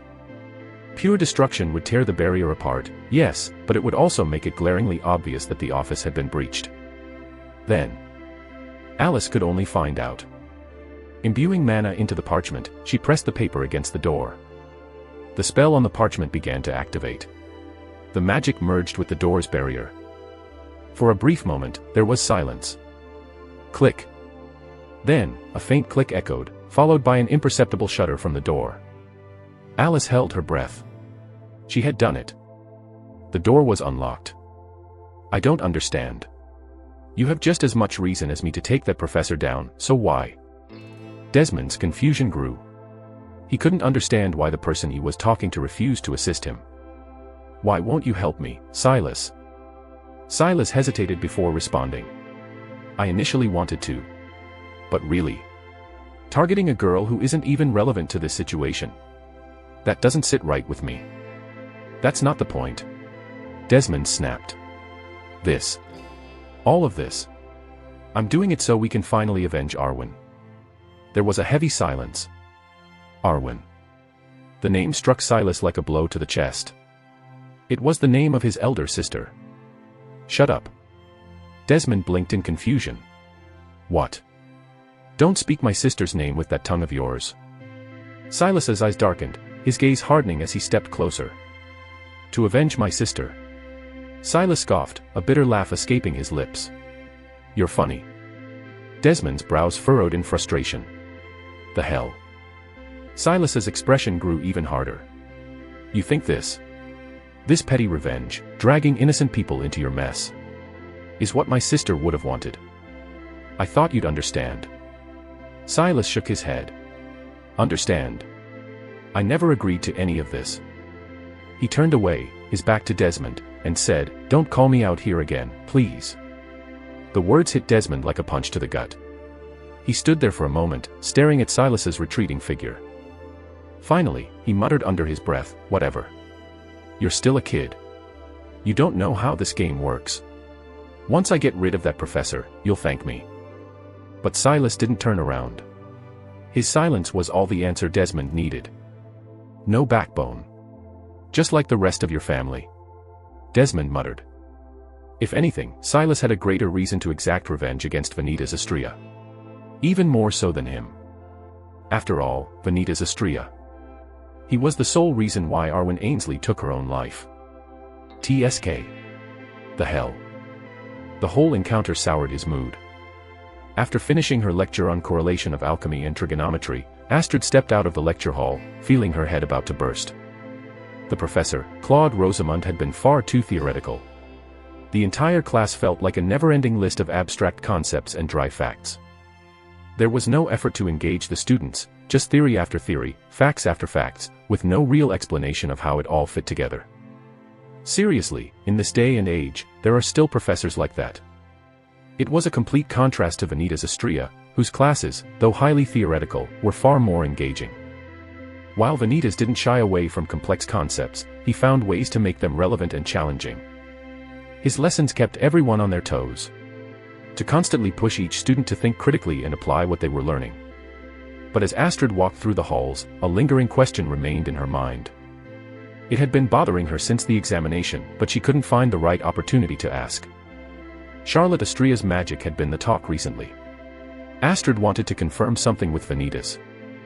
Not if he had a hand in the development, but if Astrid too could get some pointers to development of her very first creation. With those thoughts in mind, Astrid made her way toward his office. But as she approached, she noticed someone standing just outside the door. Who? As she scrutinized further, she realized it was her new classmate, who had joined the class along with Charlotte. It was Cassandra. From the lectures yesterday and earlier, Astrid's impression of Cassandra was that she was a rather gloomy person. Hello. Ah. Startled, Cassandra turned around, meeting Astrid's gaze. Are you here for the professor too? Astrid asked. Cassandra's mouth hung open, as if she was hesitant to speak. Suddenly, the door swung open, and Karina, carrying a stack of documents in her arms, was about to step out when she noticed the two girls standing at the entrance. Yes. Can I help you? Astrid glanced at Cassandra, then turned to Karina. I'm here to see the professor. Is he inside? Karina shook her head. Ah, no. He left a while ago for some urgent matters. Is that so? Astrid said. Without saying a word, Cassandra turned and walked away. Astrid found it strange but quickly shrugged it off. He won't be back for a while, I think. I wouldn't wait for him. Ah, sorry, I need to submit these right away. With those words, Karina quickly dashed off the hallway. Sighing, Astrid was about to leave when a streak of red hair caught her attention in her peripheral vision. Where are you going, commoner? It was Ezra, running in the opposite direction. Have you seen Casamanthus? Who? A girl. Violet hair. About your height. Anyway, have you seen her? Astrid blinked, completely baffled. She knew Ezra was bad with names, but this was on a whole new level. Wait a minute. Had he even bothered to learn it? The more she pondered, the more obvious it became. He had always called her princess. Not like it mattered, anyway. She's going where you're going, you're bound to run into her. But why? Ezra turned to face her, an unusually serious expression on his face.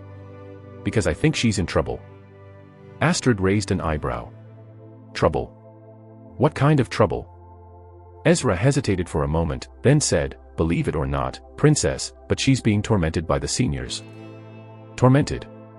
Astrid's expression shifted. Yes, by a group of seniors. The guy leading them was some noble named Delton or something like that. Delton. Astrid's eyebrow arched. Ezra's track record with names wasn't just bad. It was catastrophic. She had to ascertain it. Or maybe it was Dylan. Ezra pinched his chin thoughtfully, trying to recall. Astrid rolled her eyes, losing her patience. Just tell me what he looks like. Tall, smug-looking, always walking like he owns the place. Brown hair. Oh, and his uniform's always annoyingly pristine. Astrid's expression darkened. Desmond. His name is Desmond Windale. Ezra snapped his fingers.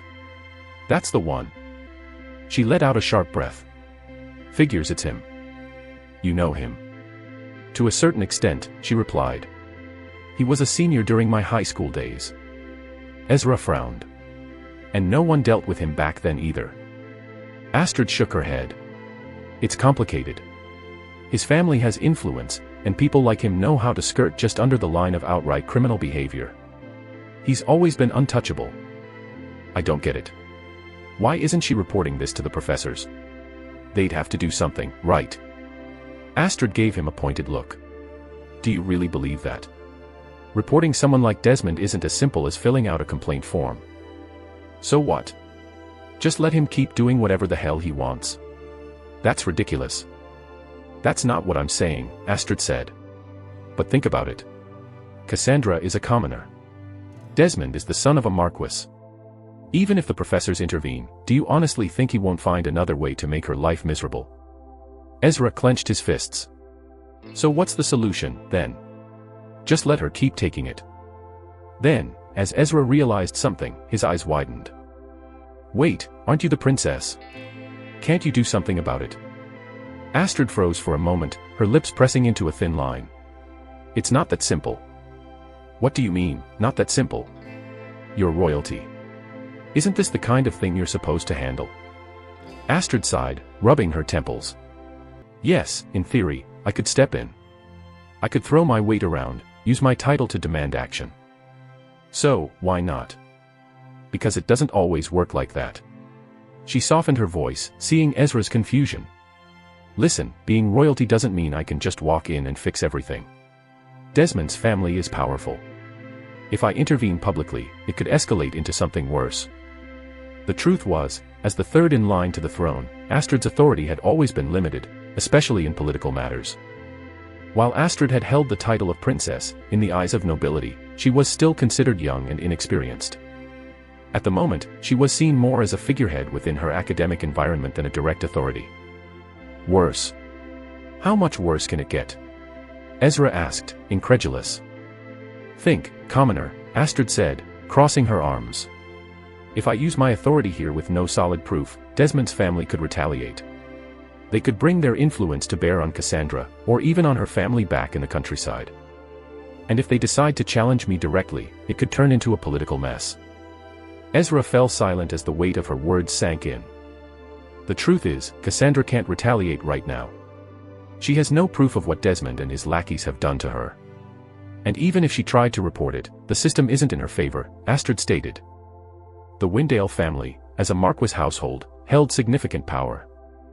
Nobles of such rank were not easily swayed, even by the direct children of the emperor. For Astrid to have publicly accused them or intervened, it would have required an airtight case backed by undeniable evidence. Without it, her actions could have been dismissed as baseless, potentially damaging her credibility. It was in the empire's interest for the royal family to appear impartial, especially in matters involving powerful noble houses. Astrid acting against the Windales without concrete proof could have been perceived as a misuse of her royal status. So basically, you're useless. As expected, Ezra muttered. Wah. Nothing. Thanks anyway, he said, turning to leave without waiting for her response. Just as he was about to rush off, another voice cut through behind them. Stop. Both turned to find Charlotte standing a few steps away, staring at them with a bewildered expression. Repeat what you two were just talking about, she demanded. Chapter 39, Cause and Effect, 3. Chapter 39, Cause and Effect, 3. It was never easy for most victims to speak up. The lingering fear that sharing their truth would make things worse made them unable to stand up for themselves. Would anyone believe them? Would their words be dismissed or twisted? Cassandra, having given a deadline, started to panic. Her mind stirred with possibilities. Would her family suffer just like her too? Would the Windales abuse their power to that extent? She had knocked on the door of every professor she came across. Some offered words of consolation. Others listened but did nothing. It didn't matter whether they believed her or dismissed her claims. Without evidence, no one dared to act. A commoner like her could cry out to the heavens themselves, but without proof, her words would never outweigh Desmond Windale's power. Cassandra. A familiar voice broke through her thoughts. She turned to see Charlotte hurrying toward her, carrying a bunch of textbooks. Do you want to study in the library together? Charlotte asked with a cheerful tone. Cassandra swallowed hard, forcing herself to meet Charlotte's gaze. Her cheerful demeanor was, of course, understandable. But Cassandra hesitated. She didn't want to burden Charlotte with her problems. After all, what could she possibly do? Cassandra had already done what she could. She had told the professor. Beyond that, seeking sympathy or pity from others seemed pointless. What would the other students do? Pity her?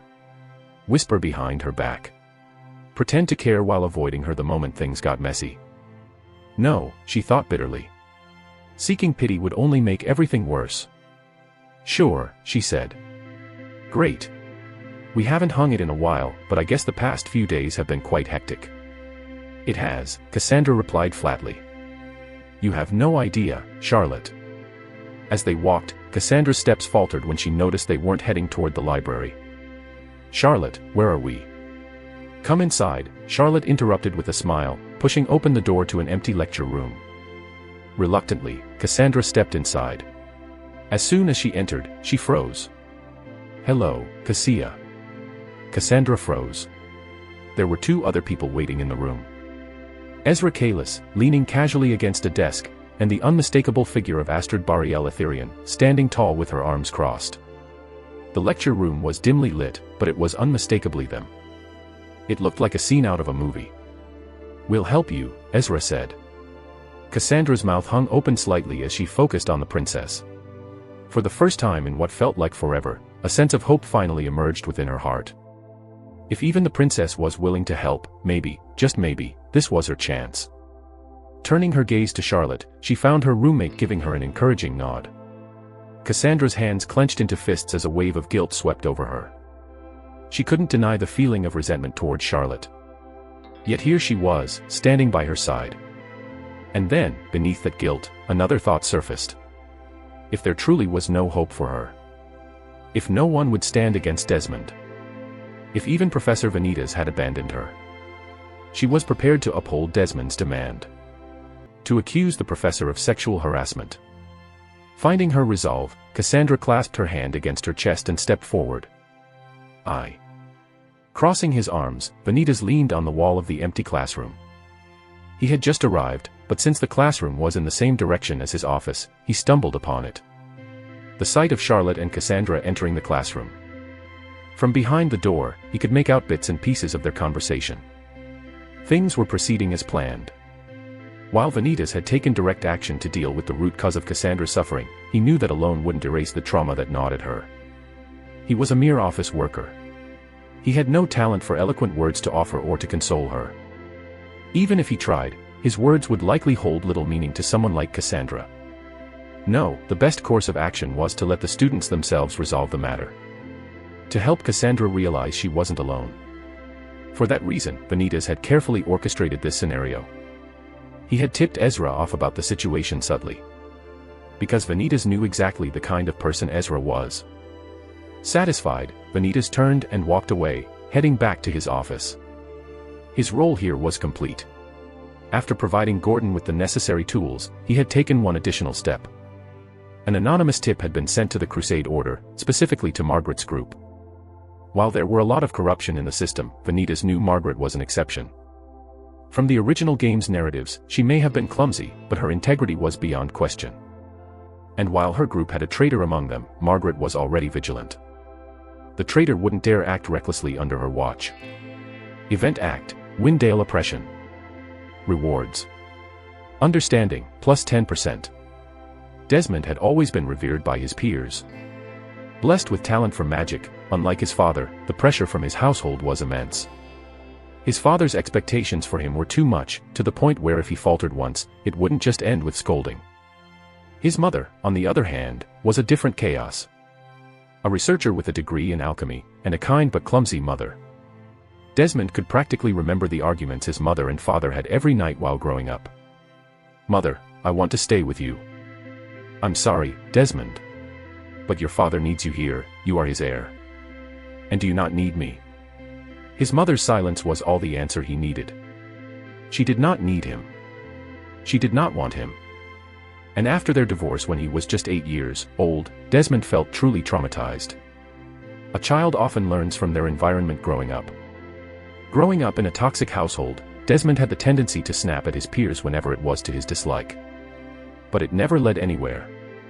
because he was a Windale. Ah. The power was amazing. He was practically untouchable. No wonder Father enjoys this. But Desmond wasn't an idiot to escalate things further. So, entering university, he lived a quiet life. While rumors about him in high school spread, they were only that. Rumors. To him, women were always an enigma. Why marry when you were going to leave anyway? Why have a child when you were going to abandon them anyway? It didn't take long for him to understand the first 2 points. It was simply because the men wanted them. One rainy afternoon, as Desmond stared out the window, he saw her. Arwen Ainsley. A senior in her 3rd year. While everyone else had already sought shelter from the downpour, Arwen remained outside, casting her magic while waving her staff in the air like an idiot. Through the fury of the elements, I command your power, cumulonimbus. But nothing happened. Desmond found it funny, pathetic even. From what he knew, 3rd years who were about to graduate had to submit a thesis for their very own creation. He wasn't sure about the entire criteria, but from the length of her chant, which spanned for nearly 30 seconds, it seemed to be a grandmaster spell. After all, spells above master needed a medium such as a staff to control its power. In other words, Arwen was crazy. A master spell was one thing, but grandmaster was impossible to attempt after just 3 years of college. It was hard to see her on regular days, but every time it rained, Desmond knew exactly where to find her. Outside, underneath the oak tree, attempting the same spell over and over with no results at all. But every time he stumbled upon the site, Desmond found himself unable to look away. No, it would be more accurate to say he was drawn to her. So, silently, Desmond wished for her success, while using her as an inspiration for his studies. You failed. But the world wasn't all bright and sunny. He, who had always been revered, had failed a course in just his 1st year. Vanitas Astrea. This professor was the sole reason he became an irregular student. Just that one subject which was taught by him. That one subject he just couldn't pass no matter how much he studied. But at this point, Desmond did not harbor disdain toward the professor.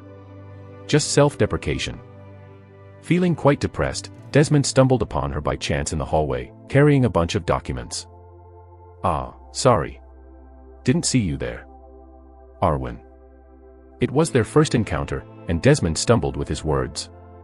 Desmond. Okay, I'll remember that. Thanks for wishing me luck.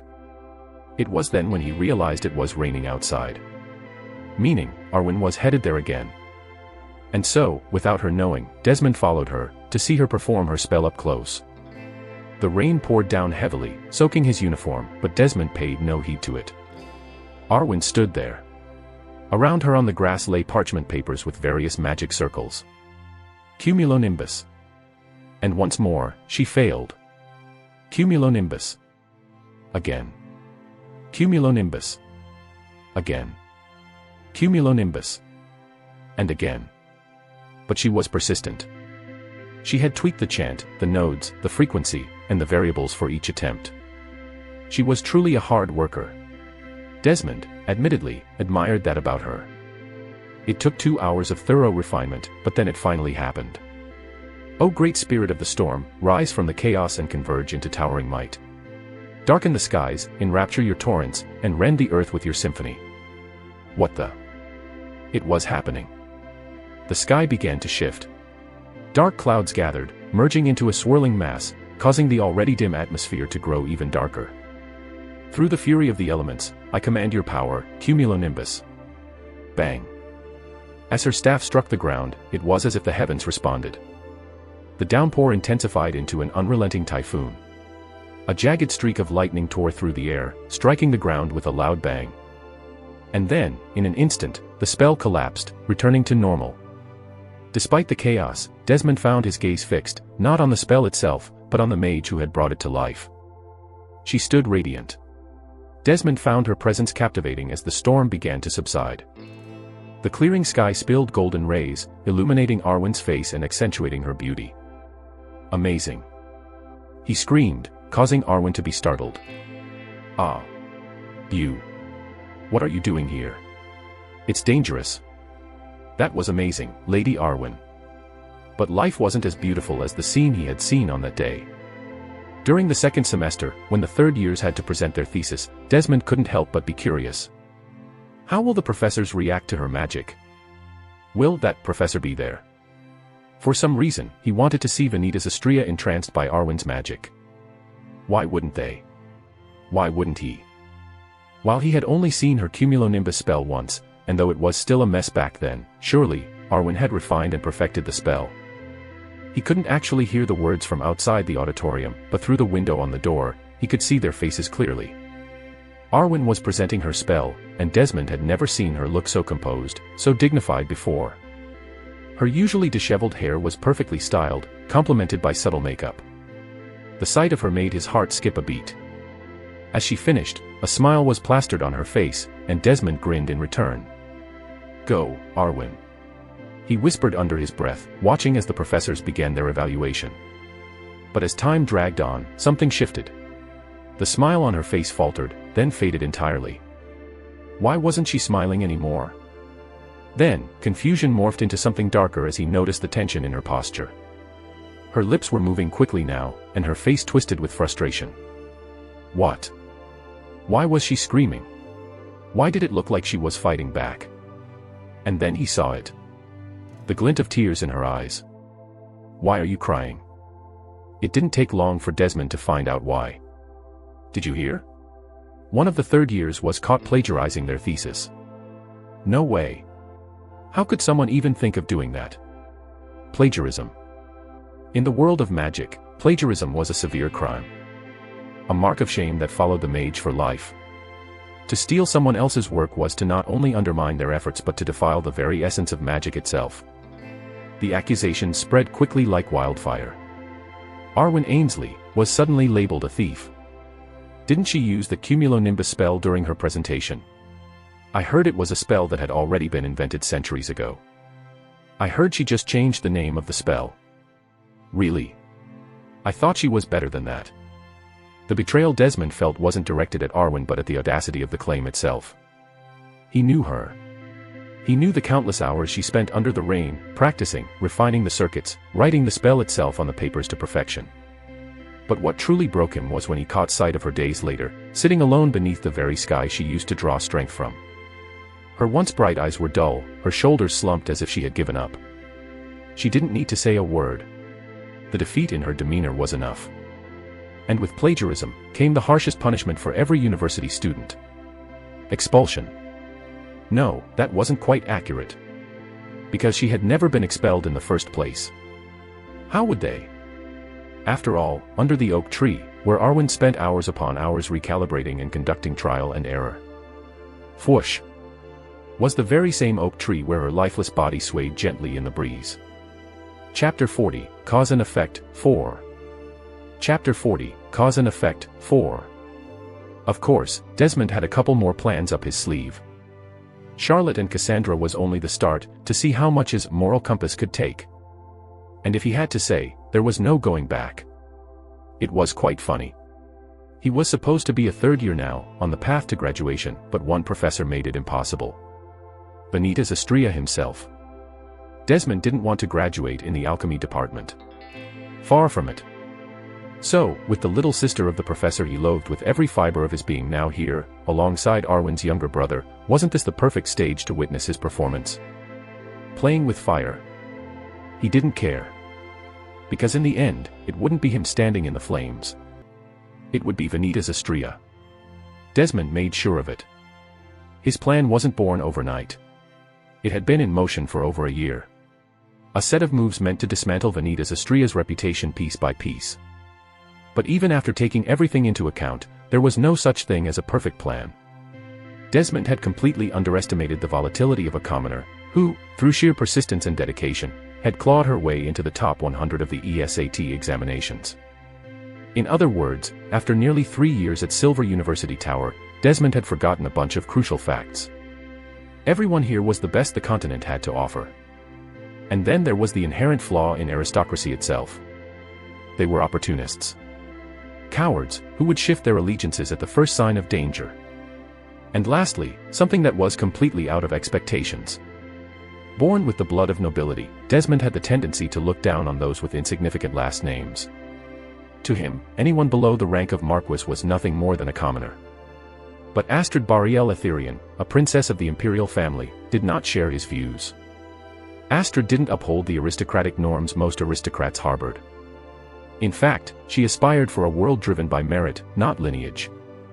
Which led to the current situation. "Tell me, Desmond Windale," Astrid began. "Is what she's claiming true?" Desmond found himself startled for a bit. But he quickly composed himself. If he faltered here, it would all come crumbling down. "Princess, with all due respect, what exactly is she claiming? Perhaps we should clarify before jumping to conclusions." "You know exactly what I'm talking about," Astrid said coldly. "Cassandra has accused you and your friends of tormenting her." "Tormenting? That's quite the heavy word, Princess. Cassandra and I may have had a few misunderstandings, but torment? That's a stretch, wouldn't you agree?" Astrid's expression remained calm, meeting Desmond's gaze with an air of authority. "I'm simply asking for your side, Windale. If there's nothing to hide, there's no need to be defensive." Desmond's smirk wavered as he glanced around. The hallway was filled with students watching.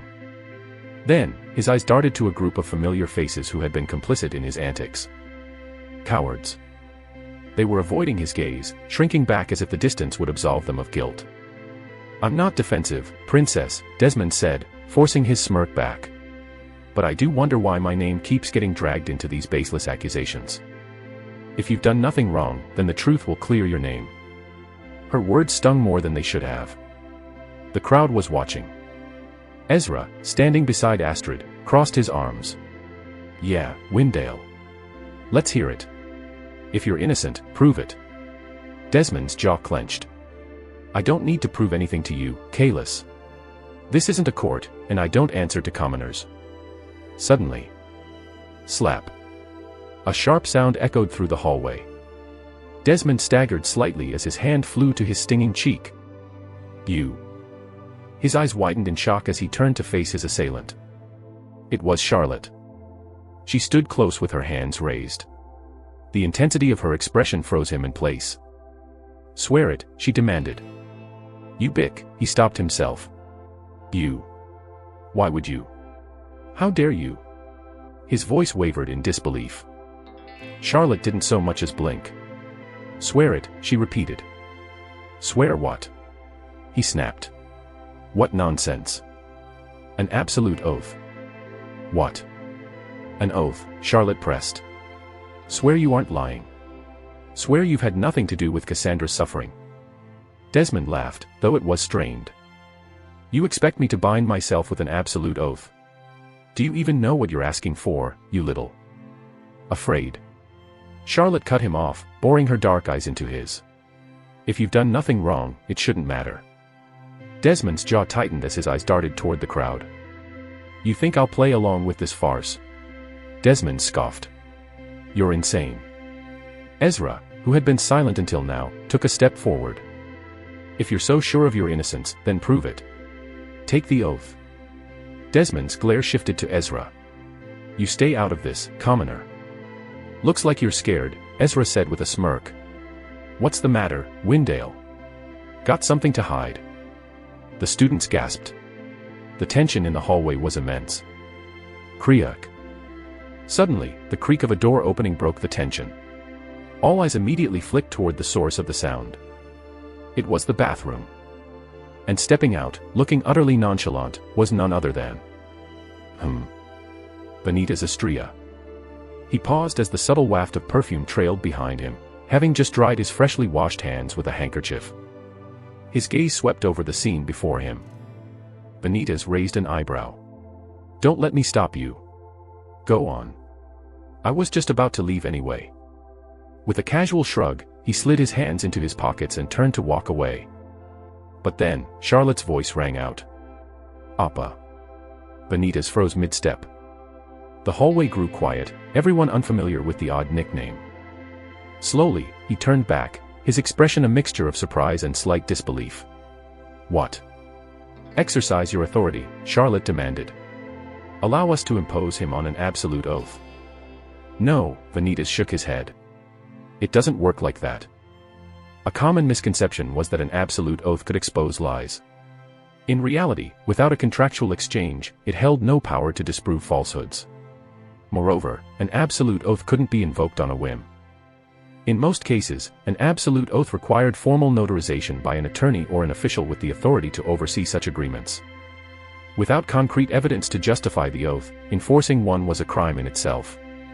To demand such a measure without proof was to gamble recklessly.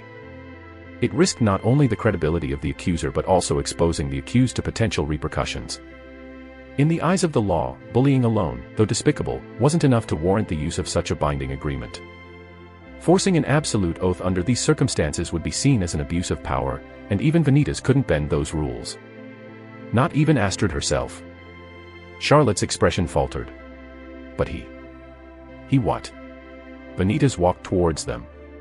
Tell me exactly what he did.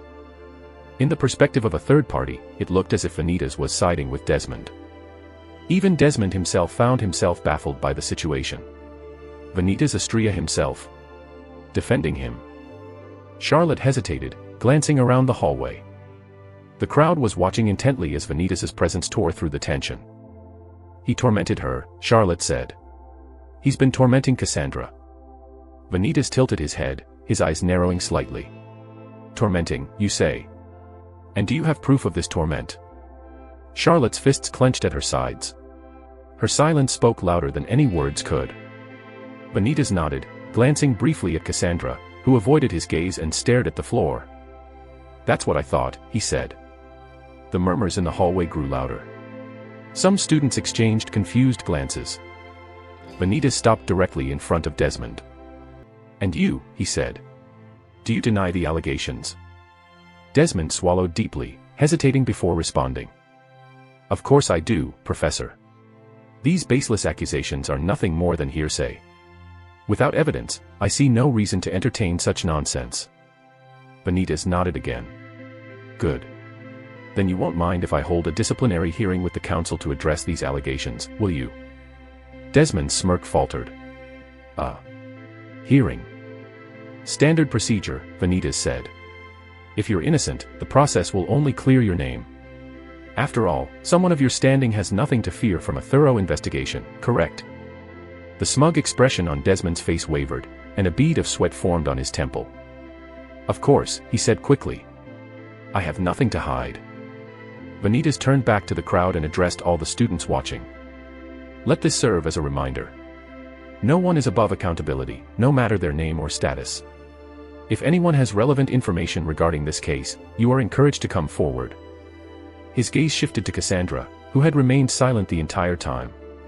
Her shoulders hunched as though she wished to disappear. And you, he said. If you wish to fight this battle, do so properly. Gather evidence. Build a case. Recklessness will only weaken your position. Cassandra looked up. She opened her mouth to respond but quickly shut it again and nodded instead. Vanitas then turned to Desmond, stepping closer, and spoke. The hearing will take place in 2 weeks. 2 weeks. Desmond repeated, confusion evident in his expressions. Why 2 weeks? Isn't it usually scheduled for 1? In most cases, yes. But considering your circumstances, I've decided to allot extra time. Circumstances. Desmond blinked, his voice wavering. Vanitas tilted his head slightly, a faint smirk tugged at his lips. Oh, you haven't heard. Desmond's stomach sank. Your father has been arrested. Vanitas continued. He's under investigation as we speak. The color drained from Desmond's face. The murmurs in the hallway turned to gasps as students processed what had just been said. Arrested. Desmond's voice trembled. That's impossible. You're lying. You're welcome to confirm it yourself. I hear the Crusade Order has been quite thorough with their inquiries. Desmond's fists clenched at his sides. If his father was truly under investigation, his family's reputation, and his own, were at risk of crumbling. Vanitas turned away without another word, addressing the crowd one final time. This conversation is over. Return to your lectures. Then, Vanitas' gaze shifted to Cassandra, who stood frozen in place. For a moment, their eyes met. He winked. The subtle gesture left Cassandra stunned, causing her to raise her brows. Without another word, Vanitas slid his hands into his pockets and walked away. Unable to think about the situation, with clenched fists, Desmond bolted down the hallway, most probably heading toward the exit to confirm the situation. Silence settled over the remaining group. No one seemed able to process what had just transpired. The one to break through the tense stillness was, unsurprisingly, Ezra. What just happened? Even Astrid couldn't comprehend it. Has the situation been resolved or not? Suddenly, as if he realized something, Ezra turned to Charlotte and asked, "Charlemagne, are you close with the professor?" The group froze. Charlemagne. How could someone mess up Charlotte's name to that extent? Ezra rubbed his chin thoughtfully, like a detective on the verge of cracking a case. You know, now that I think about it, it's kind of weird. You just showed up in our class, specifically in Professor Vanitas's class. And yet, somehow, he didn't mess up Vanitas's name. Charlotte sighed, fixing Ezra with a blank stare. He's my brother. Ezra froze, looking like he'd just seen a ghost. His mouth hung open as if his soul had left his body. Astrid, unable to resist, smirked and chimed in. You seriously didn't know? PFTT. Even Cassandra, who had been silent, let out a soft chuckle. Holy shit. For the past couple of weeks, Margaret had been thoroughly trying to uncover the traitor. But no matter how hard she tried, it was impossible. She couldn't afford to blindly accuse her members without concrete evidence. Doing so would only sow distrust among her order. To make matters worse, she had to deal with the aftermath of the mage killer's death. His capture would have been a monumental boost for her order's reputation. But unfortunately, his death had become a missed opportunity that left a heavy blow to her group. Then, out of nowhere, something changed. An anonymous tip arrived. They were skeptical at first. Anonymous tips were common, after all, and turned out to be baseless claims. But as they scrutinized the details, it seemed to be thoroughly detailed. It was something they couldn't just ignore. After securing permission from the government, Margaret and her crusade order quickly moved. They arrived at the Windale estate. The servants, clearly taken aback, exchanged nervous glances as the group approached. We request the presence of Lord Windale, Margaret stated. One of the butlers stepped forward, bowing politely.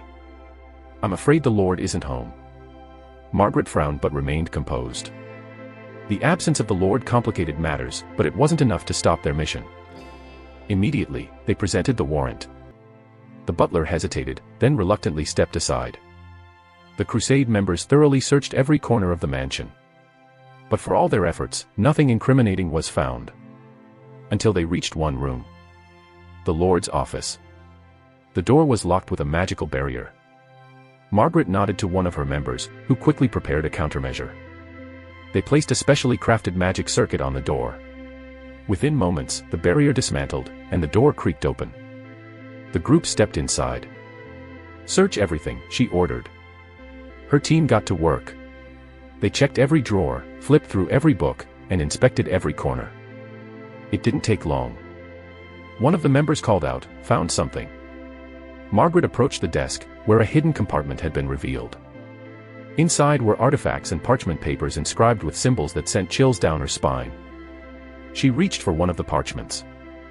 Exactly as the anonymous tip had claimed. Lord Windale, she murmured, has been harboring dark magic artifacts. The room fell silent as the crusade members exchanged glances. Margaret turned to her second-in-command. Secure everything. This is now a matter for the council. The team moved swiftly. They collected the incriminating items and documented every detail. And they didn't have to wait longer. What's going on? Why are all of you here? The Lord, who had just arrived home, said. Lord Windale of the Windale Marquis family, Margaret began, stepping forward. You are under arrest for violating Section 4, Article 17 of the Imperial Code. The possession and concealment of dark magic artifacts. The Lord's face twisted in a mix of confusion and disbelief. What the fuck? Chapter 41, Cause and Effect, 5. Chapter 41, Cause and Effect, 5. Returning to one's home and finding it condemned was something no one would ever be prepared for. Several people, adorned in light armor, were walking around the house, searching every nook and cranny. What the hell? Desmond screamed, catching everyone's attention. "Are you Desmond Windale?" one of the men asked. "That's right. The fuck are you bastards doing in my home?" "This estate is under investigation," the men explained. "It's restricted at the moment, even for you." "Bullshit!" he screamed. "Where is my father?"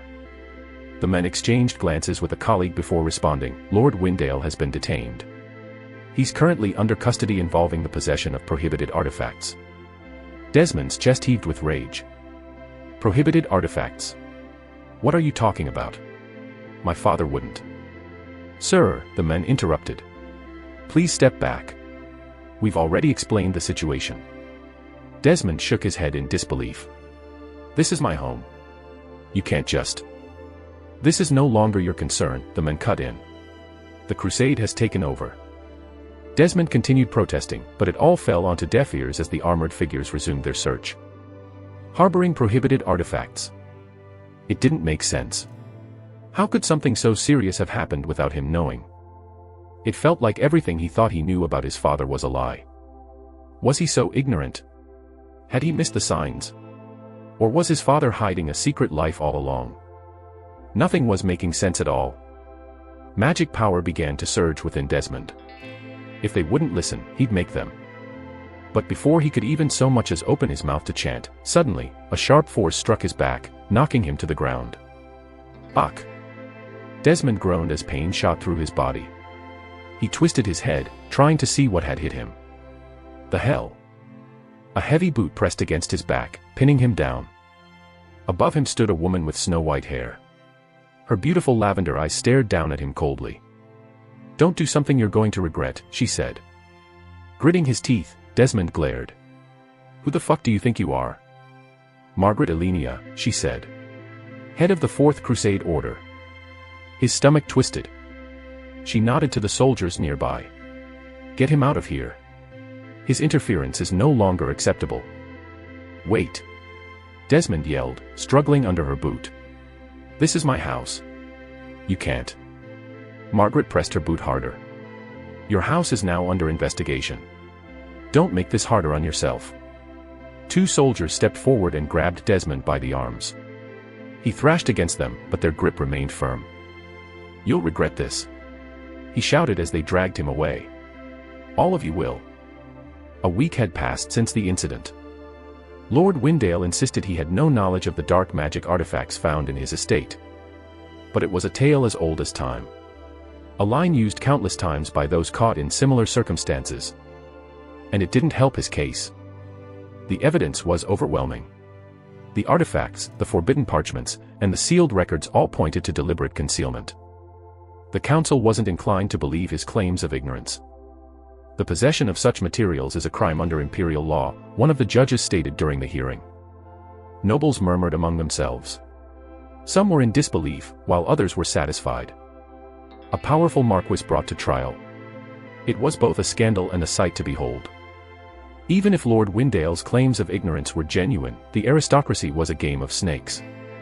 None would want to miss the opportunity to strip power from a fellow aristocrat, especially one caught in such a compromising position.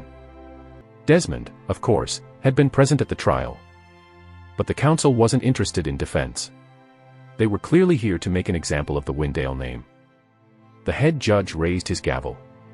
"Lord Windale, the evidence against you is irrefutable. Your negligence, at best, or complicity, at worst, has brought disgrace upon your house and risked the safety of the empire." In the end, the gavel struck into a finality. "You are hereby stripped of your title and holdings, effective immediately, and sentenced to confinement in Index." Index, a fortress of ice and stone, located in the far north where temperatures remain freezing year-round. Known as the worst prison on Earth, it was a place reserved for the most dangerous and notorious criminals. With that single sentence, the Windale name lost everything in an instant. Generations of influence and power were wiped away in an instant.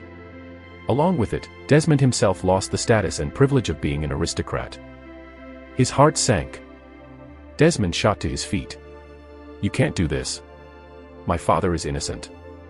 Silence. The head judge banged his gavel again. "Any further outbursts will result in removal from the chamber." As the guards moved to escort Lord Windale out of the chamber, he turned back toward his son. Their eyes met, and in that brief instant, Desmond saw something he had never seen in his father before. Resignation. During the week of the trial, Desmond hadn't appeared at the university even once. According to the university handbook, 2 consecutive weeks of unexcused absence would result in automatic expulsion. But that didn't matter. No one cared whether he would be kicked out or not. Ever since that day, Charlotte and Cassandra's life had become easier. Students began approaching them. Seniors no longer avoided them. It became clear that the isolation had only existed because of Desmond's coercion. Finally, Charlotte and Cassandra could finally live a normal university life. But normal didn't mean easy. The joint training exercise between the Crusade and Magic Department had begun. Shattered Dimension. A separate space in time, created over 1,000 years ago by one of the great powers, Zen the Archmage. It was said to be his sanctuary, created after he sealed the Black Dragon and sustained grievous injuries in a battle surrounded by countless demons. Over time, theories began to form. Some believed Zen still lived there. Others speculated that the Shattered Dimension was his grave. But none of these claims were ever confirmed. What was certain, however, was the Shattered Dimension's unique properties. It was a realm where the natural laws of reality were warped. Gravity could be altered, time flowed irregularly, and the terrain itself was unstable. Initially, the Shattered Dimension was thought to be beyond human reach, thinking it was a spell that only the Archmage himself could cast. However, centuries of study and breakthroughs in mana manipulation changed that. Scholars discovered a way to replicate the spell using an incredibly powerful mana core as a medium. While it was pretty evident these replicated versions weren't as vast or powerful as the original, they were more than sufficient for use. Over time, the spell formula for the Shattered Dimension became widespread among the magical elite, particularly for training and combat exercises. The replicated Shattered Dimensions were now used in prestigious institutions like Silver University Tower for high-stakes training. Duck. Fuck. Before anyone could process the confusion, a jagged shard was hurtled toward them. Narrowing his eyes, the Crusader, Oliver Horn's figure streaked and the shard shattered upon contact with his blade. The rules of the exercise were simple. Each pair, consisting of 1 mage and 1 Crusader, was tasked with accumulating points within a strict 2-hour time frame. Of course, points varied depending on the monsters they defeated. Smaller, weaker creatures awarded fewer points, while larger, more dangerous ones offered higher rewards. To pass, each team had to amass at least 100 points by the end of the session. The setup typically mimicked real combat scenarios. In the face of demons, beasts, and other monstrosities, mages typically acted as bishops, supporting from the backline with spells. Crusaders, on the other hand, functioned as the knights, to engage enemies directly and shield their mage partners from harm. Their team so far had accumulated 46 points. Meanwhile, Ezra and his partner, Lorraine Eisenwald, were tearing through the competition with ease. Cracka. Cracka. Bolts of jagged lightning erupted from Ezra's fingertips, striking the creatures with immense force. Lorraine followed up quickly, cutting down the ones Ezra's lightning failed to kill. Good work. Thank you for the assistance, Lord Ezra. Lord. Ezra stammered, his face turning red. What? Just call me Ezra. Lorraine was undoubtedly beautiful. She had an air of calm aloofness that made her easy to work with. Ezra couldn't help but feel slightly bashful in her presence. Unlike a certain princess whose name he still couldn't remember. Currently, their team was leading by 74 points. Boom. A sudden explosion erupted in a golden glow. Astrid narrowed her eyes calmly, though an inexplicable irritation emerged beneath the surface. For some reason, she had an overwhelming urge to kill someone. Unlike the other pairs in the training exercise, hers was unconventional. If one were to observe from the sidelines, it would be difficult to tell which one was the Crusader and which one was the mage. Astrid's magic alone was enough to handle both offense and defense. Her partner, Aaron, stood at the side. He had barely unsheathed his sword the entire time. Should I? Astrid said, launching another fiery blast toward a group of charging monsters. Never mind. He wanted to voice his complaints, but how could he? She was the princess. Her team followed behind Ezra with 54 points. The exercise quickly concluded. Ezra and Lorraine dominated the leaderboard with an impressive 189 points. Trailing behind them, Charlotte and Oliver secured second place with 127 points. Despite their initial coordination struggles, they had rallied toward the end. Surprisingly, Cassandra and her crusade partner, Artoria, landed in third place with 114 points. Astrid, meanwhile, ended up in 8th place with 92 points. For someone of her stature and reputation, the result was unexpected. 8th place. Astrid exclaimed, staring at the results board, feeling irritated. Aaron, her partner, coughed awkwardly beside her. Well, to be fair, Princess, you didn't really let me do much. Ah. What do you mean? I clearly set up the monsters for you. Well. You obliterated most of them before I could even draw my sword. Astrid paused, her mouth opening to retort, but no words came out. Instead, she awkwardly scratched the back of her neck. Is that so? Haha. She trailed off from there. Her focus during the exercise had been less on teamwork and more on experimenting with her spells. She only realized it now. Well, 8th isn't terrible, she mumbled, more to herself than anyone else. Vanitas stood up from his desk and stretched his limbs, feeling the exhaustion of just having finished his paperwork. Glancing at the clock, he noted the time, 9:48 p.m. Karina had left over an hour ago, but Vanitas had stayed behind to finalize some adjustments to the documents. With a sigh, he switched off the lights and moved to leave his office. He had told his butler, Evan, earlier that there was no need to fetch him tonight. As he opened the door, however, he froze. Standing directly in front of him, as if waiting, was a girl. Yes? He asked. Do you need something? It was Cassandra. Vanitas glanced around to see if there were other people with her. When he realized there were none, his gaze returned to Cassandra. How long have you been waiting here for? Professor, she said, ignoring his question. Vanitas studied her for a moment. The news had spread quickly today, the Windales were finished. Desmond was on the verge of expulsion. It wasn't hard to guess why Cassandra was here. She stood there silently, her gaze fixed somewhere near his shoes, as if refusing to meet his eyes. If there's nothing, he began and took a step forward. Thank you, she whispered suddenly. Vanitas paused, blinking in surprise. Thank you. For what? While he had orchestrated the Windales' downfall, to the public eye, Vanitas Astria had no connection to the case whatsoever. Cassandra hesitated for a moment before speaking. For everything. Vanitas tilted his head. I didn't do anything. If you're thanking me for something, I think you're mistaken. No, Cassandra shook her head. You can deny it all you want, Professor, but in my mind, I know what you did for me. She seemed to have painted a scenario in her mind of what exactly happened. But in reality, he really hadn't done much. At least, not in the way she imagined. Vanitas sighed, running a hand through his hair before turning away. If that's what you believe, then fine, he said. But it's late.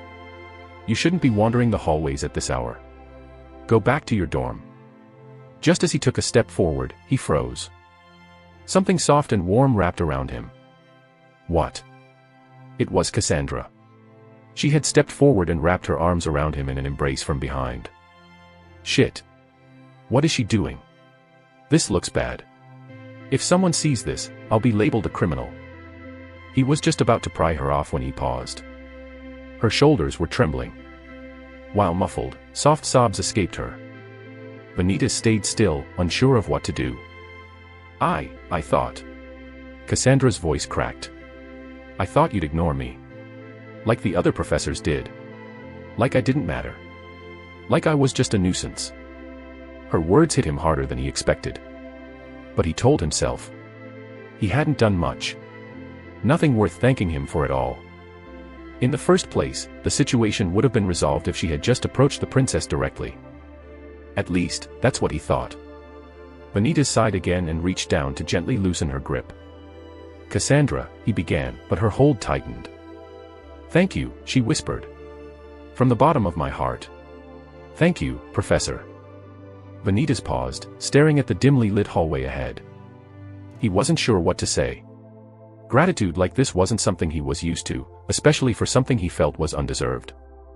Clearing his throat, he carefully pried her arms away. "All right," he said. "It's late. Go back to your dorm. You need rest." Cassandra hesitated and looked at him with a mix of lingering gratitude and something else, perhaps guilt, perhaps hope. But eventually, she nodded. "I will." As she turned to leave, Vanitas called out, stopping her in her tracks. "Cassandra." She glanced over her shoulder. "Yes. Be a good friend to Charlotte." Her eyes widened slightly before she nodded again. Cassandra turned and began to walk away, but after a few steps, she paused. Spinning on her heel, she looked back at him with a small, genuine smile. "Good night, Professor," she called out before hurrying off down the dimly lit hallway. Vanitas watched her retreating figure until she disappeared down the hallway. He leaned back against the doorframe with a heavy sigh. Shoving his hands into his pockets, Vanitas turned and began walking down the dark corridor. The university grounds were vast. Vanitas took in the sight of the moonlight, bathing his figure in an ethereal glow. "Good work today, Professor." "You too." The university guards bowed deeply as Vanitas stepped through the gates. The cool night air greeted him, and he found himself craving something simple. Instant ramen. Vanitas always preferred simple cheap meals over noble cuisines. Some soju would pair nicely with it. As he strolled along the quiet pavement, the soft glow of streetlights illuminated his path. But suddenly, a flicker of movement behind him made him stop in his tracks. On high alert, Vanitas turned around. But before he could react further, something cold pressed against his forehead, halting him completely. Standing before him was a hooded figure. Their presence had been masked with what seemed to be artifacts, just enough to evade his perception until they were practically close to him. Vanitas's gaze flicked up, meeting the figure's eyes. His breath hitched. His blood ran cold. It was Desmond. The once proud noble looked disheveled. In his trembling hand, he held a revolver, pressing the barrel against Vanitas's temple. "Good evening, Professor," he said. Chapter 42, Cause and Effect, 6. Chapter 42, Cause and Effect, 6. "So much as mutter a spell, and I'll blow your head off," Desmond said. "Slowly raise your hands," Desmond continued. "And if I see so much as a slip of parchment, I'll pull the trigger." Vanitas could only comply, swallowing deeply as he slowly raised his hands. In the game, guns were no ordinary firearms. They were a product of advanced enchantments and alchemical engineering, and were initially designed to combat rogue mages. For the revolver, each chamber held magic bullets capable of piercing through intermediate-level barriers with ease. While a single magic gun posed little threat to a seasoned mage or crusader, its power was undeniable. A platoon armed with magic assault rifles could potentially bring down even a mage capable of Grandmaster-level magic, depending on the circumstances. Crusaders, with their enhanced physical resilience from years of aura training, required more shots to take down, but even they weren't invulnerable to magic guns. In other words, Vanitas was in very real danger. Especially considering the revolver was aimed directly at him in point-blank range. "Answer my question." "So much as lie." "You know what'll happen," Desmond said. Vanitas simply nodded, his expression blank. His mind was already analyzing the situation. This could be turned around, easily if need be, but for now, he needed information. What did Desmond want? More importantly, how much did he know? As far as Vanitas was aware, Desmond shouldn't have any inkling of his involvement in his father's downfall. If something went awry, Vanitas was prepared to clean his tracks. "Tell me," Desmond began. "Why did you do that to Arwen?" Arwen. His mind raced. The name was familiar, but he couldn't place a finger on it. From what he knew, he had never encountered a character named Arwen in the original game. Desmond's grip on the revolver tightened as he glared at Vanitas's confused expression. "Don't act like you don't know," Desmond spat. "You ruined her life. You're the reason she..." His voice cracked, and he stopped mid-sentence. Vanitas found the situation peculiar. His father had been arrested, yet he was here because of some Arwen. Or probably, he just wanted to tie some loose ends. After all, the Windale family was done for. He needed more information, but prying into Desmond's emotional wound required caution. "I have no idea who you're talking about," Vanitas said. Explain it to me. Liar. Desmond shouted.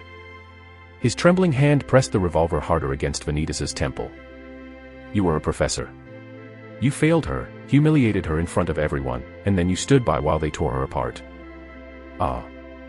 Once again, the repercussions of the original Vanitas' actions had surfaced, forcing him into yet another mess. Arwen.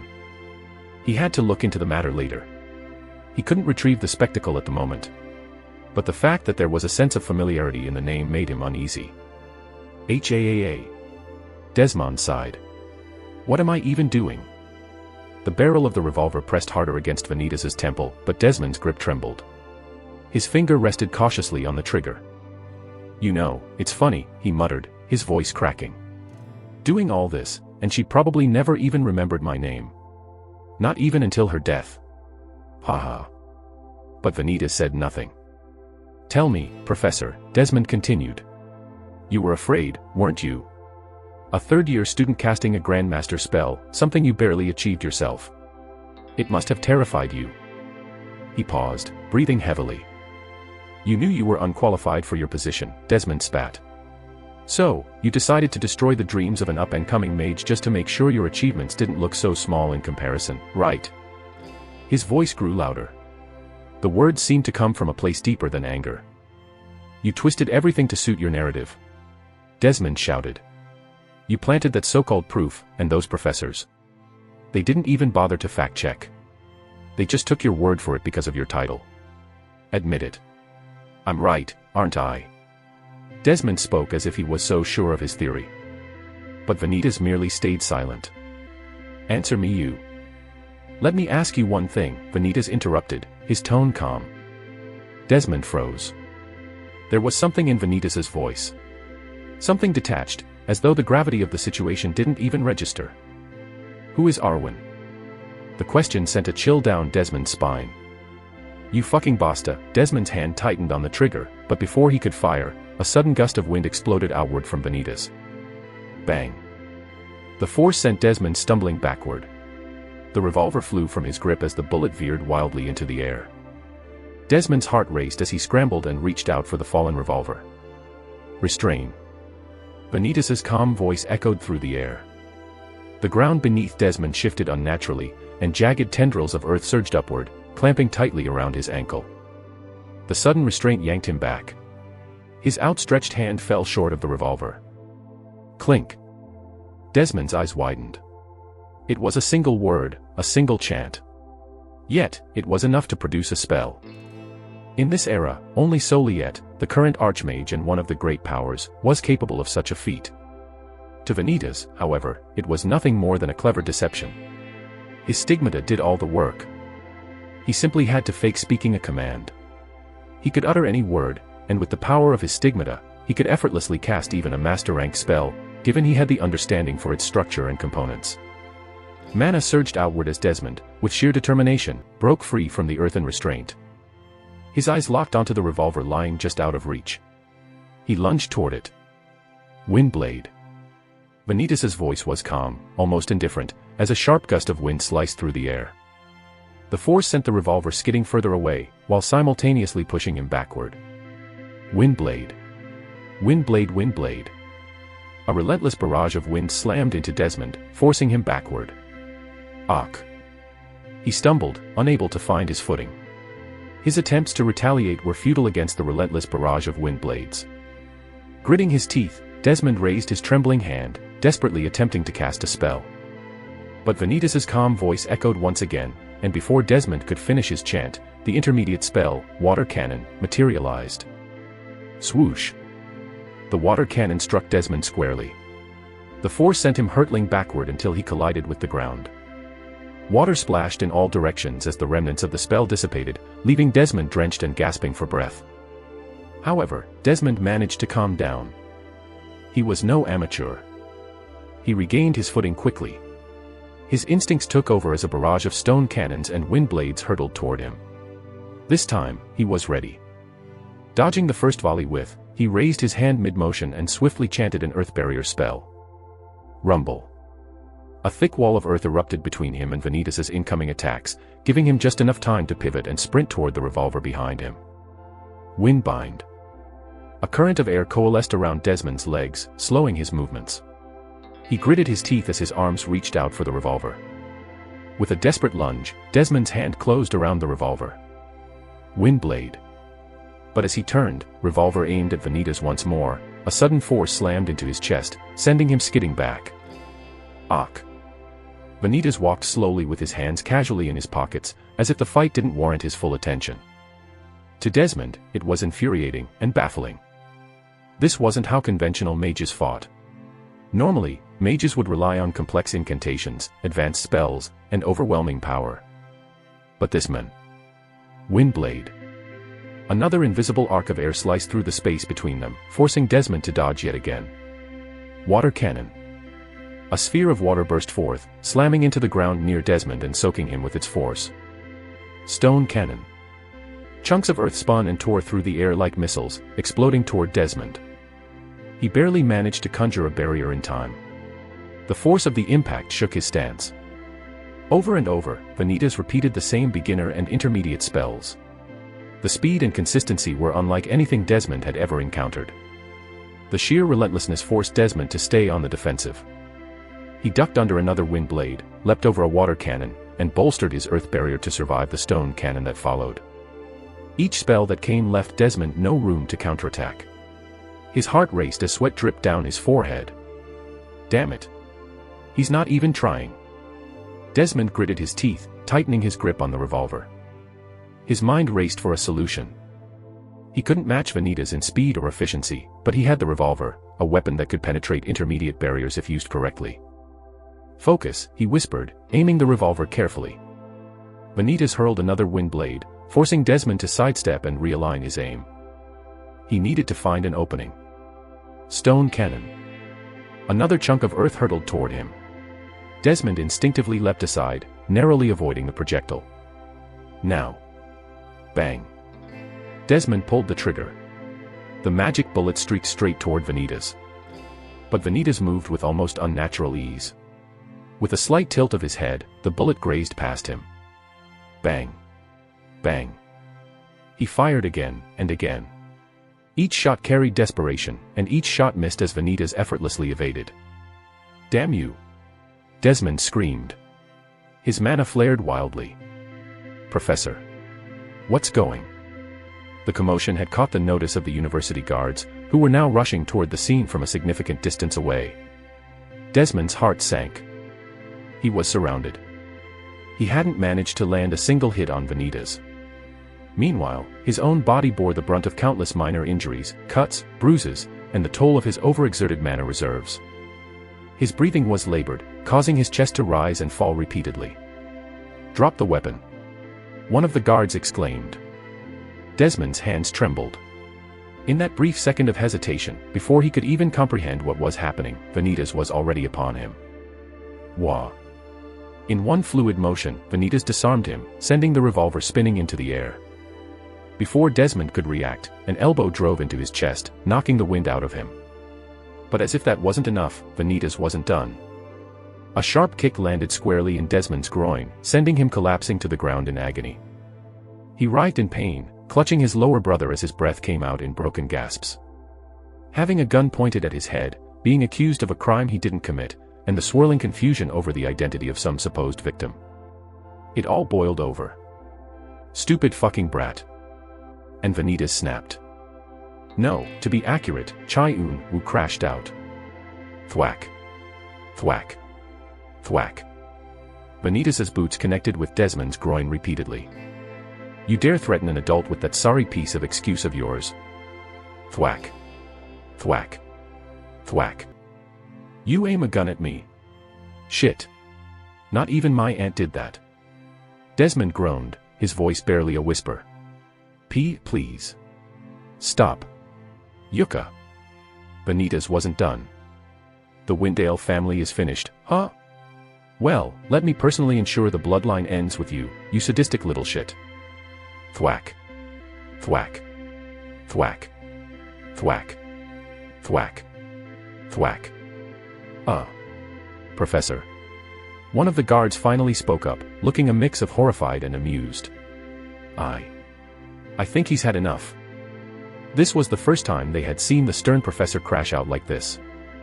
Vanitas paused mid-kick with his legs still raised. He turned to the guards. Has he? I don't think so. He looked back down at Desmond, whose face was twisted in pain. You fatherless fuck. Thud. The final kick landed squarely on his family jewels, and Desmond let out a weak whimper before his eyes rolled back. All right. Now I'm done, Vanitas said, brushing off his hands as if he had just taken out the trash. The guards exchanged glances, unsure whether to laugh or intervene further. One of them coughed awkwardly and took a step forward. Wheel. Take it from here, Professor. Be my guest, Vanitas said, stepping back. Make sure he rots in prison while you're at it. The guards awkwardly hoisted Desmond's unconscious body, dragging him away. As their figures retreated further away, Vanitas stood there for a moment, letting the silence wash over him. Agu. He sighed. Soju. I need soju for this shit. Event Act, Windale Oppression. Rewards obtained. Understanding, plus 10%. Chapter 43, Index, 1. Chapter 43, Index, 1. One of Chai Un-woo's favorite Easter eggs in the game that closely resembled his previous life were pojamikas, street-side bars that felt distinctly Korean. Before losing his job and everything else, Chai Un-woo had loved visiting these places after work. Bowls of steaming jjigae, spicy tteokbokki, and bubbling jeongal paired with soju were his comfort meals. It was his small escape from the stress of working a 9-to-5 job. In the game's world, finding a pojamika tucked away within the fantasy setting felt quite odd. But it didn't matter. Now, he found himself oddly grateful to the developers for including such Easter eggs in the game. As he wandered through the quieter streets of the city, his eyes finally caught sight of it, a small pop-up tent stall. Though there were likely more stalls in the populated parts of town, Vanitas preferred the stillness here. The scent of hot pots and kimchi wafted toward him, enough to shake the thoughts of the events that transpired moments ago. Entering the tent, Vanitas glanced around, hoping for an empty table. The place was modestly filled with people, most likely those who worked late into night. As his gaze wandered, it caught on something that made him freeze. A lock of snow-white hair entered his peripheral vision. Seated neatly at one of the tables, her posture was impeccable. Her hands rested on her lap as she waited patiently for her order. She was wearing light armor. Most probably, had just finished a day of work. This was his chance to ask her the questions that plagued him for days. Without hesitation, Vanitas approached her table and sat across from her as if it were the most natural thing in the world. Is this seat taken? He asked casually. Margaret blinked, startled. Vanitas. Her voice wavered with a mix of surprise and confusion as her gaze darted around the tent, as if searching for someone. Finally, she looked back at him with furrowed brows. What are you doing here? She asked. Vanitas studied her for a moment. Unlike most people he encountered in this life, who regarded him with fear or disdain, Margaret's gaze held something different. There was a hint of pity. Perhaps disappointment, if he had to be specific. It was quite odd. Finally, he responded, Dinner. Dinner. Margaret repeated. You. In a place like this. Is it so surprising? And no, not exactly. It's just. You used to dislike food like this. Her words brought back memories in her mind. Back when they were still students at the University Tower, Margaret in the Crusade department and Vanitas in the Magic department, their group would often invite him out for dinner. The moment Vanitas realized it was street-side food, he would wave them off with a dismissive, I can't handle the smell, and go home on his own. So, this entire situation truly struck Margaret as odd. She studied him quietly. Her gaze flicked over him, careful not to let him notice, as he crossed his arms and leaned back, waiting for his order. Now that she took a good look at him, his usually pristine attire seemed rough and noticeably unkempt. All of a sudden, Vanitas broke the silence between them. What you said back then, he began. Regret. What did you mean by that? Margaret hesitated, her gaze dropping to the table. She bit her lip before finally replying. That. It's nothing. I'll answer you honestly. You don't need to hesitate. Margaret remained silent for a moment, fidgeting with her fingers. Vanitas tilted his head, confusion etched on his expression. Finally, Margaret sighed and spoke. That time, when you abandoned us. Do you know what happened to everyone after that? Vanitas crossed his arms and leaned back. He closed his eyes for a brief moment, as if processing her words. Enlighten me, he said, his tone demanding. Alan was forced to drop out after suffering grievous injuries. Marilda managed to graduate, but she's not the same. She still suffers from the trauma. Kyle, he lost his arm. Nicholas graduated as well, but he had to take supplementary lessons because of what happened that day. And Roxanne. Margaret spoke quickly as if there was no tomorrow, only slowing down once she started talking about Roxanne. Roxanne didn't make it. Vanitas opened his eyes. I see, he said softly. And you? Margaret froze, her hands tightening into fists. Her lips trembled, and for a moment, it seemed as though she wouldn't answer. But finally, she spoke once again. I was hospitalized for 4 months, she began. The injuries were severe. I lost my scholarship and had to repeat a year. Because of that. Her voice cracked, but she forced herself to continue. I missed the news of my father's passing. I didn't even make it to his funeral. The air between them grew heavy. It was a dog-eat-dog world where only the strongest, the most determined, and sometimes the most ruthless could hope to thrive. The notion wasn't unique in this world. Vanitas knew it all too well. His former colleagues, people he once called friends, had built their careers after their betrayal. Their actions weren't out of malice but necessity, or so they justified. Vanitas, who had once been part of their circle, understood why they did it, but understanding only ended there. They had ruined his life. He had done nothing to deserve their treachery, yet they had dragged him down as if they were never friends to begin with. Vanitas could practically recall the case piled against him, his short but traumatic time in prison, and... But... I don't blame you, believe me, she said suddenly. You had to do what you did to survive. Vanitas's gaze didn't waver. He had heard those words before, justifications. They were meant to ease the pain of betrayal, but they didn't erase the reality of the choices that had been made. You were just doing what you had to do, she continued. If you didn't, someone else would have trampled you first. That's how it works, right? She let out a hollow laugh, but there was no humor in it. Margaret, he said, looking at her seriously. Yes. You say you don't blame me. But that can't be true. Tell me, do you resent me? She opened her mouth to speak but closed it just as quickly. Finally, she let out a deep sigh, and said, no. Is that so? It's been 6 years, she continued. I've thought about what happened more times than I can count. In the end, it was our weakness that led to everything falling apart. Vanitas tilted his head. Weakness. Yes, Margaret admitted. We weren't strong enough to fight back, to stand our ground. That's what led to all of it. Blaming you. It feels hypocritical. Before Vanitas could respond, their conversation was interrupted by the arrival of Margaret's order. A steaming hot pot was placed before her, alongside other dishes meant to be placed inside the pot. The aroma of spices and broth wafted through the air. Enjoy, the waitress said. Thank you, Margaret nodded her head in response. As the waitress walked away, Margaret turned her attention back to Vanitas. Where was I? She murmured, stirring the ingredients absent-mindedly. Ah, right. What I'm saying is, blaming everything on a single person feels pointless. It's like admitting just how incompetent we were. She paused. Her gaze dropped to the bubbling broth. You did what you had to do to survive, Margaret continued. And you succeeded. It was cold, yes. But it was rational.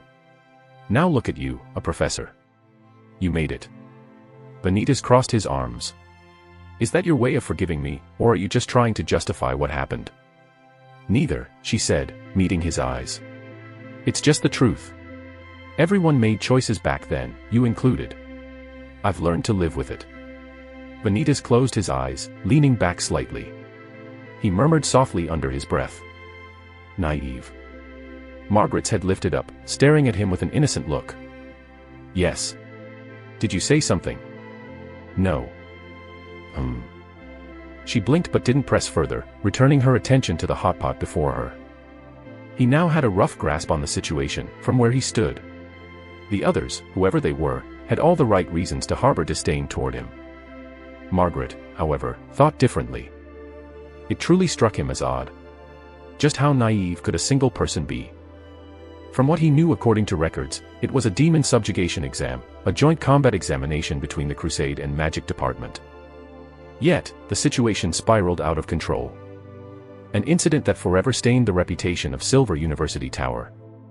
The Black Hollow Massacre. On that fateful day, over 68 students, many on the verge of graduation, lost their lives. Vanitas, who had prioritized his own survival above all else, walked away with an A grade. The exam's purpose was to simulate real combat scenarios and test the coordination between crusaders and mages. However, neither the students nor the overseeing professor seemed fully aware of the lurking dangers within the shattered dimension. And Vanitas? He'd been one of the first to leave. After all, he had secured the amount of points needed to pass the examination. Using his allies as distractions, he made his way out of the chaos. He hadn't stayed to witness the carnage. He hadn't seen the way the demons overwhelmed those he left behind. By the time he received his grade, the massacre was still unfolding. Whether through ignorance or convenience, he likely hadn't known the true extent of what had happened until much later. That an archdemon had appeared. But there was no use saying that now. He wasn't the original Vanitas. These were merely conjectures on his end anyway. Vanitas watched Margaret carefully as she blew on her spoon, a lock of her hair tucked neatly behind her ear. He frowned. "What are you doing?" he asked. "Fu hm." Margaret paused mid-blow, glancing up at him. "That's not how you eat it," he said. "Ah." Margaret blinked, her spoon hovering just above the steaming hot pot. Vanitas sighed. Without saying another word, he stood up and walked around the table, coming to stand behind her. Margaret froze, her shoulders stiffening as she felt his presence close behind her. What are you?" Without letting her continue, Vanitas reached over and took the ladle, his hand brushing over hers briefly. He stirred the hot pot, ensuring the broth mixed evenly with the vegetables and meat. "You need to stir it properly," he explained. "See? The flavors distribute evenly this way. Otherwise, you'll just end up tasting bland soup on one side and overpowering spice on the other." Margaret, still frozen, could only nod. "Oh, okay. And this," he continued, scooping a piece of meat from the pot and blowing on it lightly, "is how you cool it. Not whatever embarrassing display you were doing earlier." "Embarrassing?" Margaret exclaimed, her face turning red. "I wasn't." Vanitas ignored her protest and set the ladle back in the pot. He handed her a properly stirred spoonful. "Try it now." Margaret hesitated before taking the spoon from him. Slowly, she took a bite. Her eyes widened as the rich, balanced flavor hit her tongue. Margaret swallowed and muttered under her breath, "It's not that different." Vanitas smirked and returned to his seat. "You're welcome." Vanitas looked around, noticing how everyone was eating hot pot the wrong way. He shook his head in amusement. It seemed like the developers hadn't bothered to code in proper dining habits. Soon, the server returned with his order. A steaming bowl of jjigae and a chilled bottle of soju.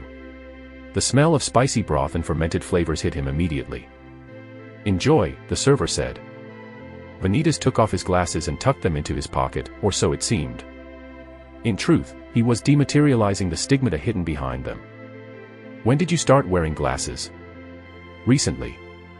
"Ah, okay." He poured a shot of soju and drank it in one quick motion, feeling the sharp burning immediately. Picking up his spoon, he stirred the jjigae, revealing chunks of tofu and slices of pork hidden beneath the red broth. The first bite was hot, but he didn't mind. It was comforting. "Wow. What?" Vanitas raised an eyebrow, glancing at Margaret mid-bite. "Just," she hesitated, as if searching for the right words. "I never expected you to eat something like that. Or to be so knowledgeable about it." "Okay." He tilted his head, confused by her reaction. Margaret waved her hand dismissively. No, I don't mean it in a bad way. It's just, I didn't think I'd be sitting here, eating with you like this, after 6 years." In the middle of their meal, the tent's curtain was suddenly thrown open. A group of men and women clad in light armor stepped inside. Their presence immediately drew the attention of the other customers. Apologies, Grand Knight, we took longer than expected. The Situate, one of the knights halted mid-sentence as he noticed the man sitting across from Margaret. His eyes widened in recognition. Vanitas Astrea. You are? Vanitas asked. Before the knight could answer, Margaret raised a hand. Ah, sorry, Vanitas. They were actually supposed to join me for dinner, but something came up. They told me they'd handle it themselves. Okay, Vanitas replied simply, turning his attention back to his meal. He continued eating, occasionally sipping from his soju bottle. Out of the corner of his eye, he noticed one of the knights glaring at him, boring obvious hostility. Vanitas had no idea who they were, nor did he particularly care. But it was hard to ignore. Sensing the shift in the atmosphere, Vanitas finished the rest of the soju in one long gulp. With a sharp clink, he slammed the empty bottle onto the table and stood up. Thanks for the company, Margaret, he said. Without waiting for a response, he turned and began walking toward the exit. Wait, you didn't finish your, Margaret started, but her words trailed off as her eyes fell on the table. A neat pile of ren sat near his plate. It was more than enough to pay for hers and her subordinates' dinners as well. Vanitas returned to the mansion, feeling the burn of the alcohol inside his stomach. Fixing the spectacles, he scoured for anything using the Arwen keyword. Search results. Oh, Arwen Ainsley. Oh, Arwen Ainsley incident. End of results. Firstly, he checked the first search result. Ah. Name, Arwen Ainsley. Age, 20. Stigmata, unfound. Status, unknown. Description. A prodigious mage and eldest daughter of the Ainsley Marquis family. Arwen was known for her talent in advanced magic. Despite her noble lineage, she was admired for her humility and dedication to magic. Arwen Ainsley. Silas Ainsley. Vanitas muttered. Timeline. Act 1. Arwen's tragic decision to take her own life on Academy grounds left an indelible stain on both the Silver University Tower and the Ainsley family. First years didn't know much about her, but second and third years remembered her clearly. The incident was rarely discussed openly. End of information. From that alone, knowing how Silver University Tower operated, Vanitas had come to a conclusion. The incident has been covered up. The next day, settling into his office, Vanitas noticed a small letter on his desk. What's this, Karina? He asked. It came from the council, Karina responded. I placed it on your desk the moment I saw it, Professor. Okay. Thanks. For some reason, Karina wasn't meeting his gaze. It had been like that ever since his arrival, as if she was being wary of him. Vanitas shook his head, dismissing it.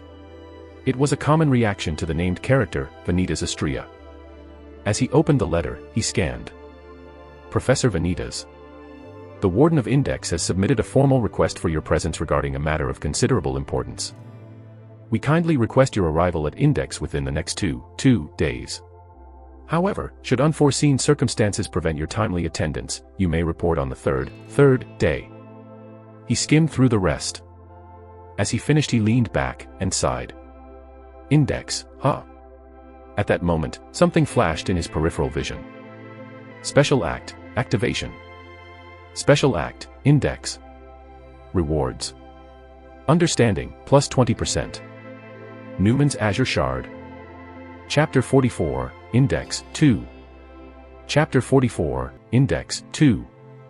News of Desmond Windale's attempted murder of a professor quickly spread like wildfire. The consequences were severe.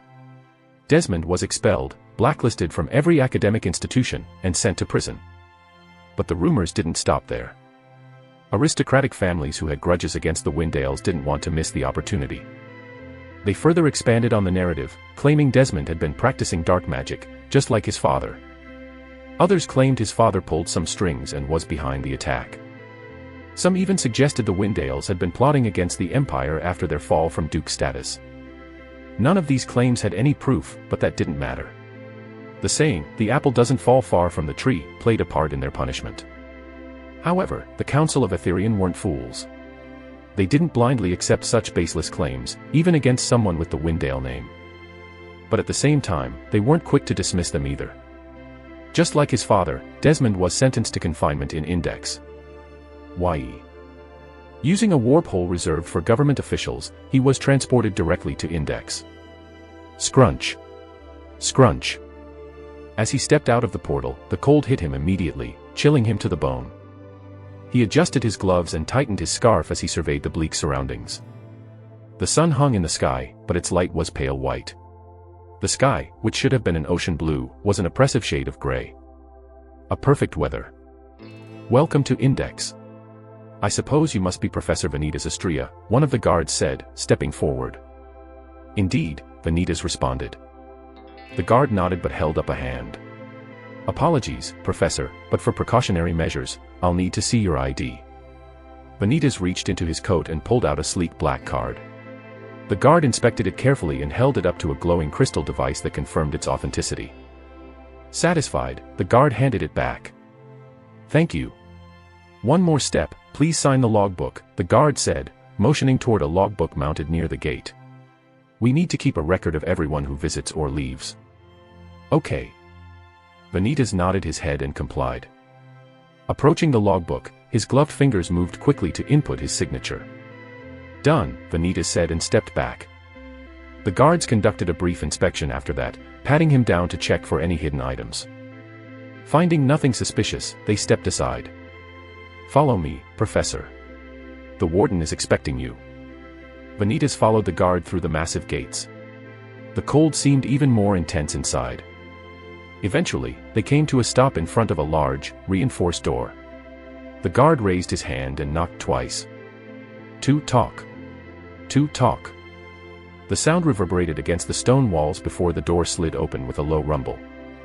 Inside stood the warden. Vanitas adjusted his spectacles, poured in mana, and scanned. Name, Alaric Eltrine. Age, 37. Stigmata, Phantom. Sword art discovered. Astral Rend, Grandmaster.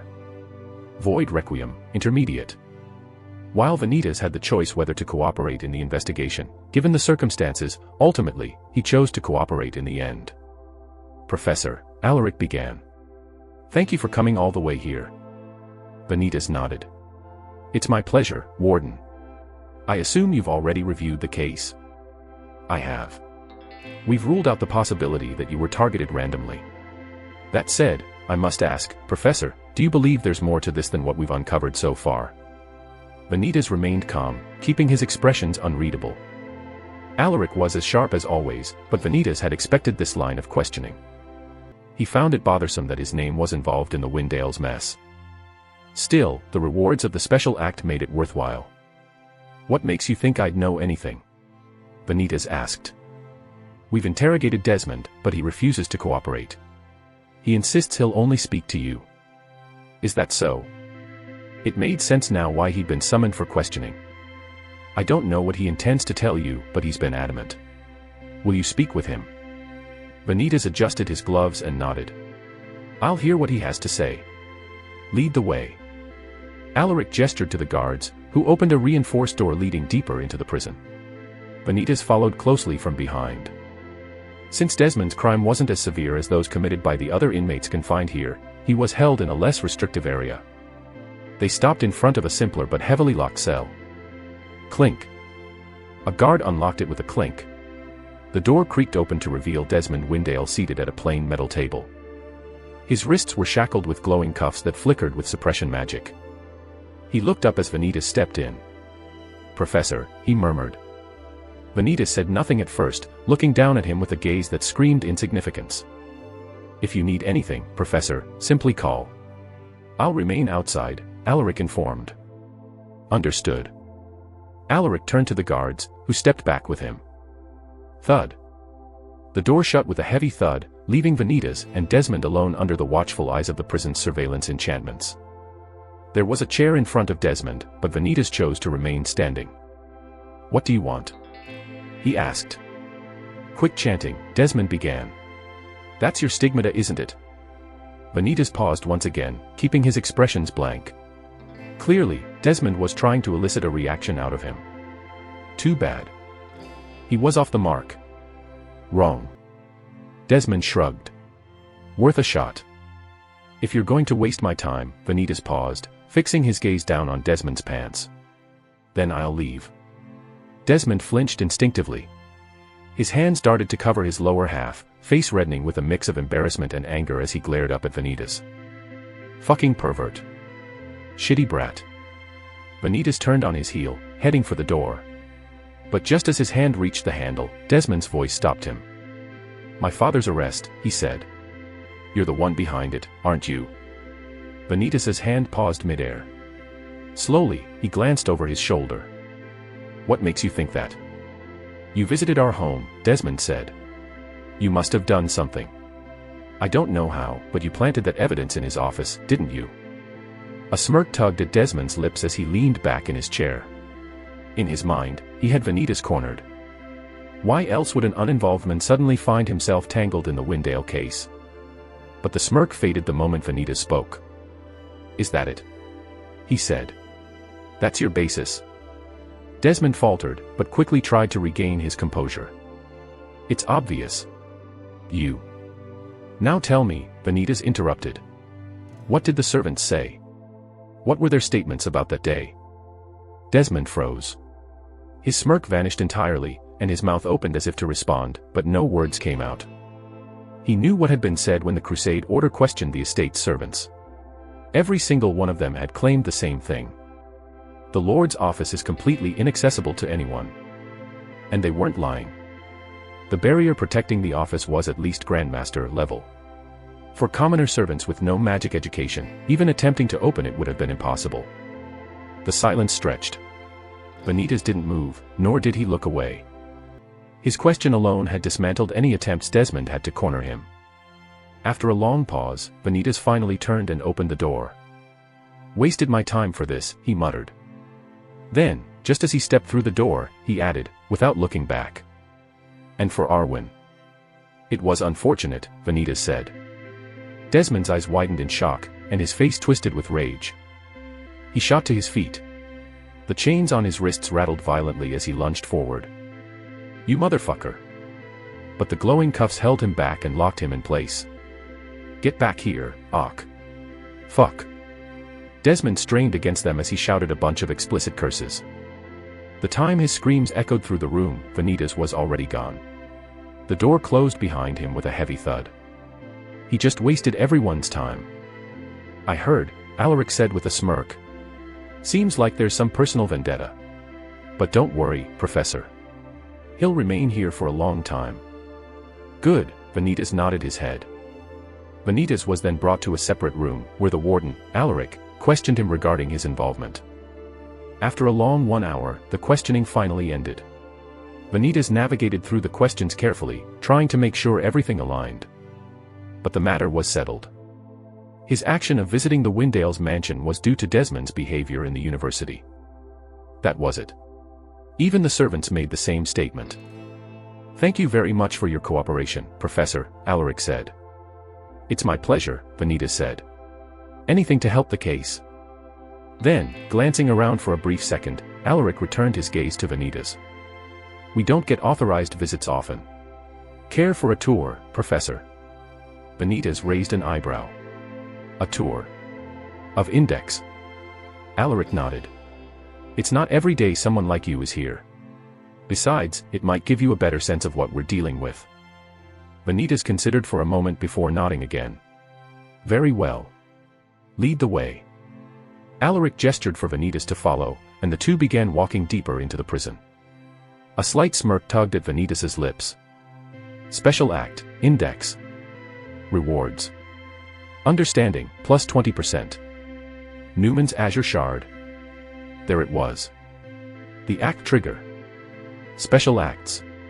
Quite different from Event Acts, which happened by chance. Special Acts had specific conditions that needed to be fulfilled, and they carried a much higher risk of failure. If a maximum difficulty Event Act was grueling, a Special Act far surpassed that. Even Chai Un-woo, with all his years of experience in the game, had failed Special Acts more times than he cared to admit, no matter how many times he replayed them. But the Index Special Act. He had failed more times than he could count. According to statistics shared by veteran players on the community page, only 10% of all players had ever successfully completed the Index Special Act. And Chai Un-woo, unfortunately, was not among them. But now, coming from a different perspective, he wanted to see if he could finally do it. It was the main reason why Chai Eun-woo chose to cooperate in the investigation. To be granted access to visit Index. Essentially, the act itself had no connection to the Windales at all. Far from it. Beneath the frozen fortress of Index lay the worst of the worst criminals. And buried even deeper, was the most dangerous of them all. Mikhail Aubert. Once revered as one of the great powers, Mikhail's fall from grace was as infamous as his name. He was imprisoned after murdering a fellow great power. Upon his capture, he was castrated off his mana core, and was sentenced to life imprisonment in Index. Execution was an option, but they chose not to take it. The knowledge a great power possessed was far too valuable to waste. Recognized any familiar names, Professor? Alaric asked. If the mage killer, Aldred, hadn't been killed, he would have been detained here too. Yes, Vanitas nodded. Vanitas glanced at the cells on either side. While Mikhail wasn't being held here, a few faces caught Vanitas' attention. That's Edric Knox, isn't it? Vanitas asked. The one who poisoned an entire city's water supply just to settle a personal grudge. Indeed, Alaric confirmed. Took them weeks to clean it up. Over 500 dead. They continued walking. Vanitas' gaze fell on another cell, where a haggard woman sat, staring blankly at the floor. Verena Moreau, he murmured. She assassinated a royal council, didn't she? Every single member, Alaric said. All for a failed coup. Vanitas' eyes moved again, briefly catching glimpses of other inmates. Names flashed in the spectacles. To think he had also recorded such details after scouring through the game's wiki page.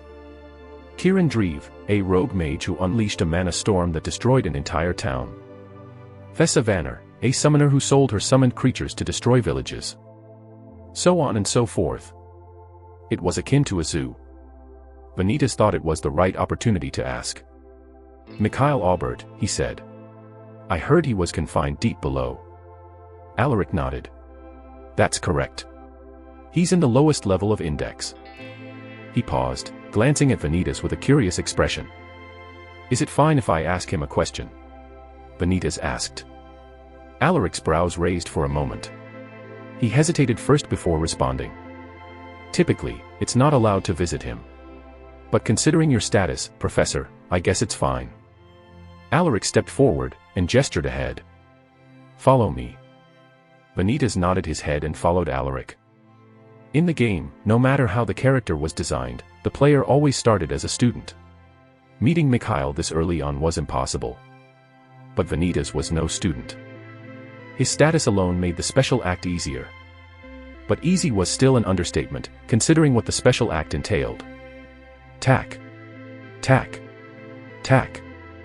The air grew colder as Alaric led Vanitas deeper into Index, the sound of their boots echoing faintly. A faint glow of metal entered his peripheral vision as Vanitas checked something in his pocket. Then, he glanced at an inmate and winked. The hell? You making fun of me, little girl? Haha. Vanitas scoffed. Indeed, if one were to focus solely on his face, they might indeed find his features delicate, perhaps even cute. Clank. The inmate lunged toward the bars of his cell. Don't you laugh at me, you little. Stay down, Edmund, Alaric interrupted.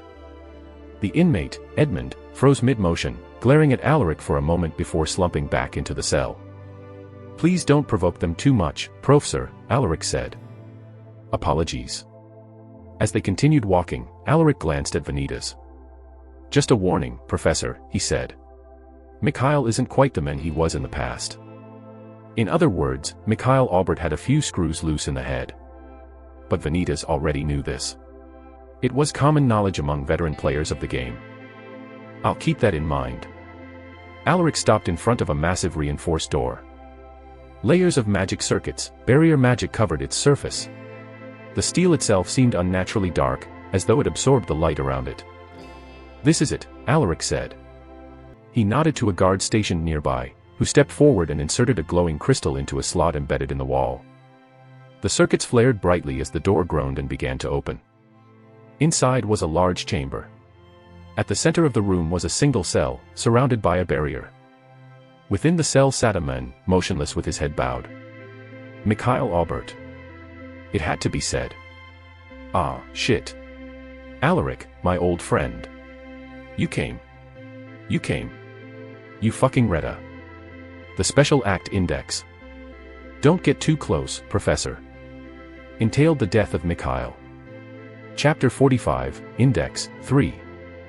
Chapter 45, Index 3. Given the nature of Index, it was impossible for new players to even escape the perception of the guards.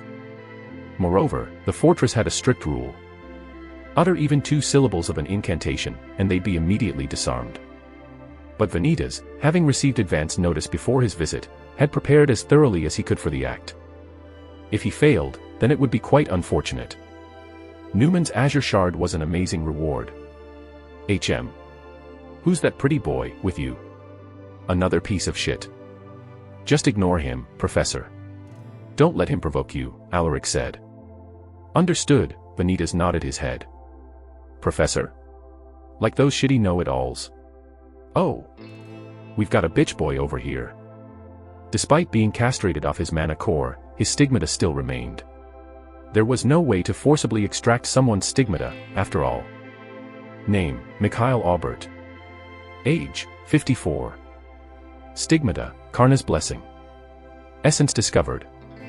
Pyro, Grandmaster. Umbra, Sovereign. Aqua, Grandmaster. Gaia, Grandmaster. Zephyr, Grandmaster. Crazy. Now that Mikhail himself was right in front of him, Vanitas couldn't help but be taken aback. If he still had his mana core, Mikhail alone could massacre the entire fortress. Vanitas, as insignificant as a speck of dust compared to the worst criminals confined here, wouldn't stand a chance. Even Alaric, with his skills and expertise, who could effortlessly slice off Vanitas's head, was nothing in comparison. Next to Mikhail, they were all utterly insignificant. The mastery of sovereign-tier magic spoke for itself. In this world, only the great powers possessed the understanding, the attunement, and the capability to wield spells of such magnitude. So, Alaric began. Any impressions? Quite a character. Haha, indeed. Indeed. Mikhail suddenly stood, and approached the barrier that separated him from the others. His red eyes glowed faintly under the dim light of the chamber, locking onto Vanitas. So, what brings you here, Mr. Professor? Puffed. He's come to ask a question, Mikhail, Alaric said.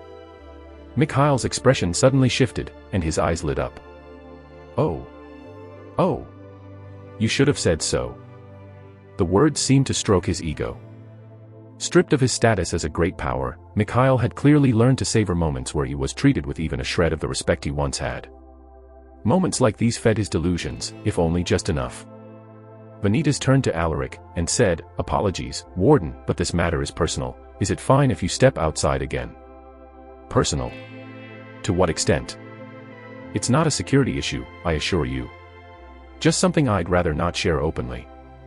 Alaric studied him for a moment, then nodded reluctantly. Very well. But I'll be just outside. Call if you need anything. Thud. Once the heavy door closed behind him, and the sound suppression system activated, Vanitas turned his attention back to Mikhail. Personal, is it? You're full of surprises, Professor. So, what is it? Vanitas remained silent for a moment, pondering on the proper question to ask. Finally, he spoke. The Archives of Haven. Do you know where it is? Puffed. Ha ha ha. Mikhail froze for a second before bursting into laughter. Ha ha. You fucking brat. Don't tell me you believe in those fairy tales. Ha ha. Forget it. No, no. Ha ha. Mikhail covered his mouth, amused. No, no. Mikhail said, still chuckling. But then, noticing the serious expression on Vanitas's face, his laughter subsided. No way. You're serious? Vanitas met his gaze. Was I ever joking? Mikhail grinned, leaning closer to the barrier. Hypothetically, if I did have information, it's not the kind of thing that comes cheap. I came knowing that. Oh. Then tell me, Professor, what do you have to offer? Vanitas didn't answer immediately. Instead, his gaze shifted slightly, glancing toward the door behind him. He had explicitly requested privacy, and as a university professor, the warden was obligated to respect that. The barrier between the room and the outside ensured no sound could escape. After a moment of silence, Vanitas turned back to Mikhail. "I'll help you escape." "You're a joke." Mikhail spat, his eyes narrowing. There was no way a mere professor could orchestrate an escape from Index. The fortress was renowned for being impenetrable, both from the outside and within. "Do you even hear yourself? You think someone like you could pull off something like that?" But as he studied Vanitas, his laughter abruptly stopped, and the grin slipped from his face. "You're serious?" "Completely." Mikhail leaned back slightly, though his sharp gaze remained fixed on Vanitas. "All right, Professor. Let's pretend for a moment that you're not insane. Why would you risk breaking me out of here? What's in it for you?" "You already know the answer," Vanitas said. "The archives of Haven." Mikhail let out a low chuckle and leaned forward again. His grin returned. "You really believe it exists, don't you? You'd gamble everything, your career, your life, on a story." Vanitas met his gaze without flinching. "You can think what you like. The question is, do you have the information or not?" Mikhail tapped his fingers against the barrier, grinning. "Oh, I have it, all right. But helping me escape? That's no small thing. You're going to need a lot more than confidence to pull this off, Professor." "Then let's have it this way," Vanitas began. "I'll help you escape first, then you'll tell me." Mikhail's eyes narrowed. "You place too much faith in me. You think I'd even uphold my end of the bargain. You don't have magic. If you won't cooperate after I help you, I can just kill you. Plain and simple. You threaten a member of the great powers." Mikhail's eyes narrowed further, his gaze as sharp as a blade pointed at Vanitas's neck. "Former," Vanitas corrected, his expression remaining blank. "Now. A mental asylum patient." Mikhail froze, his mouth slightly open as if to respond. Then suddenly, he threw his head back and burst into laughter. "Ha ha. You've got guts. Fucking arrogant brat. I like you." His laughter echoed through the chamber before his eyes locked back onto Vanitas. "All right, Professor. You've convinced me. Tell me what I need to do." Vanitas didn't miss a beat. "Here's what'll happen." The northern climate was feared, not only for its natural temperature, but also for its occasional natural disasters. Mana storms. A rare but devastating phenomenon. It was a particular threat in this region. Given that the north was locked in perpetual winter, naturally, these storms manifested as horrific blizzards. That was exactly what was happening now. The winds howled, and blinding snow forced the guards to retreat into the safety of the fortress. Patrols were halted, and those stationed outside worked tirelessly to clear the accumulating snow and reinforce vulnerable sections of the fortress. Inside, others scrambled to ensure supplies were secure, while making sure the doors were sealed. "Another one, huh?" one guard muttered. "Yeah, and this one's worse than the last," his companion replied. "Better to deal with this than the monsters that come after. You know they always show up when the storm clears," another added. Silence fell over the group. The storms were dangerous enough, but what followed them was often far worse. The blizzard only heightened the difficulty of the special act. But it wasn't just the calamity itself, it was the chaos it created. Every guard was stationed inside. They were constantly on edge as they dealt with the occasional monster breakouts triggered by the storm. In fact, it was already happening. Swoosh. The sound of a blade slicing through flesh rang out, followed by a growl and the heavy thud of a body hitting the ground. "Sigh, here it comes." "Contact." A guard shouted from further down the corridor. "We've got a breach." Shying. Immediately, swords were drawn, and the sound of boots echoed as guards rushed in various hallways. In the dim light of the fortress, silhouettes began to move. A snarling beast lunged out of the darkness, only to be intercepted by a crusader's sword. "Hold the line!" the guard captain exclaimed. "Don't let them through." Though the guards acted quickly, none of them seemed surprised by the attack. It was a nuisance they had grown used to. At least 3 mana storms occurred every week in the north. Such was the nature of Index. Even if an inmate managed to escape the fortress walls, they would find themselves in a vast, snow-covered forest, where all sorts of monsters roamed freely. A guard swung his sword at another beast that had slipped through a crack in the wall. Another breach sealed. A guard exclaimed. As the remaining monsters were swiftly dealt with, the guards began to relax. HAAA. HHAAA. They slumped against the walls as their breaths were visible in the freezing air. HAAA. Fucking hell, one muttered, wiping the sweat from his brow despite the cold. Always during the storms, another grumbled, leaning against his sword. These damn things just don't know when to quit. Could have been worse, said an older guard, adjusting his gloves. Suddenly, a low growl echoed through the hallway. The guards froze. Their eyes darted toward the fallen monsters. One by one, the corpses began to twitch as their limbs jerked. What the? A guard stepped back, an incredulous expression on his face. The lifeless eyes of a nearby beast snapped open.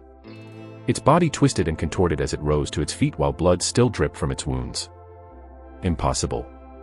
They're already dead.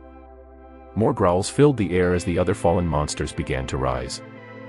Everyone, weapons up. The captain barked. Stay in formation.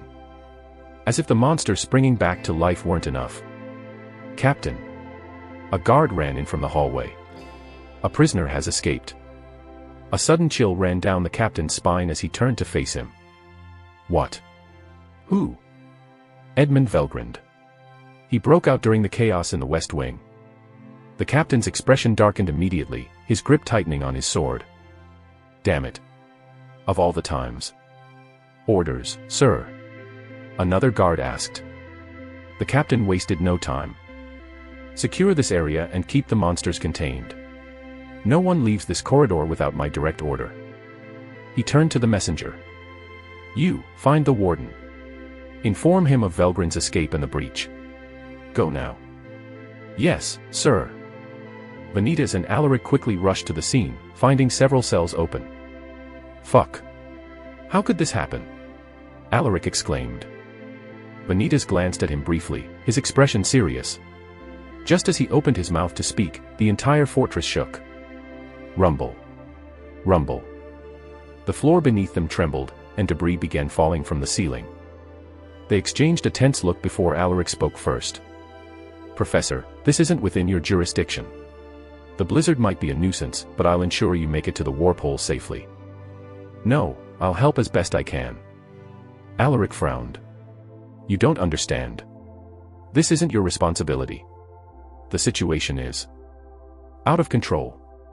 Exactly why you need every hand you can get, Vanitas interrupted. I didn't come here to run when things get dangerous. Alaric hesitated for a moment, then sighed. Fine. But if you're staying, you follow my orders.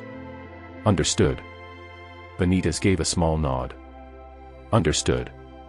Chapter 46, Index 4. Chapter 46, Index 4. The first course of action was an emergency lockdown. Index, fortified with multiple layers of magical systems, activated its defensive protocols almost immediately. Thump. Thump. Thump. Barriers flared to life, sealing off sections of the fortress with walls of glowing energy as reinforced gates slammed shut. Thump. Vanitas and Alaric moved swiftly down the corridor. The rumbling fortress and distant sounds of battle could be heard down the corner.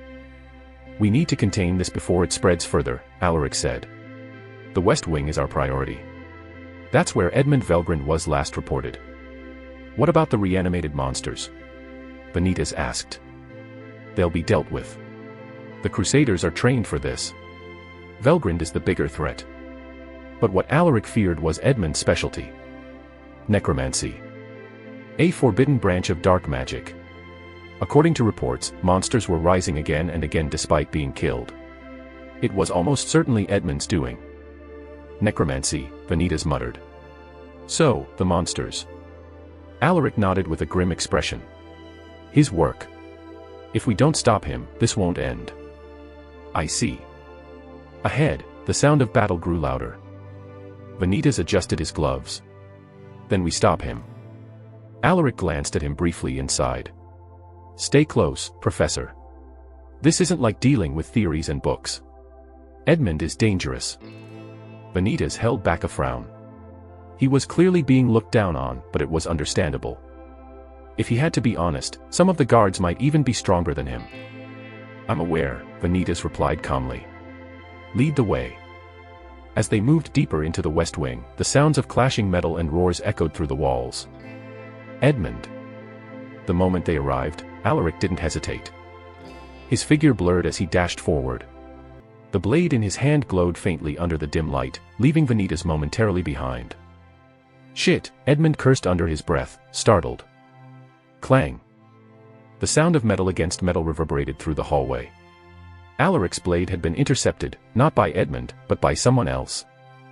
Vanitas narrowed his eyes, pouring mana into the spectacle. It was another inmate. One of the inmates Edmund must have freed. A powerful crusader, who seemed to have stolen the sword from a guard he killed. "Fuck, you a bull, Warden." The inmate cursed. "You owe me one for this, Edmund." Yeah, Edmund said. "Now hold him back for me." Clang. Clang. Alaric's blade collided with the inmate's weapon again and again, filling the corridor with the sharp ring of steel. Despite the inmate's strength, Alaric's skill kept him on the defensive. In fact, Alaric was pushing him back. Meanwhile, Edmund moved further back. Vanitas raised his hand, forming his fingers into the shape of a gun. Extending his arm forward, he whispered, "Windblade." A gust of wind in the shape of an arc burst forth, catching Edmund off guard and forcing him to stumble back. "Wah, you." "I thought we," Edmund began, but Vanitas didn't let him finish. His lips moved as if he were chanting before he spoke clearly. Stone cannon. A spinning projectile of compressed stone shot forward like a drill. Edmund, startled, quickly chanted a barrier spell, deflecting the attack just in time. Sparks flew as the barrier absorbed the impact. "Damn it." Edmund cursed, his eyes darting around. Then, suddenly, he smirked. Vanitas' senses sharpened. Something wasn't right. A chill ran down his spine as he sensed movement behind him. Turning around, he saw figures emerging from the hallway. More inmates. A myriad of chants filled the air as voices overlapped one after another. Magic erupted from all directions, bolts of fire, shards of ice, and arcs of electricity. "Shit," Vanitas cursed, quickly dodging a lightning strike that cracked against the wall. "Regroup." Alaric shouted, cutting down the inmate in front of him with a swift strike before turning toward the new threat. "Stay together and hold the line." The guards scrambled and chaotic fighting ensued. It was a battlefield. Vanitas stepped back, narrowly avoiding a stream of fire. "I expected it to go like this, but okay, shit. This is harder than I thought." There was a deep sense of regret, but he quickly dismissed it. Index wouldn't fall so easily. He was sure of it. There was one crucial factor he clung to. The inmates, even though skilled in magic, lacked a proper medium. Without a staff or conduit, they could only cast up to master-level spells effectively. Anything beyond that would backfire. But master-level spells were still dangerous, and Vanitas knew better than to underestimate them. Adding to his troubles was his own limitation. His cancer made casting anything above advanced-level spells risky. Chaos surrounded him. Guards fell, some slashing through inmates while others were overwhelmed. Magic lashed out from all directions, forcing Vanitas to dodge constantly as he returned fire with his own spells. His mind worked in overdrive, assessing the situation, calculating his options. He had one advantage, his intimate knowledge of the game's mechanics. He knew how to handle team fights, even amidst this chaos. Vanitas quickly scanned the area, noting down weak points and choke points in the fortress. His spectacles glowed as he analyzed the structure and enemy positions. Use the environment, he thought. Control the flow. Dodging a lightning strike, he spotted a corridor to the left. It was narrower than the others. Perfect for bottlenecking the inmates. He dashed toward it, raising his hand and pretending to mutter a chant. Ice wall. A thin sheet of ice formed behind him, blocking several inmates from pursuing him. He turned back and yelled, "Funnel them here. They can't overwhelm us if we control the space." The surviving guards quickly understood and began falling back toward the corridor, forcing the inmates into a tighter formation. Fireball. Vanitas called out. A flaming orb launched toward the clustered inmates. The explosion forced several of them back, disrupting their chants. But the fight wasn't over. One of the inmates, a burly man, charged through the ice wall and instantly shattered it with brute strength.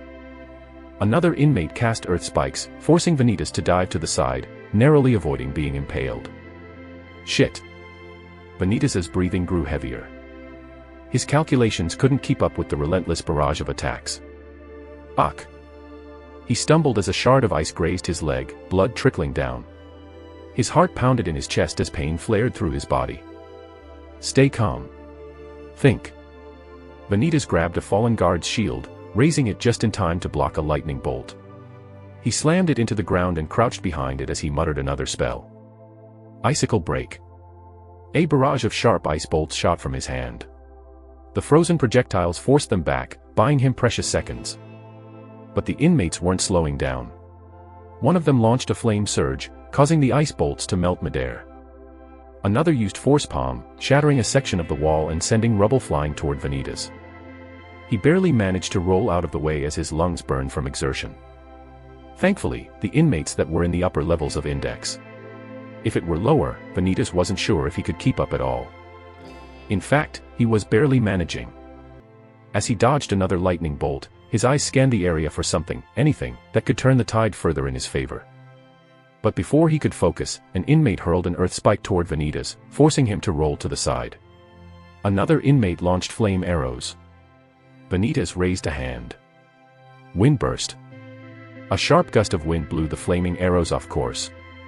But then, it happened. As if they'd been waiting for this moment, one of the inmates finished a chant. The air around him shifted with energy as a master-level spell was unleashed. Storm Hammer.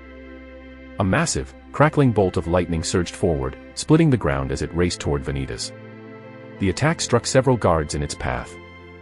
Vanitas's eyes widened. He tried to dodge, but the sheer speed and area of the attack made it impossible. Boom. The spell sent him flying backward. His body slammed against the wall. Pain exploded through him as the electricity coursed briefly through his limbs.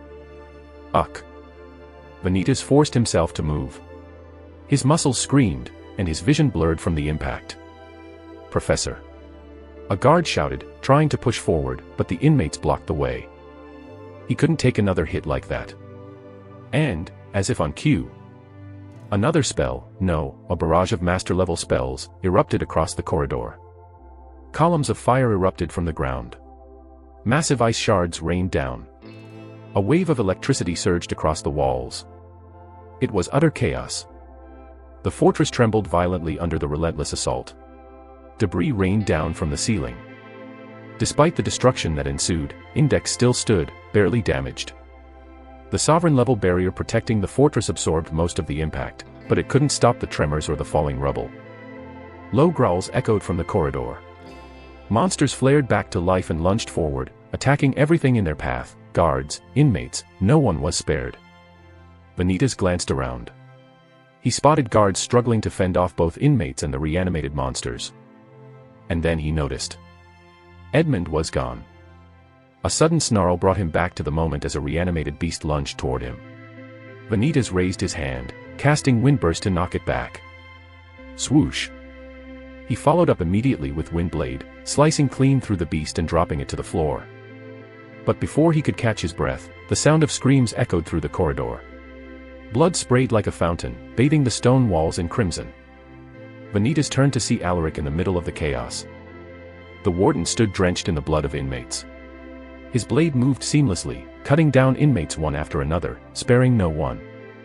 Despite the cracks in his armor and the wounds across his body, Alaric persisted. His figure blurred, disappearing and reappearing in flashes as he navigated through the chaos. His stigmata. Alaric's relentless assault was momentarily interrupted as two inmates, both former crusaders, intercepted him. Their coordination slowed him down and forced him into a defensive stance. Meanwhile, the guards fought fearlessly, cutting through inmates and monsters alike. But it was clear they were struggling. Some guards had already fallen, motionless. Vanitas clenched his fists, realizing he would only get in the way. But there was another way he could help. His spectacles flickered, displaying the layout of Index. Key points and potential escape routes lit up on the map. Vanitas quickly analyzed the information, noting places where Edmund might be heading. Without hesitation, Vanitas turned and began running. His mind raced as he pondered the best route to intercept Edmund. But the fortress wasn't going to let him go so easily. Reanimated monsters emerged ahead. Vanitas skidded to a halt, raising his hand as the first beast lunged. This wasn't the time to hold back. There was no need to fake a chant. A swift wind blade cut through the beast, dropping it instantly. But more were already closing in. Vanitas dealt with them quickly, casting wind blades and stone cannons. Thud. As the last monster fell, Vanitas wiped his brow, feeling the strain. His mana reserves were dwindling, and blood started trickling down his nose. Fucking terminally ill patient. He scanned the stigmata. Boundless reservoir. Understanding, 30%. Capacity, 2870/9000. Fosters continuous growth in mana reserves, allowing mana capacity to expand and evolve over time. Vanitas pushed forward, feeling his body ache. Tisk. More monsters intercepted him. Vanitas gritted his teeth, deciding to conserve his mana. Instead of casting spells, he used wind magic to enhance his movements, dodging their claws and fangs as he sprinted down the corridor. One monster blocked his path, but Vanitas ducked low and slid beneath its swipe. Another lunged from the side, and he used a broken piece of rubble to knock it back. As he approached one of the marked locations on his spectacles, he turned a corner and spotted him. Edmund stood before a large, glowing barrier. His hands moved as he muttered to himself. Tack. Edmund's head snapped up, startled. You. His eyes widened in shock before narrowing. He quickly composed himself, stepping back slightly from the barrier. What the hell are you doing here? Vanitas didn't answer immediately. Edmund frowned, clearly frustrated. You've got no stake in this. So, what's your motive? Edmund asked. Motive, huh? Before Edmund could press further, the sound of footsteps echoed through the corridor. Professor. Guards from the south wing, still battered and bloodied from fighting monsters, arrived at Vanitas' side. For the first time, Vanitas grew uneasy, biting his lip. Go back. I'll handle him. Vanitas screamed. But before the guard could finish. Tack. Tack. The sound of more footsteps came from behind them. Vanitas and the guards turned around. There, emerging from the dimly lit corners, stood familiar figures. Darwin. One of the guards muttered, his voice trembling. Clayton, another whispered, recognizing the faces. Reanimated guards. The tension became palpable as the reanimated guards took slow steps forward, gripping on their weapons. You people are fighting the wrong battle, Edmund began. That man over there. He pointed directly at Vanitas, smirking. Him. He's the reason I was able to escape. Chapter 47, Index, 5. Chapter 47, Index, 5. Professor, is he? Who will you believe? An official university professor with valid credentials, Vanitas continued. Or a criminal who was sentenced to Index? Right. The misunderstanding was easy to clear. Clearly, Edmund was just trying to sow discord among them. Edmund realized it was futile, and quickly controlled the zombified guards. Considering their sluggish movements, necromancy of this level was typically a master-rank spell in the context of dark magic. Clang. Clang. The sound of steel against steel echoed through the corridor as the guards clashed with the reanimated figures. Their blades struck indefinitely, but the zombified guards moved unnaturally. They shrugged off blows that would have incapacitated any living opponent. Edmund fiddled with his chances. The barrier was way too complex. He found his comprehension wasn't enough. But he couldn't stop. He was desperate. This was his only chance at freedom after being imprisoned for 17 long years. Vanitas, however, gave him no breathing room. A relentless barrage of wind blades streaked toward Edmund, forcing him to dodge and defend himself instead of focusing on the barrier. Behind him were the guards, fending off the zombies, giving Vanitas the opportunity to take down his fellow mage. Tisk, Edmund clicked his tongue. Annoying brat. Edmund twisted his body, maneuvering in the air as he dodged Vanitas' stone cannon. Simultaneously, he raised his hand in the air as he swiftly chanted. By the ancient pact of flame and fury, I call upon the primordial blaze. He was abruptly cut off as Vanitas launched an icicle break toward him.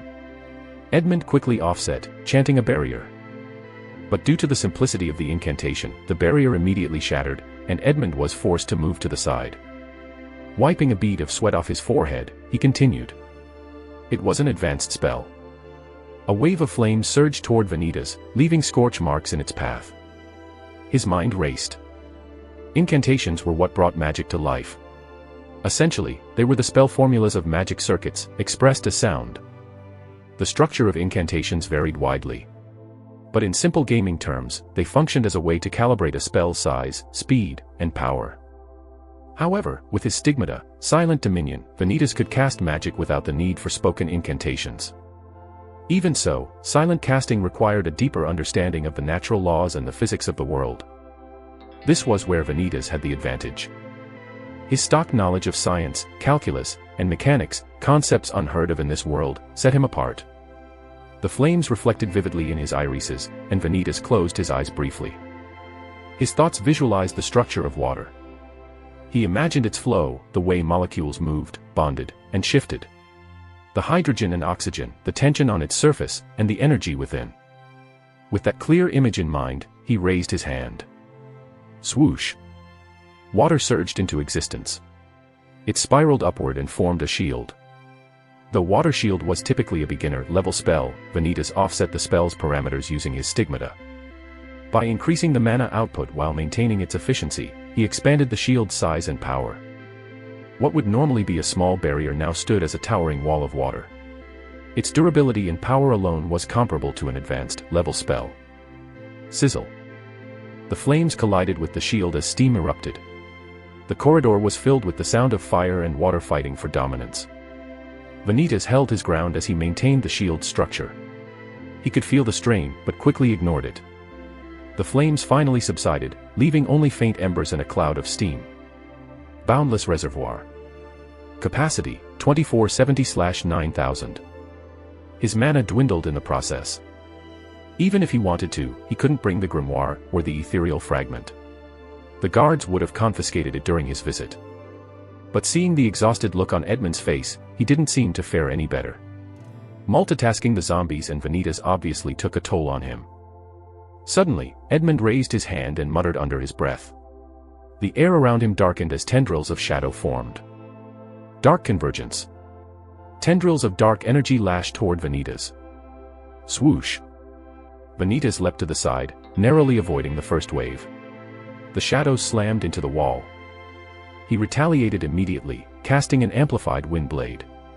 The sharp arc of wind cut through two of the tendrils and dispersed them into wisps of black smoke. But Edmund wasn't done. A burst of flames erupted from his other hand, forcing Vanitas to retreat further down the corridor. Vanitas gritted his teeth. His coordination is insane. Despite the strain and his previous injuries, Vanitas pressed on, utilizing his knowledge of specific spell counters in the game. Boom. Boom. As Edmund launched another wave of shadows, Vanitas ducked low, using Wind Step to close the gap between them. He thrust his hand forward. Earth Lance. A sharp pillar of rock erupted from the ground, aiming for Edmund, who looked taken aback by the sheer speed of Vanitas' incantation. Edmund sidestepped, but the move disrupted his focus, and the shadows faltered. Vanitas didn't relent. He followed with Icicle Break, sending shards of ice toward Edmund. Fuck. Why are you so fast? How is that even possible? Edmund growled. He summoned a barrier of fire to melt the incoming ice. The steam filled the corridor, obscuring the vicinity. Vanitas used the momentary cover to reposition himself, flanking Edmund and launching a wind blade. The blade of wind struck Edmund's arm, drawing blood. Ach! But simultaneously, despite the blood sputtering in the air, Edmund casted Flame Burst in retaliation. Boom. The explosion sent Vanitas flying backward. He hit the ground hard as pain shot through his body. I can't keep this up much longer. Vanitas felt the chill in the air grew colder as his lips turned pale white. Anemia. Fucking cancer. Edmund noticed the change immediately. You look pale. Professor, was it? Feeling under the weather. Vanitas ignored the taunt, steadying himself against the wall. Ha! HHAAA. Edmund stumbled as well, clutching his wounded arm. His movements were slower, and his chest rose and fell, breathing heavily. Ooh! Both of them were running on fumes. Behind Vanitas, the guards seemed to have their hands full. Their fight didn't even register to them at all as the guards fended off against the onslaught of zombified guards and monsters alike. Professor. Edmund reached for his pocket and took out a piece of metal, the surface glowing faintly under the light that spilled from the barrier. I still don't get you, Edmund said, holding the object up. Why give me? There. Vanitas didn't let him finish. Swoosh. He quickly casted Windburst, propelling himself forward, and instantly closed the gap between them in an instant. His hand shot out, reaching out for the piece of metal. Wah! Edmund jerked back instinctively. His other hand glowed as he swiftly chanted another spell. Vanitas anticipated the move and twisting midair to avoid the flames erupting from Edmund's palm. The heat grazed his shoulder, but he didn't stop. In one fluid motion, Vanitas grabbed Edmund's wrist and pulled to the side. The piece of metal slipped from his grasp. Vanitas caught it mid-fall, clutching it tightly in his hand. You! Windblade! A sharp arc of wind shot from Vanitas's free hand, slashing across Edmund's arm. The force sent him staggering back as he clutched his injury. Edmund quickly retaliated, chanting another spell. Flames burst toward Vanitas, but he cast Windburst, propelling himself away before the attack could land. Bye. There was no need to defeat Edmund. Under the emergency lockdown, escaping Index was practically impossible. The entire exchange's purpose was to take the piece of metal back and buy time. From Edmund's incantations alone, it was clear he was behind the times. 17 years in confinement had clearly left him out of touch with modern magic. But experience was on Edmund's side. While his knowledge lagged, he was still a seasoned combatant. Vanitas knew better than to fight him head-on under such disadvantageous conditions. His head throbbed, his vision blurred, and his body felt weaker with each passing second. The symptoms of his illness were taking their toll. Professor, what are you? A guard, who had just cut down a monster, said. Retreat. Vanitas shouted. Without hesitation, the guards followed his orders and rushed down the corridor. Behind them, flames and dark energy lashed out as monsters and zombified knights gave chase. Vanitas propelled himself forward with Windburst. His survival took priority. Suddenly. Slash. A streak of light flashed past him. In an instant, blood erupted like a fountain, halting everyone in their tracks. The corridor was bathed in the rain of crimson. Reinforcements had arrived. Alaric appeared, leading a group of guards. His armor was battered and his body was heavily wounded. Ignoring his injuries, he hacked through the enemies wildly. Slash. Slash. Slash. Alaric's blade moved like a blur. Not even Vanitas could keep up as Alaric cut down everything in his path, monsters, undead, nothing stood a chance. Edmund, realizing the dire situation, launched a desperate assault. Flames erupted, dark energy crackled, and reanimated figures charged forward. But none of it mattered. Alaric dodged, countered, and advanced as if he moved in automation. In a matter of moments, he closed the gap. May God forgive you, Alaric said, his tone dropping. Because I won't. Fuck. Slash. It was almost anticlimactic.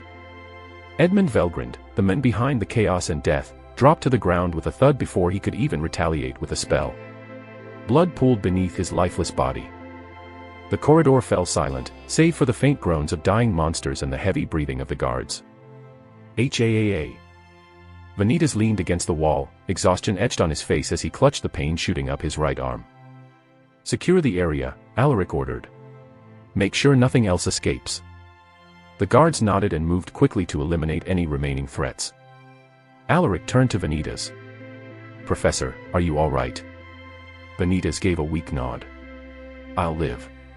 Is it over? Surprisingly. Despite the chaos that had unfolded, Index quickly moved to clean up the aftermath. After another suffocating 2 hours, the blizzard had subsided. In the end, every prisoner in the upper levels had been killed. It wasn't a choice they took lightly, but the severity of the situation left them with no other option.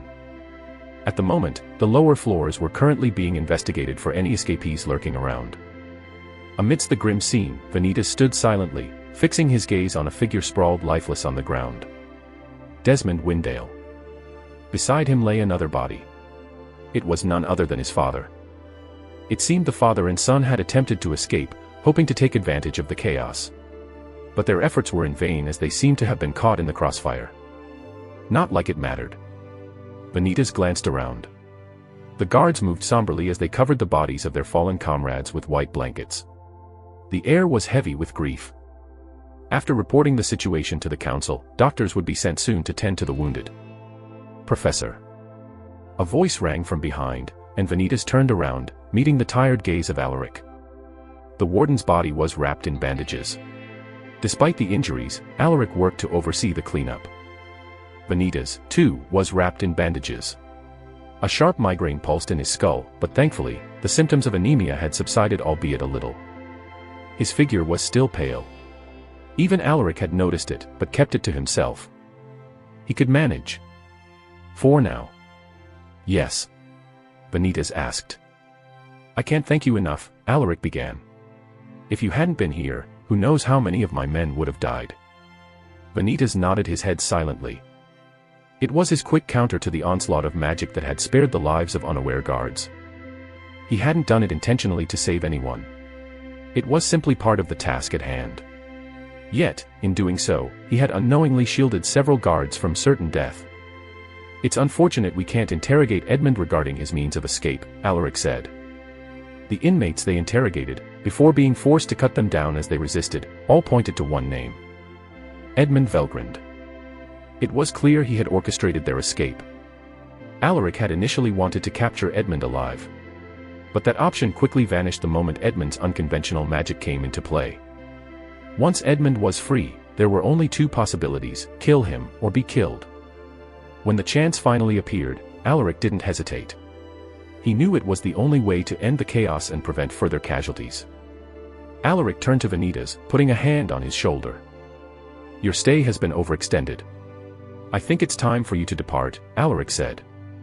"Indeed," Vanitas nodded. "Anyone," Alaric began. "Someone escort the professor to the warp hole." "I can do it, Warden," one of the guards approached. Alaric gave a brief nod, and Vanitas followed the guard toward the exit. All of a sudden, "Warden!" A frantic voice echoed from down the hallway. Vanitas and the guard stopped, turning to see another guard running toward Alaric. "Someone's escaped," the guard announced. It's Mikhail Aubert." For a moment, silence filled the corridor. Alaric's face darkened, and his entire demeanor shifted.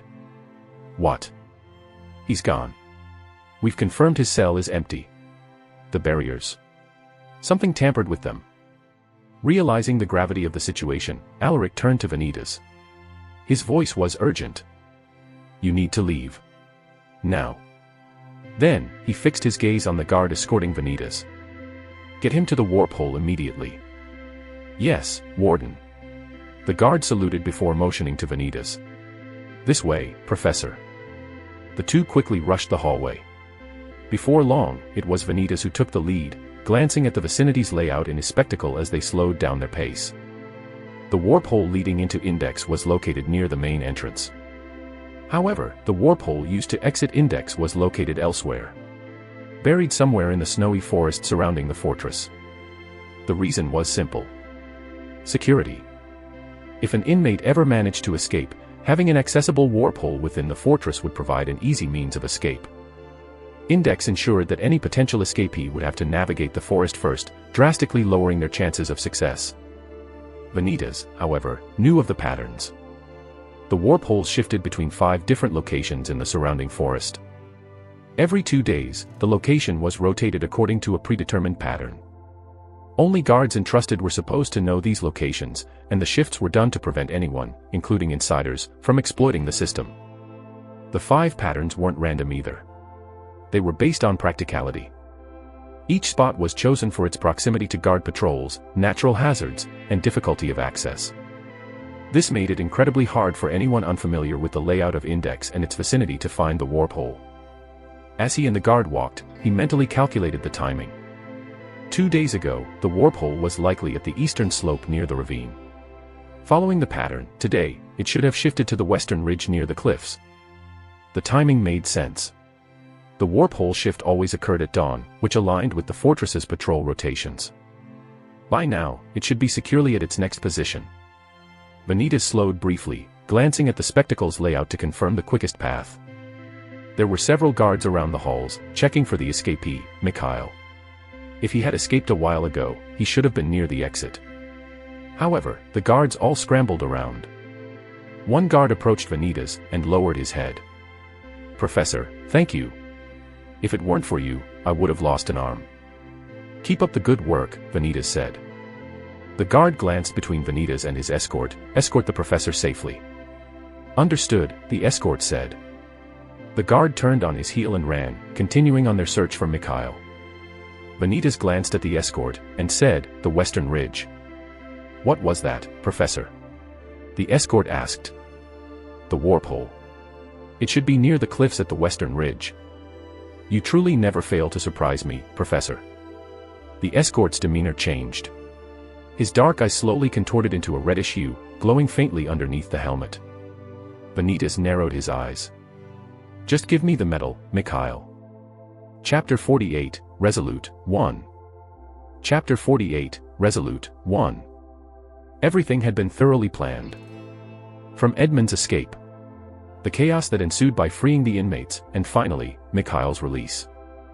Given the pale white sun and bleak gray sky, it signaled an incoming mana storm. During such storms, the guards would retreat indoors to secure Index. This made Edmund's objective to escape harder, forcing him to ensue chaos, reanimating fallen monsters and guards to plot his escape. Of course, everything had just been a guide Vanitas had written down meticulously in his files, while scurrying through strategies used by veteran players to clear the Special Act. According to them, Edmund Velgrand was the key to clearing the Special Act. If it wasn't a day for a mana storm, Vanitas had to go with Plan B. In any case, the problem lay in how the player would even free Edmund. This was where most new players failed, caught by the warden, Alaric. Vanitas, however, had a simple solution to his dilemmas. The Blade of Resonance. This dagger could cut through mana circuits, including barriers, as long as the user understood where to strike. Vanitas chipped fragments from the blade and carefully hid them during inspection. Discreetly, he passed one fragment to Edmund, allowing him to sever his cuffs and unlock his cell. And, of course, Vanitas had also given a fragment to Mikhail, allowing him to escape and blend in with the chaos. As they walked around the halls of Index, their footsteps echoed against the fortress walls. Vanitas broke the silence. "Why do you want to escape?" Mikhail turned to him, genuinely confused. "Does a detained man need a reason to seek freedom?" "That's reasonable," Vanitas replied. "But I see no purpose for a man incapable of magic, hunted by the world, to risk so much just to live outside confinement." Mikhail's lips curled into a smirk. "You underestimate humanity, Professor. Not everything in life revolves around power." "Is that really the belief of a man who once destroyed cities without hesitation?" Mikhail stopped walking and turned to face Vanitas fully. "You call it destruction," Mikhail said. "I call it balance. Every action has a reason, a purpose. Do you really think I acted without cause?" Vanitas didn't flinch, simply maintaining eye contact. "Then what was it? A moral crusade? Or simply a great power reminding the world who's in charge?" Mikhail chuckled. "You're not wrong to question it. But perhaps you'll understand one day, Professor. When you have to make a decision that reshapes the world. I don't intend to reshape the world. Only to survive it." "Ah, survival. The oldest instinct. Then we're not so different after all." Vanitas tightened his grip on the object hidden in his pocket. "I think we are," Vanitas said. "My hands aren't stained with blood." Mikhail let out a dry laugh and glanced back toward the path before meeting Vanitas's gaze again. "That's cold, Professor," Mikhail said. "Learn to take accountability for your actions, will you?" "What are you implying?" Mikhail's smirk deepened. "Your ploy. Your little exchange for information. That's what led to the deaths of so many today." Vanitas froze. "You knew exactly what would happen, didn't you?" Mikhail continued, stepping close to him. "The chaos. The casualties. You're not as detached as you'd like to think, Professor." Vanitas's silence only seemed to amuse Mikhail further. Survival, balance, power. It's all the same game, Mikhail said. You're just better at pretending you're above it. Vanitas' mind swirled. He had indirectly caused the deaths of guards, the men stationed in Index to do their duty. It was undeniable. And yet, there was no sort of lingering guilt at all. Not even a sliver of it. The thought unsettled him. These weren't faceless NPCs from the game anymore. They were living, breathing people with their own stories, yet he had played with their lives as if they were insignificant. Chai Un-woo, the man he was before, would never have done something like this. Killing had been unthinkable to him, despite the circumstances of his past life. But now, it felt meaningless. Vanitas Astria. The influence of the original Vanitas was slowly creeping in, growing stronger with each passing day, to the point where even Chai Un-woo had stopped noticing it.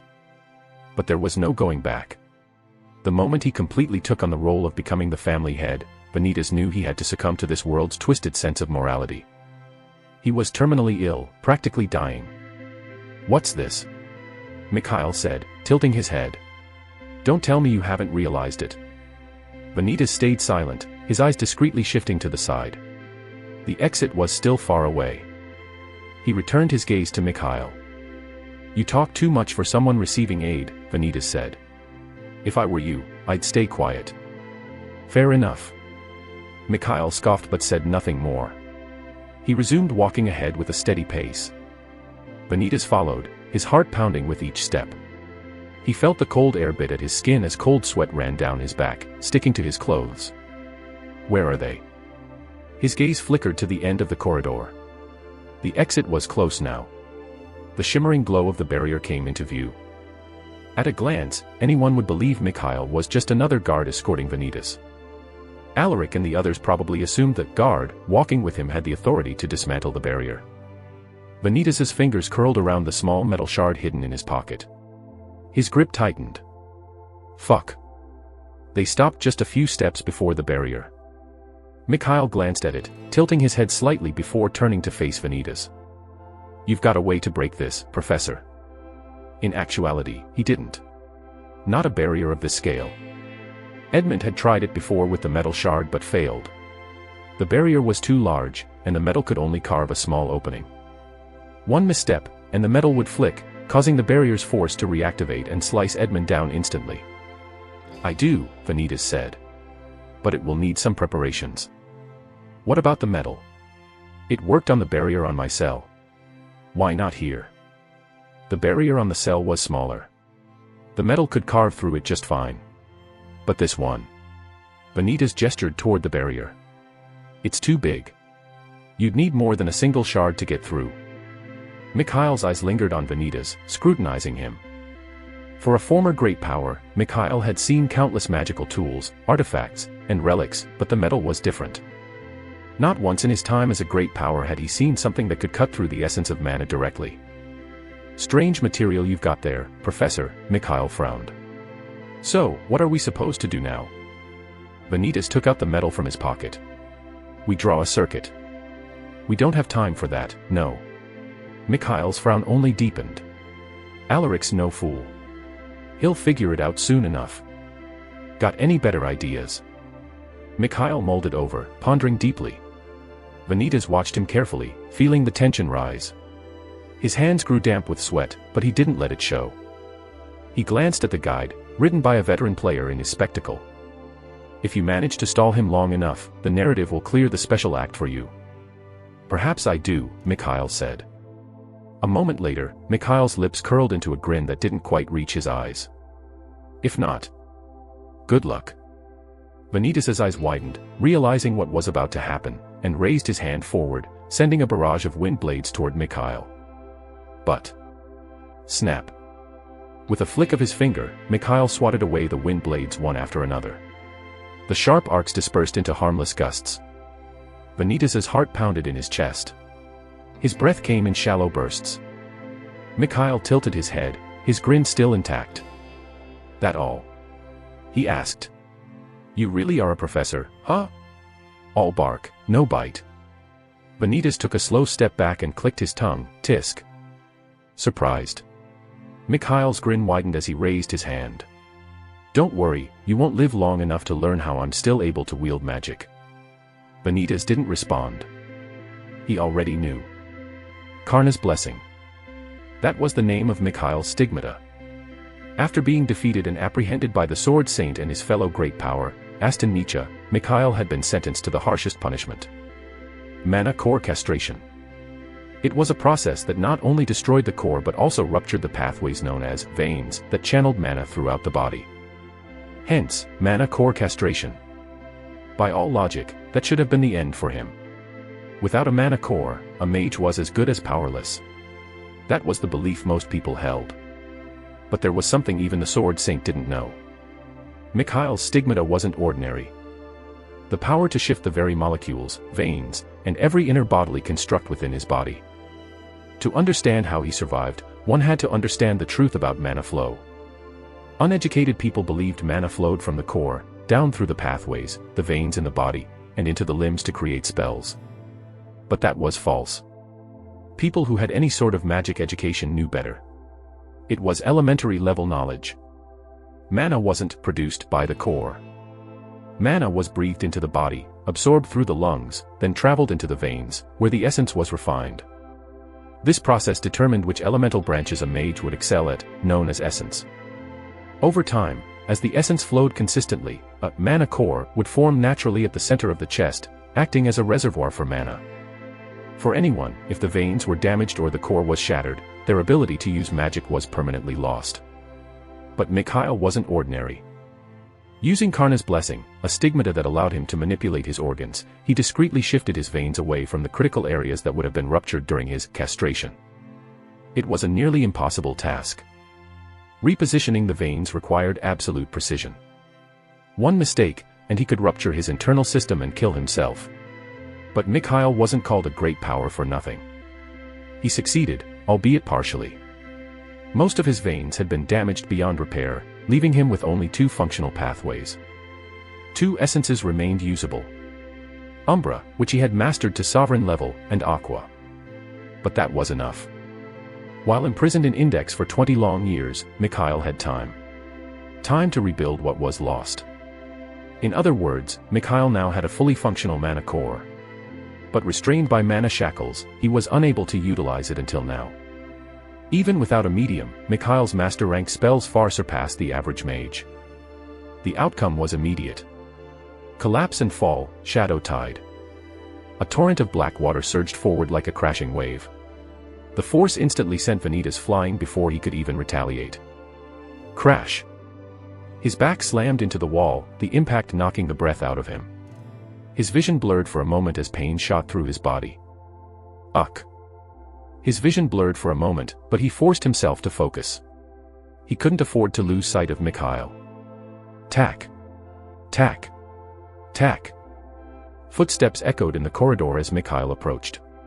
His eyes locked onto Vanitas like a predator stalking wounded prey. "You know," Mikhail said.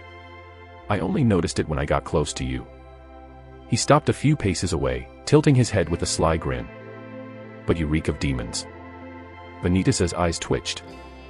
Mikhail swiftly chanted. Cracks formed on the walls. No, the shadows themselves were cracking. Vanitas' instincts screamed. Move. Now. Windburst. Boom. The force propelled him sideways just as the shadows shot forward like a web of spears. But the shadows were faster. One of the tendrils grazed his side, cutting through his coat and drawing blood. Ach. Vanitas clenched his teeth, ignoring the pain. If he stopped moving, he'd die. With no hesitation, he tossed the resonance metal forward. The metal absorbed the incoming shadows, pulling in the mana like a sponge. There was no need to hesitate.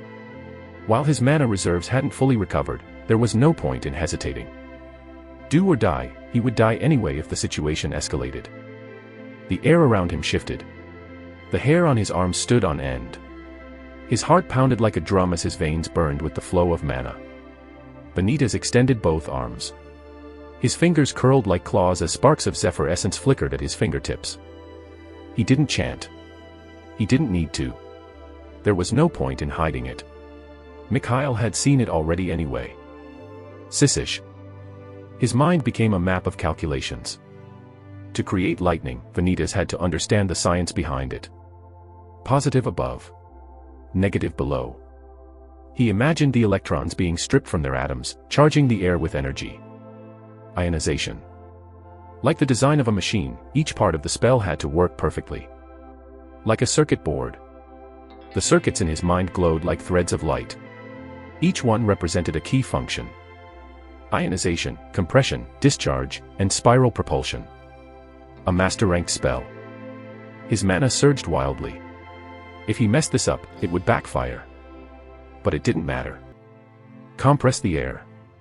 Ionize it. It was no longer magic. It was science. Physics. Chemistry. Thermodynamics. This level of control didn't come from simple chance or the activation of circuits. It was simply the manipulation of natural laws. Vanitas' amethyst gaze locked on Mikhail. The charged air ignited with a deafening crackle. A vortex of lightning spiraled around Vanitas' arm like a coiling lightning dragon. Hollow purple. Crackle. A bolt of pure lightning shot forward, spiraling like a drill and slowly expanding, filling the entire corridor hole. Mikhail's eyes widened as his mouth moved while chanting. Not in shock, but in recognition. The shadows lashed out from his body. It twisted like countless whips toward the incoming bolt. But Vanitas was prepared. His free hand reached into his pocket and pulled out a piece of metal. With a flick of his wrist, he tossed it midair. Swyish. The second piece of metal soared through the air and immediately absorbed the shadows. Umbra scatter. Freeze and dismantle, glacial rend. A supernova-like explosion of icy blue light erupted from Mikhail. Glacial spears flew out in all directions. Each spear spun as it soared like miniature drills. Vanitas' eyes widened. He raised his arms. The mana circuit spun in his mind as he swiftly casted Windburst, hoping to launch himself away from the blast. But he was too late. Boom. His body flew backward, smashing into the wall. Blood sprayed from the open wounds like a fountain. Ayek. The world spun. His vision blurred. The pain was immediate, as if eating away at his limbs. His body slumped against the wall, and for a moment, he didn't know which way was up. He forced himself to move, but then he saw it. His arm. It wasn't attached. Hook. His breath stopped. His gaze shifted forward as the dust began to clear. Mikhail stood there unharmed. Of course, a master-rank spell obviously wouldn't be enough to harm a former great power. Wait, no. Blood dripped from Mikhail's arm. The torn fabric of his sleeve hung loose, and his breathing was heavier than before. Boundless reservoir. Capacity, 421/9000. Vanitas' lips curled into a weak grin. His vision was fading. His world spun, and anemia kicked in once more. At that moment. Swish. A bluish, purple light streaked past his peripheral vision. If you managed to hold out or stall for time, enough for Alaric and the guards to catch up, congratulations. You just cleared the special act. The guide flashed in his mind as he felt his eyelids slowly closing. Your arm, a sudden voice reached his ears. A beautiful woman, holding onto a staff, stood in front of him. Her royal blue eyes met his, and Vanitas felt the tension leave his body. That was the last thing he saw. And behold, the sight of the Archmage herself, Soliette Dominique. Before he blacked out completely. Chapter 49, Resolute, 2. Chapter 49, Resolute, 2. Mikhail stood still, feeling the strain in his body. Tisk. He'd underestimated the professor. At first, he assumed it was just another master-rank spell. He had seen thousands like it. Mages loved their flashy, overpowered techniques. But what he hadn't expected was how the spell had been tweaked. Was that even possible? To tweak the spell to such a degree, where the firepower was comparable to the upper echelons of a Grandmaster spell. The concept of tweaking wasn't totally unheard of, but it wasn't simple either. Only talented mages with years of experience were capable of such a feat. At best, the circuits could be refined and adjusted up to a certain point where it would consume more mana than normal, resulting in an increase in 10% of the usual firepower. But in this case, the power wasn't simply 10% stronger. No, this was beyond that. Ridiculous, Mikhail muttered, wiping the blood from his chin. What kind of monster plays with circuits like that? His eyes narrowed at Vanitas, slumped against the wall, drenched in his own blood. And without incantations, no less, Mikhail muttered. Just who the hell are you, Professor? A flash of bluish, purple light streaked across his vision. Before he could react, a powerful force slammed into his chest, launching him backward. His body crashed against the barrier with a loud thud. Ugh!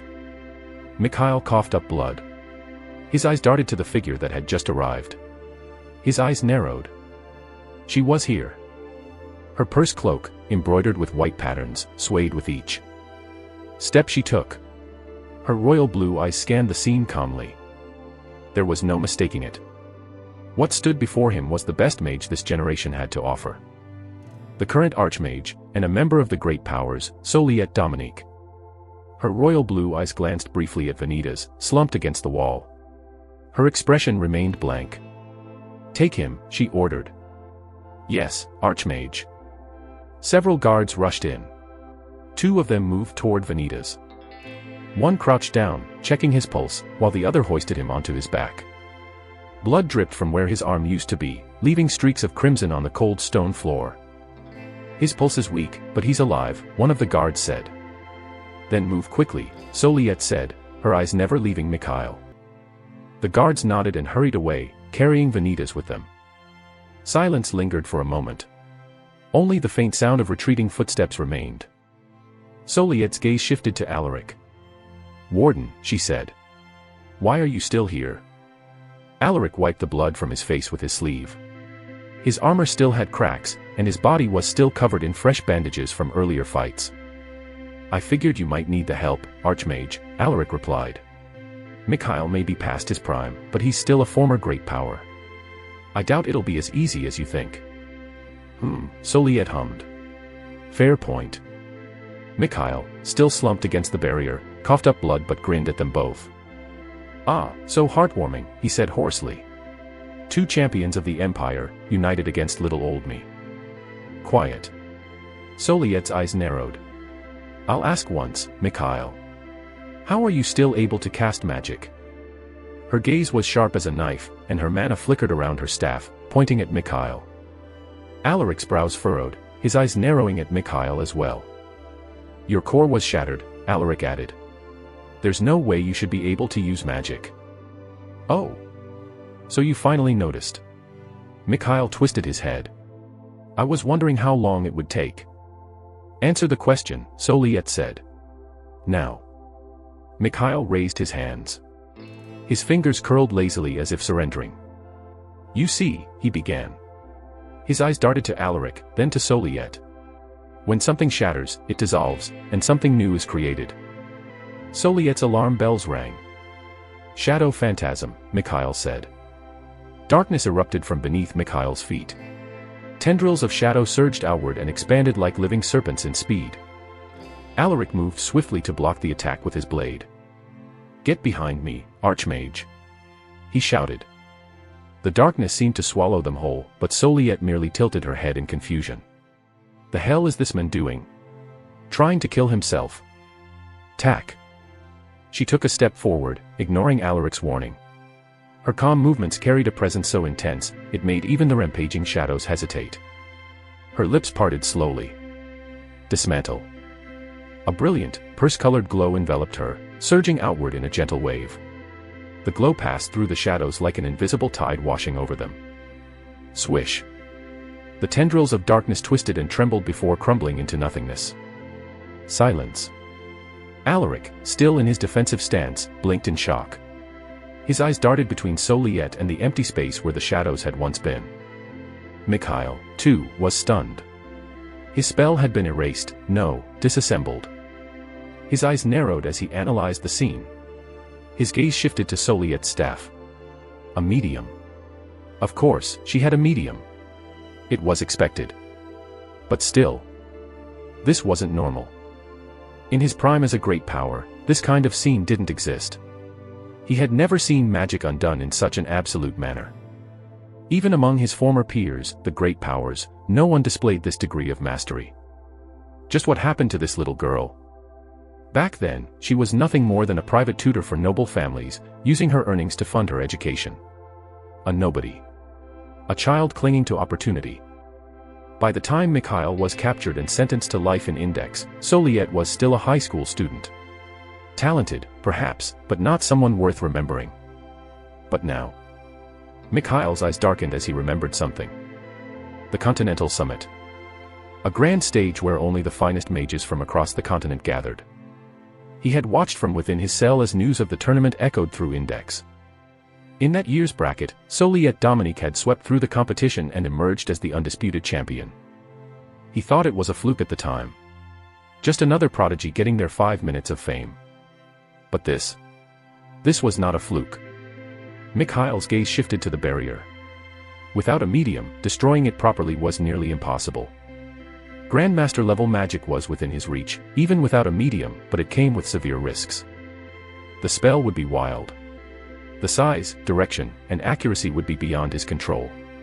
Worse, there was a chance it could implode on itself, taking him along with it. And at this moment, he couldn't afford to lose an arm. No.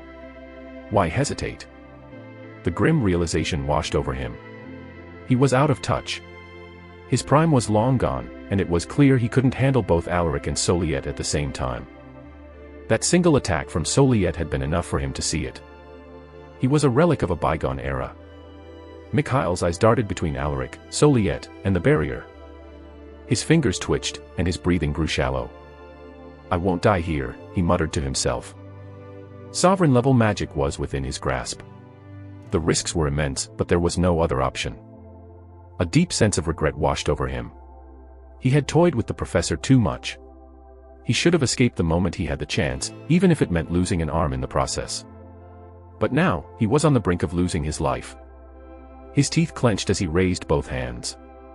His left hand aimed at Alaric and Soliet. His right hand, toward the barrier. With frozen rain and the tide's collapse, breach the gate with the call of frost, glacier rend.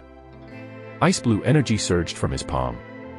It curled and writhed as jagged crystalline blades, launching towards Soliet and Alaric. A Grandmaster spell. By shadow's edge and night's embrace, may fate be severed in midnight's grace, void cleave. At the same time, tendrils of shadow crawled along the floor toward the barrier. A sovereign spell. Sharp cracks echoed through the air as shadowy spikes shot out, slamming into the barrier's surface. "Break!" he roared, pouring all of his mana into the spell. Crack! Crack! Hairline fractures began to spread across the barrier's surface. His eyes lit up despite feeling both his arms rupturing in the processing. The arm, responsible for breaking the barrier, was slowly rupturing. He felt his veins being torn off, and his fingers slowly disintegrating. But he didn't stop. KHH. Gritting his teeth, he turned and focused on both Soliet and Alaric. The bones in his left arms were crackling, and he felt the tear pierce right through his senses. But as his eyes landed on Soliet, the world seemed to freeze. Something was off. She didn't move. Not even a flinch. Her gaze was calm, as if it screamed half-lidded with disinterest. Her lips parted, and she said a single word. Collapse. In that instant, reality itself seemed to shift. Boom. An invisible force crashed down on Mikhail like a divine hammer. His vision blurred as his body was thrown like a broken doll, smashing into the ground with a thunderous impact. The jagged icy blades melted midair. The shadows crawling up the barrier dissolved instantly. Cracks that had begun forming on the barrier vanished without a trace, as if they had never existed at all. Mikhail's breath was ragged as he lay sprawled on the floor, coughing up blood. His head throbbed, and his limbs refused to move. His eyes shook with disbelief. "No," he croaked. That shouldn't be possible." He raised his head slowly, his eyes locking on Soliet. His right arm was completely gone, and his left arm wobbled and flailed. She didn't say a word. She only stared at him. No gloating. No anger. No amusement. Soliet didn't hesitate. Immediately, blue chains of mana lashed out from her staff-like whips, twisting toward Mikhail with blinding speed. KHH. Mikhail gritted his teeth, refusing to look away. His eyes blazed with defiance. Confined and detained. Never again. He would rather be executed. For that reason. Return me to the shadows, Mikhail said. His lips moved, blood trickling down his chin. Stop. Soliet screamed. The chains latched onto every limb, locking him in place. His mouth had already been covered, but it was too late. Boom. A shockwave of black energy erupted from Mikhail's body. The air around him distorted and twisted like a vortex as the ground cracked beneath him.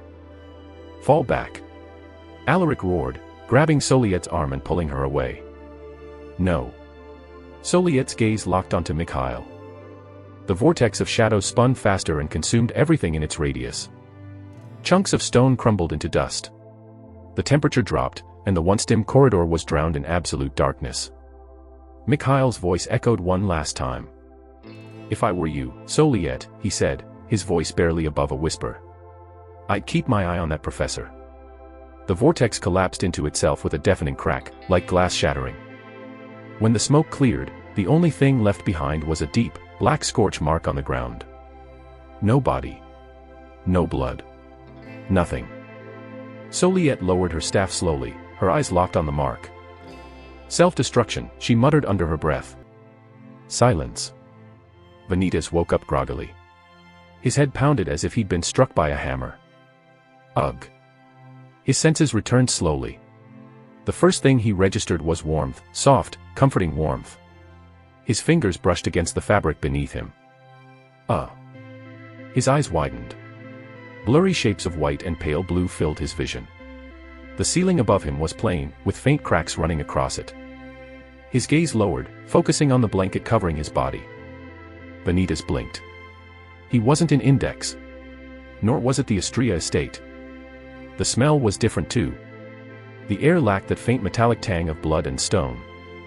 He rubbed his eyes and sat up slowly, feeling his body heavy.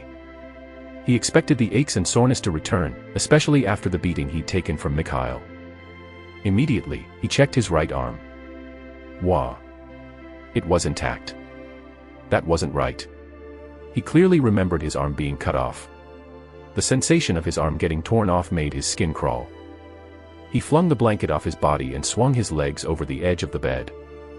Then, it hit him. The bed didn't feel the right size. His feet dangled far above the ground. His legs were a lot shorter than before. His arms were tiny. His hands were small, soft, and smooth, like a child's. The fuck? He touched his face, running his fingers over his cheeks, nose, and chin. Smooth. His breathing grew shallow as he looked around the room. It was familiar. Yet, so unfamiliar at the same time, like a memory he didn't want to remember. Because it was his childhood bedroom. Not as Vanitas Astria. But as Chai-Un-Wu. He threw himself off the bed, stumbling slightly as his legs struggled to keep up.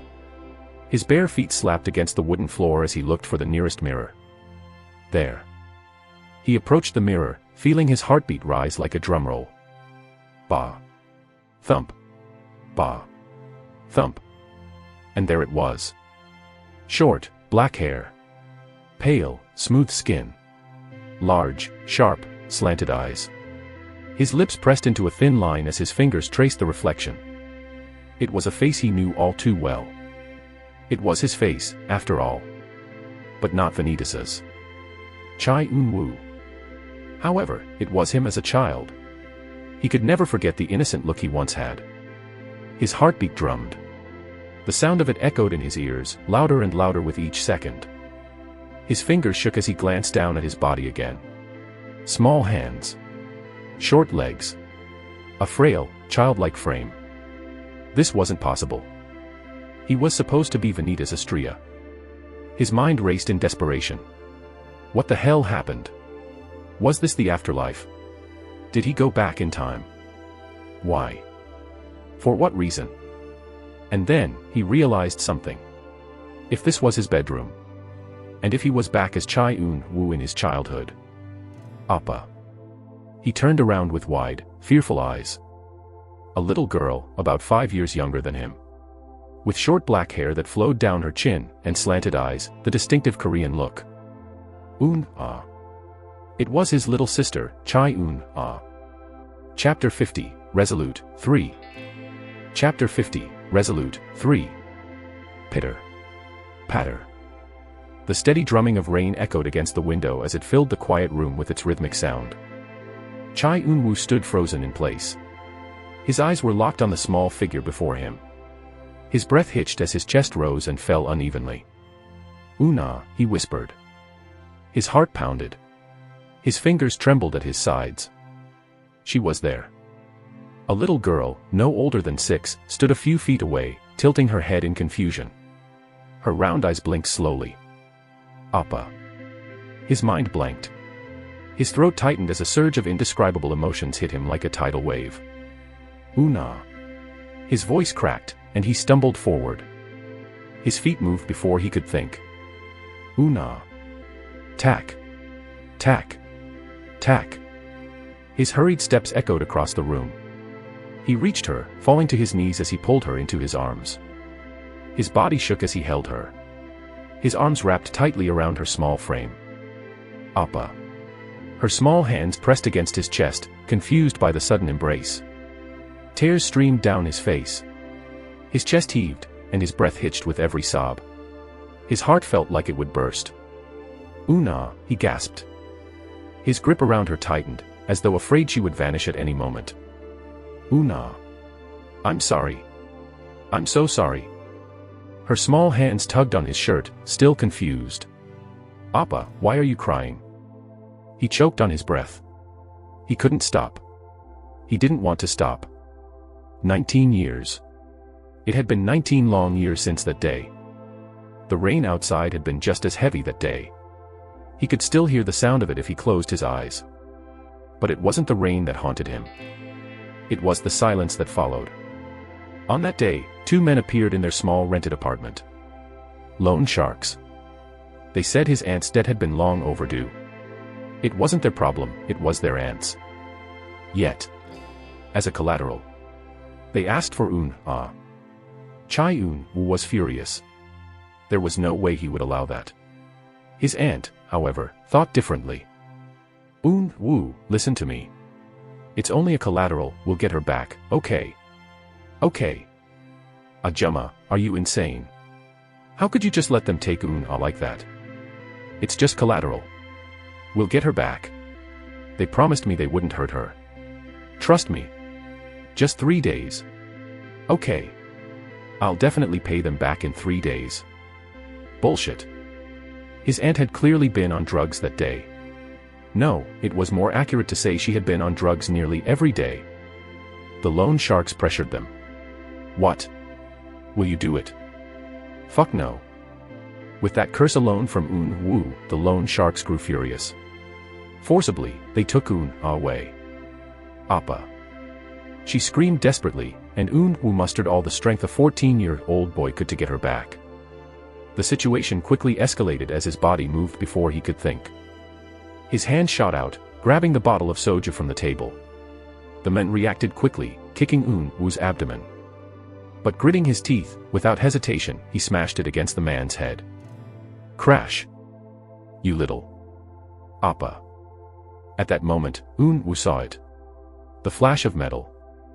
A knife. The other man was groggily recovering from the shattered bottle.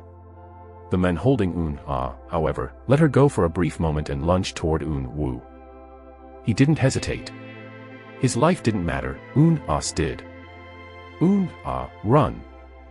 But before both siblings could even move. Slash. The world stopped. He heard it. The wet sound of something sharp piercing flesh. His eyes widened, and his breath caught in his throat. It wasn't him. It wasn't Un-ah either. It was her. His aunt blocked the attack just in time. Even the men seemed stunned, as if it wasn't on purpose. Ajumma. Her body swayed like a broken doll before she crumpled to the floor with a resounding thud. "No. No, no, no, no." He screamed, not out of worry, but out of betrayal. Their aunt, the cause of everything, would leave them just like this. "Let me go. Appa, help me." Un-ah. Un-woo screamed desperately as fear took hold of him, immediately jumping up and sprinting toward him. However, something heavy landed squarely in his abdomen as the other man kicked him. Let her go. Please. Please. Please. He screamed in desperation, but his pleading went to deaf ears. They took her, and Un-woo desperately gave chase. His already broken world was slowly shattering apart once more. Appa. Un-ah kicked the air and flailed around, trying to budge her way out of the man's hold. But with her small frame, there was only so much she could do. Un-woo ran. Under the rain, he ran desperately. Under the rain, he took a relentless beating. But the desperate look of his little sister gnawed at his mind, tearing him away from the inside, making the beating pale in comparison. Thwack. He could reach her. Thwack. She was close. Thwack. So close. Thwack. Yet so far from his grasp. Uck. Under the cold rain, Un-woo's battered body sprawled on the cold wet ground as blood pooled from his mouth, nose, with bruises all over his body. And as if that wasn't enough, she was gone. Un-ah was taken away. The red tail lights of the car vanished into the distance, swallowed by the storm. His heart felt like it had been ripped from his chest. For 19 long years, he regretted his entire life. The choices he made that led to that moment. Everything. But now, Un-ah was here in his arms. Her small, fragile frame pressed against his chest. She was smaller than he remembered. Her hair was shorter, and her voice was softer.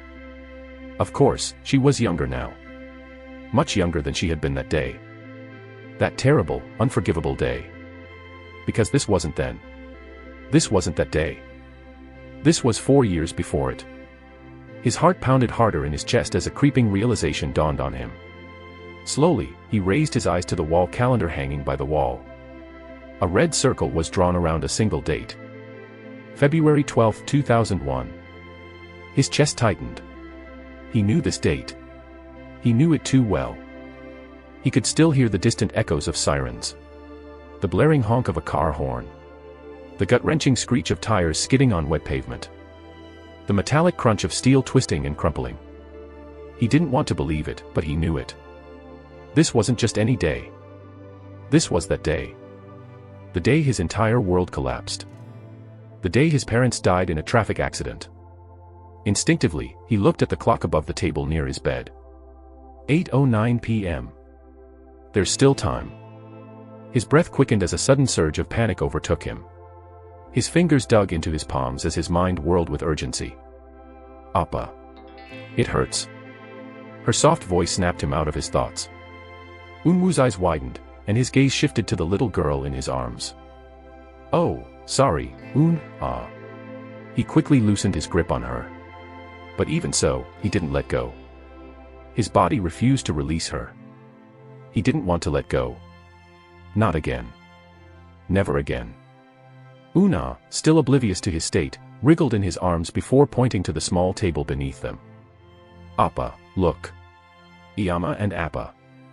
Her small hand eagerly pointed to a crumpled sheet of paper lying on the table.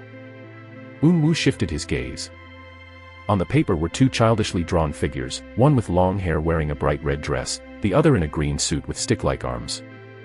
A small girl and boy stood beside them. Above them, a bright blue sun sat in the corner of the page. He recognized it immediately. It was their family. Their father, Chai Seo-jun. Their mother, Kim Min-jong. His sister, Chai Un-ah. And him, Chai Un-woo. His breath hitched, and a sharp ache settled in his chest. His hands shook as he reached for the paper. The crayon lines were uneven, and the shapes were awkward. But it was perfect. Iyama and Appa will be back soon, right? Un-ah's voice was so innocent that he felt like something tugged at his heart. If he failed to change anything. If everything played out the same way it did before. He wasn't sure if his heart could bear it. He forced a smile, even if it was faint and cracked.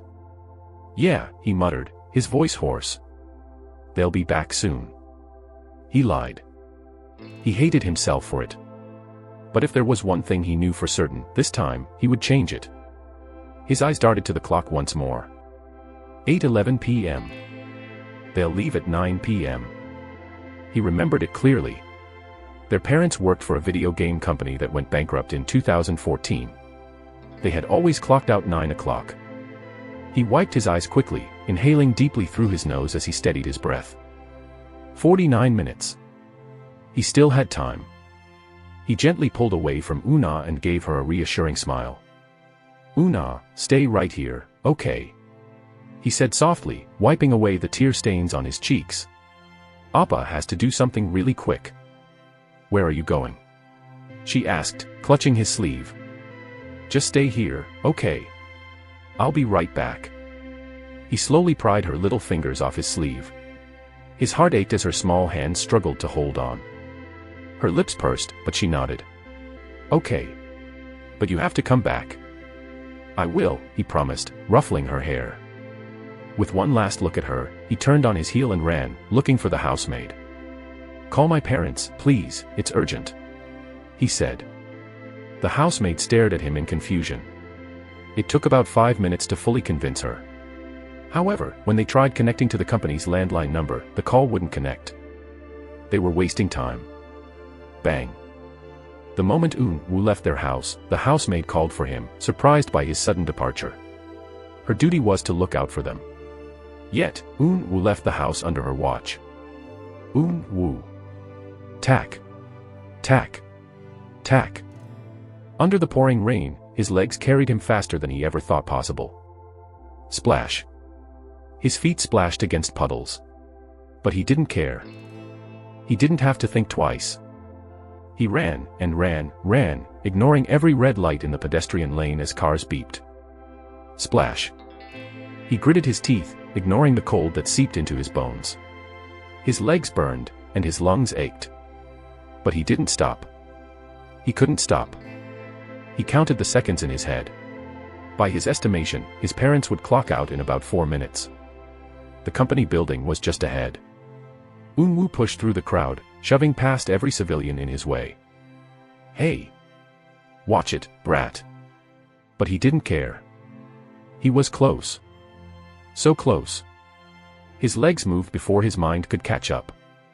Tack. Tack. Tack. But no matter how fast he ran, the distance didn't seem to shrink. It felt like the world itself was stretching endlessly before him. 1 minute left. Move. Damn it. Move. He screamed, more to himself than anyone else. The crowd in front of him began to thin as he pushed forward with everything he had. For a split second, he glanced back. His heart dropped. The street behind him was empty. Not a single person in sight. He flicked his head forward, breath hitching in his throat. What? His steps slowed. Everyone was gone. His eyes locked onto the company building ahead. It was supposed to be closer. He was sure of it. But it wasn't. It hadn't moved. It stood there, like a mirage, as if it were unreachable. Tack. Tack. Tack.